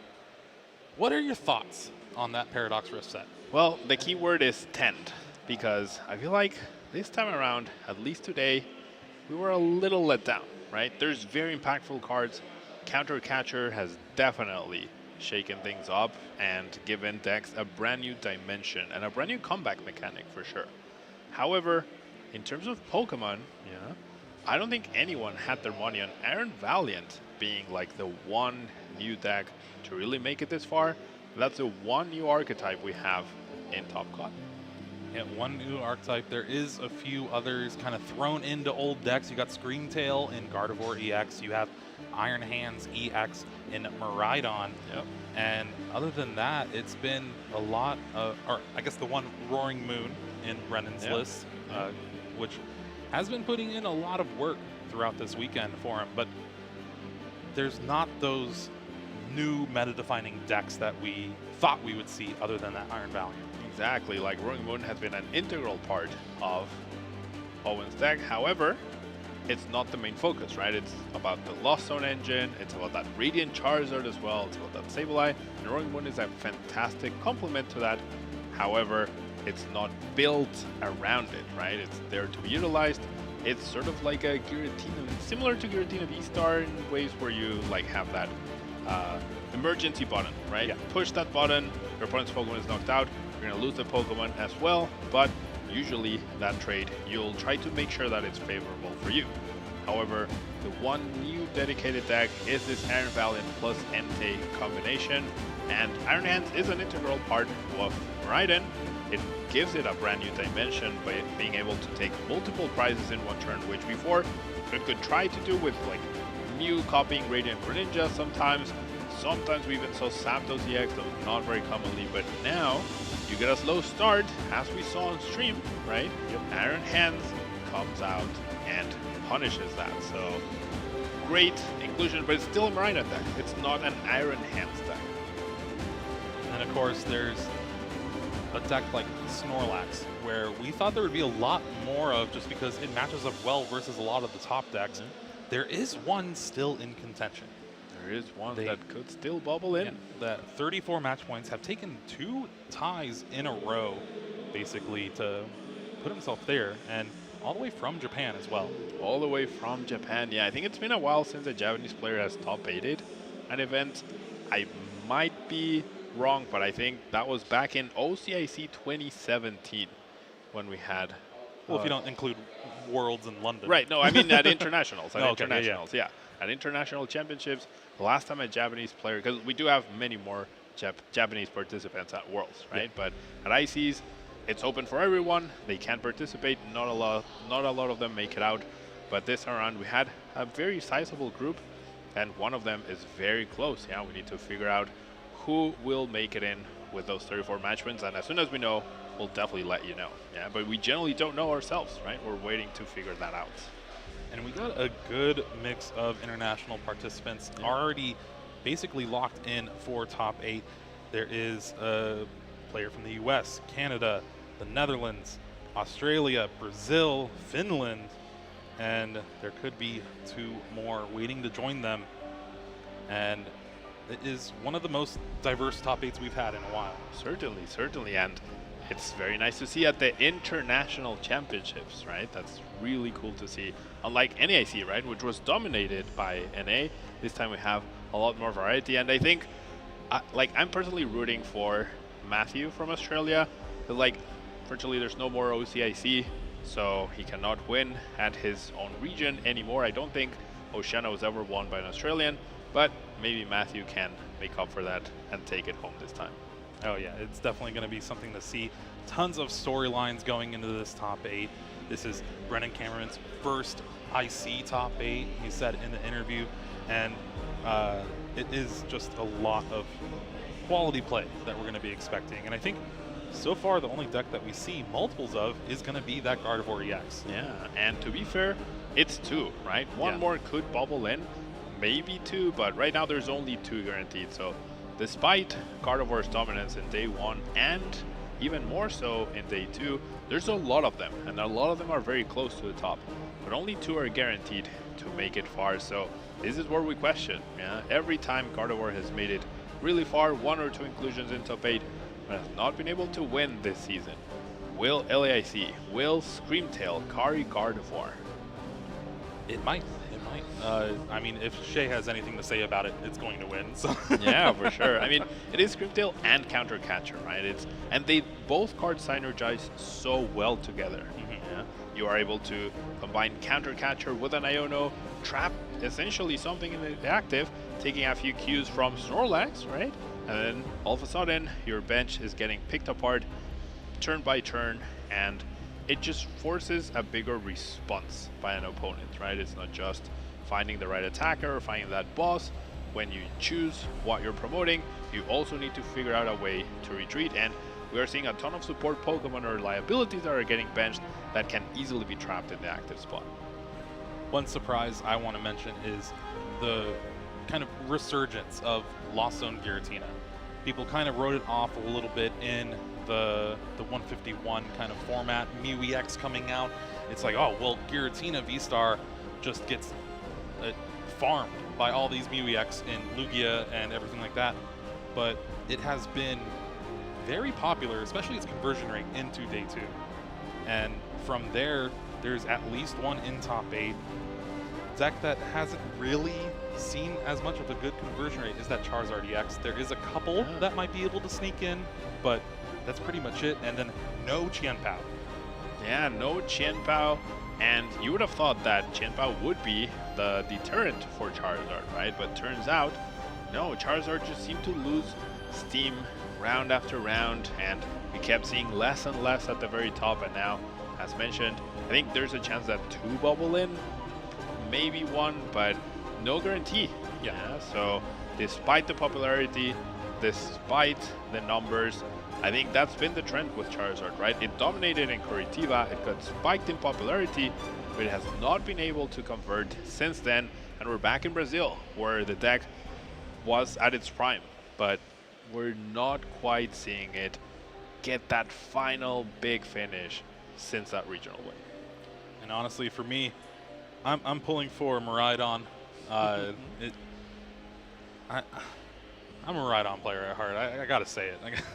I mean, I've been very vocal about how I'm not really feeling Maridon, but that's the opposite of Charizard. Time and again, it has proven to be really good. And if you pilot it, like if you have a good pilot for it, which obviously these players at the very top are, then there's a lot of potential for it. And I think one of its biggest strengths, something we mentioned as we were casting that Maridon versus Qianpao matchup, is how you just get to play the game, right? Yeah. You get to attack on turn 1 so often. You get to set up your board so much more often, it seems, than every other deck. So you don't need to be the best deck in the format as long as you are getting to do better things more often than the other decks.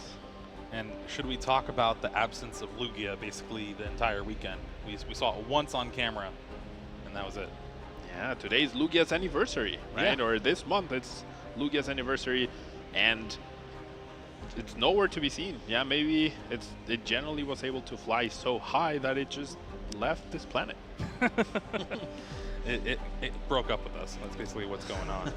Yeah. And of course, there is one Mew VMAX still in contention at that 34 match points. Could bubble in. Could this be a tournament where Mew maybe makes a deep run? There certainly could be that opportunity. I mean, yeah, there's no Spiritomb. Yeah. There's no Drapion. So I don't see why not. And it's all just about those win percentage points. Basically, how the top 8 works is you take all your match points that you've earned throughout the entire weekend, and it goes top down, so 1st through 8th, and you can have the same match points as the person who makes 8th place and still bubble out of top 8 because of your tiebreakers. Basically, who you played on day 2 and how well they did affects your position as the tournament progresses through the Swiss rounds and into Top Cut.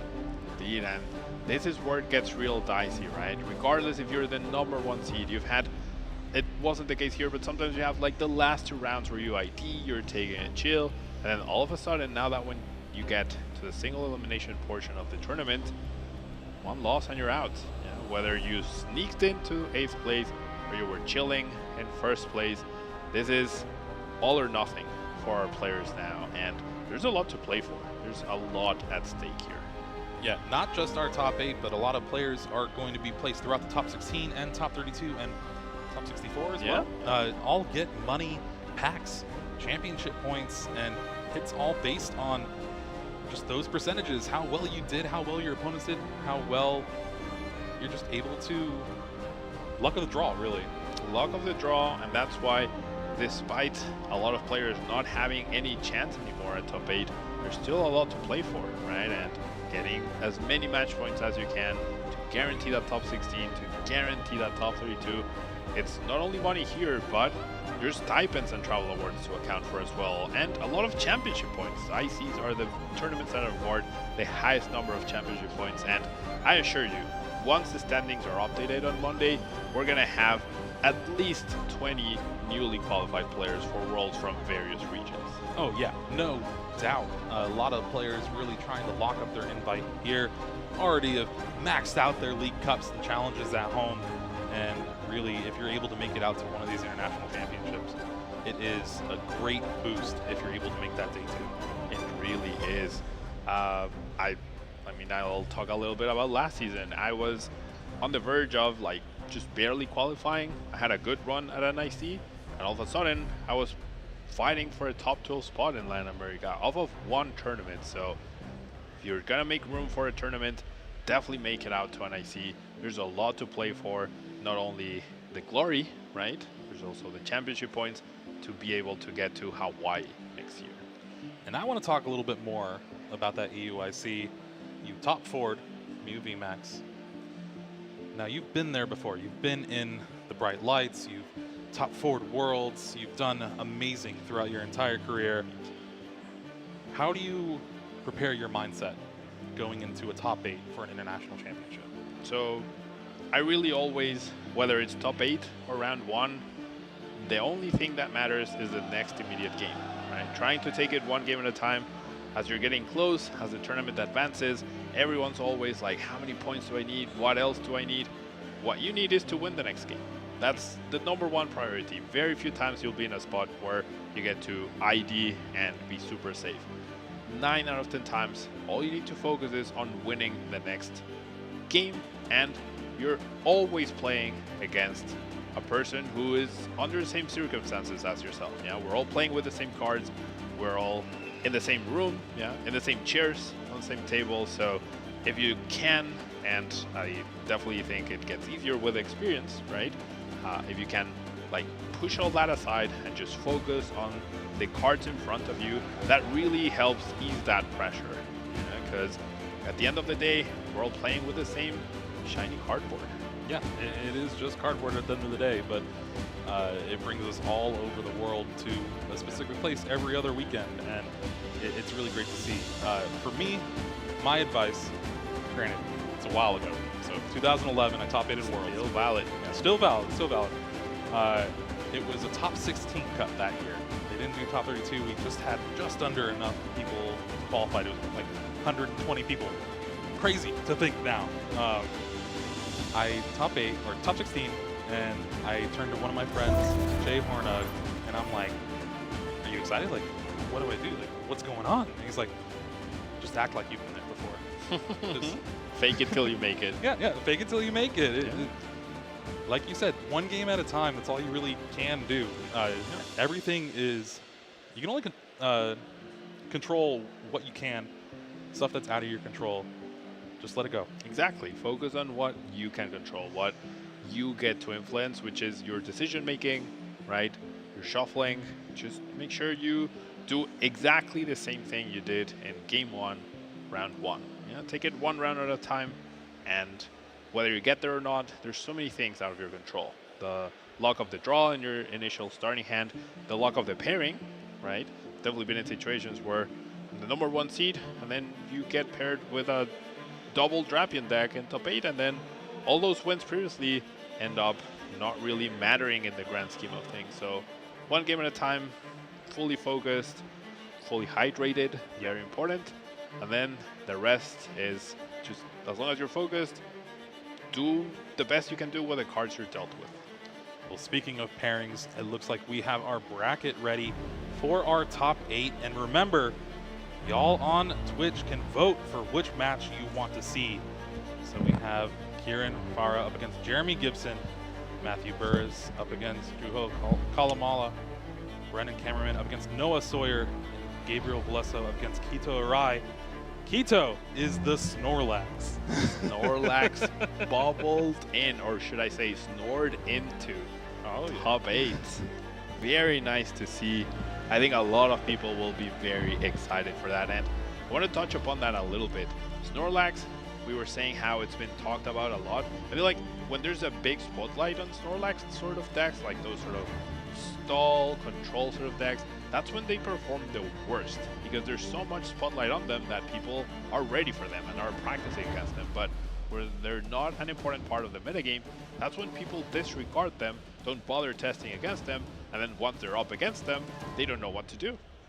Yeah, and remember, y'all can vote for this match. I'm going to give some decks just in case you need to know.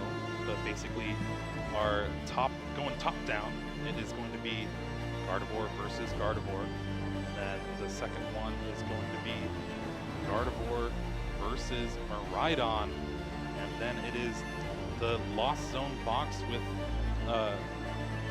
Iron Valiant, and then Lost Zone Giratina up against that Snorlax. To give y'all a little more info making that choice, helping us out as well.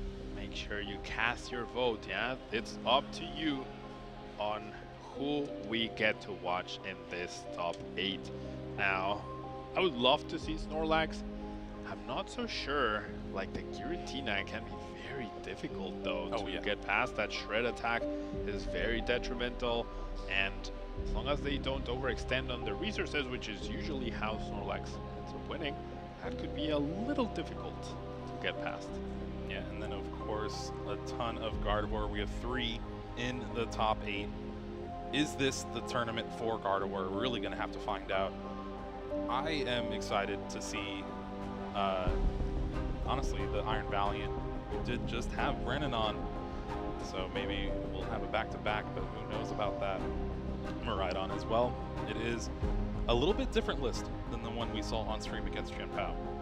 Indeed, not the 18 energy build, unfortunately, so we might see a few more whiffs with Electric Generator if we do get to cast that one. And then the Gardevoir Mirror, right? That's the #1, the first match. Yep. So it does mean one Gardevoir will be getting knocked out in top 8. And with 3, I think 3 Gardevoirs is the most we've had in a top cut since Gardevoir's release. I might be wrong. I don't think that we've ever had 4, that's for sure. So maybe we've had 3 as well, but 3 is the highest chance that Gardevoir has had at winning a tournament. Yeah, and to tell you all again, there's no Mew, no Lugia, no Turbo Lost Zone box, no Charizard, no Qianpao. No Qianpao. It's pretty crazy to think about. Crazy indeed. Now, we're talking about Paradox Rift, right? The big focus. Gardevoir, and we've been talking about the tools that decks have been gaining, such as Gardevoir, right? Gardevoir was a big winner with Screamtail and Counter Catcher, and with Lugia not being really present at all at the very top, Lugia has not gained anything. I mean, if Mew EX made the colorless variant a lot more popular and a lot more viable, but I can't think of one like really impactful card from Paradox Rift that Lugia specifically gained. It can now add Iron Hands to its arsenal. Earthen Vessel is also useful to discard Arceus perhaps, but overall, playing basic energy in your Arceus deck is not very synergetic, if you ask me. Yeah, you definitely have to jump through a lot of hoops to make that Iron Hands EX work, and Earthen Vessel is very good at doing that, but you also play a lot of one-ups now, so you have more chances to prize those energies that you might need at a specific time, and it just, the consistency of Gardevoir is really what has carried it through this entire Swiss round and up to this top 8. 3 of them here, and it is pretty crazy to think about that we might see Gardevoir take down an IC. Yeah, that would be a first for Gardevoir. It's come close, right? Yep, it has come close. And I think another interesting thing to note here is the distribution from the regions. We do have representation from all of them, but we have 3 NA players, 2 EU players, 1 Latin player, 1 Japanese player. Oh, we have 3 EU and 3 NA, sorry. 3 EU, 3 NA, 1 Latin. No, I'm saying things wrong. Jeez. 3 NA, 2 EU, 1 Oceania, 1 Latam, and 1 Asian. Very nice to see every single region represented here at the Latin America International Championships. Yeah, it's going to be an amazing top 8 for sure. And I don't know if we could spoil the match votes just yet, but I think y'all have a glutton for punishment. Indeed. Interesting decision. I think it's pretty much a lock, right? We're not gonna reveal it until we have confirmation 100%, but it's looking very likely. We get to know because we have special privileges, right? But you all watching at home will have to wait just a little bit more, as also we get the players ready, right? We need to get the players set up and at the table in order to get the show started for you all. Now, top 8 is going to be different from our Swiss rounds. Swiss rounds, it's best 2 out of 3, 50 minutes. Now, we're increasing the time. 75 minutes, best of 3. These players will have a lot more time to hopefully get 3 solid games in for us. Maybe with the Snorlax, maybe it's just 1 long 75-minute game. Who knows what's going to happen? Yeah, everything could happen in Top God. We've definitely seen games go to time despite 75 minutes. I do feel like on average 25 minutes per game, which is what 75 minutes allows, definitely is a very ideal time frame. A game of Pokemon, if both players set up normally, if both players have to make interesting and difficult situations and skillful situations do come up, then 75 minutes, 25 minutes per game, a very good amount. But there are instances, right? The Gardevoir Mirror, I feel like that match could potentially go into time despite the 75 minutes, because there's also a lot more at stake at this stage, and therefore players will try to make sure that they're not making a single mistake in their gameplay. Yeah, because if you make a mistake, your opponent will most likely try to capitalize on that. You never want that, especially with so much money and prizes and pride on the line for this top 8 tournament. And not only the time increase, but there's no more times in top 8. So if we get to that time, after the 75 minutes, you got turn 0, 1, 2, 3. After turn 3, whoever's ahead on prizes, it's in game 3, that person's gonna win. Yeah, and if they're tied on prizes, then we play to next prize is the winner. So those are the ways to determine the winner. No more ties, no more. We're definitely gonna have a winner's interview, right? Yeah. No more missing out because we tie. So important to play at a very good pace. Important to make sure that just because you have 75 minutes, that doesn't mean infinite time to think your plays, right? But I'm glad that we'll probably get to see, no matter which match gets picked, we'll get to see a full set of games. And one last thing I want to note before we move off from this bracket, I do believe we're going to have a brand new international champion. Yep, that is correct. We are guaranteed to have a brand new champion, no repeat champion this year. All right, well, let's go ahead and take a look at some highlights throughout our day 2 here. This is Jeremy Gibson up against Natalie Miller, Gardevoir mirror match, and this is one of those ones where it just takes so much brain power. Yeah, figuring out which Pokemon to target down with your Cresselia, with your Screamtail, very key, and then we also had this very exciting Mew VMAX matchup against a deck that I know you were rooting for, Jeremy, but did not quite make the cut, though did go far.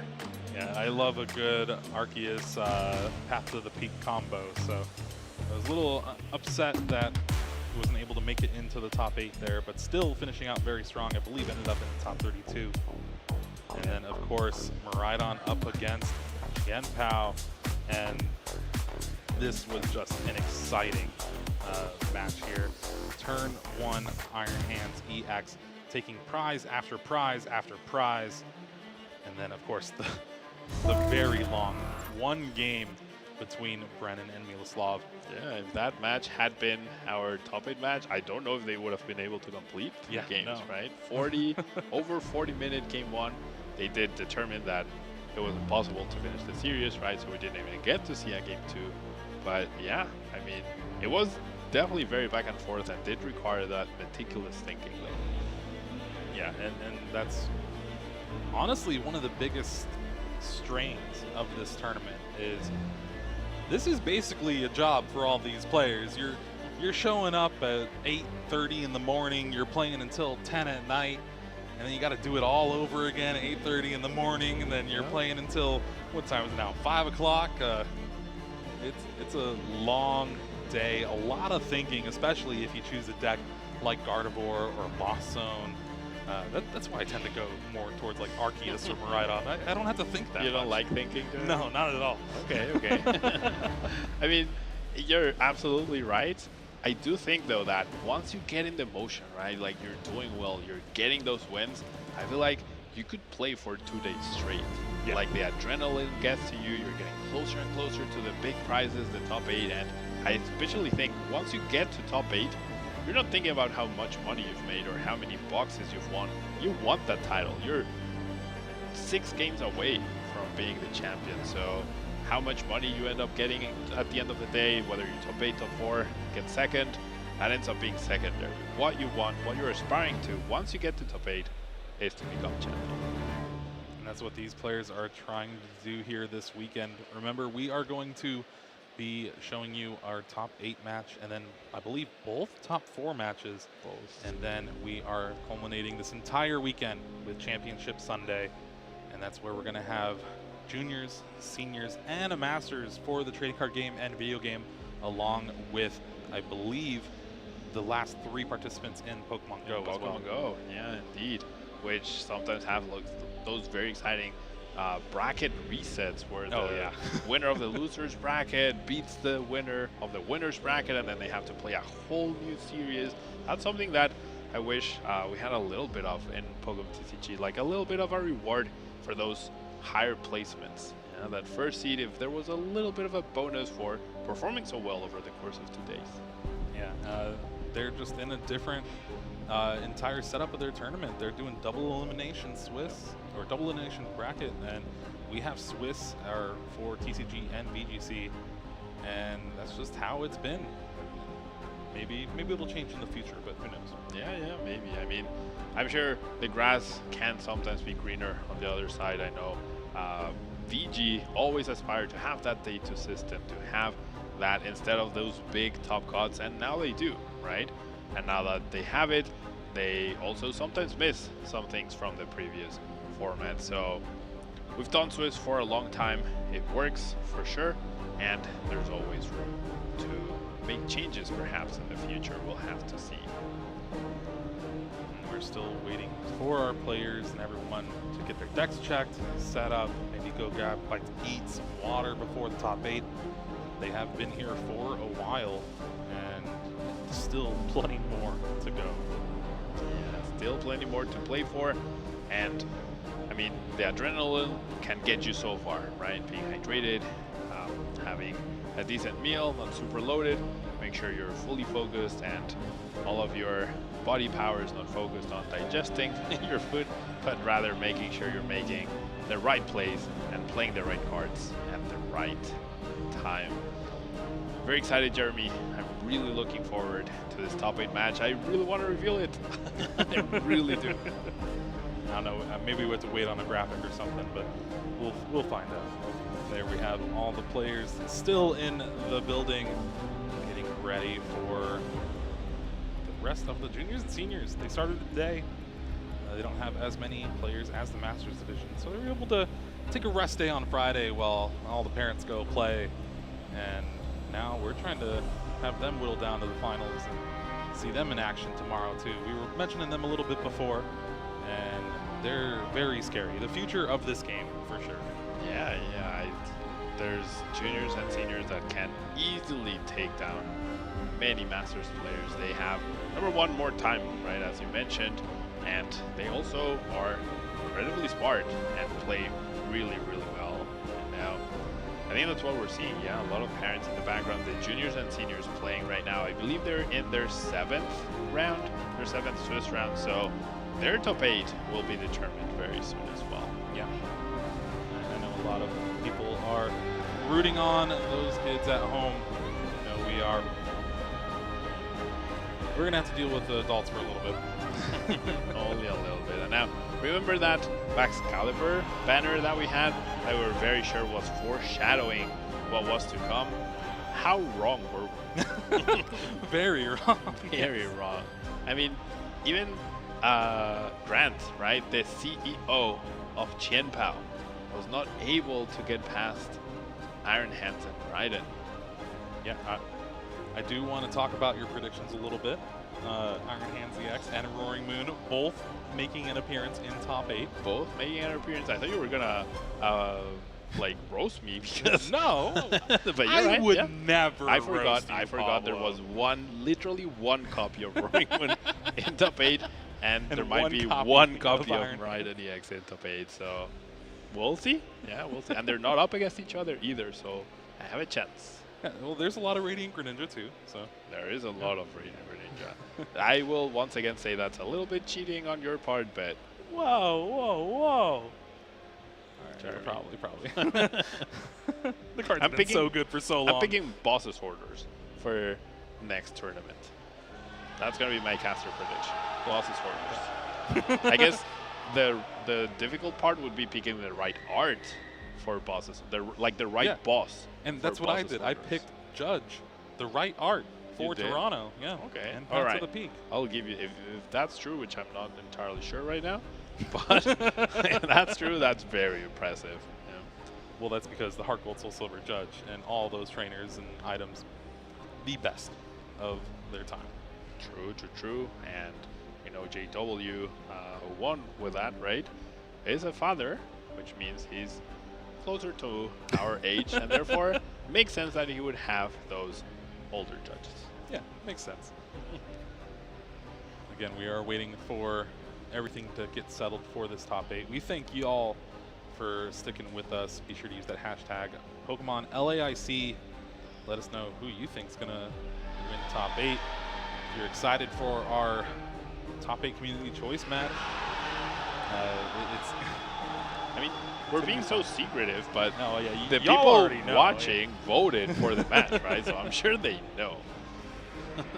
Yeah, we're going to see Snorlax. We're going to see Snorlax. There we go. We're going to see Snorlax against Giratina V-Star. Interesting matchup for sure.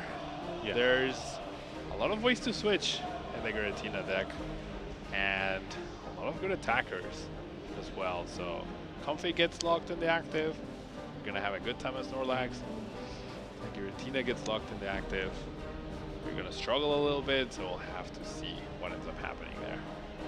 Yeah, it's gonna be a match for sure. Yep. Who knows if it's gonna be a good one, but it'll be a match. I do see the trainers getting in their seats, so we're getting closer and closer to starting this top 8 match for you all, and I really hope it's a good one. Yeah, I really hope it's a good one. I feel like at some point we're gonna be staring down 2 Metabots essentially in a Yes. battle, right? Not doing anything other than Harden. However, yeah, at other points we're gonna see Pikachu battling Onyx, and you'll never understand how Pikachu won that battle, but it'll happen. It's the sprinkler system. Have you not watched the show? Well, I mean, that doesn't make rocks electricity conductive. Like, that, I mean, might weaken Onyx a little bit, but unless it's a surfing Pikachu, yeah, I'm not buying that. I was 10 years old, and I did not buy that. Let's go ahead and take a look at the bracket one more time to remind y'all of the players in top 8. Now we are going to have a brand new international champion this weekend. We do have a repeat top 8 for Kieran Farah, and he's hoping to take it down this time. But it is a very good mix of players here, and I honestly can't wait. Yeah, Kieran came up a little bit short last year with Lugia V-Star. It feels like he played Lugia V-Star at every single tournament, and then their new favorite card was Chen Pao Excalibur until this tournament. I wonder what changed. Yeah, the metagame, I guess. Gardevoir EX has just been too good. Here you see the decks for the top 8. The Lost Zone box is something where it is the Radiant Charizard, so it's something a little bit different than we've been normally seeing. We saw Terrence Miller top 8, I believe, Sacramento? Peoria, yep. With the deck. Hasn't really done much since then. And it's still very good, very well positioned. Noah Sawyer, the one new archetype in this top 8 with that Iron Valiant EX paired with Entei V. Indeed, the one new archetype, and probably the one that a lot of people had the least faith in, almost being called a meme at this point, and made it all the way up there, and paired against what I want to say is a decent matchup, right? Lost Box, there's all those low HP attackers, so I really think we could see Iron Valiant make it one step further if they're able to do their thing. Then another thing I want to talk about a little bit is Lost Zone Giratina V-Star. That's a deck that has continually been written down, underestimated, and it hasn't won anything either, right? It has been hyped, it has been very popular in the online tournament scene.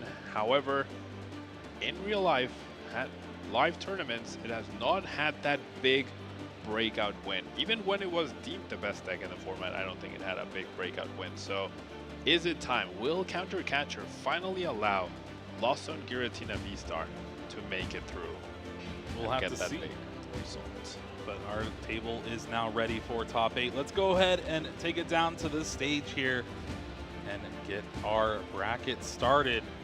LAIC 2024. Our players, Kato versus Gabriel. Very, very interesting matchup that we have here. Let's talk about their lists. Pretty standard Giratina V-Star deck. We have split off the switching cards. We have the Counter Catcher. We do have a Lost Vacuum, which could come into play to help accelerate that Lost Zone a little bit. However, I feel like the Lost Zone is not gonna play too much of a role in this matchup. Here we see our players and their accomplishments. Gabriel, this is his first major top at a major event. And that you see there, top 8 LAC could be more. We'll have to wait and find out. Meanwhile, Kato, World's Top 16 Junior Division in 2011, Top 16 Junior Division 2009, and then EUIC Top 16 just 2 years ago. And Again, a Snorlax stall up against Lost Zone Giratina V-Star. One thing I do want to mention is Lost Zone Giratina does play a lot less switch outs than Lost Box decks normally play. Having 4 outs here for Gabriel. Indeed, it is a deck that tends to play the least amount of switching outs, and some of them, which are Jet Energy, are also stopped by the Temple of Sinnoh from working that Kaito does have in his deck. So all of that will definitely factor in this match 100%. Now, if Gabriel is able to limit their bench to where they have very few, if any, Pokemon that cannot attack, right? It's essentially named Comfey. I feel like you can run away with this game. 3 energy, 2 switch card in the prizes for Gabriel here.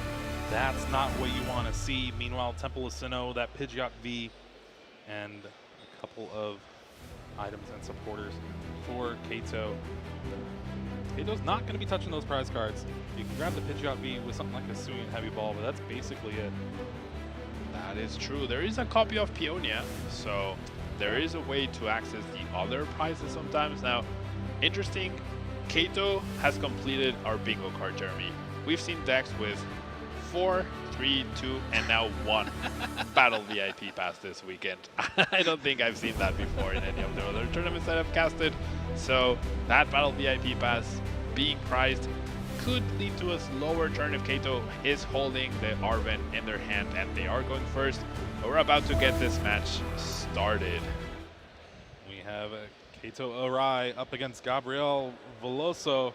And Gabriel is starting things off. Giratina V in the active spot, energy, and a path to the peak to start things off.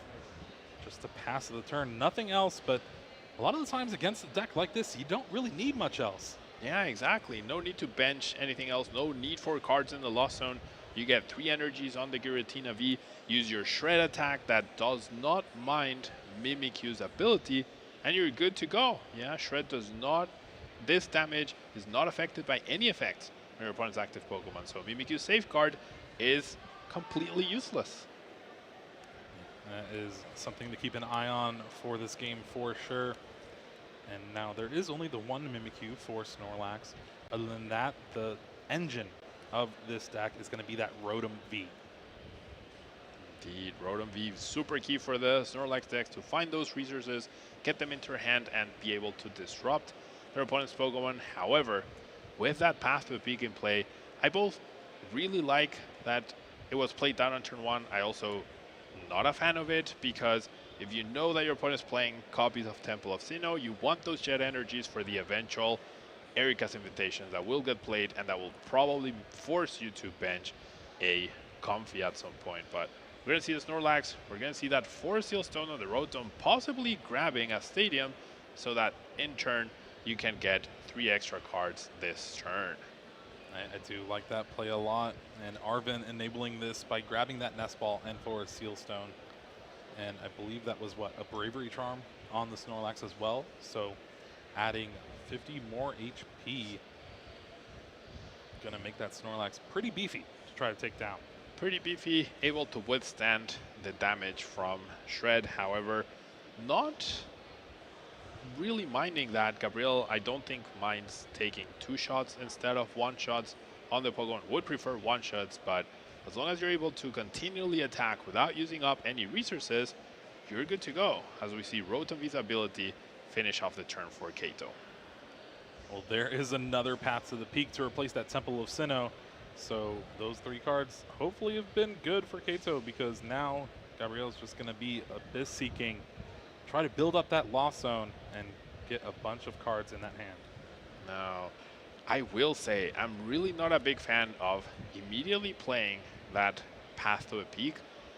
I think Gabriel needs to factor in the existence of Temple of Sinnoh. Even if you've never played against Snorlax before, now you've seen 1 copy, and the path to the peak was played for no immediate effect. And as long as you're able to attack, as long as you're able to get those shreds going, it doesn't matter whether your opponent has 12 or 20 cards in their hand, you need to be able to jet energy out of any Erika's Invitation Pokemon. So I understand stopping Rotom V is important, but you're also having a slower setup, so I feel like in the end, the game will definitely last much longer, and you'll need those jet energies as ways to get out of your comfies, which are sure to be invited by Erika to the active spot.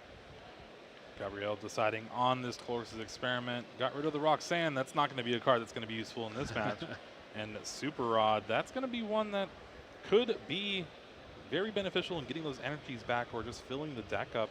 Remember, Kato's whole strategy is to deck Gabrielle out.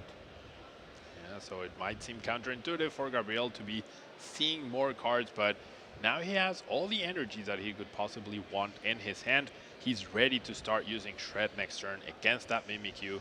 Safeguard as useful as Wings on a Grumpig, and we'll have to see. We'll have to see how Kato can adapt to this, because there's no Crushing Hammers either. I've seen some lists try to play Crushing Hammers to try to delay these energy attachments and try to buy more time that way. Maybe even run your opponent out of energy after they've retreated a few times, but with no energy denial, we really need Erika to show up to the party very soon. Yeah, one of those supporters from, what, 151? 151, Yeah. That is correct. Your opponent reveals their hand, puts a basic Pokemon you find there onto the bench, and then you switch that Pokemon to the active spot. A lot of the times against a deck like this, you see players play around discarding those Pokemon that you don't want in the active because just of Echoing Horn. But now Erika's adds that whole new dynamic, and here we see Iono in hand, a Pokegear. Pokegear could try to dig for something like an Erika's, but no, we're going to have an Iono. Indeed, Iono down to 5, but Gabriel got the best start possible, that lone Giratina V. There's no way for Gabriel to even discard any Pokemon, so Echoing Horn should never be useful for Kato. It's all down to the Erikas, and it's all down to finding those Erikas at the right time, but you cannot use Erika and penny up your Snorlaxes to protect them from getting KO'd. Eventually, something will have to budge, and I'm pretty sure Gabriel knows that. He's playing this perfectly well, and I fully expect Gabriel to be able to run away with this game if he doesn't make any mistakes. And we see here even just getting rid of those basic Pokemon with Colossus Experiment and Abyss Seeking to try and mitigate the damage Erika's Invitation would do. And we do see Kato draw that supporter off of Iono and had the Temple of Sinnoh to bump the path to the peak and allowed Rotom to draw more cards. Remember, Kato's whole game plan is to just build up a massive hand here, and opts to think about playing the Erika's, is going to play it, but uh-oh. No basic Pokemon, and look at that Look smile. at that smile. Yeah, very confident Gabriel knows he just dodged a big hindrance there. Yeah, the Iono actually put those Comfeys at the bottom of their deck, and Kato decides to call it a day. 1-up for Gabriel. This is a one match where you're hoping not to start Comfey. Everything else, you see a Comfey in your hand, you're like, yes, I get to see more cards, I get to play. This time around, Comfey is actually almost playing for Kato. Yeah. And it's crazy to think about your entire strategy that you've used throughout the entirety of the Swiss rounds is null and void. It is Lone Giratina V and Shred away. Does not like the paper, you know. Wants to shred it. Now, I will say, I've watched a lot of tournaments that happen and take place in Japan. They play best of one over there, and I'm always really amazed at how they never concede. Yeah. I feel like it's probably part of their culture, like some sort of honorable thing to let your opponent win or make sure that you fight until the very end. And so I was very surprised here by the concession, which is very smart, right? It's definitely a pretty much unwinnable game. Kato has to rely on either Gabriel starting an awkward Pokemon such as Greninja, such as Manaphy, such as a Comfey, and being able to continually bring that up to the active, as we saw that unfortunate Erika's Invitation not hitting anything, and both players having a laugh about it. Yeah, spirits are high. This is the top 8, and looking at those prize cards, Erika's Invitation, 2 Bravery Charm, Sydney, Snorlax, and the Nest Ball. Meanwhile, Path to the Peak and a Colorless Experiment, couple energy for Gabriel. Now we did see Kato once again give a thumbs up to Gabriel because Gabriel did start the lone Giratina once again. So Gabriel, all he needs to do, attach 3 energies. No energy denial. Gabriel was even preparing for a possibility of crushing Hammer by attaching extra energy to Giratina V, but Kato really needs to hit that Erika's invitation, and one of them is prized. The other is available, but we'll have to see how early he can find it and if he can find a Comfey in Gabriel's hand. Well, starting things off not so good. Iono here going to find 6 new cards, but it's looking like just a bunch of trainers is going to have to pass the turn. Maybe next turn is where we're going to see some fireworks. We do see the Erika's invitation in hand, though. We do see the Erika's, and there is a Comfey, so this is where things are going to get interesting. We're definitely going to see a much different game than the previous one. No way to get rid of that Comfey by Gabriel. Now, I will say, though, Gabriel is threatening game next turn with a single energy, so you have to really debate, do you risk the Erika's or do you play it safe with the Arven and play the Erika's the turn after? However, that Nestwall top deck was very good. Fantastic for Kato. Now the Erika's is looking more and more inviting as the turn develops. I see you, Pablo. I see you. I'm rubbing off on you. I'm trying. Nestball here is going to search for what looks like that Rotom V. I believe there's a Forest Sealstone in hand, if I wasn't mistaken. Yep. So that means you will be able to Forest Sealstone and grab whatever you need. But we're going to see the Arven here, so a little bit more setup. Bravery Charm will help Snorlax stay around for another turn. He chooses the more safer route, chooses to Arven, find that Bravery Charm. It is the only copy left in the deck. There are 3 Bravery Charms, 2 of them are prized, but there is a Luxurious Cape available as well. Not sure how impactful that's going to be here. It does allow Mimikyus to survive 1 Shred attack, so maybe we could see it there, but Kato has other priorities right now, and I guess by allowing this turn to pass, assuming Gabriel ends up playing a Colress or ends up doing another a Beast Seeking, or is even able to have an extra card through the top deck, he might be able to hit, so increase the chances that Erika's invitation will hit. Hisuian Heavy Ball found off the Arven is going to allow Kato to look at the prize cards here, grab a Snorlax, and see, yeah, those 2 Bravery Charm and Erika's sitting there. Even the Sydney is pretty good in this match, able to discard Jet Energy and Path to the Peak. Yeah, Sydney very impactful. Erika's very important. Bravery Charm is very important. So Kato did prize a lot of useful pieces, but mostly the Bravery Charms. Yeah, without those, Snorlax can only take 0 hits from Giratina. With them, it's able to survive a turn. Then you get to Penny and eventually find ways to disrupt. But right now, Gabriel playing that Colress, accumulating cards in their hand. Definitely going to see the Comfey and the Battle VIP Pass in the Lost Zone, but there is a Comfey in the hand and Greninja as well. So Erika, it's all going to come down to this Erika, and then how often will that Comfey be stuck in the active spot? Also, how often do you see a Forest Sealstone in Lost Zone Giratina? Oh my gosh, I had not seen that in Gabriel's hand, and I really like it. I really like that inclusion. Being able to forego your Star Requiem, instead use Star Alchemy, search your deck for 1 of any card.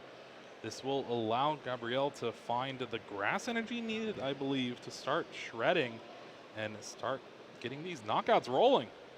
Yeah, how often do we see Shred be so clutch and so important? Sometimes you use it once or twice in a matchup, but being the main attack for it is definitely not a common thing. And there is that grass energy, and it's so crazy.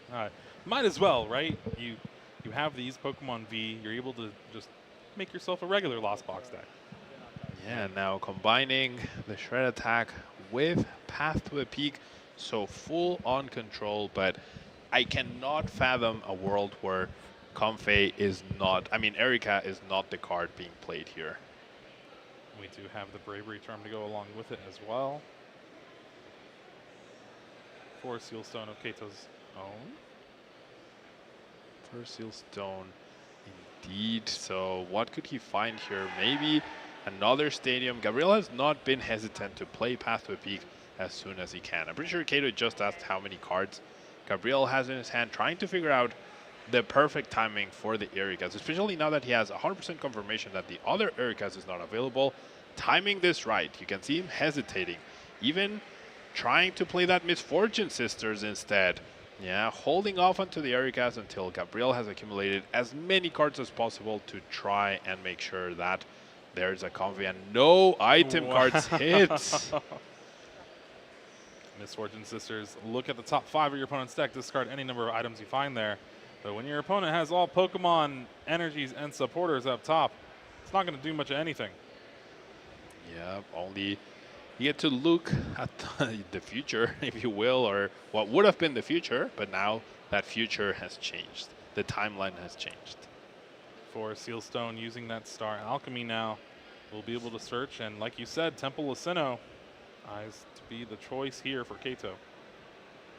Temple of Sinnoh will allow Rotom V to draw some extra cards for Kato.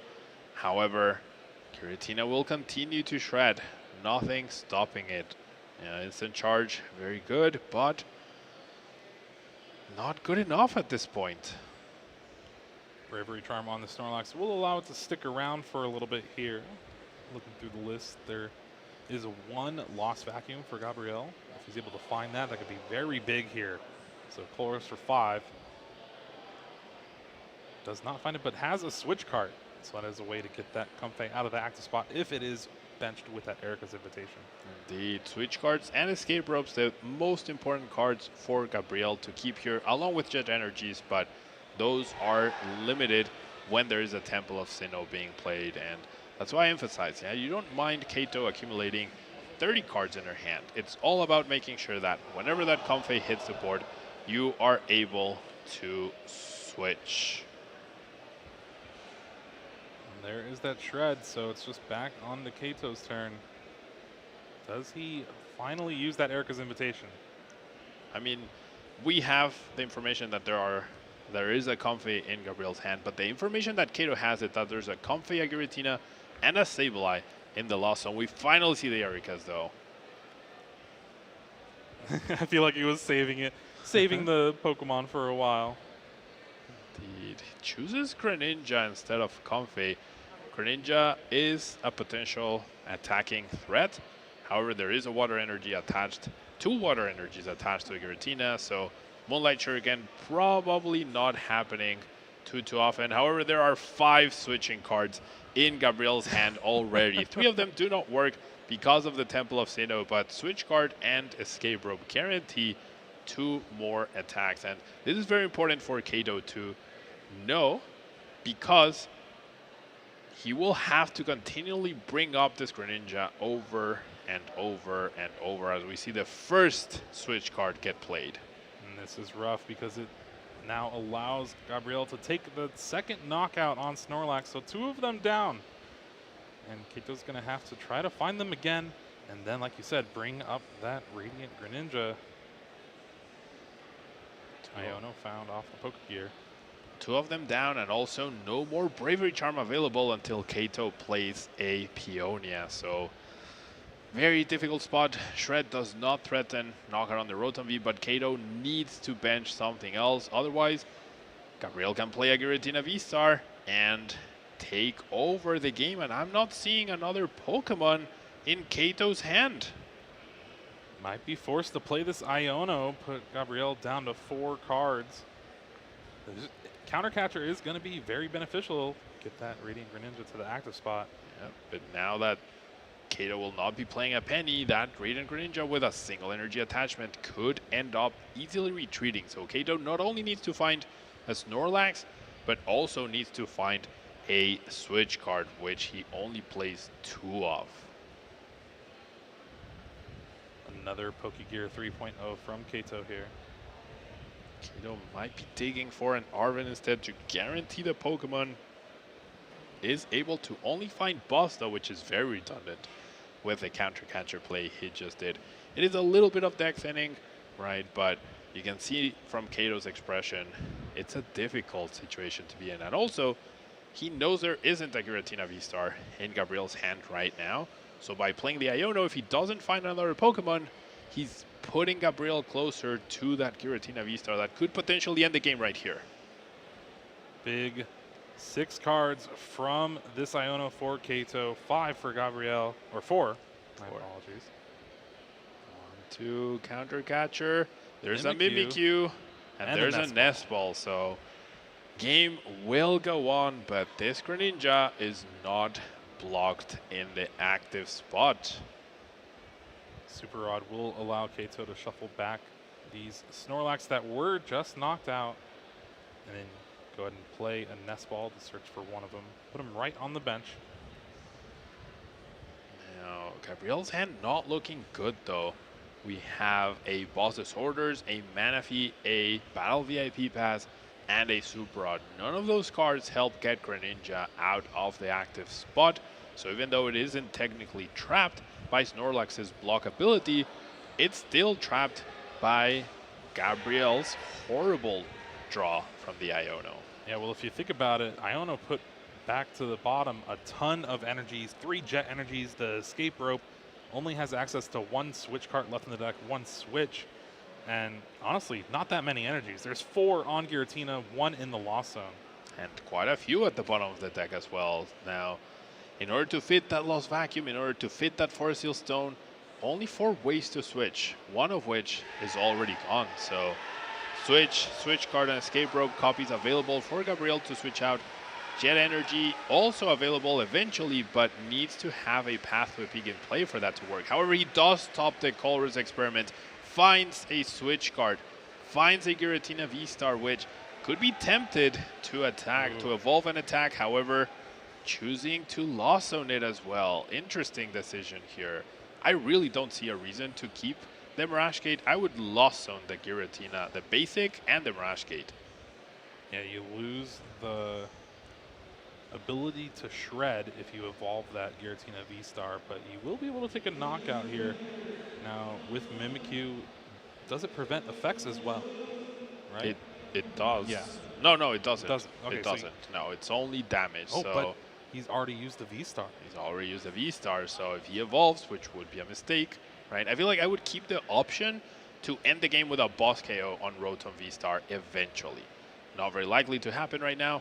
There are 8 cards in Lost Zone, so Mirage Gate is activated as a way to retreat the Radiant Greninja and not spend a Mirage, the switch card that he just found. So very smart choice there.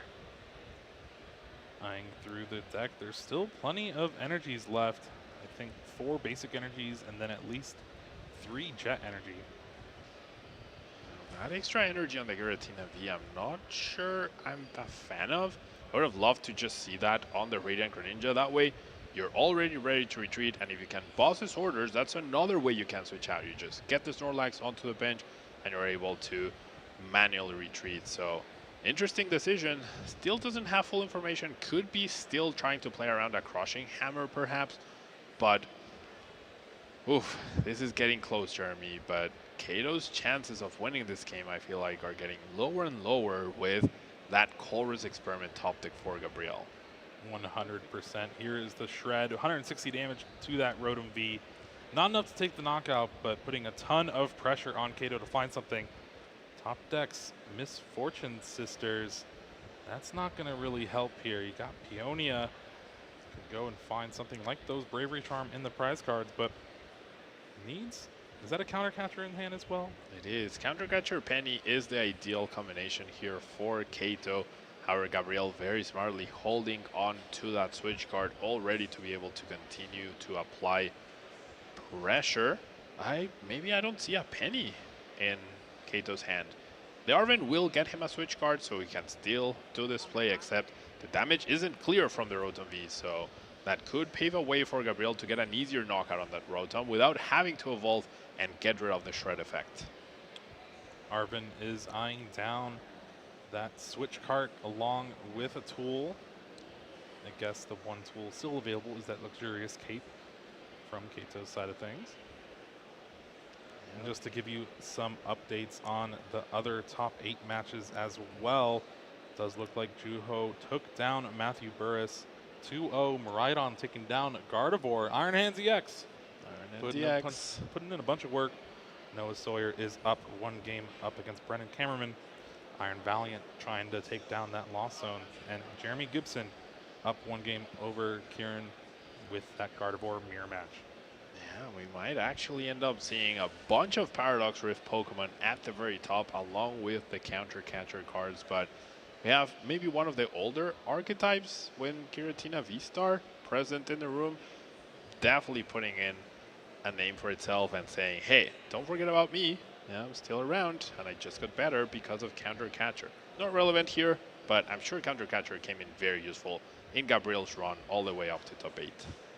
Well, Counter Catcher is relevant for Kato, brings up that Radiant Greninja yet again, and we see that Luxurious Cape definitely gonna be a little awkward, but it does give an extra 100 HP to Snorlax, and we have Kato entering the turn by drawing 3 with that Rotom V. Kato really needs to penny up that Snorlax, so otherwise, if Gabriel is able to take down that Snorlax now worth 2 prizes instead of 1, he will be 1 boss away from eliminating that Rotom and winning the set now. Big thing here, Gabriel debating playing the boss now, taking down the Rotom V. No more draw, 2 extra prizes for Gabriel, and now Kato has a difficult decision. If you promote the Mimikyu, that's going to go down easily. If you promote the Snorlax, Gabriel could evolve and knock it out for 2 prizes thanks to that tool card. So not looking good for our Japanese player. Kato promotes the Mimikyu here, it seems like. Not going to be doing much against Shred, but it won't lose you the game to that Giratina V-Star like you were saying. Pokegear 3.0 looking at the top 7. There's the Penny. Finds an Iono. This is going to be some pretty good disruption, especially with Gabriel at 2 prize cards now. Yeah, that Penny, I mean, that Iono, I think Kato is going to have to rely on doing Counter Catcher plus Iono and Gabriel not being able to find an energy to retreat, which Jet Energy not working as intended. However, we do see a switch card, Iono, but no Counter Catcher. All right, so planning on withstanding a hit and then something else, but Gabriel finds a Giratina V-Star and it's gonna be over. Well, we did find a Counter Catcher off this Iono for 6, so Radiant Greninja back to the active spot, and Kato passes the turn. No more draw power with that Rotom. Gabriel draws a Jet Energy, but that will not help in this instance thanks to that Temple of Sinnoh shutting off those special energy abilities. Does play the Nest Ball to probably shuffle up the deck. I can't imagine Gabriel would ever bench anything else willingly. He's played this flawlessly so far. That Greninja only hitting play because it was forced through Erika's invitation and needs a path to a peak to get closer to winning. Needs path to a peak plus Giratina V-Star in order to win. All he needs to do is be patient. Yeah, take it chill. Yeah, wait for a switching card. Wait for a Giratina V-Star. Fails the search as intended. Maybe thin. Yeah, maybe consider thinning. I think at this point I'm feeling like maybe you attach an extra grass energy to the Giratina V in case of Crushing Hammer, but I would have done it like the other way around, right? 2 Psychic, 2 Grass is better protected than the way it's currently done. 1 Crushing Hammer onto the grass could be great, but I keep talking about Crushing Hammer, but there are 0 Crushing Hammer in this list. Yeah, these are all hypotheticals. I'm trying to think of ways of what Gabriel is trying to think of and protect himself from, but realistically, not going to happen here. Concealed cards does discard the Jet Energy, and Gabriel finds Giratina V-Star and a Sableye. Those are not really going to help in this instance as of right now. Giratina V-Star, sure, but still needing a switch out. Kato taking a look at the resources he has already used, probably trying to figure out Palpad, and we see Misfortune Sisters. This could be a big one if it hits a lot of switching cards. Looking at the top 5, discard all items. Nest Ball, Super Rod, it seems like. Nothing relevant, unfortunately, for Kato. I think he's going to have to keep trying with that Misfortune Sisters and hope that Gabriel just doesn't find the combination of Jet Energy plus Path to the Peak. 1 Jet Energy did get concealed cards away, but there are 3 others waiting in the deck.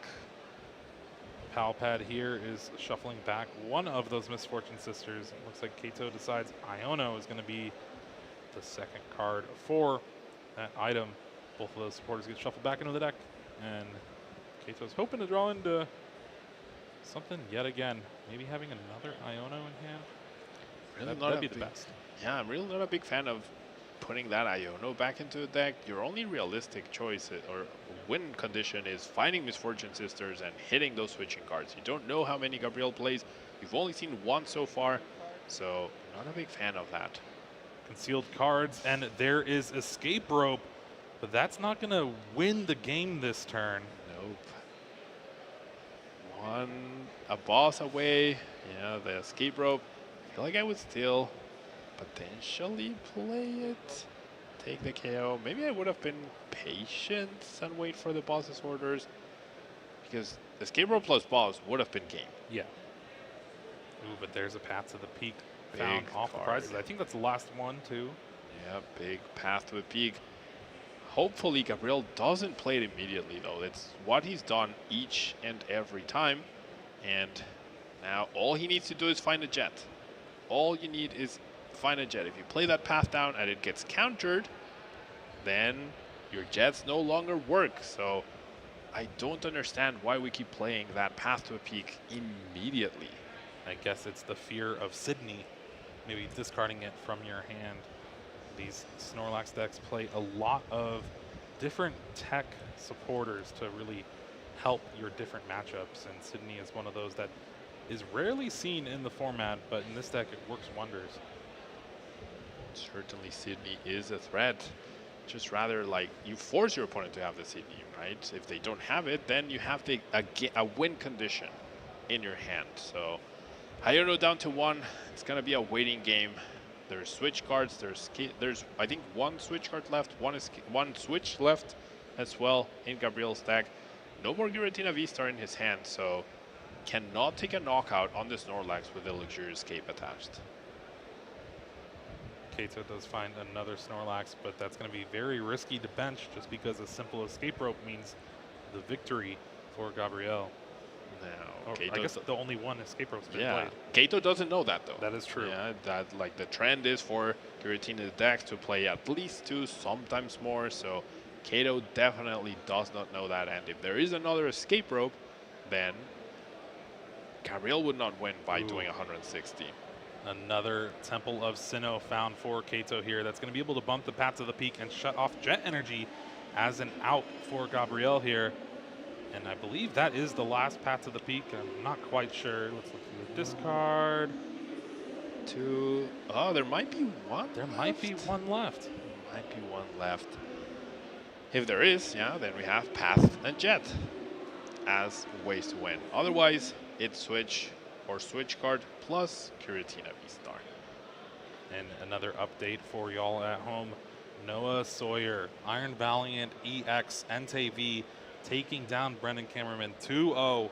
Must be a pretty good matchup against the deck with a bunch of low HP Pokemon in play. Yeah, I would say as expected, right? Low HP Pokemon, you thrive in that, and Roaring Moon can only carry you so much. Now, Lost Vacuum was drawn by Gabriel, so that opens up the Jet Energy once again as a way to switch.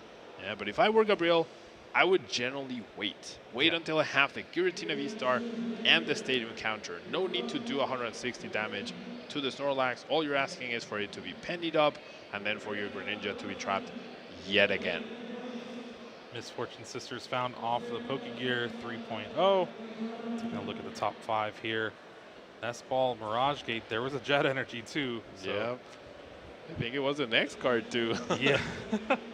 And a couple Giratina V-Star to go along with it. So Kato opting not to discard the Nestball. That is just another card that Gabriel can draw and not do anything with. But Mirage Gate could be something. No, it seems like these were the good Fortune Sisters for Kato as he took away that Jet Energy top deck. Counter Catcher top deck, as useful as a Battle VIP pass in this matchup. But we're just waiting for that Jet Energy or waiting for that switch, even waiting for a Colress to dig deeper into attack, or even an Energy so that Greninja can conceal cards further deeper into the deck. Peonia here being played for Kato. Does find another Bravery Charm, but I believe that just goes right back to the prizes. This is going to be the lone Snorlax against the world here. Draw for the turn. Super Odd, that's not going to do it. Xylene. It's a luxurious Snorlax too with that cape. Yeah, it's a very fancy Snorlax. Oh yeah, I mean, could you imagine? Xylene, flip 2 coins for each heads, put a card from your discard on top of your deck. Is that 2 tails? 2 snake eyes! Double tails, no extra resources for Kato. Draw pass for Gabriel. We are waiting for that Jet Energy switch or switch card. Pass. Something was drawn that's useful. V-Star. V-Star, so just waiting for the switch or the switch card as we see another Misfortune Sisters. This card's counter catcher, that's pretty much it. That was 5 turns of Gabriel not doing anything, now getting shuffled back away. Thanks to that Misfortune Sisters. Kato not hitting a single switching card out of how many Misfortune Sisters now? 4? Maybe 5? He hit Mirage Gate, and that's pretty much it. Yeah, so no switch cards, no switch, no escape rope. Very few left in the deck, admittedly, right? Which might have Kato a little bit puzzled, like, well, what do you actually have left over? Yeah, how many energies, how many outs do you actually have in order to attack me? Because you haven't given up yet, therefore you must have something, right? Otherwise, I'm going to deck you out first. I can never deck out with the Pidgeot V, so what are you planning? Kato does know there's Jet Energy, as we see another Misfortune Sisters. Looking at the top 5 yet again. Counter catcher. The same counter catcher, and the next card was Jet Energy once again. Gabriel having a blast here, knowing that he's really dodging this. I mean, he's just waiting, right? All he needs to do is wait. There's a switch. There's the Giratina V. There's the evolution. And with that, Gabriel Veloso makes it into top 4 now with Lost Zone Giratina. That was something we kind of expected. It is a very hard matchup for Kato there. And congratulations to him as well, making top 8 with a deck that a lot of people were not expecting. But it is an unfortunate way to go as well. At least they're in high spirits. Yeah, they certainly are. I feel like Kato definitely knew he was in for a rough situation. And Locke smiling at Gabriel. Yeah. Erika not as inviting as he would like it to be. Giratina V in the active spot. Nothing else needed to be played. Path to the Peaks coming a little bit earlier than I would have liked. But Gabriel was able to take this down, and I feel like the whole story has been about Gardevoir finally winning a tournament.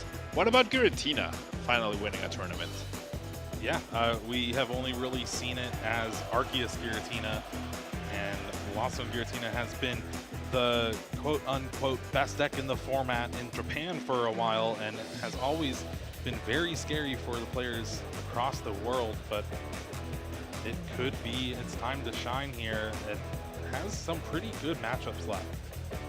I put my faith in Giratina V-Star at Worlds, and it disappointed me, but I feel like I'm about to watch its redemption. And again, throughout these entire 2 games, Shred was the name of the game for Gabriel here. And then the boss's orders, being able to take those 2 prizes off the Rotom V, stopping the draw power as well from Kato's side of things. And just all of these Misfortune Sisters being very fortunate for Gabriel here, not discarding any of those relevant items. And really just giving the switch to Gabriel at the end. Escape rope here, able to take a knockout, put Gabriel down to 1 prize card, but it was only a matter of time. That deck still had a ton of cards in it, a ton of draws that weren't really going to do much, but with that Lost Vacuum in hand, it was kind of inevitable. Indeed, and the writing was on the wall, I feel, and it was a matter of waiting. Kato definitely did everything he could in order to win this match, but the few switching outside, Gabriel had those Jet Energies which were not available throughout the whole match. Perhaps those Pathway Peaks were not played as timely as possible, but in the end, he had the right cards at the right time. He executed the strategy perfectly. No need to bench anything else. Comfy is your enemy at that point. Don't select any flowers. Yeah, no need to get fancy. All right, just go with Giratina, seek in the abyss for that win. Do you even need me anymore, Pablo? I've been learning. I've been learning. I've been paying attention. Yeah, it's really just the difference of starting with that Giratina V in this matchup. You're able to Abyss Seeking, fill out your hand, and just hope it's enough. And most of the time, it is 160 every turn. Turn after turn is just too much pressure for a deck like Snorlax Stall to really overcome. Indeed, and I think this is the perfect example of how Snorlax can be very good or just really not be able to get you there, because you go up against a player that is ready for the matchup, that doesn't get nervous at the fact that they're not doing anything during a turn, right? I see this a lot where players are very eager to play the cards that they can, but just because you can play a card doesn't mean you have to. The way to beat Snorlax is to apply as much pressure as possible with the least amount of resources as possible. And if you can't do anything significant that turn, don't do anything. Yeah, wait until you get a powerful turn, a way to disrupt them, plus get an attack off, or just slowly get powered up, right? You don't need to rush get onto your Giratina, you don't need a lot of cards in Lost Zone. You could win this match with 0 cards in the Lost Zone even, which is unheard of in all the others. Well, I do believe our winner interview is ready. Let's go ahead and hear from Gabriel Veloso himself.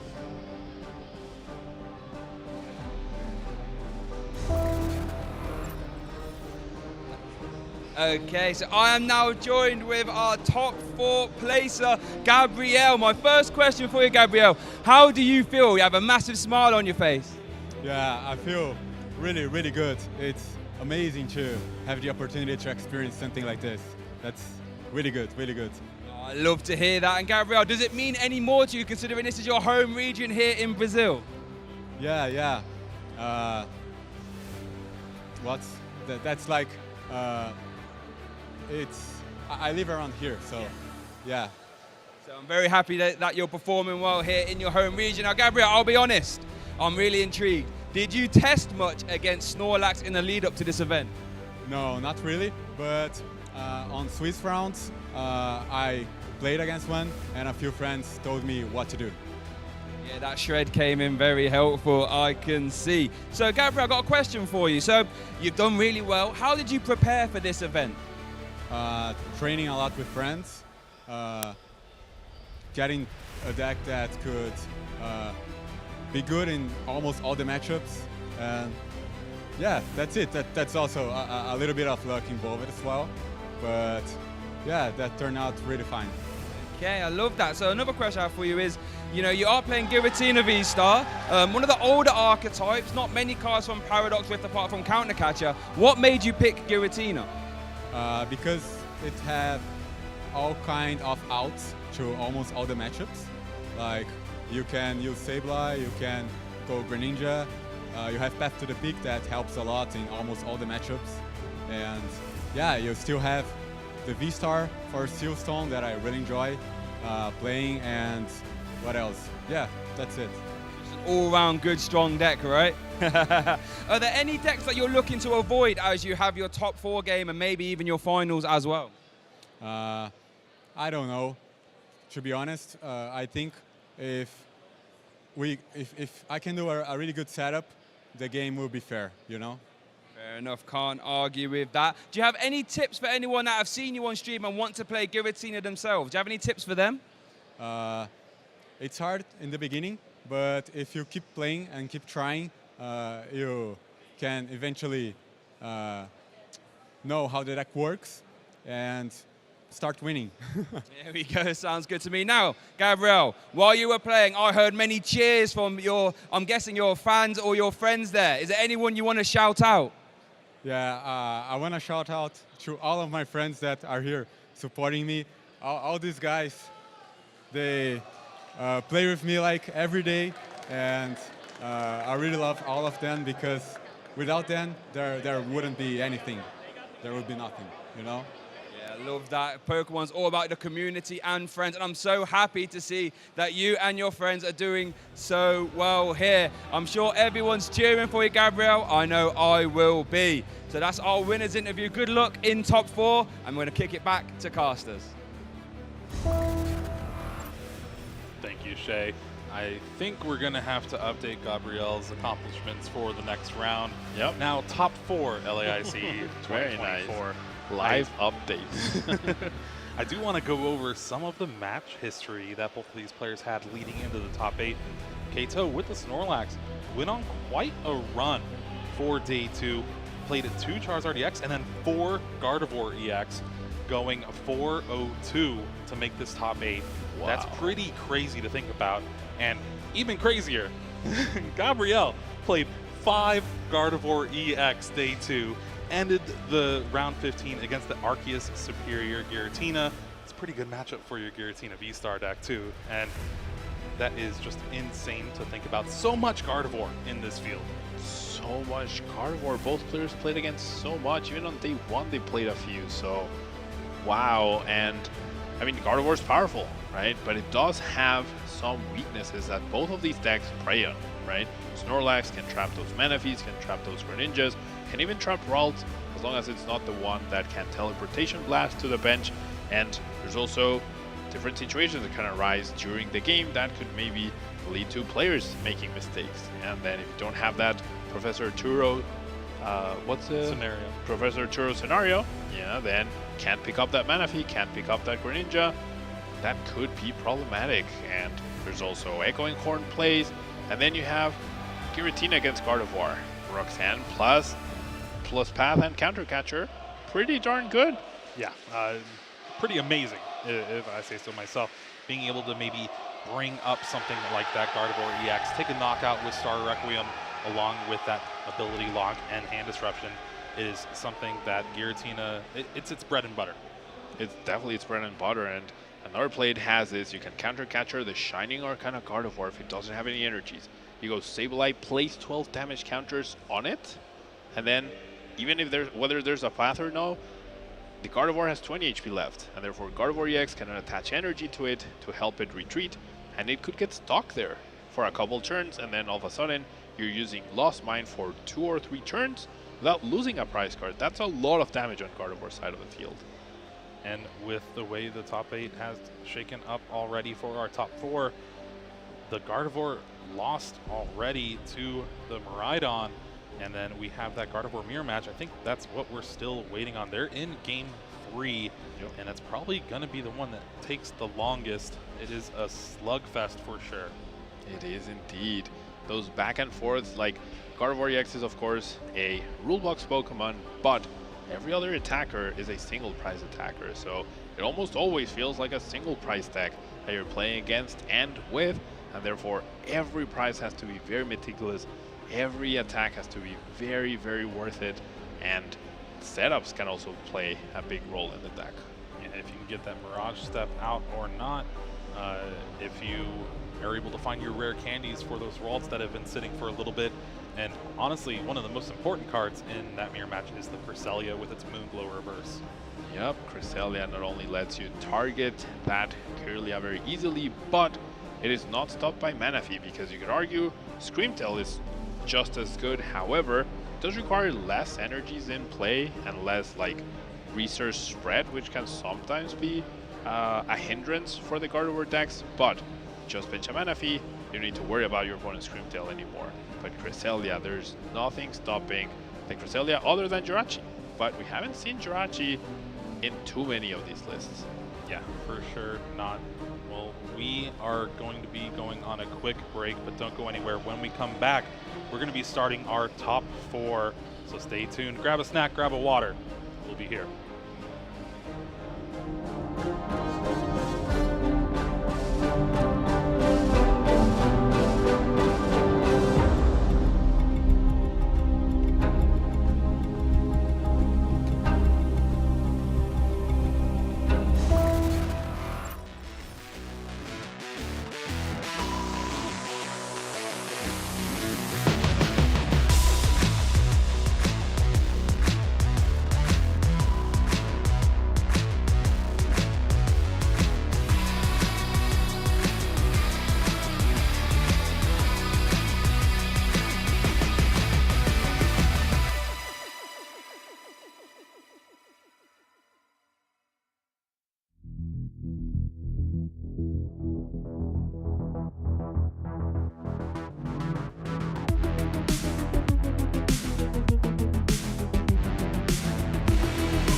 everyone. We are here at the Latin America International Championships, and there is so much to do and see. So we're going to be checking out some of the things that are happening around the venue.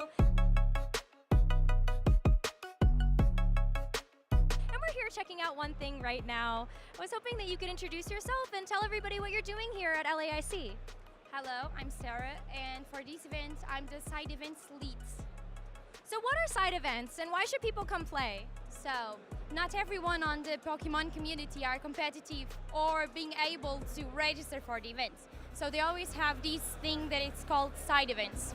It's smaller events. We also have championship ones, smaller. But it's the place for the players to have fun and to do other stuff when they are not in the main events. They have all kind of different events. We have some that has a schedule. So it has a time to start, and usually we don't have a player limit. And then we have the on-demands. The on-demands are the events that is always happening. We just need 4 players. As soon as we sit them and they start to play. For every side event, you can collect prize wall points. Those points, you can keep it or spend it right away, and you can go to our amazing prize wall and change for any kind of products we have there. You just need to exchange the number of points for the products you can get for those points. And yeah, that's it. Each person picks whatever they prefer. We have a lot of different choices, a lot of different sets, and this is usually the mode that we have for these internationals. Sounds like there is so many different ways that people can compete in side events, so many different ways that you're able to enjoy the game. What games can people play here to really participate in these side events? So in side events, we always have TCG, VGC, and Go, of course. In TCG, we have a lot of different formats. I can tell that some special ones we have. It's the raids format that it's a bit of new here, not new in America or Europe because it's a very popular format there. We also have the Journey. The Journey is a format that it's being done for the first time, and it's in the first event ever on the planet. The idea is to be fun without all of the big Pokemon, you know, Jishis and stuff. For the VG, we have the regular standard format, but we also have the Chaos Cup that some of you may know. You also participated in one. So the Chaos Cup is very fun. We usually have people that do rental teams, and the players need to play to see which team they will play in that round. So it's very chaotic, that's why the name. For Go, we also have all cups. So imagine you're a Pokemon Go player and already played the Great League on the main event, and you just want to do something different and fun. We just need 4 people, and you can pick whatever league you want to play. It's very flexible for them, and they can get prizes for that. That's the biggest part, because they are not just playing for fun, but to get the prizes, to get to the prize wall and the products, yeah. There's so many amazing products back there to be able to win at the prize wall, but if you had to pick one to go for, what do you think that would be? It's difficult, I didn't decide it. And most of the products are in Portuguese, because this event is run by Copag and it's Copag products. So to be honest, I don't know, but you guys can pay attention, but we will have some special Cosmic Eclipse boosters, so maybe that. Sounds like that might be the prize of choice. Soda, thank you so much for joining me to discuss side events. It sounds like there are so many different ways that players can get involved, so we hope to see you there at some of the side events.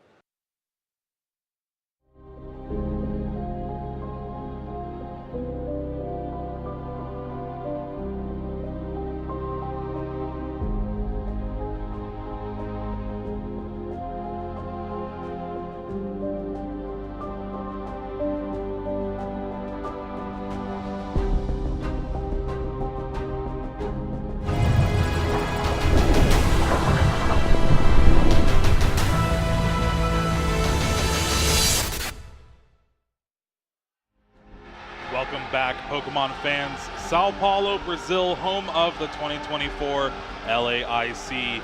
I am Jeremy Jallin, joined by Pablo Meza, and it has been one great weekend so far. We just got done with our top 8 matchup where Gabriel Veloso was able to take down Snorlax stall, and now we're looking forward to our top 4 match. The Gardevoir mirror is still playing, and Gabriel's like, yeah, I'm ready to go again. I'm ready to go.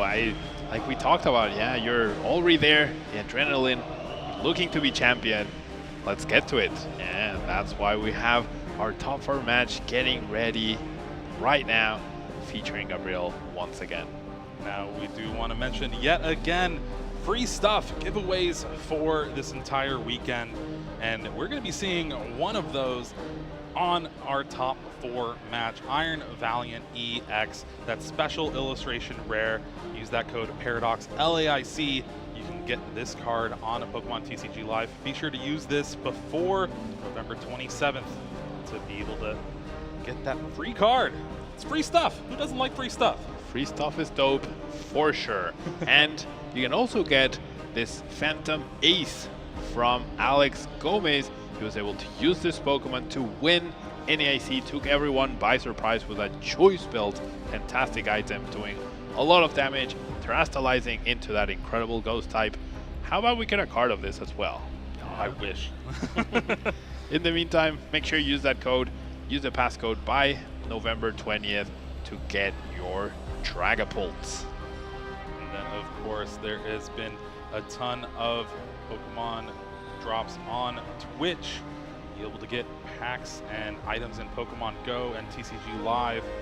And as long as you keep following along with us, you'll be able to find this awesome stuff throughout the entire broadcast. You get to watch and earn and learn as you hear us talk and navigate through these incredible games as we gear up.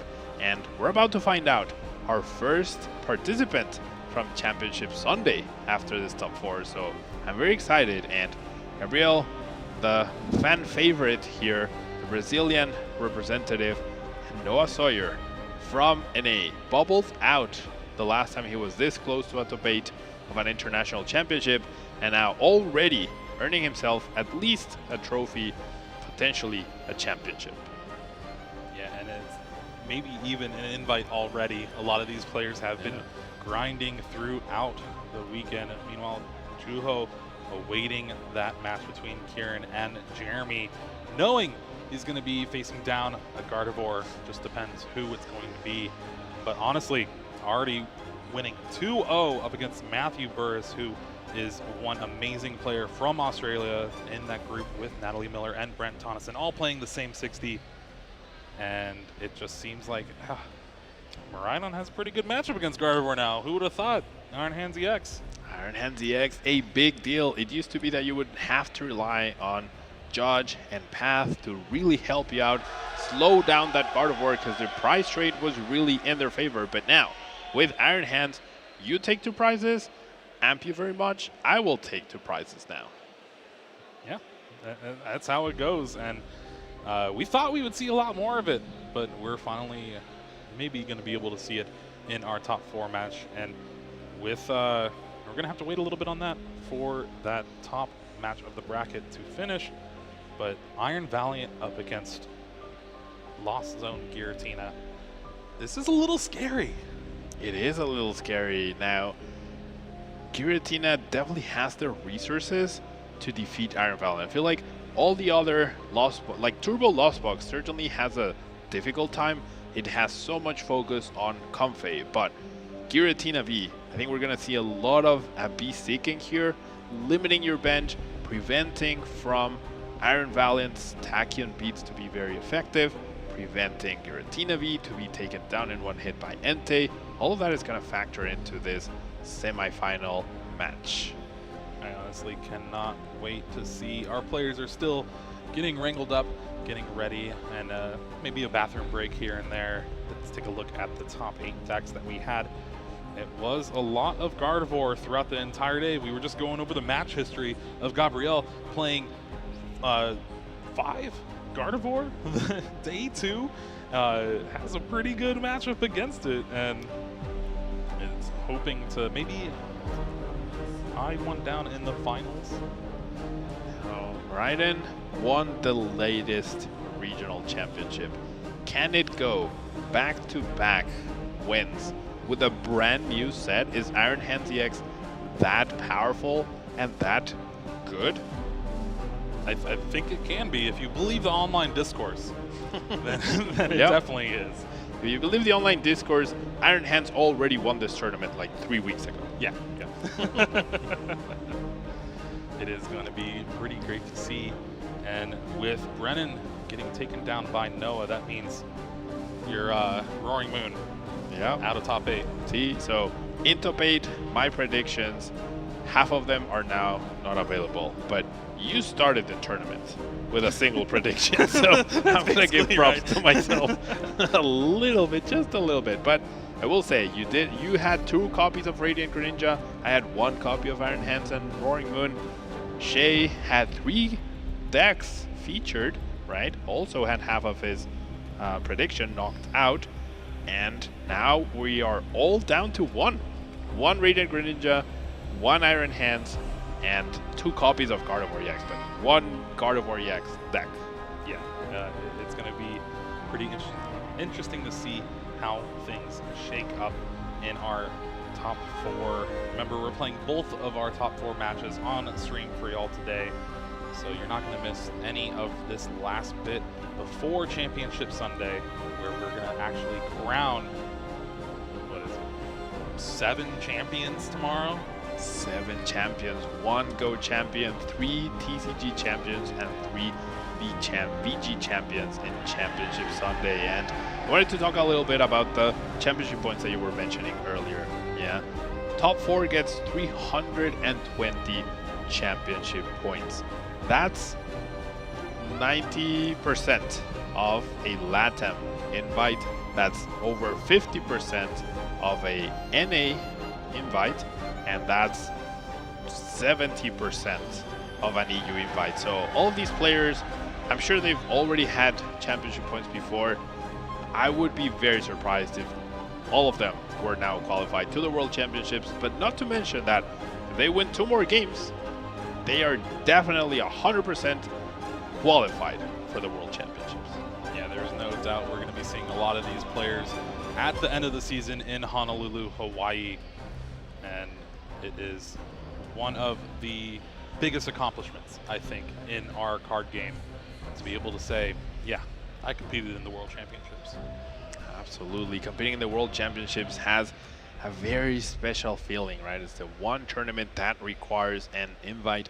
Every other tournament is open for anyone who's interested in order to play it.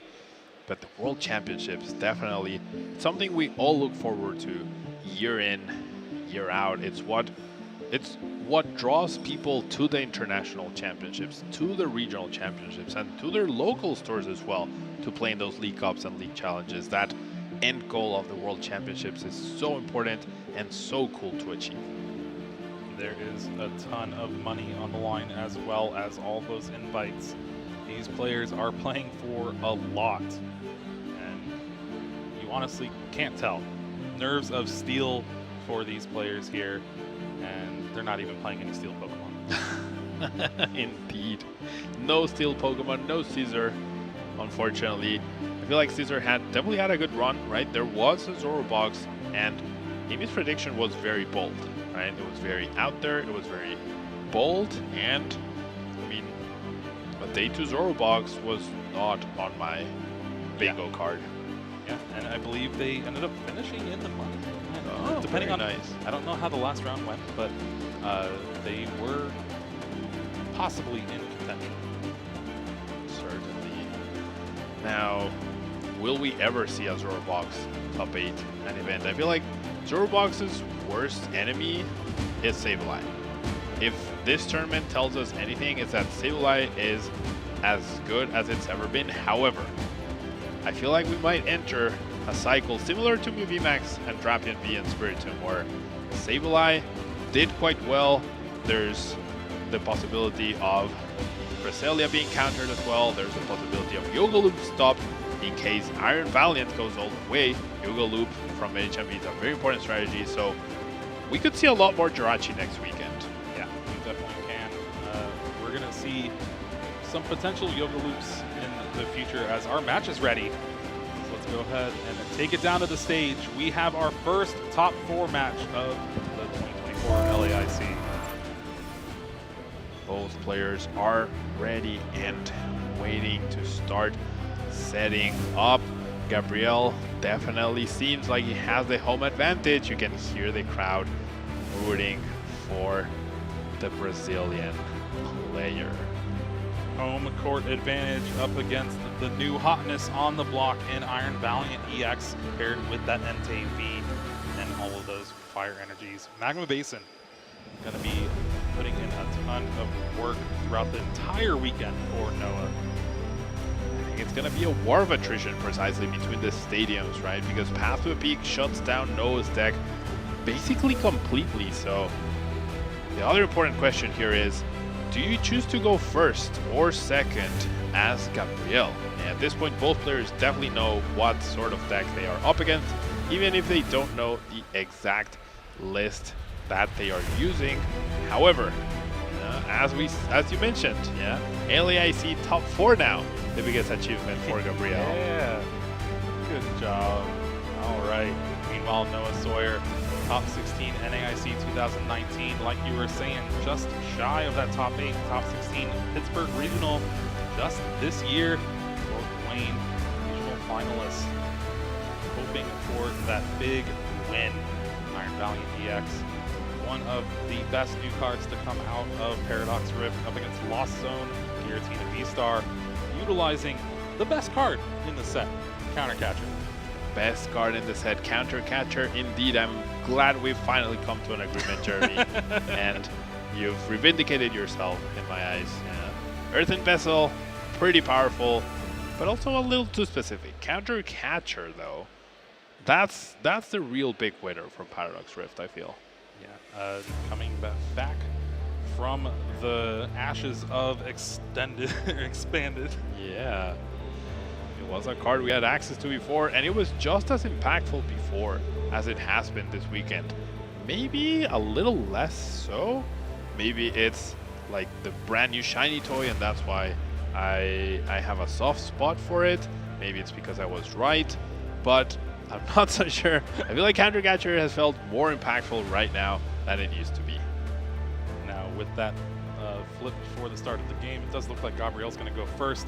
A couple grass energy in the prize cards. That leaves one left to try and take some knockouts with Giratina. Meanwhile, 2 Magma Basin and a Jet energy, along with 2 Professor's Research for Noah in the prize cards. I can't imagine the Professor's Research will be too impactful, but not being able to counter Path to Peak will be very important in case Noah isn't able to do so in a turn. Does play a copy of Lost Vacuum, so 5 total ways to counter those Path to Peak, and Gabriel also only plays 3 Path to Peak, so not full odds for him, but any turn where Noah isn't using Tachyon Bits, that's going to be less than ideal for him as we get this started. Top 4 here in Sao Paulo. Gabriel up against Noah. Gabriel starts with the Comfey. Flower selecting Eyes Down, a Colress's Experiment, and a Psychic Energy. No Corals in hand, so you have to expect that's going to be the choice here. Certainly. Now, I'm more worried that there's only a Sableye in play, or in Gabriel's hand, and he has to bench that. Otherwise, he risks just losing the game to Tachyon Bits. And, I mean, even if Gabriel doesn't, even if Gabriel survives this turn, if Noah is able to successfully use Tachyon Bits 4 times this turn, no more Comfey, and then your only hope is the Colress's Experiment. Gabriel using that Jet energy to bring the Sableye up to the active spot. And now it is back to Noah. Definitely not the start you want to hope for against a deck that is built to really take advantage of your low HP Pokemon. Jeremy, we could see an easy win. That Battle VIP Pass top deck from the fleet-footed. Incredible. If Noah is able to power up the Entei and use Tachyon Bits 4 times this turn, we could see a 1-turn game here.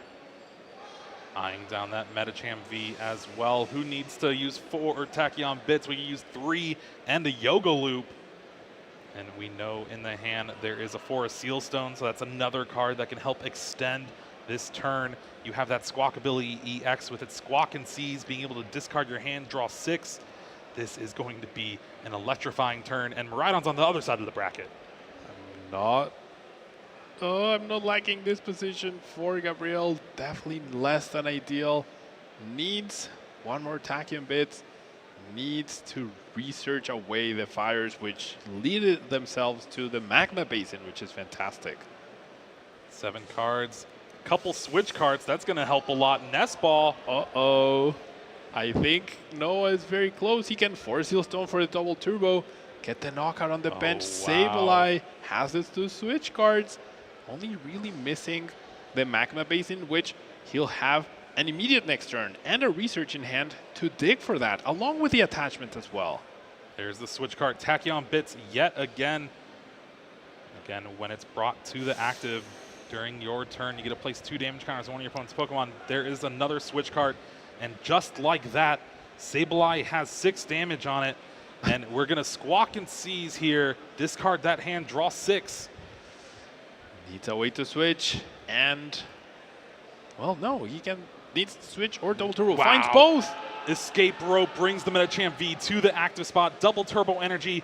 We are going to have a Yoga Loop on the Sableye, and just like that, Noah taking a knockout turn 1, and we get to do it all over again. Magma Basin charges up the NTV. Justin Energy will be able to finish things off. There's the Star Alchemy, Jet Energy, and taking game 1 in exciting fashion. Noah Sawyer up 1-0 in this top 4.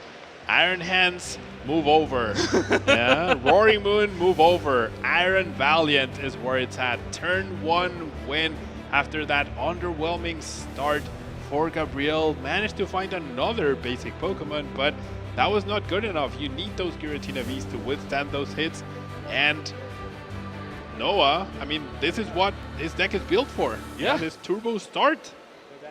I think we probably should have realized, with the giveaway being the special illustration rare Iron Valiant EX, that it should have been performing pretty well this weekend. Maybe Pokemon knew all along. It's scripted. It's totally scripted. Get your Iron Valiant, people. Did you just see what I saw? Like, please get it. Yeah, everyone's going to be playing this at League when I get back, and I am not going to be having a fun time. Indeed. What a card. What a game we just watched. 2 turns, but by the same player. No, 3 turns. 3 turns total. 2 by 1 player. Back to back. That Yoga Loop. Medicham V is a card that was released, what, over 2 years ago. Yeah. And it's still putting in work. Yeah, usually you see it with the Rapid Strike toolbox, Inteleon VMAX, and that Rapid Strike Urshifu VMAX. But here, it is all on its own and being put to work.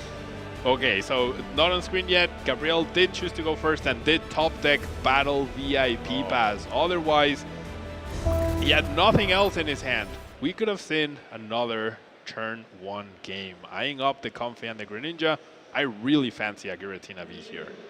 Yeah, just that big HP to sit in play and kind of guarantee that you're going to have another turn. Giratina V, the most important card here to get, the most bulky basic. Double Comfey is fantastic. You get cards in the Lost Zone. Radiant Greninja, great to help you set up, but you need to establish Giratina V. That's how you really survive. I honestly would have liked double Giratina V. Just keep your bench as low as possible. Get those Abyss Seekings going. That's how you draw cards. You get a little bit of extra help with Flower Selecting, but you make your opponent's Tachyon bits ineffective and the Fire Rondo ineffective as well. What a 2 cards to pull off that concealed cards, though. Nest Ball and a Comfey. So Nest Ball can go fetch something like that Giratina V, like you've been saying, and a 3rd Comfey can help with these Flower Selectings, try to charge up that special 7 cards in the Lost Zone so you can get a Mirage Gate going as soon as possible. Indeed, Mirage Gate to power up Giratina is very, very important. A Giratina V-Star can be very difficult for Noah to deal with, so that should be in Gabriel's sights here to be able to withstand all that pressure. Sableye, not the most useful card when every single Pokemon your opponent plays has 200 HP or more. Radiant Charizard is the one Pokemon that has the least amount of HP, and that's 160. So Sableye not going to have a good time here. Jet Energy going to bring up that Comfey from the bench. Flower selecting yet again. Eyes down, Lost Vacuum, and a Mirage Gate. The hand is not doing too well. Double Roxanne, Path, and then Energy decides to keep the Mirage Gate. You have a switch card to go along with it, and that third Comfey. Now the key card in Gabriel's hand is the Path to a Peak. That Path to a Peak will completely halt all of Noah's abilities. No Squawkabilly, no Tachyon Bits.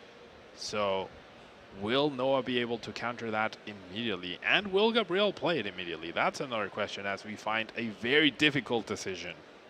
I don't think it's too difficult, Pablo. No Colress's Experiment in the hand means that goes straight there. Giratina V to the Lost Zone. While the extra HP is very beneficial, playing the game is also very beneficial. Playing the game is also very beneficial. Wow. The Path to a Peak gets immediately countered. Battle VIP Pass in hand.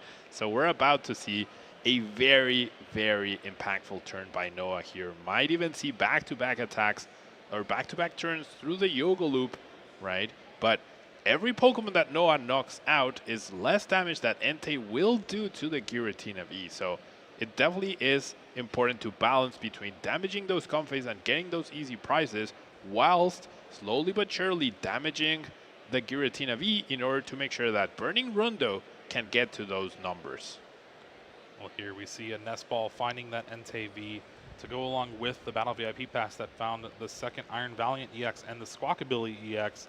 I do believe that there is a Future Booster Energy Capsule in hand, one of the new tools that is able to attach to a future Pokemon and give it free retreat. Well, there's a switch. We're going to see the first Tachyon Bits, 20 on that Comfey.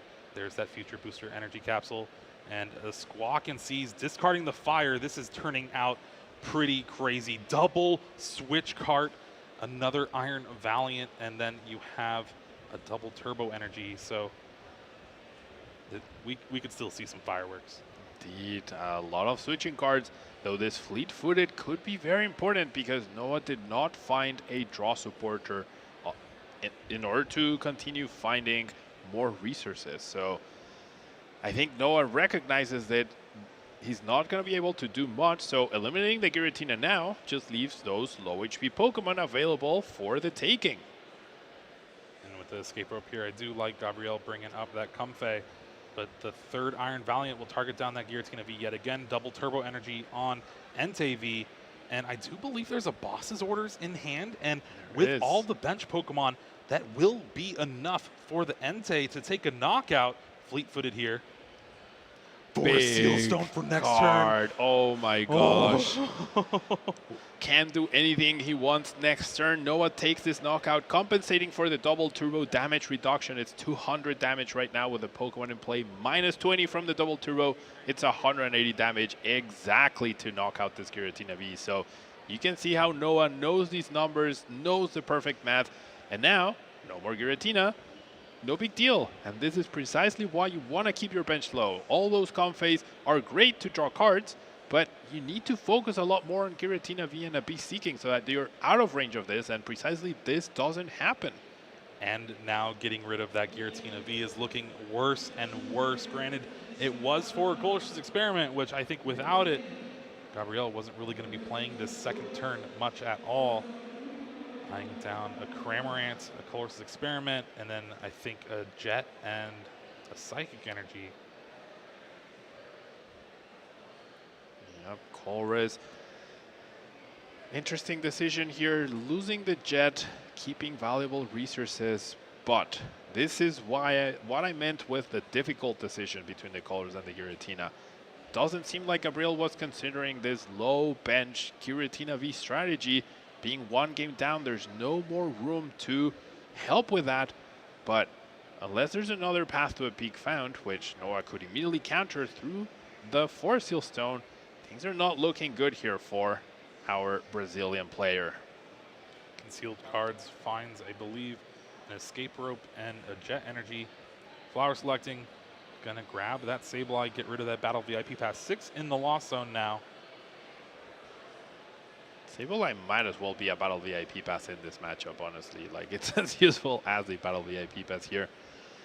No Giratina being able to be benched just yet. No path to a peak either to try and slow down those Tachyon beats. Even the fleet-footed, right? We saw how powerful fleet-footed can be. Maybe there's a world where you can use Radiant Greninja to deal damage to NTV through weakness, and then do a cool Sableye play while setting up other things as well. But gosh, it's not looking great for our Brazilian player. Doesn't have any threats established. The Greninja is a threat because of weakness, but doesn't really quite cut it in terms of the damage. And Noah's just waiting to use Tachyon bits, take down those Comfeys. No room for Yoga Loop though. No room for Yoga Loop, and honestly, with the way Gabriel's hand has been, I think it's going to be like that for a little bit. You do have Mirage Gate, a water energy found off that last flower selecting, and escape rope. But if you escape rope the NTV back to the bench, you're not going to get that extra 9 damage thanks to weakness. 2 water energy available, so Moonlight Shuriken definitely an option that Gabriel can go for. Doing 180 damage to the Entei, leaving it with 30 HP left over. 30 onto the Entei, 90 to something like Squawkabilly. Could set up a 4-price turn over the next 2 turns, and that would be very, very powerful. Both those energies on the Radiant Greninja now. Gonna be forced to attach the water energy if you want to use Moonlight Shuriken.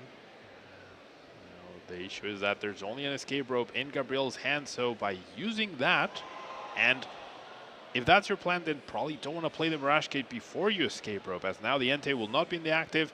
Your damage output will be less. If you're hitting the Entei for weakness, you're doing a total of 270 damage. If you're not attacking the Entei, you're only doing 180 total, which doesn't set up the nice numbers that you would like for the follow-up with Sableye. Radiant Greninja to the active. We're still awaiting an attachment for the turn. I feel like I would have preferred to attack with Cramorant here, because Radiant Greninja is pretty useful against that Entei and also requires so many resources. So maximizing your damage output, maximizing the damage counters in play, I think would be very, very important. I would have really loved to see the Cramorant be the one to damage the active, and then perhaps you can win over the course of 3 turns. You then follow up with Radiant Greninja, 90 on the Squawk, 180 on the Entei, then you use Sableye to KO those, and then use Sableye again to finish off the Iron Valiant. Well, Noah's going to start things off with a switch cart, bring up that Iron Valiant EX with that feature booster energy capsule, 20 on Comfey, and then able to free retreat into another one if he wants. Fire energy on that Radiant Charizard, still has that 4 Seal Stone, but got a Professor's Research from the prize cards. So seeing a brand new hand of 7 here, just a wealth of options for Noah.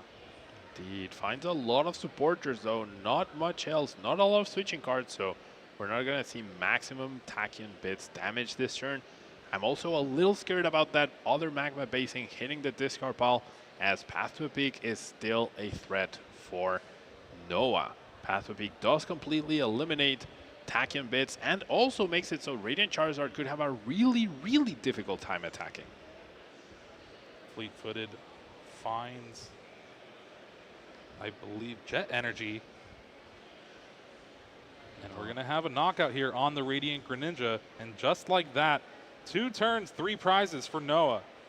2 turns, 3 prizes. The dream, especially eliminating that Giratina V threat. We see a Giratina V top deck, but the bench is still pretty big. It might have been a Giratina V-Star, though. I can't really tell from this angle. A big hand, can Roxanne. Roxanne Path could maybe help in this situation, but even a Cramorant hit cannot take the knockout on Entei because it has 230 HP. It's a bulky Pokemon. It's a bulky Pokemon indeed. The bulkiest of the legendary trio, which I don't know if you've seen, but generates a lot of debate. Are they cats or are they dogs? I'm pretty sure they're cats, but people argue they're dogs. I'm pretty sure they're the legendary dogs. What? Yeah. What is a saber tooth? Dog. Oh my gosh. Nest ball for Gabriel here. He's going to look through the options he has in the deck. And honestly, this is looking scarier by the minute. Has another Giratina V, but I believe it might be the last one. Does he though? Because I'm not. Oh, there it is. It's at the top, It's yeah. at the very end of the deck. Needs to bench that. Needs to set that up. Needs to somehow attack. Like if you go Cramorant, attack the Entei into Sableye. I guess taking down the Entei with Sableye also works. Does have the path for a next turn Roxanne plus path to a peak play, and Noah's Field looks very threatening, but once that Entei is gone and there's a path to a peak in play, Noah's Field is all of a sudden filled with Battle VIP passes. All right, I think I'm getting some help there. Legendary Beasts. So that encompasses dogs, cats, what you call it. So all mammals? All mammals, basically, yeah. Flower selecting from this Comfey here. Getting rid of Battle VIP Pass. We are now at 10 in the loss zone, so the Sableye will be able to lost mine the Entei V for a knockout. But Noah only needs 3 prize cards left. Gabriel eyeing up the path to a peak, eyeing up the switch card to heal the damage on the Comfey, but I really don't like the path to a peak. Be patient, save it for when you're Roxanne, and then maybe that's how you can turn this game around. Chooses to go for another Comfey, getting the 11th card in the loss zone. And we're going to see Jet Energy bring up that 3rd Comfey. Flower selecting yet again. Colress's Experiment, Mirage Gate. You don't really need Colress anymore. You're going to be using Roxanne for the foreseeable future. Yep. To Roxanne, we could see back-to-back Roxanne, as Gabriel will be able to take this prize card. Very tempting to play that path to a peak to prevent a follow-up Entei. I really would love to see a Giratina V hit the bench here. Not possible though. Yet opted to fail the Nest Ball. Yep. Gabriel really debating about benching this Cramorant. Does opt for it. Yeah, I think it's a good idea. If the follow-up is Radiant Charizard, then you can two-hit KO that, because Radiant Charizard cannot attack in back-to-back turns. Does seem like he held onto that path to a peak. Very important. 12 damage counters onto the Entei. No. 1 damage counter onto the Entei, putting it in Cramorant range, which is fair. Maybe you knock out the Squawk this turn, and then you go into the Roxanne path, KO the active, and hopefully no easy KO. 6 more on the Squawk, so that's 10 HP away from getting taken down. 160 HP total. Has 5 damage counters left, which is perfect on the Radiant Charizard. That way it's in range of Cramorant as well. That is, but you also need to think about the prize mapping, and if you're going to take a knockout on two prize Pokemon, you just need 1 more. So softening up that Iron Valiant EX on the bench with that remaining 50. You do have to balance the price mapping and trying to win as fast as possible by going 2-2-2. However, if your opponent doesn't have any threats set up, right, which the threat is Radiant Charizard, then that's a way you can win as well. Yeah, even if it takes a little bit longer than you would like. If there's no Pokemon for your opponent to attack you with, then that's pretty good. Yeah, attacking bits can get you somewhere, but right now there's not enough to even KO a single Comfey. So I really would have liked to see that perfect number on the Charizard, because one thing Noah's deck is good at is switching out and switching in from the active, and that's exactly what Radiant Charizard needs in order to be able to have back-to-back attacks. Bravery Charm is going to be a pretty good card in this scenario, especially with the way Gabriel placed the damage counters. It's going to mean it's harder to take that knockout on multiple Pokemon. And we're going to start things here with a switch. Tachyon Bits. Now there's 40 on the Comfey. And one thing I do like about Gabriel not taking a knockout, it does not open up a bench spot for Medicham V to use that Yoga Loop. And I think if there was a Yoga Loop used, it's pretty much going to be game over. Yep, as soon as we see a Yoga Loop, that would probably finish up the game. That's also probably why Noah chose not to attach that double turbo energy to the Radiant Charizard.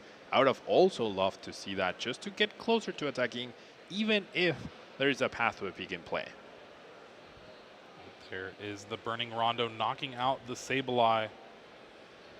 Gabriel is going to need a lot of cards to be able to try to mount this comeback. 2 to 6 prizes, but you have a good combo to start things off. Path to the Peak and Roxanne. Finds a Forest Seal Stone, which would be great, except there's no Pokemon to use it with. And chooses to Flower Select before we hit that Roxanne. Does have Jet Energy to go into another Comfey, does have the Path, does have the Roxanne, does even have the Counter Catcher in order to use that later down the line. It's gonna be difficult, but Gabriel can definitely mount a comeback here. It's gonna come down to the cards that Noah draws from this Roxanne, and I do believe he's running low on the supporter count.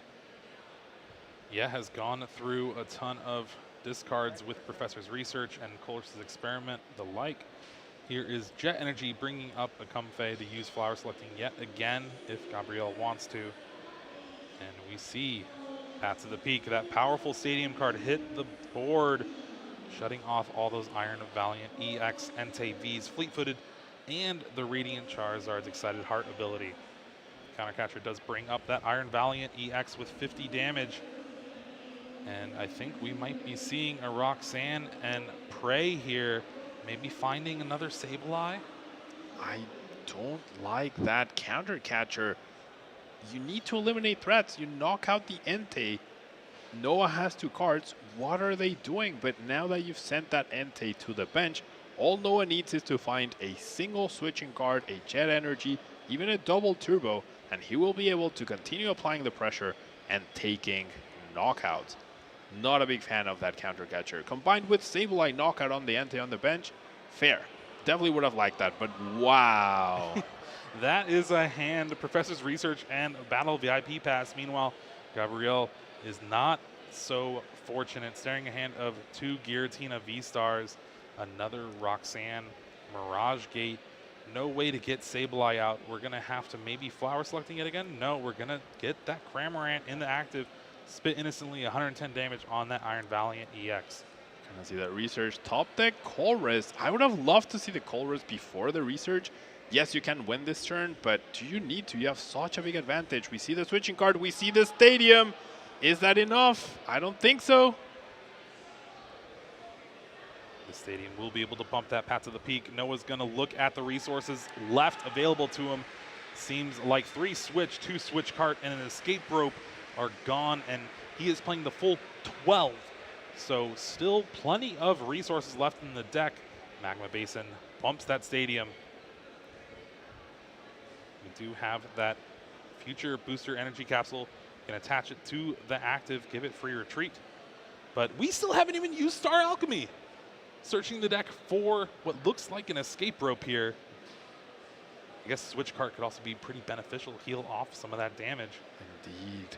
Now, if we see a knockout on the Comfey, like, can we? I think this is here? it. It should be, right? So you attach the tool, retreat. Yep. No. Well, no. So you get the switch to the one that already has the tool. Yep. Retreat. You need another one. Oh, yeah, you do need another one. Maybe fleet-footed? Maybe fleet-footed. No, then you would have to switch to that one. Yeah. So can't win this turn. So then maybe save the Forest Seal Stone in case your opponent Roxanne's you again. I guess you can always hit one off the prize cards. There's 2 prize cards left. Be interesting to see what those 2 cards are. So are we gonna see a retreat? Well, I guess the Entei will probably go down this turn. Can he get the card? No. Earthen Vessel, the not best card of Paradox Rift being drawn here. I'm getting bullied. No energy left in the deck to be taken. Perfect thinning though, and more energy stacked onto the Radiant Charizard, I have to imagine. To the point where if Radiant Charizard has 4 energies attached, right? where we had the double turbo that was available earlier, then all of a sudden, who cares if there's a path to a peak? Nothing survives the Radiant Charizard Combustion Blast. No attachment, though. No attachment from the hand, but you do take the knockout on the Cramorant. Jet energy pulled from the prize cards. And it is all or nothing for Gabriel here. Finally gets that Giratina V, but it is too little too late for that Pokemon now. So we see a Roxanne in the hand. We do indeed. So no attacker, though. We do see the Super Rod. Needs to put back the Cramorant, but look at everything that happened. Yeah, the attacker remained alive. That Entei should have gone down 2 turns ago. Yeah, then you're forcing your opponent not only to find resources in order to use Tachyon Bits, you're also forcing them to find the resources in order to produce another attacker. Of course, Noah drew the research, found the stadium, but there's a chance they don't. And the more cards you force your opponent to find, the better. By not knocking out the Entei, all you're telling them is find a switching card, which you play 12 of, and you're good to go. So take down the threat. Super Rod here is going to put back Sableye, a Psychic, and a Grass. Remember, this is the game where Gabriel prized 2 Grass Energy as well. And then here is that Roxanne. Noah's going to go down to 2 cards. Gabriel's going to go to 6. We've seen a lot of switching cards gone, so can Gabriel actually even find an attack here? Put back the Sableye, put back energy, so probably has the resources to potentially attack with Sableye this turn, but with no path to a peak, Radiant Charizard could finish the game. Yeah, as soon as you take those prize cards, that Radiant Charizard is going to be locked and loaded, ready to use that Combustion Blast. There's the Sableye Mirage Gate. So Mirage Gate will be able to charge up Sableye. Path. No path. So Gabriel found the counter catcher. Gabriel needs to bring up a Pokemon that cannot retreat or cannot attack. But now, if they go after anything, if they take a knockout, Radiant Charizard wins the game, as long as there's a switching card. If they don't take a knockout, Entei V wins the game, as long as there's a switching card. I did not get to see what Noah drew, but I think the writing's on the wall. And even any switching card, Tachyon Bits, knockout Comfey, and that's it. All right, Countercatcher brings up that heavily damaged Iron Valiant EX, hoping to stick it in the active spot here. And looking at the hand for Noah, does not have it. Magma Basin and Medicham V. Indeed, Magma Basin and Medicham V, neither card very useful, so gets the ropes Noah a little bit, but does have time, does have a few top decks left, and now we'll have to see. Does take the knockout, now irrelevant, right? Any switching card wins Noah the game. So might as well take the prizes now that you can. That was 6 damage counters on the Squawk, 6 left, 6 more on the Entei, 50 HP left. Not enough to win next turn, for Noah here. And Entei V, not quite what he needs. All right, so there is 50 left on the Entei V on the bench, and there is 70 left on, no, 90 left. So just another turn of hoping and praying that Noah does not draw one of those 3 escape rope in the deck. There was a Jet Energy as well, I believe. Yeah. Jet Energy, escape rope, switch card, switch, research, Taurus, so many possibilities. And this is where I question Noah's use of the Forest Seal Stone. Imagine if you had that available this turn, or you would have forced Gabriel to knock out the Entei earlier. Not so sure. Watch, it's going to be a Technical Machine Devolution off the top.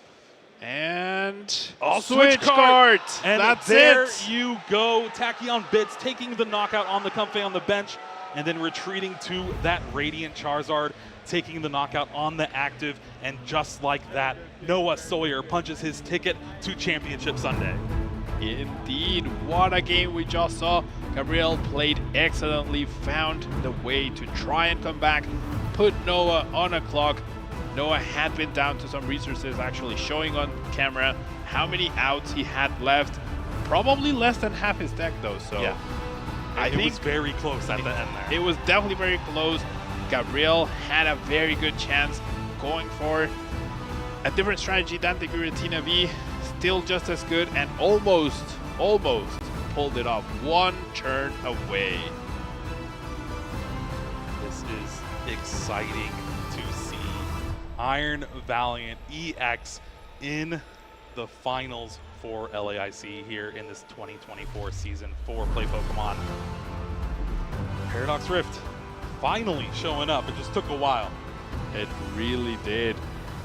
Incredible. Yeah, we do have one of the brand new decks in the final, going from a bubble 4 years ago to now in top COD as we see the players celebrate with his friends.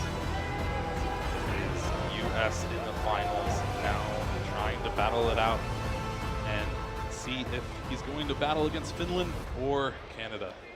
Finland or Canada. We could have an NA finals once again. Yeah. Yeah, coming back from NAIC where we had an NA finals once again. NA needs to calm down. Honestly, yeah, the Toronto area in specific has been on fire this season, taking down a ton of regional championships and just proving their worth in the field of Pokemon trading card game. Yeah. Players from all around the globe are fantastic, but Toronto, something in that water. They do really well. However, when it was their home turf, what happened? US. And congratulations to Gabriel again. An amazing accomplishment. Top 4 in his first major top 4 in event and doing it in his home country of Brazil. That must feel like extra special. You know, like you're in your home country, you have all this crowd supporting you, right? Even in this difficult situation that he found himself in, you could hear the crowd rooting for him, as well as Noah, right? A good crowd supporting Noah. So this is what Pokemon is all about, the community, right? Being here with your friends, enjoying everything in this fantastic, incredible game.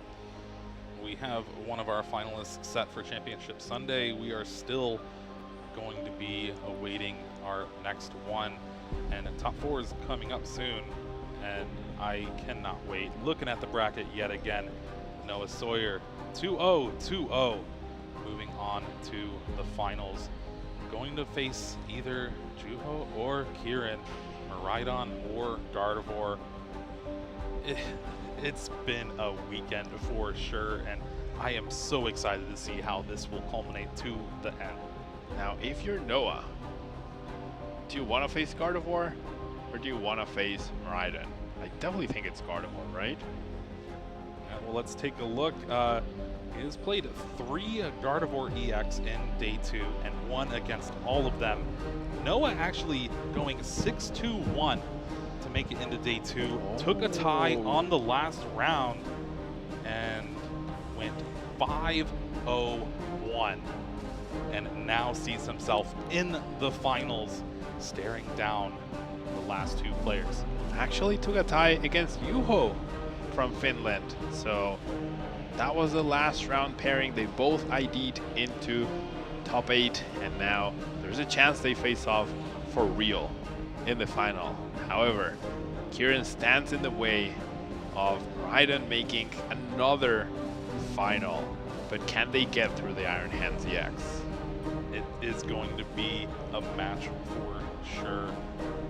Honestly, Screamtail, Iron Hands EX, Iron Valiant EX.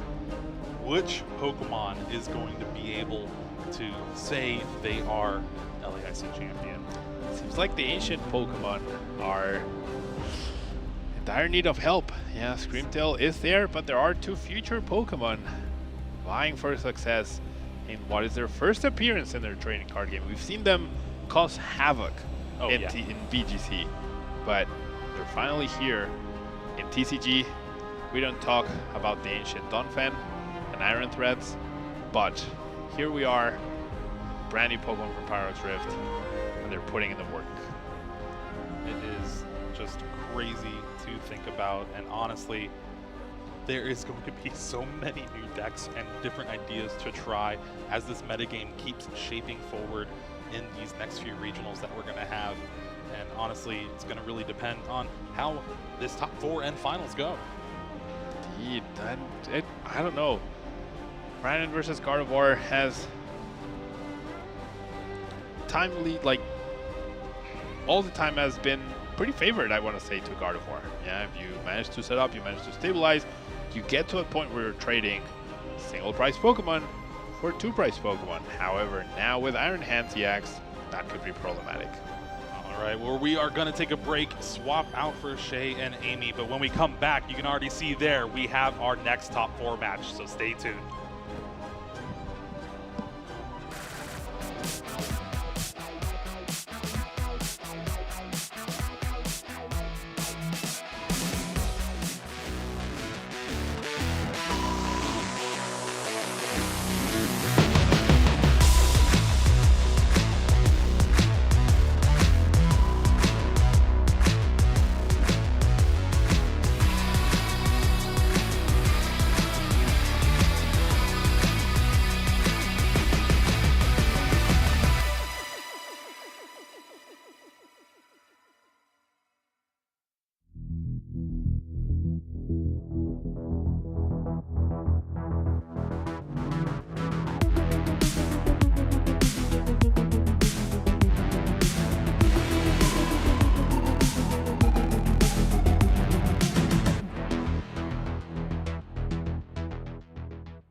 So I started playing Pokemon at the end of 2017, beginning of 2017 area. I really got into it because my locals in Florida were so welcoming and nice, and they really taught me, the ins and outs of the game. My first competitive event was St. Louis Regionals, where I actually ended up getting top 16. I lost my Witted in the top 8, but for my first event, I was super happy that I got a few boxes and just had a great time. My favorite Pokemon is probably Lugia, since I played it all last year. I did great with it last year, and I always enjoyed watching it in the TV shows. I look up to Isaiah Bradner. He's a super awesome friend and great person. My gym would probably be the colorless type, since colorless Pokemon, Lugia, it's my favorite Pokemon, so I think I'd be a colorless type gym leader. The one trainer I would probably battle is Azul, since I've never beat him before, but would be super happy if I could. My favorite part about Pokemon events is just my friends. Obviously playing Pokemon is super fun, I enjoy it a lot, but hanging out with your friends, you can't really beat that. My go-to event snack is probably just chips and a drink. That's usually what I have throughout the whole event. I usually don't eat lunch because of nerves, but then I make sure I have a big dinner afterwards. Yeah, if I won the World Championship, I'd probably make a call to my parents first to start. They've supported me ever since I started playing the game and just been a great supporting role. I do not think I am Team Rocket.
And hello everyone. After that absolutely riveting top 4 game, I hope you're ready for another one, because we have our next top 4 game coming up. I am Shay Burton and I'm joined by Amy. Amy, what are we thinking?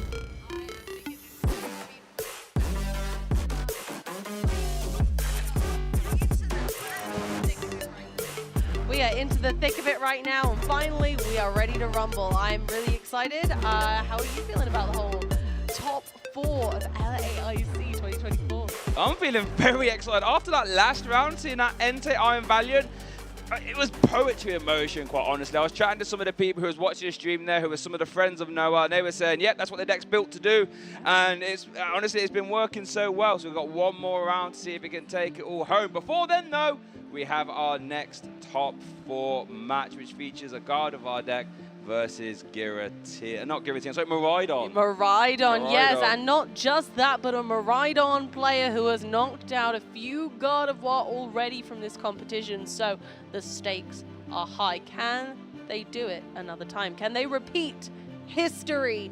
We're going to find out. Yeah, so I think our Maridon player, Yuho, there, has knocked out, I think, 4 Gardevoir, or at least played against 4 Guardi, and has beaten them all, and some high-tier players. So Yuho knows his way around the matchup, but on the Gardevoir player there, Kieran, will be doing his best to get himself in the finals.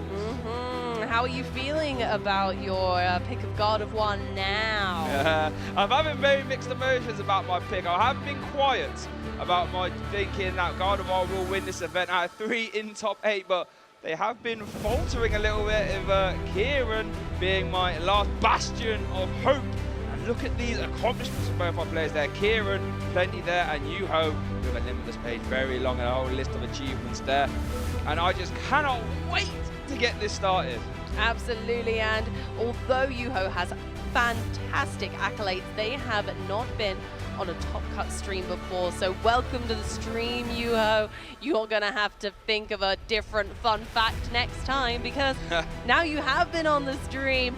And Kieran has a YouTube channel where they make Pokemon videos, so I think we'd all love to check out Kieran's content sometime as well. Yeah, I mean, you know, getting a top 4 there at an IEC, that's plenty of reason to make sure you go check out his content.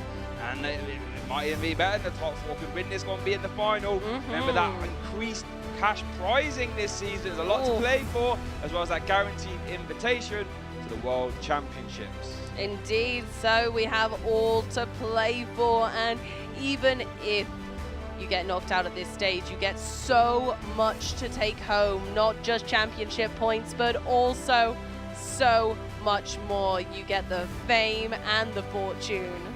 Exactly that. As we look at our prize cards there, for Kieran has actually prized a Mirage Step and 1 Curlier as well, so only has 2 Curlier to work with.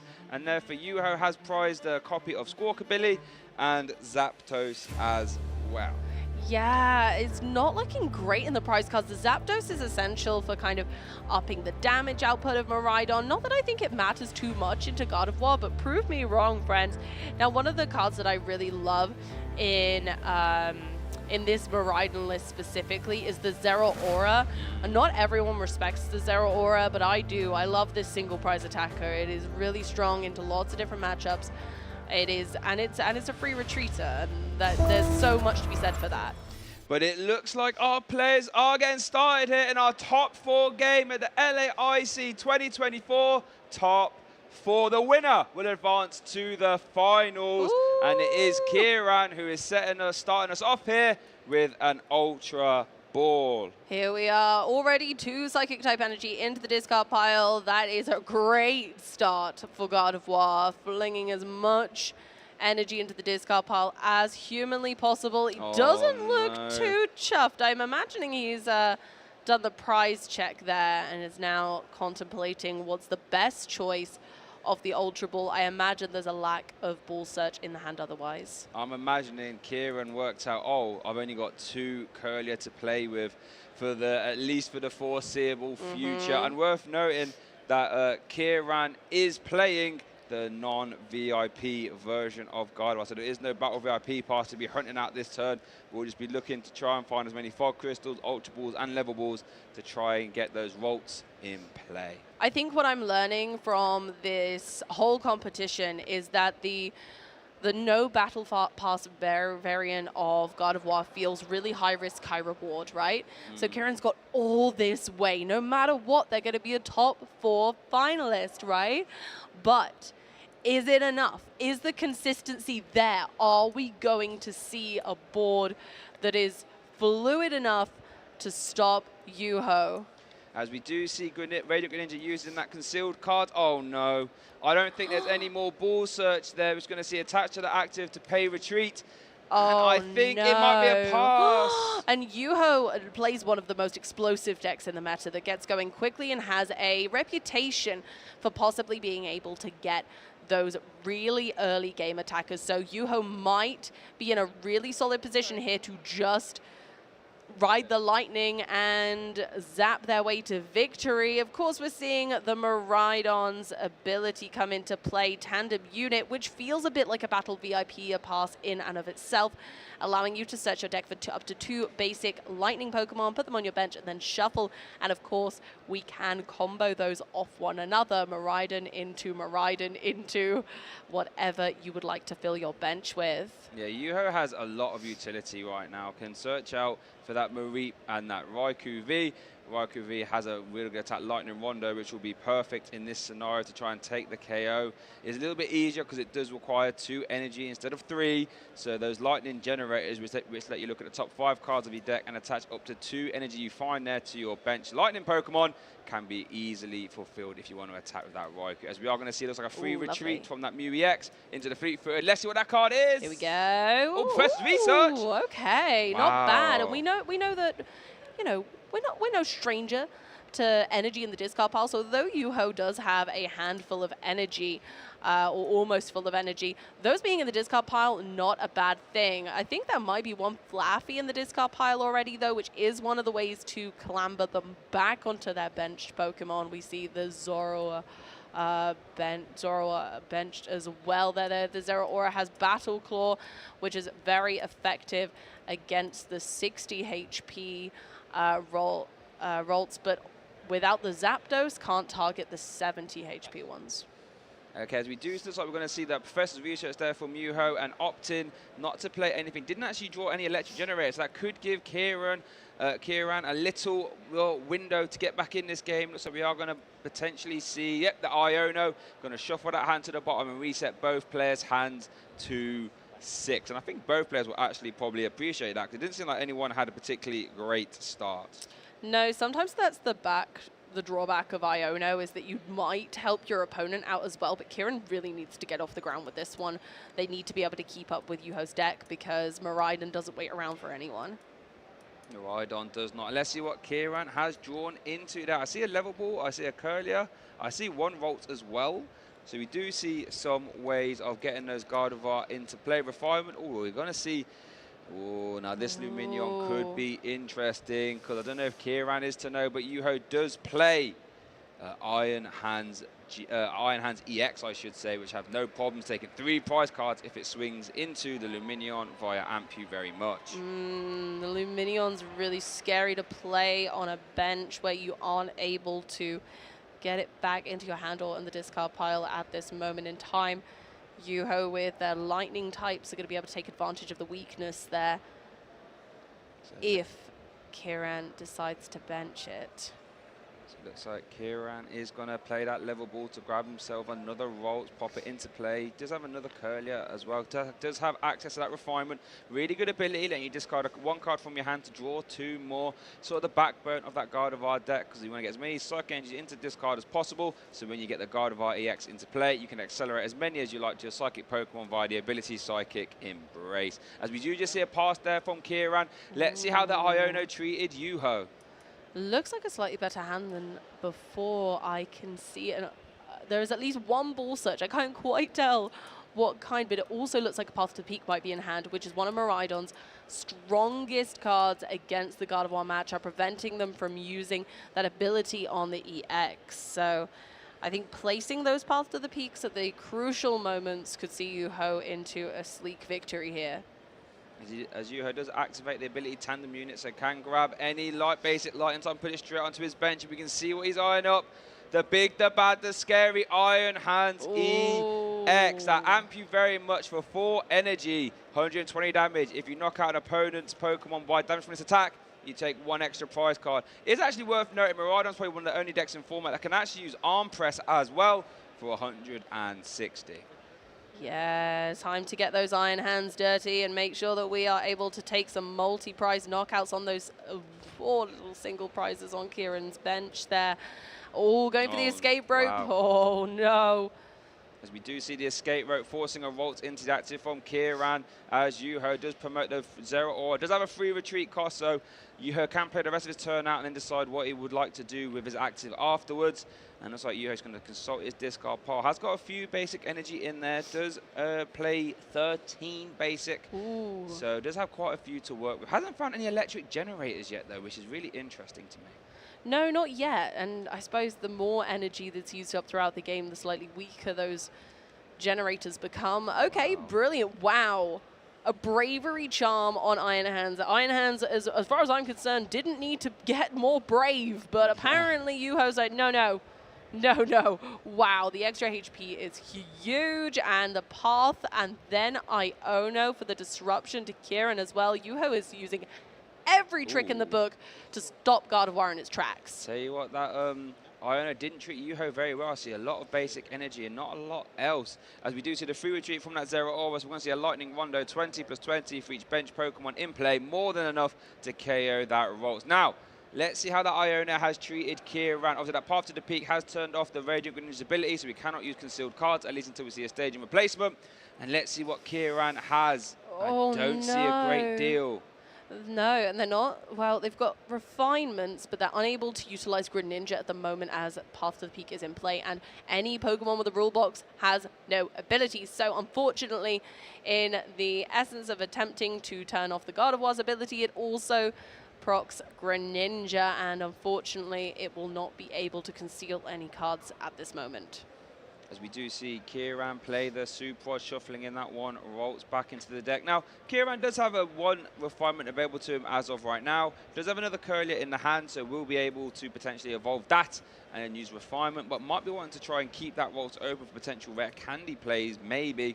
And it looks like Kieran is going to maybe now use that refinement, getting rid of a Psychic Energy, draw 2 cards. I wonder what these are. Ooh, Ultra Ball. Artisan! Artisan, okay. So Artisan can be a staging replacement to bounce that Path to the Peak. We like that, but is it worth putting it down now, Shay? Would you hold that until you're ready for your Gardevoir EX? It's interesting, especially because we that 2 Curlier in the prize cards. That's going to make rare candy have to be, a play you have to rely on. So maybe you do replace it, if not just so you can get the Artisan usage and get another Rolts from the deck. Yeah, timing these crucial recursion moments of the deck are going to be important. Ultra Balling away Screamtail and something else there that Kieran thought, not now. We don't need that right now. Contemplating. Oh, I was wondering if they were contemplating the Zacian then, the Zacian, but yeah. No, they are going for the Gardevoir EX. So it looks like, yeah, they're Ultra Ball for that Gardevoir. It's going to play a Fog Crystal as well. Ah, this might be the Zacian. There we are!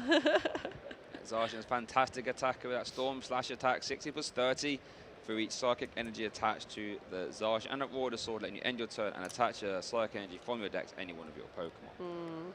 Zacian's one of the stronger Pokemon that doesn't need to be evolved in the deck, so it can get going a lot faster than usual. There we are, yes, replacing the Path to the Peak with Artisan and using it straight away to grab the Rolts back. They just Super Rod back into the deck. Fantastic, very typical but very effective Gardevoir plays from Kieran here. As we are going to see the last attach retreat, I should say, into the Zacian. So we're going to see some Psychic Embrace now. Whoa, look at all that energy, Shay! It's going to be enough for a KO.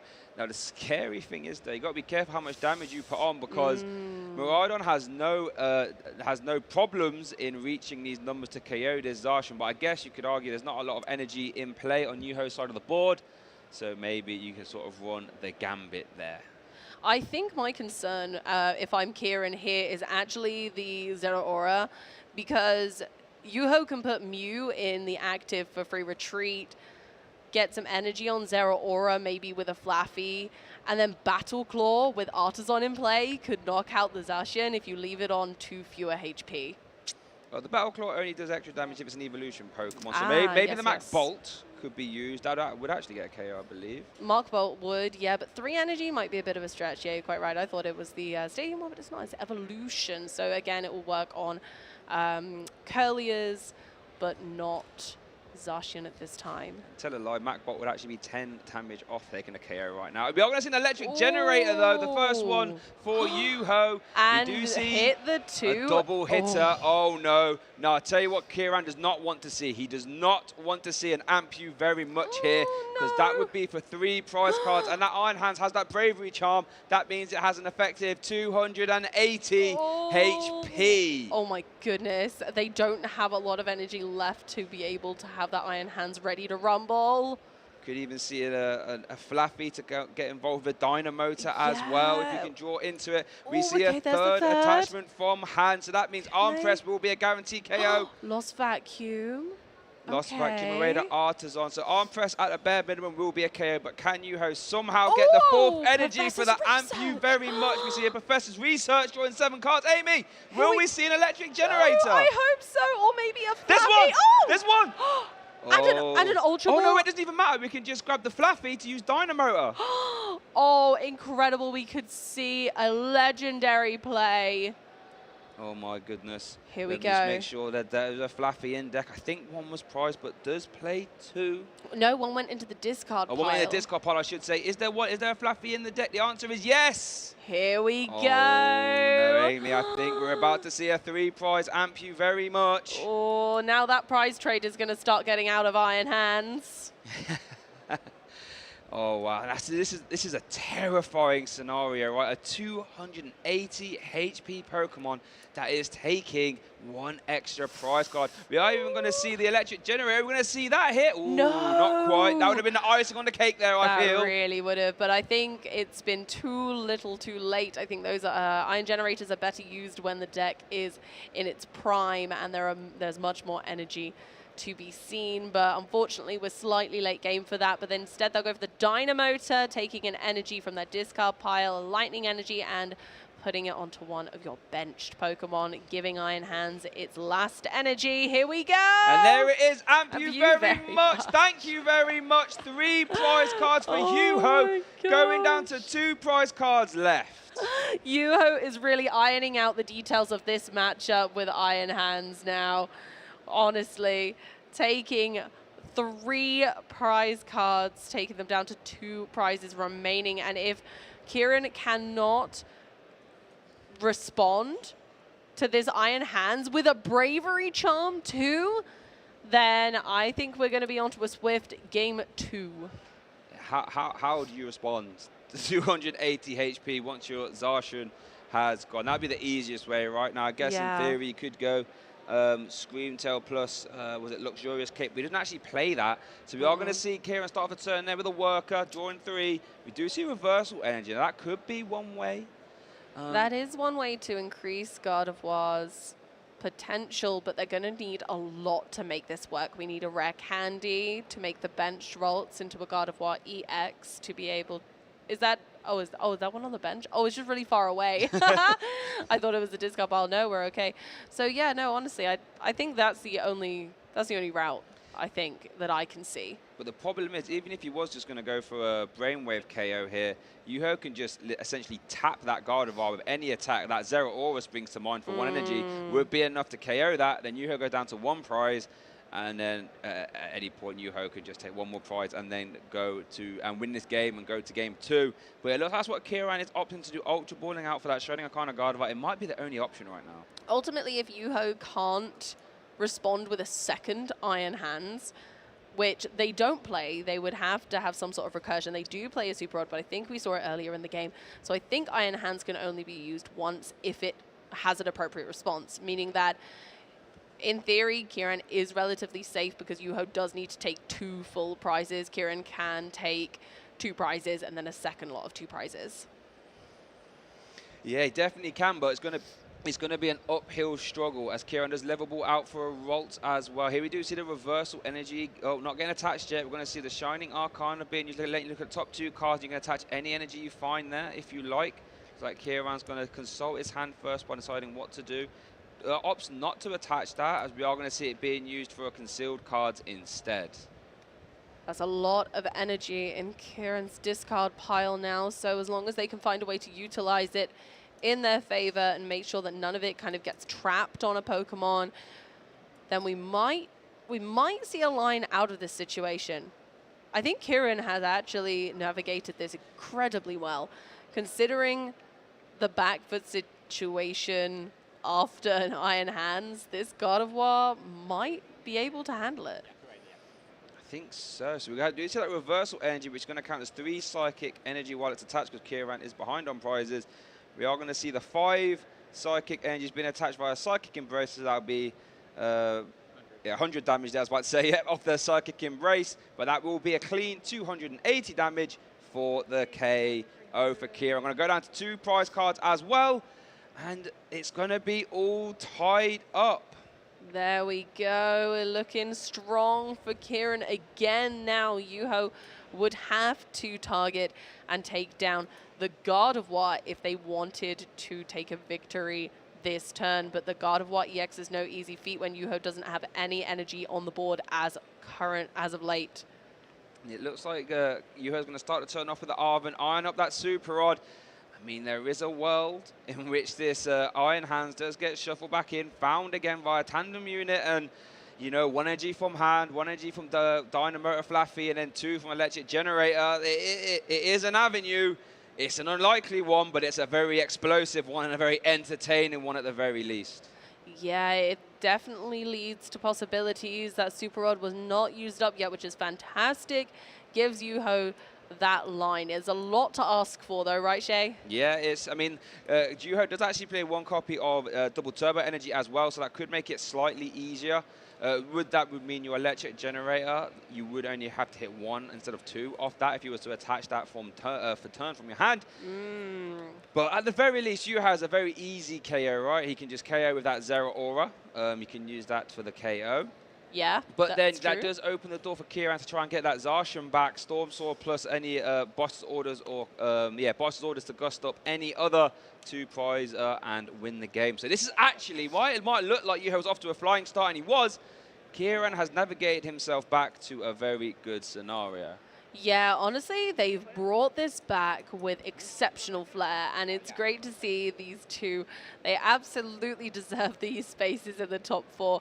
It's fantastic seeing a Gardevoir stand up to the Maridon player who's taken down many before them, and here it is, Shay. You're quite right there. He is, the Iron Hands is back. You guys can't see me on the stream, but I am leaning forward very much. That nest ball might go and find it immediately.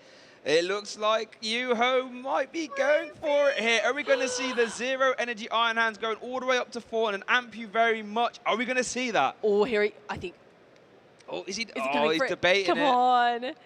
I know we all want to see it, but is it the smartest move? No, it looks like might be opting to fail that nest ball. Could still hedge the bets and use the tandem unit to grab it out at a later date if Yuho chooses. Depends what else is in Yuho's hand as well. We have seen the support for the turn be Arven, so if we don't see Electric Generator, it might not be possible. So let's see. We see a Raichu instead. That might be a safer option. That Dynamic Spark 60 for each energy you discard is very similar to the Hail Blade from Gem Power. Here we do see the Electric Generator, but it did miss. Oh, no. So this limits Yuho dramatically on what they might be able to achieve this turn. Yeah, they don't look too pleased, unfortunately. So the Dynamotor and an attach for turn, is that our maximum? Not even sure if there's an energy from hand. We might have to see this Dynamotor to the Zero Aura. Yep. It's going to use that as it Battle Claw. I believe the attack is 30 plus 30 if it's attacking into an evolution Pokemon, which it is. So Kieran, it does KO, but Kieran does have an avenue to win this turn. All it was require is a KO on a Mew, or well, any of those multi-prize Pokemon. We could even just see it off the Miracle Force on the Mew EX. All we need to see is boss's orders. What's Kieran got? Has he got any way to draw cards? That's all. We do have the Greninja. We can concealed cards. That's what we're going in for first. And we're looking for boss's orders. Where can he? Do we see any Gardevoir to do Shining Arcana with? Ziono, but that's not going to be helpful because then we can't play the boss this turn. We do have a Curlier. Okay. We're moving. We're grooving. The Curliers are in the discard pile, so we are going to see the refinement now. Boss's orders would be this game wrapped up. Oh, this is so tense. Debating what to discard. Here we go. 2 cards. Kieran, Let's what have have a you look. got? No. Counter catch. No one. Yes, he is behind on prizes. He wow. can do it. Kieran. Oh, my back goodness. the jaws of defeat to clutch that game and goes 1-0 up in our Masters top 4 round here in LAIC 2024. Even with Iron Hands attempting to make a comeback there, Gardevoir was able to shine, and that's all they needed was that little opening. That generator miss was huge. This is going to be a close game, guys. I can feel it. Wow, you guys can't see me. The camera isn't on me right now. I am flabbergasted as we look at this replay. Kieran was not in a good way. Yuho was immediately off to the races, applying pressure very early. The tandem unit was finding a lot of Pokemon there for Yuho. The Raikou started to swing nice and early when we saw that Ampu very much from that Iron Hands immediately putting its mark on their game. Kieran did, gets up a little bit, but the path to the peak came down, denied that Raging Greninja for Kieran. It really put him in a tough position, but full credit to him. Stabilized with the Zacian, did take a 2-price KO, kept him in the game. It did, and unfortunately that late game generator not hitting, unlike this one, which was explosive, bringing Yuho that energy they needed to be able to make the fantastic Iron Hands play that we saw in the early game, but unfortunately they weren't able to replicate it later on. So there we go. There's the first amp. Thank you very much. That's scary to look at with that Bravery Charm as well, but Kieran did respond. 280 damage can be hit by that Brainwave, just requires a Reversal Energy and 5 basic Psychics, I should say, to immediately send that Iron Hands to the discard pile. Yuho opted, debated whether to try and get it back, went for the Raichu instead, and that might have been the deciding electric generator there, unfortunately, as Yuho was stuck there. We did see that Battle Claw from the Zero Aura coming in, cleaning it up. And that was all she wrote. As we look at prize cards, Kieran has prized the Mirage Step again, 1 Volt and 1 Luminion. And over for Yuho has prized 2 Maridon EX and 2 generators and a Mareep. Wow. That is a kind of scary prize card share. I wouldn't want to be in that position. That leaves Yuho with just 1 Maridon, and Maridon, as we said in game 1, very much acts as if it's that Battle VIP pass. Now, thankfully, Yuho has started and they were able to nest ball so they can get their 1 Maridon out early if they choose. And it also looks like they're eyeing up that Squawkabilly, which they weren't able to play in game 1. No, you're right. That Squawkabilly could be interesting. Screamtail has no real issue reaching that 160 number, so you will have to be cognizant of that. But bear in mind, viewers, in case you join us in case you join us now, you join us in our game 2 of our Masters top 4 here at LAIC 2024. The winner of this game will be in the final, finds himself at a minimum $15,000 prize, and if they win the final, they have $25,000 and an auto invitation to our World Championships in Honolulu, Hawaii. That's just incredible. Could you imagine the feeling? Because I can't. I think I'd just have a big cry.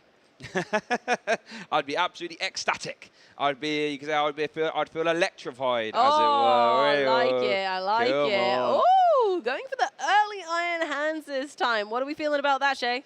I mean, it makes sense. If you haven't got mini Maridon, you might just want to try and get that, start applying pressure with the Ampu very much as soon as possible. In a world where if Iron Hands can swing twice in a game, that seems very hard for Kieran to, come back from. So I don't mind it. Start trying to get that energy on as soon as possible. As it looks like we see an Ultra Ball from Yuho to find that Squawkabilly EX. Okie dokie, let's see if Squawkabilly is going down. Let's see if they can help us out this time and give Yuho a slightly better hand for the start of the game.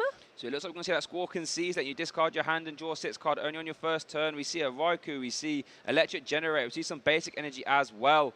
Let's see what Yuho opts to do. Attaches to that Iron Hands, and we might be seeing that Electric Generator as well. Here we go, look at the top 5 cards of your deck. Attach any energy you find up to 2. We get 1. Ooh, that's still better than nothing. We'll take 1. Okay, we can't argue with that. I think if I was a Maridon player, which I'm not, by the way, but if I was, and you get 1 Electric Generator hit and it gets 1 energy, I think I would be okay with that. Yeah, Squawk about a disappointment, though. That hand wasn't exactly what we wanted off the Squawkabilly.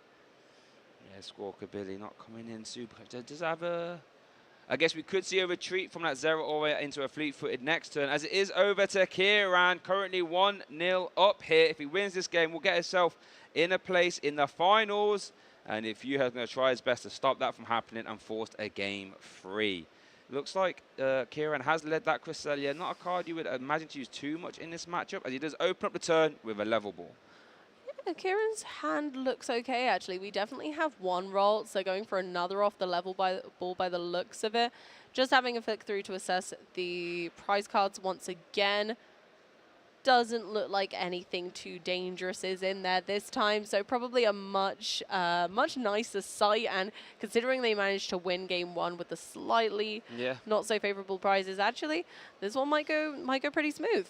Yeah, I mean, if you're Kieran, you're thinking, wow, I was staring back from that Iron Hands, 280 HP, and I had 2 Curlier prize, and I managed to still navigate to victory. You have to be feeling pretty emboldened at that point, and I think the prize cards haven't been that bad for Kieran, at least in this game. So let's see what he can do. One thing that would worry me if I was Kieran now is looking at that Iron Hands that already has 2 energy on. That is just 1 energy from the active, one energy from the hand, I should say, and then a Dynamotor or electric generator. And you'll be staring down a turn 2 amp you very much. As Kieran does have an Ultra Ball, let's see what this targets as well. I'm wondering whether Kieran once again brings that Zacian V into play slightly early, as Yuho has committed the energy now to Iron Hands, and Iron Hands wouldn't be able to one-hit KO the Zacian for that extra prize card. So maybe they might head to their bets on saying, hey, I'm going to put something really big in the active for now. I know I can get rid of that later with this Professor Tsuro scenario. Yeah. So maybe that's a line into being a bit braver into this Iron Hands scenario. And we do see an Iona being played there from Kieran. Going to give both players a fresh hand of 6. Yuho's probably having a sigh of relief there. Does have another level board to get another ults potentially. Does have that Zacian as well. As we do see a concealed card. Discard an energy, draw 2. Let's see what those 2 are. Ultra Ball and Psychic Energy. Very good hand there, I feel. This is a really nice hand. And going back in with another level ball. I mean, this is pretty ideal. This is a lovely setup for Gardevoir. Absolutely what we want on the board, especially when against a fearsome opponent such as Yuho.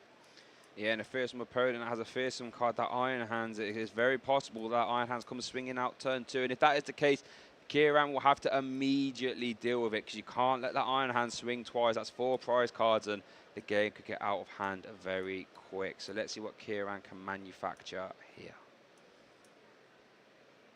It looks like they've got a pretty strong hand going on. And you do see a pass over to Yuho. Does have an energy in hand, a path to the peak, a Professor's Research, and a Boss's Order. So we're probably going to have to see that Bravery Charm onto the Iron Hands. You're debating it.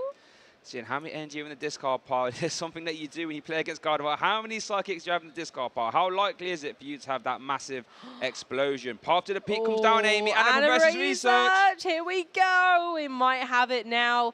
They already have the Maridon bench. Flaffy would help us get that energy that just hit the discard pile back onto Iron Hands as 1 for attach for turn, but we can't see the Flaffy. No, I don't see a Fluffy. I don't see a way of grabbing that Fluffy. I don't see anything. All I can see is basic energy. We are going to see a retreat, maybe, into that Raikou. We can't use fleet-footed. No, that's what I was thinking, because of their own path to the peak, sadly. So you might see a Bravery Charm onto the Squawkabilly. I like that, giving that extra HP, as we see an Escape Rope into the Iron Hands. We could still see... Do we see a manual attachment for an Arm Press? I believe we do. Arm press. There we go. Arm press for a knockout. We take those. 160 damage for 3 energy isn't half shabby, especially when it's a water type. Especially when it's a water type and your attacker has 280 HP, and next turn you can most likely get an amp you very much, especially since Kieran is path to the peak locked currently. We do see a Curlier evolve, and then we're going to see a Refinement discarding an energy to draw 2 cards. We see a Reversal Energy. We know how pivotal that can be at trying to respond. When you're behind, it is one of the best catch-up mechanics currently in the Pokemon trading card game. If you have more prize cards remaining than your opponent, and if this card is attached to an evolution Pokemon that does not have a rule box, it counts as 3 of any energy type. Fantastic card. And we did see it. It's very good if you are behind us when it activates, as we saw the counter catcher in game 1 as well. Just, you know, a testament to how good of a combat deck Gardevoir is. It expects to go back, and then we'll expect to sort of catch back up via counter catcher and reversal energy. As Kieran does Ultra Ball to find another Curlier, and we are probably going to see another refinement as well. And I think that's Zacian always hitting the discard pile. They're going, no, you know what, I don't need this right now. Actually, my board's really solid. I think we're okay. Going in for another Curlier, continuing to refine the deck to absolute perfection. 2 more cards. They've got more dig into that deck. They can keep going. So we do see the Lost Vacuum. This might not be the turn to play it since you're not going to have much use of, well, I mean, you haven't got use of any Gardevoir EX, so we're not going to see any Psychic Embrace, so this might not be the turn to play it, maybe. I don't know. I'm wondering whether it's worth targeting the Mareep early on with one singular Mareep and the current Cresselia in the active. There is potential that they could Moonglade reverse it, but they've chosen not to. They're going to move back over to Yuho. Yeah, I don't think they had access to the Gardevoir EX, so might not have been an option. Over to Yuho, though. Does have an electric generator, could have done without a turn before, as we are going to see a double hit there. That's 2 energies to play with, Amy. Oh, that is lovely. And oh, they're both going on the Maridon. Nice. Yeah, that's a very, very great choice. Maridon can hit some really consistent damage, but even that energy could be used later for a Raichu. Yeah, that's what you just want to get energy in play, so you can just try and amp you very much and then end the game via a Raichu Dynamic Spark. And Yuho stars that energy from hands. That's 4 energy on the Iron Hands. That means Ampy very much now is live. And we see a Professor's Research as well. But worth noting, a Raichu has hit the discard pile. That is his only copy. So Raichu will not be a factor until it gets Super Rodded, I should say, back in play. I think there might even be the Super Rod in the hand already. But it's probably not the time to play that yet. Raichu is our late game attacker unless you start with it. Fast Charge is a really cool attack, actually. If you go first, you can still use the attack to accelerate some energy. But it looks like, yeah, we do see the Super Rod in hand, but we're going to maybe debating playing that Ultra Ball to find a Flaffy. I don't mind that, starting getting those energy from the discard pile back into play. Just depends if Yuho has cards he doesn't mind discarding. And it looks like we're going to see the Ultra Ball being played, getting rid of 1 copy of Basic Lightning and another Ultra Ball. Ultra Balling the Ultra Ball, always a fun move. But of course, we see the Dynamotor Flaffy, and we have a few cards in the deck which we didn't have last game, such as Zapdos, which might come in helpful for altering damage. Yeah, that Zapdos makes it so your basic lightning Pokemon do an extra 10 damage to that active. Doesn't seem super relevant now, but you never know. Having that option is never a bad thing. I mean, it does affect Iron Hands as well, which is interesting to know. Ooh, now that is a strong escape rope. Forcing a Curlier into the active as Yuho promotes the Zero Aura to free retreat. So that means it's Ampy very much. It's not only going to take 2 prize cards, but it's also going to take away a Curlier from Kieran. Oh, that was a rather handy escape rope, but now we're going to see a poor Curlier be taken down by another Iron Hands. And Kieran has to respond on this Iron Hands this turn. I don't think there's any ifs, ands, or buts about this. Because if this Iron Hands swings again for another 2 prize cards, Yuho will be down to 1, and then that Maridon EX on the bench will have no problems KOing something, I'm sure. Or that Raichu could come out as well. As Kieran does start to turn off with a Fog Crystal, searching for a basic Psychic Energy and looking to discard it via the Refinement. 1, 2. Let's see what those cards are. Ooh, I'm not seeing a Gardevoir EX yet or a way to find it. No, not currently. I think that's the biggest stick in the mud right now for Kieran, is not being able to actually find that Gardevoir EX, but there is still plenty of opportunity. We've got 1 more Curlier and an Artisan. Nice. Okay, yeah, thin the deck a little bit. Never a bad thing, especially when you're trying to draw into something specific. Kieran's deck is still pretty big right now, so we're not going to be able to guarantee it unless we get an item such as an Ultra Ball. I can't really see what's going on in their hand right now, but we're going for the next Refinement, and here we go. Let's see what those 2 cards are there. Need to be really impactful. Psychic Energy and an Avery. Avery's actually not too bad. Now, it will force Yuho to discard down to 3 bench Pokemon. We are going to see the Shining Arcana being played first. Oh, it looks like he dropped his hand there. He's going to see that Shining Arcana does get... I couldn't quite see what it was, but I imagine it wasn't a way to get a Gardevoir EX, because probably would have played it. So we might have to see that Avery trying to bail him out. But the thing about that Avery, while it might look unstrong to force Yuho to discard Pokemon, he might just discard, you know, the Squawkabilly, which should be easy prizes for Kieran's sake at a later date, as we do see the Avery being played and Squawkabilly and Raikou getting discarded.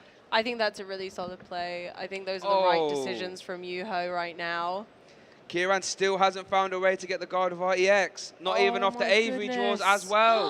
Well, there's nothing off the Avery draw. Oh my gosh, no. Where's the Gardevoir EX? Where's that Psychic Embrace? Oh my gosh. Not embracing Kieran, at least right now, for lack of a better term. We do still see the reversal energy at least, and currently the Gardevoir in the active, if it was to attack with a reversal, is outside range of Ampu very much, but it isn't outside of range of the arm press. No. That's the thing. Iron Hands, in and of itself, is a strong attacker regardless if you're able to use the Ampu very much for its full effect. As we do see a level ball coming down to grab another Ralts. But yeah, what is Kieran going to do? It might have to be the attach the reversal energy and swing for the, was it 150 it will do then? And just cross your fingers that Yuho doesn't have a boss and a way to, immediately take another 2 prize cards. Yeah, it's looking pretty dicey here. Could be onto a 1-1 situation pretty soon unless Kieran is able to turn the tables of this game. Does have a counter catcher ops not to play it, so we are just going to see the Brainwave for 150, and it is going to be over to Yuho. What can Yuho manufacture here? We see a path to the peak, that would be back-breaking, and we do see Iono as well, as Yuho just consults the discard pile, just seeing what he can manufacture here. If Yuho's able to get a path to the peak down again and then take any sort of KO, that would be the best play possible here, I would assume. However, it would be nice to be able to get the Ampu very much on one of the benched Pokemon rather than having to arm press the active Gardevoir. I mean, that would be the dreamer scenario, but even taking 1 prize card here would be nice, as Yuho does Super Rod into basic Lightning Energy and that Raichu, which then is going to get immediately found via the Maridon EX's tandem unit ability, as Yuho is going to start trying to work towards the late game where that Raichu can just announce Dynamic Spark and KO whatever's in the active as long as enough psychic Lightning Energy get discarded. Here we see Electric Generator aiming for 1. But Raichu's back, and Raichu's on the board now. I don't think 1 is necessarily awful, especially with the amount of energy that Yuho already has in play. And looking at their prize map right now, Kieran isn't leaving Yuho any multi-prizes. Yeah. So Yuho either has to amp you very much +1. Yep. Or take 3 single prize knockouts right now, unless Kieran does make a Gardevoir EX, in which case Yuho has a little bit more flexibility on their prize journey. But they're having to probably think about different ways. Has the boss in hand. Sorry there, Amy. So we are going to see another Ampu very much. Oh my goodness gracious me. That is absolutely bonkers. And this is where the Raichu is now a very scary target, because even if this Iron Hands does get KO'd, Yuho already has at minimum, if you get Dynamotor onto that Raichu, 1, 2, 3, 4 energy. Oh my gosh. That's a lot of damage. The Dynamic Spark will be able to close this game out. What can Kieran do to stem the bleeding? I'm not sure there's much left. I feel like Yuho has this essentially all wrapped up. They're just going to need to Iron Hands out the final details of this match, and that is going to be it, I think. So it looks like Kieran does promote the Scream Tail, does have another copy of Reversal Energy in his hand, so, in theory, could take the KO here with the Brainwave Gardevoir, not present a 2 prize Pokemon, but only has only has 1 prize card left, I should say. So I think he's just going to be trying to get a Gardevoir EX in the active and hope and pray. I don't think you're wrong, but then Raichu's going to do everything in its power to be able to get enough energy on the board to take the KO regardless. Oh, okay. Oh, we're doing the Scream Tail thing, possibly. It might be a clever Scream Tail play here. Disrupting because Fluffy has 2 retreat cost, putting Yuho down to 1 card in hand via the Iono. Kieran still gets a fresh 6. And we might be able to do a Scream Tail turn here. And target the bench. Do they still not have the EX? Still no Gardevoir EX. Oh my goodness, but they've still done a great job of slowing Yuho down. They've still got the Shining Arcana. Let's see if we get lucky. Yeah, there we go. Off the Shining Arcana. There we Let's go. The rare candy, and it does look like we are open to a Scream Tail attack, and the Scream Tail can target the benched Pokemon. I really like this play, actually. There is no mana fee, so Kieran can attach these energies to Screamtail. There's 20 damage to one of your opponent's Pokemon for each damage counter on this Pokemon. So each energy attached via Psychic Embrace is an effective 40 damage for Kieran to play with. Now, you can sort of KO any Pokemon you like, maybe going after that Iron Hands and saying, if you can't retreat this Flaffy, I can just keep on swinging. Yeah, it's risky, don't get me wrong, leaving the Screamtail in the active damage. However, I feel like if Yuho has the answer, if they have that energy in hand, if they have the switch, if the Iono to 1 wasn't as effective as Kieran's hoping it's going to be, then what are you going to do at the end of the day? That's what all you can do is just play to your outs in these scenarios, right? You have to try and identify your lines, as Kieran does take 2 prize cards. Can Yuho move this Flaffy? He is dynamotoring to the bench, Maridon. And does have a basic energy in hand as we go to a game 3. All over. Maridon would be able to take the KO right there. Oh my goodness gracious. That was so one-sided in that game. But the game before, Gardevoir just took the lead so heavily. It really goes to show that these are really evenly matched players at the end of the day. Yeah, I mean, traditionally it's a matchup where I think Maridon might be slightly favoured, but Kieran was able to come back, and maybe the matchup went more traditionally there in that game too, as Yuho did go off to the races straight away. Even with 2 prize, Maridon EX was able to tandem unit out some Pokemon and get that Iron Hand swing in very early. The electric generators, you know, some of them missed, some of them hit 1.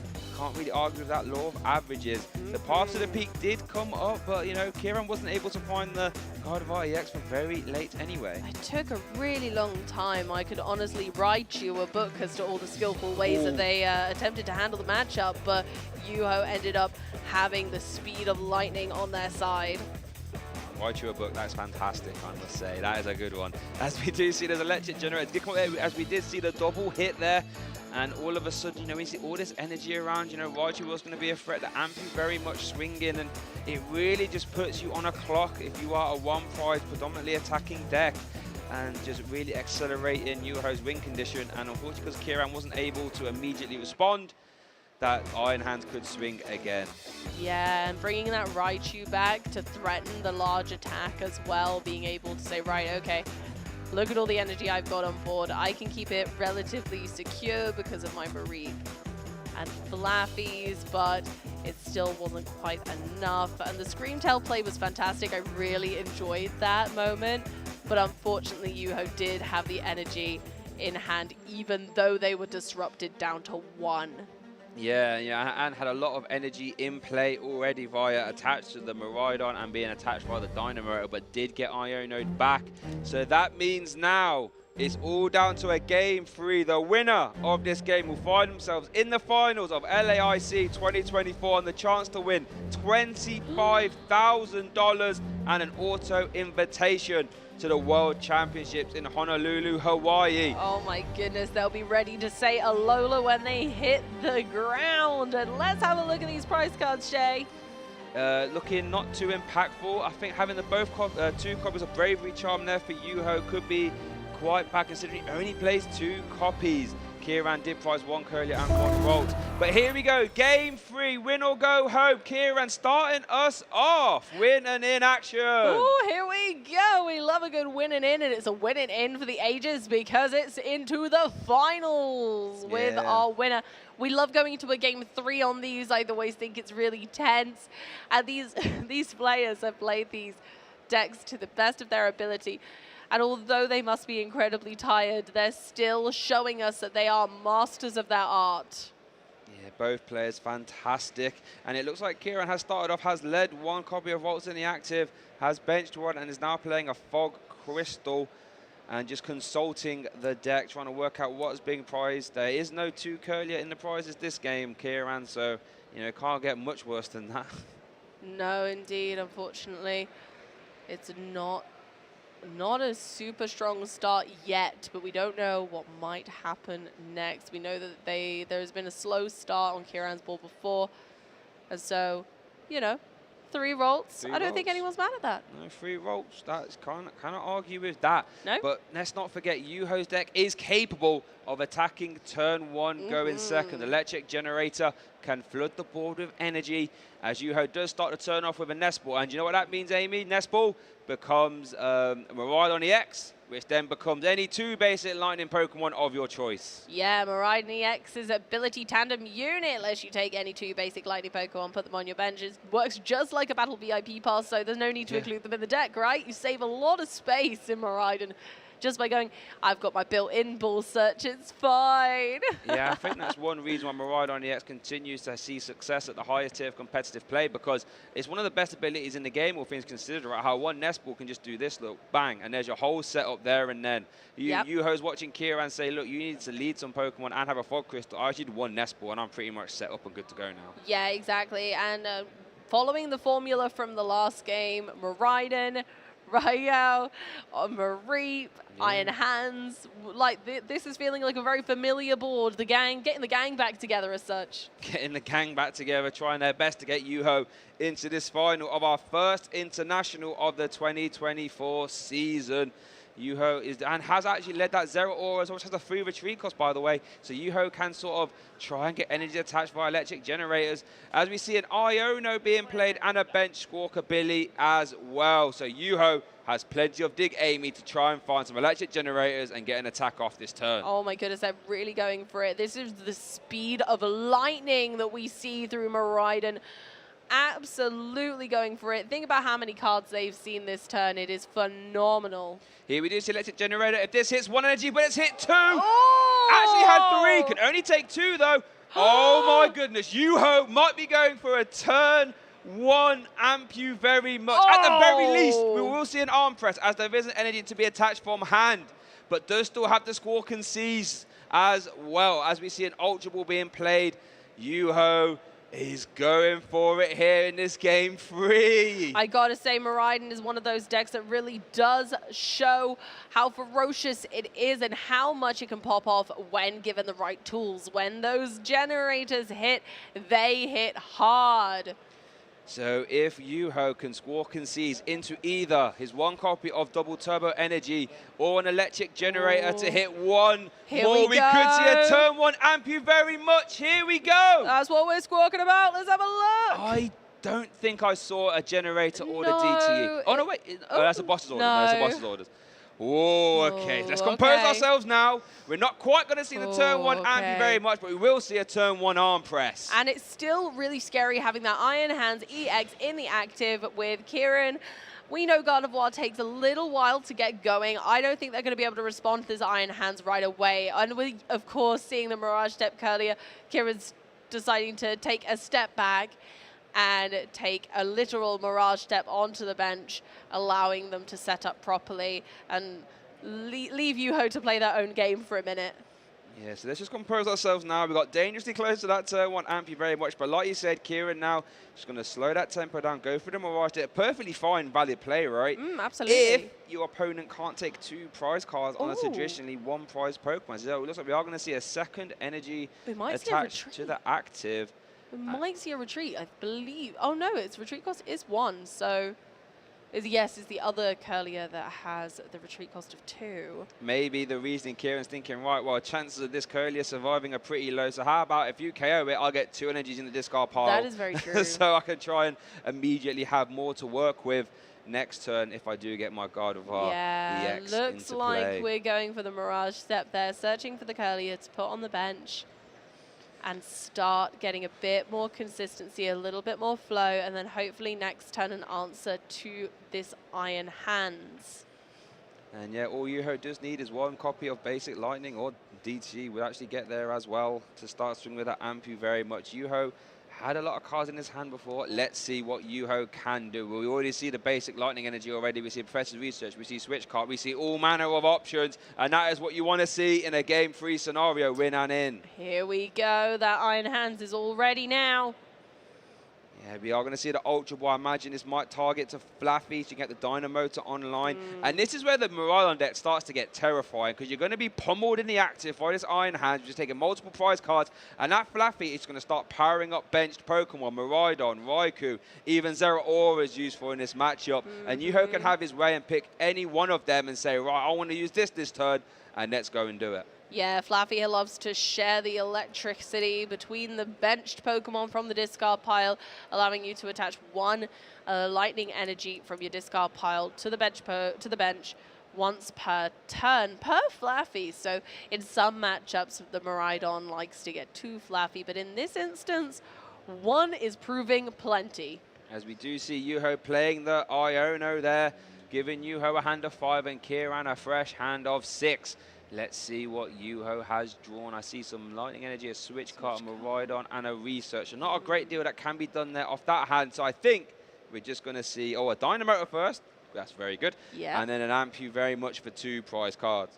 And that's when you know the pros, because they take their time, make sure their abilities have been used, and don't get overexcited like I surely would when I get to say, amp you very much. Amp you very much for 2 prize cards. Yuho, 3 prize cards left to take. Kieran needs to respond, otherwise this game could get out of hand. Going to start the turn off with a Refinement. Discards a basic Psychic Energy to draw 2.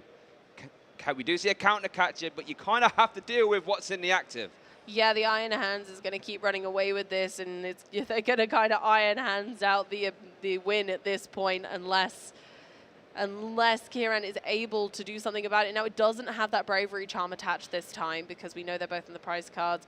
Kieran doesn't know that, but I'm sure they're counting their blessings that there's just not one attached yet. I think we just saw a Showing Arcana hit there and found the reversal of 2 fantastic cards in this scenario. This will allow you to start swinging with the start swinging into the Iron Hands, I should say, as Kieran does have the Gardevoir EX in hand. Trying to see how many Psychic Energies in the discard pile. I think it might be 3. Yeah, so for anyone at home, Gardevoir will be doing 150 damage with 1 reversal, 180 then with the 1 extra that is already attached. And so it's not a very large leap to get to the Iron Hands KO this turn. There we go, we see it. So we only have to get up to 230. Yes. Screamtail hits the bench as well. We know how useful that Screamtail can be. And we are going to see another Iono fired off from Kieran. Going to give himself a fresh hand of 6. And Yuho a hand of 3. And won't be able to draw into those cards that were previously in your hand, because they get put to the bottom. Let's see what Kieran can manufacture. Yeah, we need to see some dramatic movement from Kieran's board at this stage in order to assist them. But at least they'll be able to deal with the Iron Hands that's in play probably this turn. Unlike last time, there is still a chance to make a comeback. Yeah, I mean, the door is still definitely open. Can at least respond to this Iron Hands right now. Gardevoir EX has shown up at least at a decent time. But look at Yuho, does have the Flaffy developed, does have the Zeraora, does have a Raikou, does have plenty of avenues to get back in this game. But Kieran will be getting on the board. Yeah, there we go. There's the extra 2 energy needed. 40 damage on Gardevoir, and time for some big brain moves with Brainwave by the looks of it to take out this Iron Hands EX to take Kieran's first prize cards. They're just double checking the mathematics there, checking for the Bravery Charm. Always a good move. I have made that mistake myself where I've forgotten about my opponent's Bravery Charm, so I like to see that Kieran is very versed in double checking as well, and takes their first couple of prize cards to see if they can swing this back around. Oh, and it is over to Yuho. Can promote that Zeraora. Does have a free retreat cost. So nice, by the way. As we do see Yuho dynamotoring to that Raikou V on the bench. That hand, does have a boss's orders, actually, and a lost vacuum. Yeah. But I think you probably just want to swing into this Gardevoir just to stop any shenanigans, high damage. We are going to see Tandem Unit getting activated, allowing Yuho to grab any basic lightning type and pop it straight onto the bench. Again, keeping a really strong bench presence for the Maridon deck is incredibly important. Making sure that you have plenty of Pokemon to spread the discard pile energy across. so that your opponent isn't able to kind of boss's orders or counter catch or something forward, and then take out all of your energy in one go because you put it all on one Pokemon. The nice thing about clever Maridon players is that they're able to assess which Pokemon to put the energy on that's going to be sustainable for late game for a possible Raichu. And that's the beauty of the deck, has so many options, and when you get the Dynamotor available, or the electric generators, you can power them up, you know, rather fast. As we do see Yuho go for electric generator, let's see if we get a hit. 3, and 2 again! Yuho! Someone needs to check the power grid right now, because Yuho is absolutely electrifying. Oh, you love to see it, but again, they need to wait and see exactly where they're going to attach those energies. It's incredibly important for Maridon players to know exactly where those energies need to lie for every step of the game. They need to be 2 steps forward. And having these energies in play, while it is nice having them on the Maridon, what this also does is make Raichu a threat at any time, because you can bench a Raichu, attach to the Raichu, Dynamotor, and you can just discard all these energies for Dynamic Spark to close this game out. Yuho is in a fantastic position, has the Raikou ready to go with that Lightning Rondo. And yeah, what a fantastic game 3 this is so far. Honestly, I'm super happy to have these guys showing off really what the Pokemon TCG is all about in our top 4, showing the expertise it takes to get to this level. And there we go. We see the knockout on the Gardevoir, the Shining Arcana Gardevoir. And what is Kieran going to promote? And here is the scary thing now for Kieran. Yuho has 2 prize cards left, has a 2 prize Pokemon in play. And Yuho can just accelerate a lot of energy, Raichu, boss's orders, and that will wrap that game up. Let's see what Kieran can do. So starts on the turn by promoting a Scream Tail, and I don't think I see a whole lot going on, actually. Hasn't got any draw power on board outside of concealed cards. I think maybe we might be seeing the similar Scream Tail strategy from before, maybe attempting to get the Flaffy into the active spot somehow. I'm not sure. I mean, no, okay. I'm trying to think of a line they can kind of take some big KO here. I was thinking maybe the Gardevoir EX can actually KO the Squawkabilly, and that'll be for 2 prize cards, but then leaving the Gardevoir EX in the active spot with a bit of damage on, even a sprinkling of damage could be dangerous because Raichu can pop out of nowhere. So I'm feeling like that's too dangerous, because Squawkabilly only has 160 HP and Gardevoir hits for 190. So it is a valid attacker into a Maridon deck when they still have the liability, which is Squawkabilly on the bench. I mean, it is. You could also try and use a Scream Tail to try and carry that Squawkabilly if strictly necessary. The problem with attacking with the Gardevoir EX, as we do see Kieran play Professor Research here, is that Raichu would just need to get benched, have a manual attachment, and then a Dynamotor, and you would actually be able to hit that magic number, Dynamic Spark, and win the game right there. So here we do see a concealed cards there for Kieran off the back of the Professor's Research. Let's see what he can do. We find a Boss's Orders and a Rare Candy. Rare Candy might be helpful for trying to get a Brainwave into play. Let's see if we can put the puzzle pieces together. I like that there is the Squawkabilly there. It kind of gives me hope that Kieran might be able to see a clever play into getting a big KO this turn, because I think realistically for their prize journey, they've got to be taking 2 prize cards now, 2 prize cards next turn, and they must give Yuho a single prizer in exchange. Yeah, so going by that logic, we would love to see a Brainwave, Gardevoir, or a Scream Tail. Both could get the job done, but the problem is with the Scream Tail, at least as of now, it cannot remove energy from play, because it can't KO the Raikou, it can't carry the Maridon, it can carry the Zeraora, the Flaffy, or the Squawkabilly, but that would not be removing any energy from play. No, but then if Yuho can't respond by moving the Scream Tail out of the active spot, then they'd only take 1 prize card, regardless of Scream Tail being on incredibly low HP. So I suppose if they took it out with Zeraora, then it leaves Kieran in the same sticky situation of needing to force a double prize Pokemon into the active again. So it does look like we are going to see that Scream Tail into the Squawkabilly as Kieran goes down to 2 prize cards. Can Yuho close this game out? It is a possibility. It will most likely require a Raichu and a combination of bosses orders. Mariah, Yuho is going to use that Maridon tandem unit. Are we going to see the Raichu? Ooh, we're going to see. No, ooh, going. Oh, here we go, Amy. Zapdos. Lovely. Giving themselves every opportunity to get these Dynamic Spark off. Dynamic Spark will be increased by we see the boss orders. I think this is it. That is it. That's 6 energy boss orders onto the Gardevoir EX. Dynamic Spark closes out this game, and Yuho finds himself in the finals of the Latin America Championships International 2024. Yuho is Raichu chewing into Victory Station as they head towards the finals. They must feel absolutely ecstatic. That was such a close call. Look at all their friends. Oh my goodness. Oh, they must be absolutely ecstatic. Well done, Yuho. We are so proud of you and excited to have you in our finals. Yeah, massive congratulations there for Yuho. Hold your hands up high, my friend. You played that spectacularly, putting on a masterclass there of the Maridon EX deck. And maximum commiserations there to Kieran. Played exceptionally well, but when you have the Iron Hands knocking on your door as early as turn 2, it can be really hard for these lower HP decks to respond.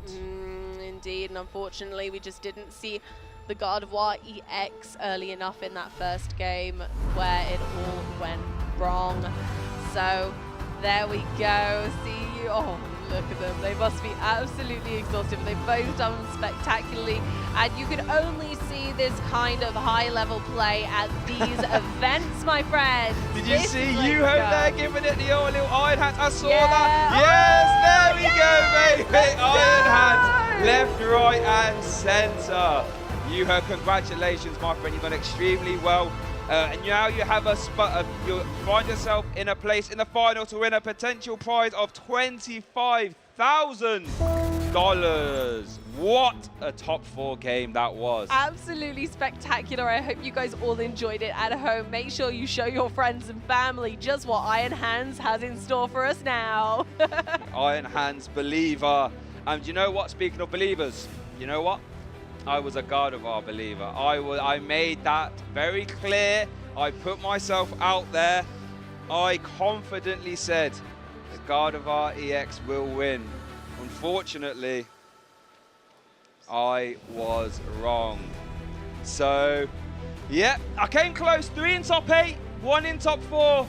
Whoops-a-daisy, hold my hands up. I was wrong. Holding my hands up, funnily enough, because Iron Hands closed the door on my prediction via Yuho. Congratulations. Iron Hands took that dream away from you.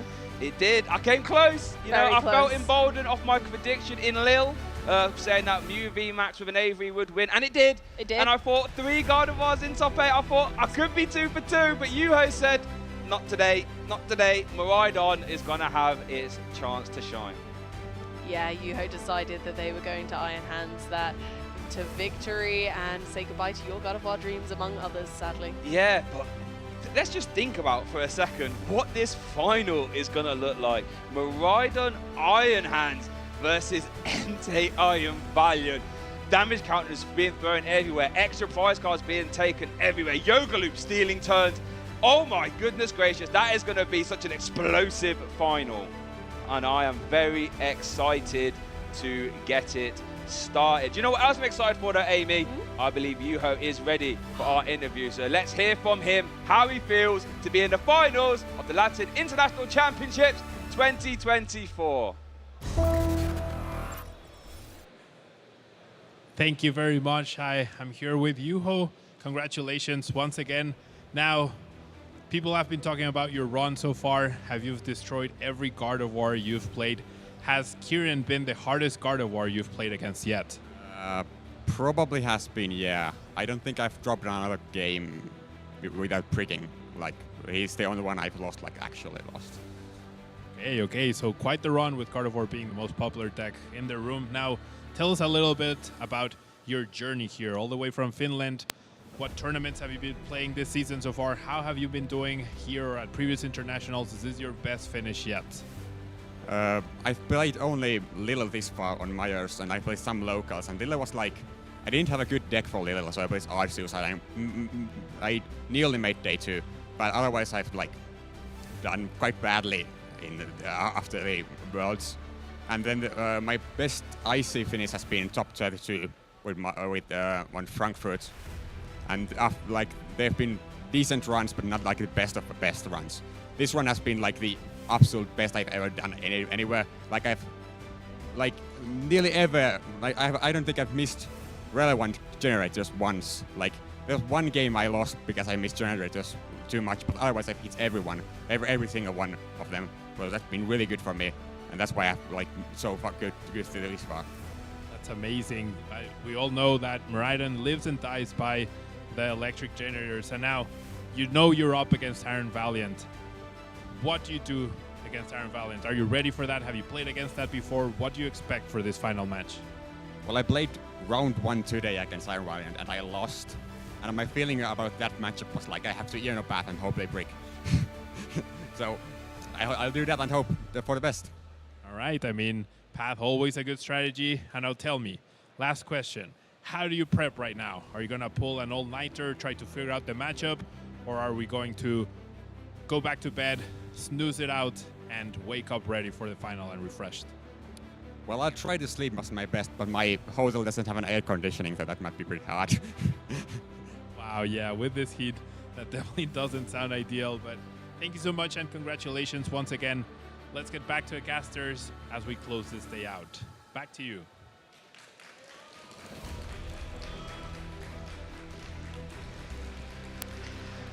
Okay, so here we are after hearing from Yuho. There hasn't missed any generators, he says, for the most part. And well, if that continues in the final, then it's going to be very hard to win, right? It's going to be an electrifying final if that's the case. Ooh, electrifying. So let's have a look at our bracket and let's see how this top cut panned out, because honestly, there was a lot of stuff going on, and I want to have a little recap. So at the top there we see Kieran versus Jeremy, as Kieran did make that through. That was the Gardevoir mirror there at the top. It really was, yeah. Then we had Matthew Burris versus Yuho, and that was a swift 2-0 there as Matthew was playing that Gardevoir. Brennan Kammerman was playing, as we saw, that Lost Box with the Roaring Moon versus Noah, who we saw, you know, is playing that Entei Iron Valiant. And there at the bottom, that was our top 8 feature match, was Gabriel versus Kaito, the Giratina into the stall. Why don't you take us through that top 4 matchups there? Yeah, it was a really interesting one to see the stall, but sadly it did not come through, as we then went on to Noah versus Gabriel, and of course we know that Noah became the victor of that one. And we've just watched Kieran and Yuho, where Yuho managed to bring it back even though it was looking a little sketchy at times. Yeah, and what an explosive final, because we saw both these top 4 matches. We saw Yuho absolutely go off to the races with his iron hands, and we saw Noah, every time he's been on stream, has been a delight to watch with that Entei Iron Valiant deck. And quite honestly, I don't know how that final is going to pan out, and I cannot wait to see it. Indeed, it's going to be an absolute final for the ages. We've got so many exciting moments yet to come on the stream. And don't forget that tomorrow we're not just going to be focusing on the Masters. Yeah. We're going to have a little sneak peek at how the juniors and seniors have been doing as well. So we've got all that coming up tomorrow. Let us know at the socials what you thought about how our top 8, well, our top cut, I should say, has panned out. We know we got Twitter this side, we got YouTube here, Facebook there, and then Instagram there as well. If you're going to make any tweets or any posts, make sure to use that hashtag at Pokemon LAIC or hashtag Play Pokemon, and there's every chance you get your tweets and posts shared on stream. And if you are watching on YouTube or Twitch, make sure to follow and subscribe to the channel to make sure you don't miss any action. You don't want to miss a thing. We've got so much more action to come, and if you do share any of your stories or photographs with us, they could be featured on the stream tomorrow. And speaking of tomorrow, that is our Championship Sunday, where we're not only going to have the junior final, the senior final, and the master final, we've also got the finals from all the other games, VGC and Go as well. So if you want to make sure you catch all that, and I think you do want to catch all that realistically, make sure you get involved and watch the stream at 9 AM Brazilian time or 4 AM Pacific time. because you don't want to miss any of that action. Quite honestly, I want to see Yuho and I want to see that Entei Valiant deck again in action. So make sure you get up there and get involved, follow the channels, and use those hashtags as well. Yeah, I think that everyone was expecting Entei to be the underdog in this competition. It certainly has proved that it isn't in the finals. And it's going to be a bit of a dogfight, you could say. Raikou versus that Entei. So, if you are watching tomorrow, though, it's not just you're going to see some incredible high-octane finals action. There's also going to be some giveaways that you can get involved with, that I want you to get involved with, because they see that Iron Valiant there on screen. Not only can you have one of them for free in that special illustration rare version, I should say, but it's going to be in the final. It's a finalist card in the Latin America International Championships. So if you want one of them, make sure to get on TCG Live, use that code PARADOXLAIC, and you will get yourself one of those. Make sure to use that code before the 27th of November. If you are a VGC player though, Amy, you can get your hands on one of these Dragapults, courtesy of Alex Gomez. Make sure to use that code there, LAIC Phantom Ace, and you can get for yourself one of those Dragapults. You do have to use that before the 20th of November, and you do have to be at a certain part in the game, so make sure you have progressed a little bit in the game. Get your hands on one of those Dragapults. And not to mention that if you just simply watch the cast live, then you can earn Twitch drops. If you are watching us over on Twitch, you can get Pokemon TCG Live drops, you can get packs, you can get accessories, you can get all sorts. Look at the things in that graphic, it looks beautiful. And not only that, but you can get Pokemon Go drops as well. So make sure you're watching live to be able to earn those. Yeah, we're all about the free stuff here. I mean, who doesn't like free stuff, right? Who doesn't love Pokemon? I mean, we all love Pokemon. Who doesn't love free stuff? Put it all together, free Pokemon stuff. Everyone is a winner, right? Absolutely, and I believe those drops are going to work on the Pokemon channel tomorrow as well, by the looks of things. So that's rather exciting to boot. Yeah, so I think that wraps up our coverage here today on Saturday. What an amazing day it's been, seeing all the day 2 Swiss, and we saw our top 8 and top 4 pan out, leaving only those finals for Championship Sunday. So remember, come back tomorrow, 9 AM Brazilian time, 4 AM Pacific time, so you don't miss any high-octane action. But for today, that wraps us up. I've been Shea Burton, I've been joined by Amy Wasley, and we wish you a very good night. Sleep well, because some of you are going to be up early birdie to watch all of this action. We will catch you tomorrow, friends. Goodbye. Bye-bye.